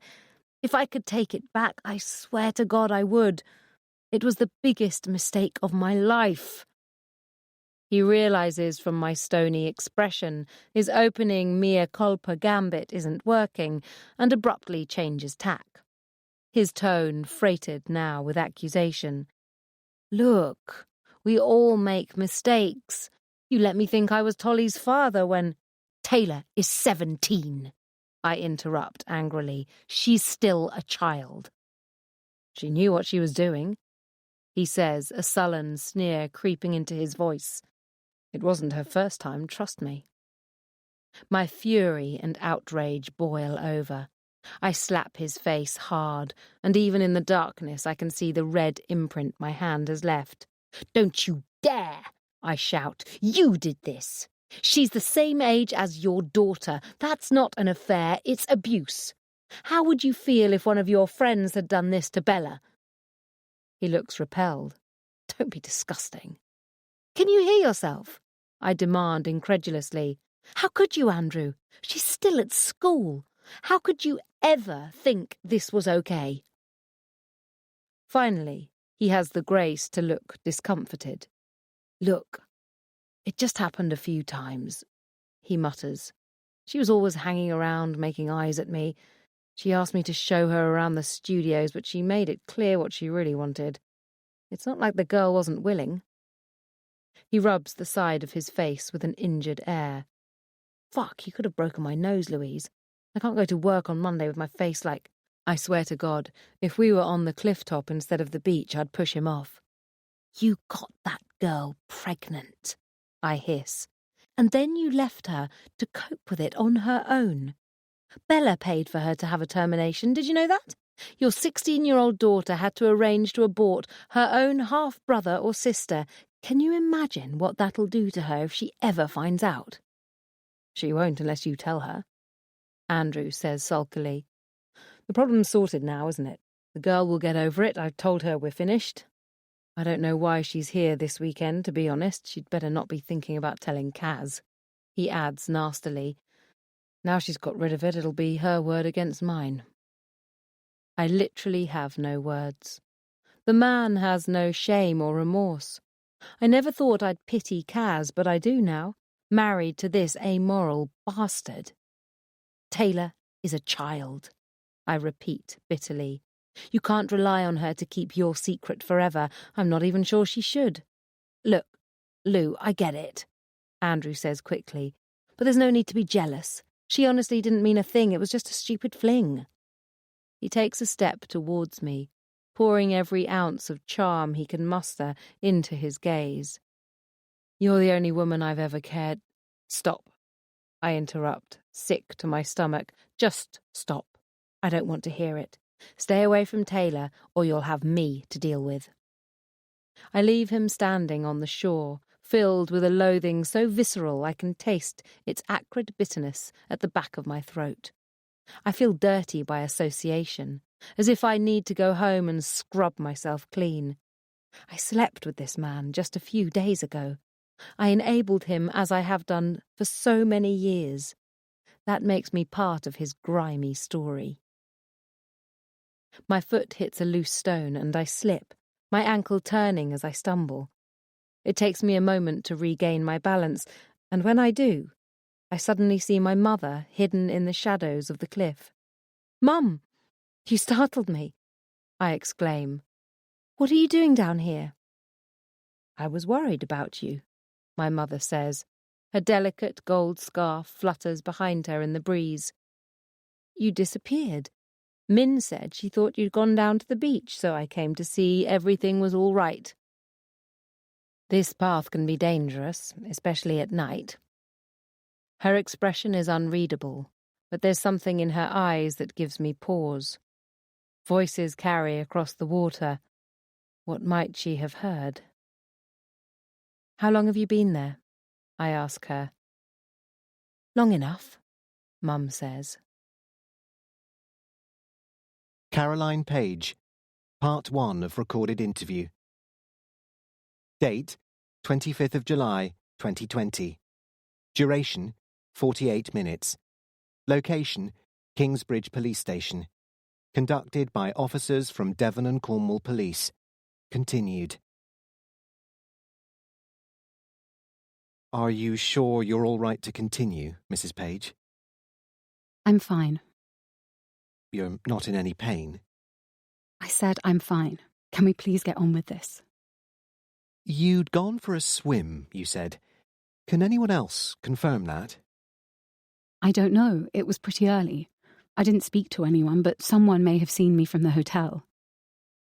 What time did you leave the beach house? I didn't check. Approximately, Mrs. Page? I don't know. About 8, I suppose. Andy was still asleep when I left. And you swam for how long? 20 minutes, maybe. But I stayed at the lagoon for a bit afterwards. Andy and I had a row last night over something I said at dinner. It was stupid. This would be when you suggested your stepdaughter Bella might be pregnant? Yes. Why did you think that? Mrs. Page? It was just a stupid misunderstanding. And that's what you argued about? Partly. Was this in the hotel or when you got back to your room? Back in our room. But that was later on, after Andy got back from the beach. Why did your husband go to the beach? He went after Louise. She was furious about what I'd said. She stormed out of the hotel and Andy went to calm her down. But then I heard them shouting on the beach as I was walking back to the beach house. You heard them shouting? They were arguing? Sounded like it. Do you know what it was about? No, they were too far away. I couldn't hear. So you went back to the beach house alone? Yes. Kit was staying up at the main hotel with Louise's son. I went to bed, but I was still awake when Andy got back. What time would that have been? About half an hour after me. About midnight. And you say you then had a row with him yourself? What about? Louise, mainly. Why did you argue about Louise? Well, For the tape, Mrs. Page? sorry. I told him he needed to be careful. She's obsessed with Andy. She's never been able to accept it's over. Look, I don't expect you to take my word for it. No one else has. She's got a police record. You can look it up. Did Louise Page ever threaten your husband, as far as you know?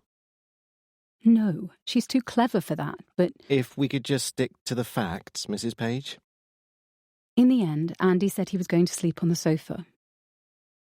That was the last time I talked to him. I know this must be upsetting for you, but can you tell me what happened when you got back to the beach house this morning, after your swim? I heard shouting on my way back from the lagoon. I stopped for a minute to try to figure out where it was coming from, and then I realised it was the beach house. You're sure? There wasn't anywhere else it could have been from. You've seen how isolated it is. So I started running, and then I heard screaming. It was really awful. I knew something terrible was happening.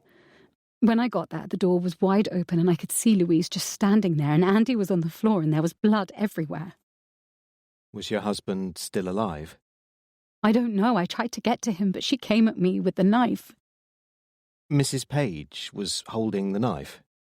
Yes, I tried to get it away from her, and then we both slipped and fell, and I hurt my arm. She was shouting and yelling, and we were both struggling to get it, and then somebody burst into the room, one of the groundsmen, I think, and she let me go.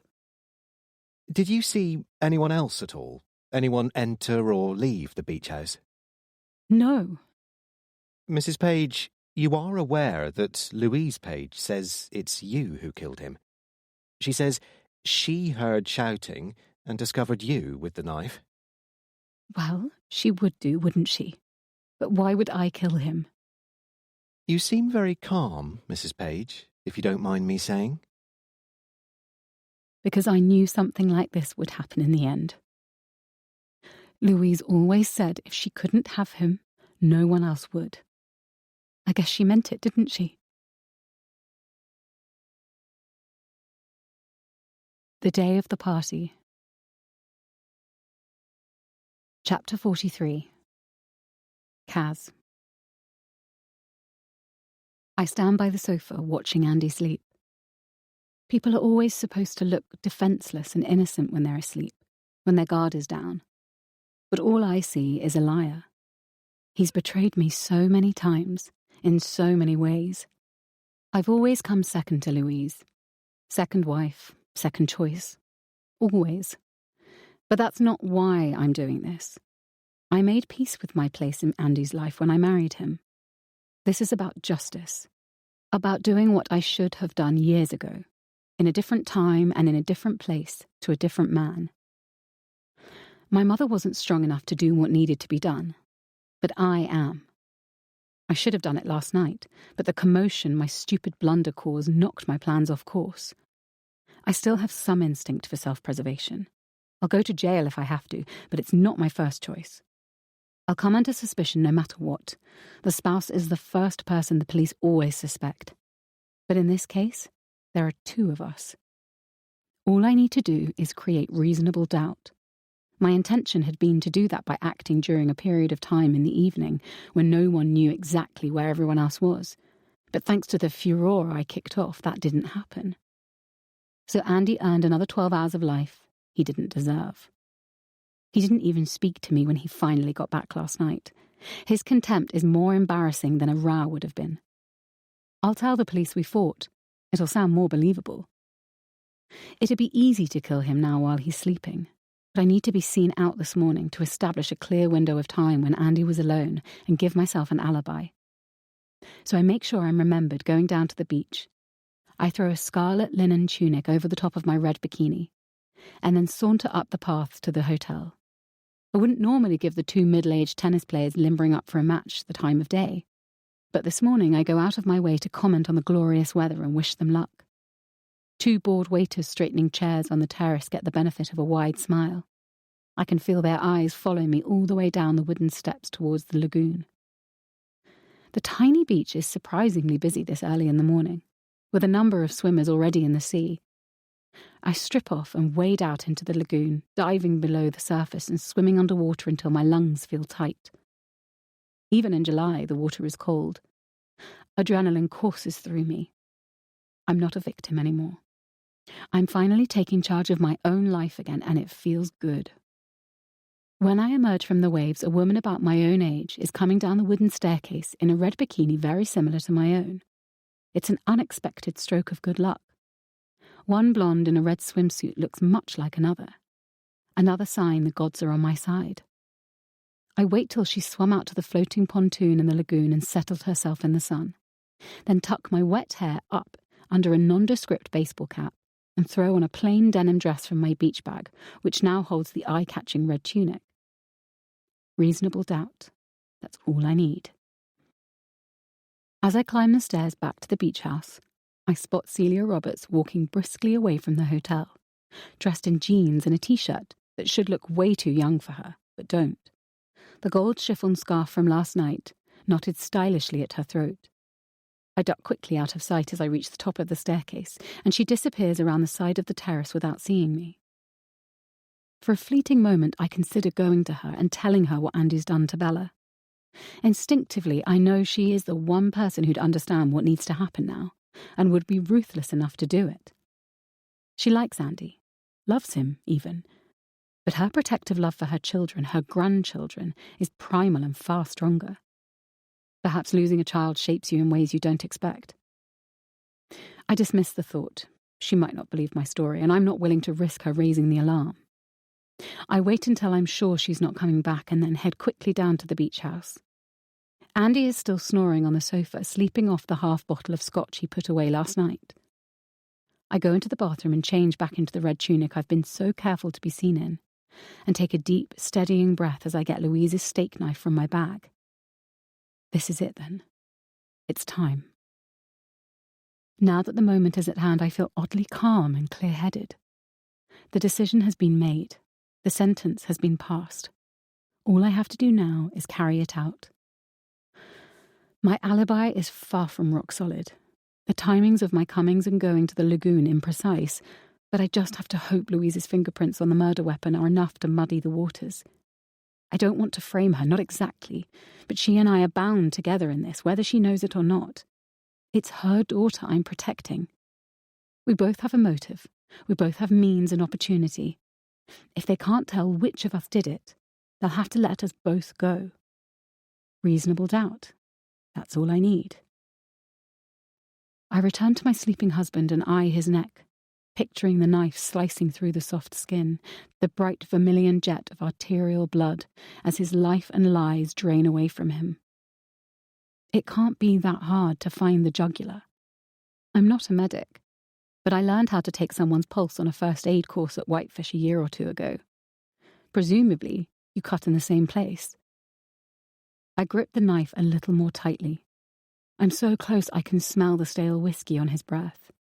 Now is the perfect time. Andy deserves this. I didn't think twice over the cat, and Bagpuss was far more worthy of life. Now. Strike now.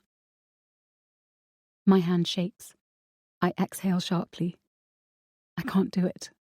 God damn it, I can't do it. Rage seizes me with all the power and momentum of a contraction during active labour. I drop the knife with a clatter onto the side table and flee out onto the balcony, despising myself for my weakness. I've failed Bella. I'm no better than my mother. The fury pythons its way around my body, constricting my chest so tightly I can't breathe. I have to grip the railing to stop myself from leaping over it. I hate Andy with all my being, but love is stronger even now. I don't know how long I stand there, a minute or 20. I'm brought back to myself by the sound of a door slamming, as if caught by the wind, and then a quiet, terrible, rasping, mortal sigh. I spin round. Andy is standing in the centre of the room, his back towards me. Even as I watch, he staggers backwards, clutching at his neck, like the victim in a B-slasher movie. Gouts of shocking red blood spill between his fingers. I see the knife I dropped a lifetime ago, sticking from his throat like a grotesque toy. And then I see Bella. Her head swivels towards me like a marionette's as I stand frozen in horror on the balcony. She stares at me blankly, catatonic with shock, as Andy collapses to his knees on the floor between us, gurgling and choking on his own blood. I gape at her, aghast, and then rush to Andy's side. The light is already fading from his eyes. Dear God, Bella, what happened? She just looks at me, and then she screams, a high, unnatural sound that sends chills down my spine. It sounds as if she's burning from the inside out.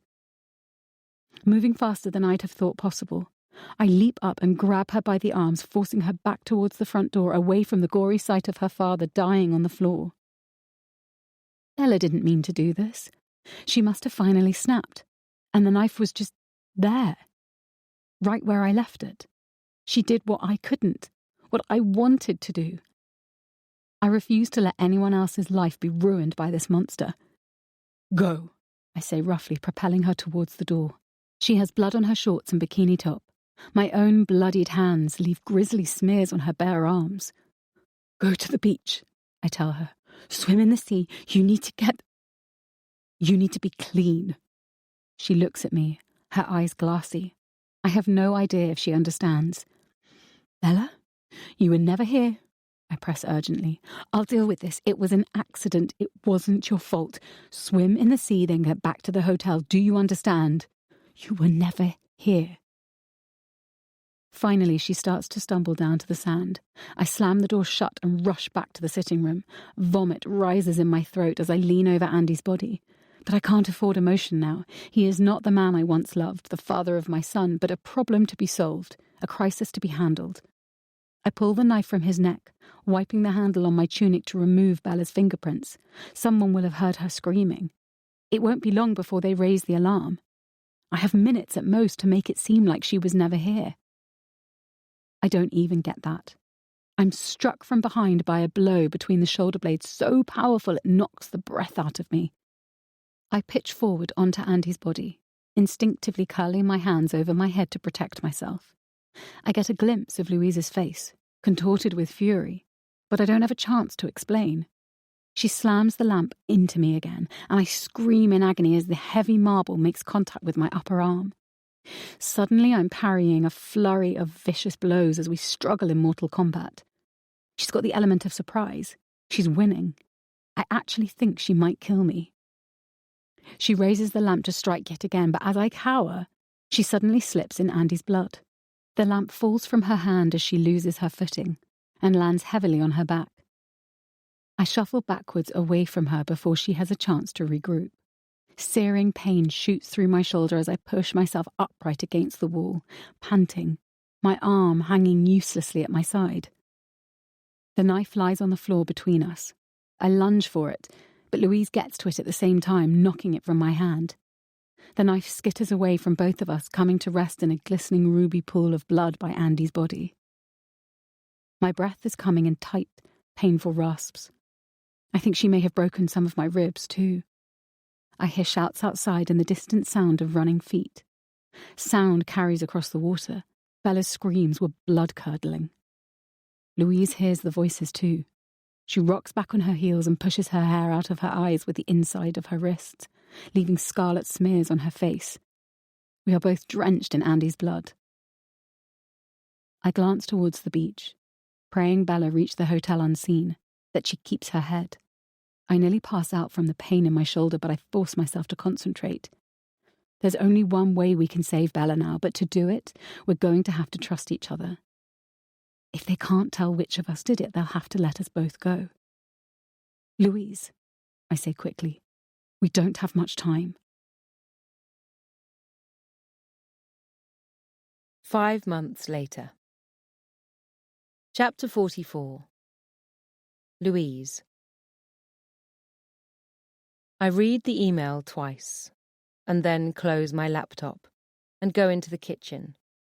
It's what I expected, but it's still hard to see it written in black and white. Pouring myself a large glass of white wine, I lean lightly against the tall kitchen window, staring down at the bustling street below. Last-minute Christmas shoppers throng the rain-slicked pavements, weighed down with carrier bags, and I can hear the sound of Slade's Merry Christmas drifting up from one of the shops nearby. I love being back in London, in the centre of things. It's like I was never away. After Andrew's death 5 months ago, I couldn't face the thought of staying in Sussex. Our house held too many memories of our life together, of everything that went so horribly wrong.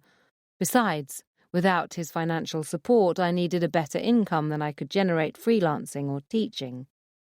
Moving to London has enabled me to take a full-time editorial position at the Daily Sketch. I couldn't quite face selling the house, though. Not yet. So I put it on Airbnb, which is bringing in far more than I'd dreamed possible, and rented a tiny 2-bedroom flat in the shabbier end of Primrose Hill. Bella didn't want to leave her friends and her school, not with just 1 more year to go before uni, so she decided to live with my parents during the week and come up to me at weekends. Not that Tolly and I see much of her. She's too busy taking advantage of all the city has to offer a teenager. She deserves it, after everything she's been through. Abruptly, I put down my wineglass and go back to my computer, pulling up the email again. Police investigation 471-300-60126. We regret to inform you.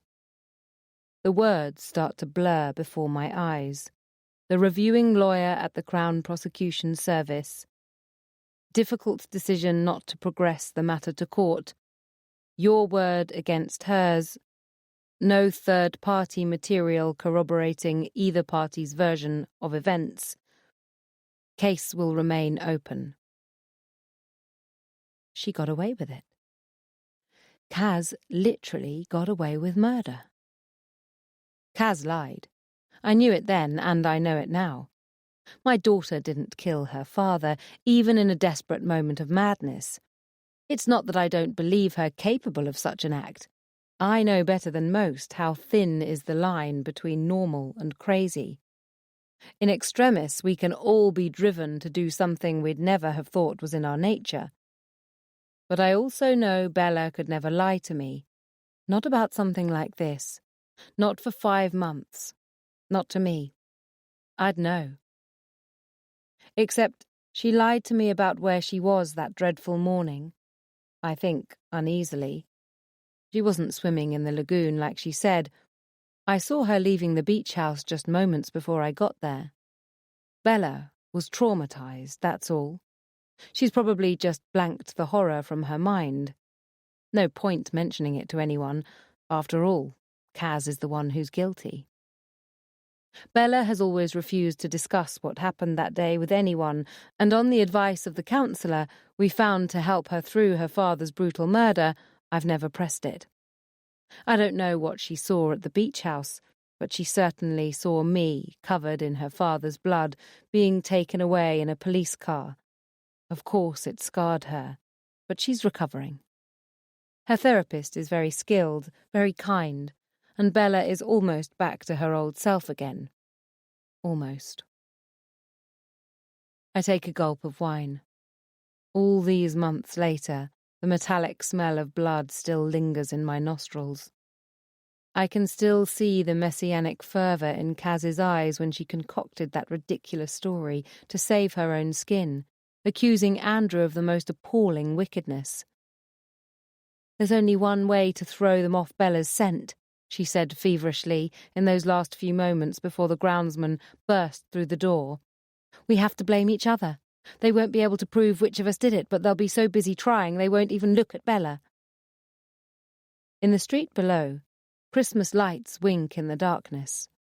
A young man in a Santa suit lets himself into an alley behind a department store, pulling off his long white beard and shoving it in his pocket so he can light a cigarette. I turn away from the window. No one is ever what they seem. The familiar doubt gnaws at me as I pour myself a second glass of wine. I wish I hadn't agreed to let the children spend the weekend at my parents'. Even now, I still don't know why Kaz would tell such an outrageous lie about Bella, unless lying is so much second nature to her she no longer knows how to tell the truth. Why not just blame an intruder? Why tell me it was Bella? I put my empty wineglass in the kitchen sink and frenetically start to wipe down countertops that are already clean. Who knows why Kaz lied, I think bitterly.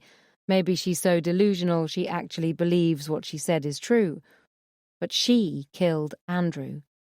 She murdered him as surely as she poisoned my cat. I caught her literally red-handed, covered in his blood. There's no doubt in my mind she did it, no doubt. And thanks to me, she got away with it. I was the one who contaminated the crime scene. My fingerprints and DNA were everywhere. How could any jury decide which of us had struck the fatal blow? If it hadn't been for our bitter history, the police might even have concluded we were in it together. For a fleeting second, I wonder what I would have done if Bella had been guilty. My first instinct would be to protect my daughter, of course, but would covering up for her really be the best thing in the long run? I'd wreck her moral compass for life. Our actions, accidental or not, have consequences. Even if I'd believed Kaz, I don't think I could have gone along with her plan to blame each other to save Bella, though judging by the way things have played out with the CPS, the ploy would have worked. But it's easy to be morally upright in theory. None of us ever truly know what we'd do until we're put to the test. My mother has no such qualms. "Of course you'd cover up for her," she said briskly when I confided what Kaz had told me. "You're her mother. A mother would do anything to protect her child. Morality doesn't come into it." She's been an absolute rock, my mother. She grieves Andrew's loss herself, I know that, but her only concern has been for Bella and Tolly. Thanks in no small part to her, the children are both doing better than I dared hope. I'm the one who can't seem to get past Andrew's death. I despise him for what he did with Taylor, but I would never have killed him and deprived my children of their father.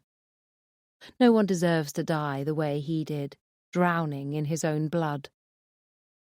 Perhaps, if the police had been able to prove Kaz did it, if I knew, beyond a shadow of a doubt, that Bella wasn't involved. I straighten up and throw the kitchen sponge into the sink in frustration. Every time I let myself go down this insane rabbit hole, I give Kaz what she wants. She told me that ridiculous story to mess with my head, and I'm letting her.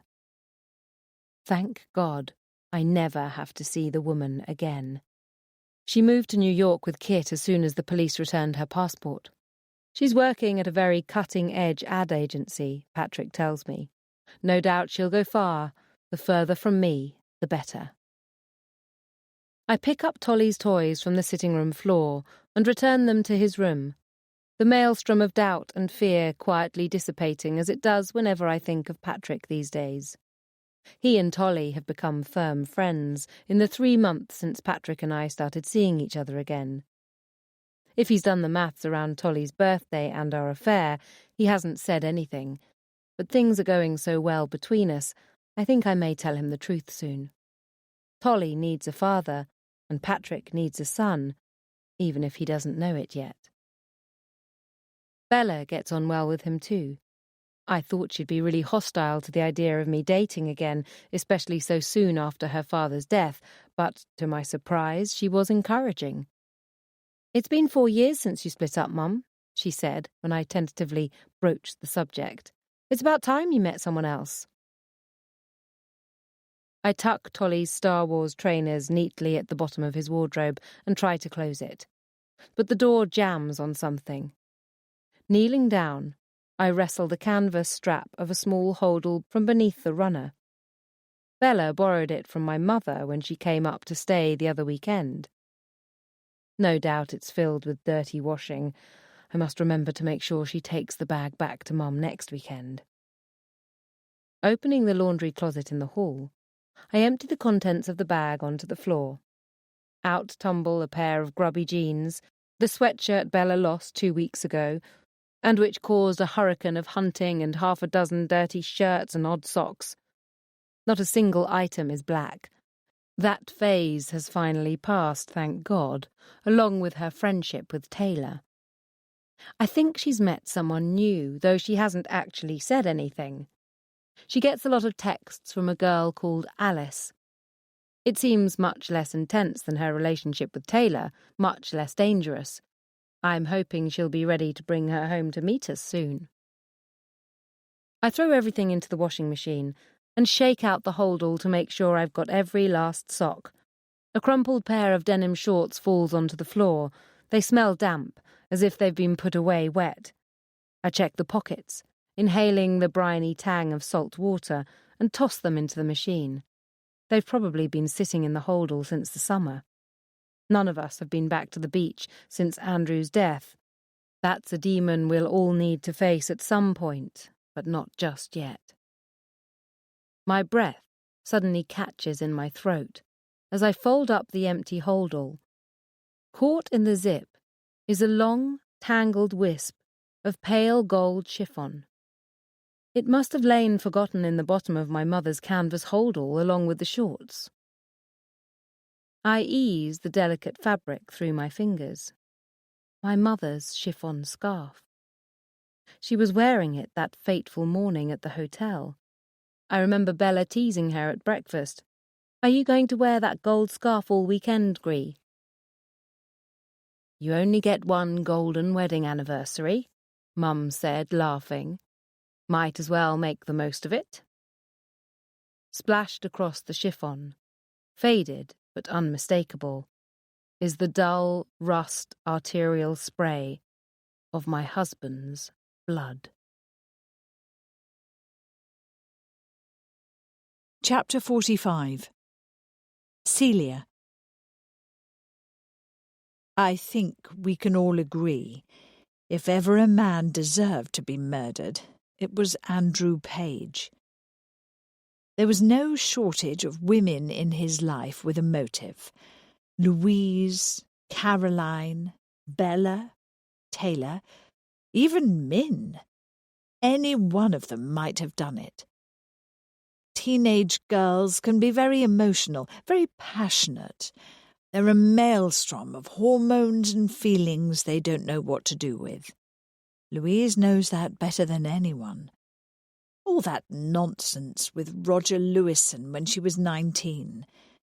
She stabbed herself that night at his house, but it could just as easily have been his wife, or Roger himself. She may tell herself now she'd never have killed the father of her children in cold blood, but I saw the look in her eyes the night before he died, on her way back from the beach. She can lie to herself, but not to me. I'm her mother. She went down to the beach house that morning for a reason. It was just luck. I got there first. I didn't kill Andrew to punish him, though he'd certainly earned it. I did it to save my daughter and my granddaughter from themselves. Any mother would have done the same, and I've had my life. It ended when Nicky died. I'm just marking time now until the end. Losing a child changes you in ways you'd never have believed possible. The person you thought you were is gone. There's a shadow that covers the world, even as you are forced to still live in it. You cannot imagine the depth of pain to which you are taken, unless you've gone through it yourself. It's every parent's worst fear, every parent's nightmare. But your deepest fear of losing a child is just that, a fear. Your fear is my story. Everything looks different where I am. It even has a different smell. There isn't a part of you that can possibly relate to this feeling. That's a good thing. Trust me. It's not a feeling you want to have. You want nothing to do with this world. I'm like a prisoner in a cage. You can't even come and visit me here. I know what it's like to bury my child. I know what it's like to have to pick something out to wear to my child's funeral. I know the feeling of having to force air into my lungs just so I can breathe. The feeling of having to keep on living when there is nothing left to live for. I know what it's like to put all my child's belongings in a box. I know the feeling of bringing flowers to his grave. I can't ever forget the smell of freshly dug dirt. I know what it's like to have the whole world pity you and in the same moment be glad they are not you. Grief leaves you hollow and shattered. But when the pieces reform into a misshapen, distorted approximation of the person you used to be, you find yourself stronger, capable of doing anything to protect the ones you love. I refuse to lose Louise or Bella. They may mourn Andrew, but they will move on. Human beings are designed to absorb loss and heal, except for the loss of a child. We are not meant to survive that. Andrew was sleeping when I got to the beach house that day. The knife was right there on the table next to him. I didn't have to use the one I'd brought. His death wasn't quite instant. Somehow he staggered to his feet as I left. But I think he deserved a little pain, a moment of knowing before he died. I hadn't realised Kaz was outside on the balcony until afterwards. I'd thought she was still at the lagoon, but she didn't see me slip down the path to the beach. I must have missed Bella by just seconds as she came the other way. I'm so sorry I had to put her through that, walking in on her father in his last bloody moments. But it could have been so much worse. Her friend, Taylor, had just told her that Andrew had been the father of her baby. Who knows what might have happened if Bella had been the one to find the knife?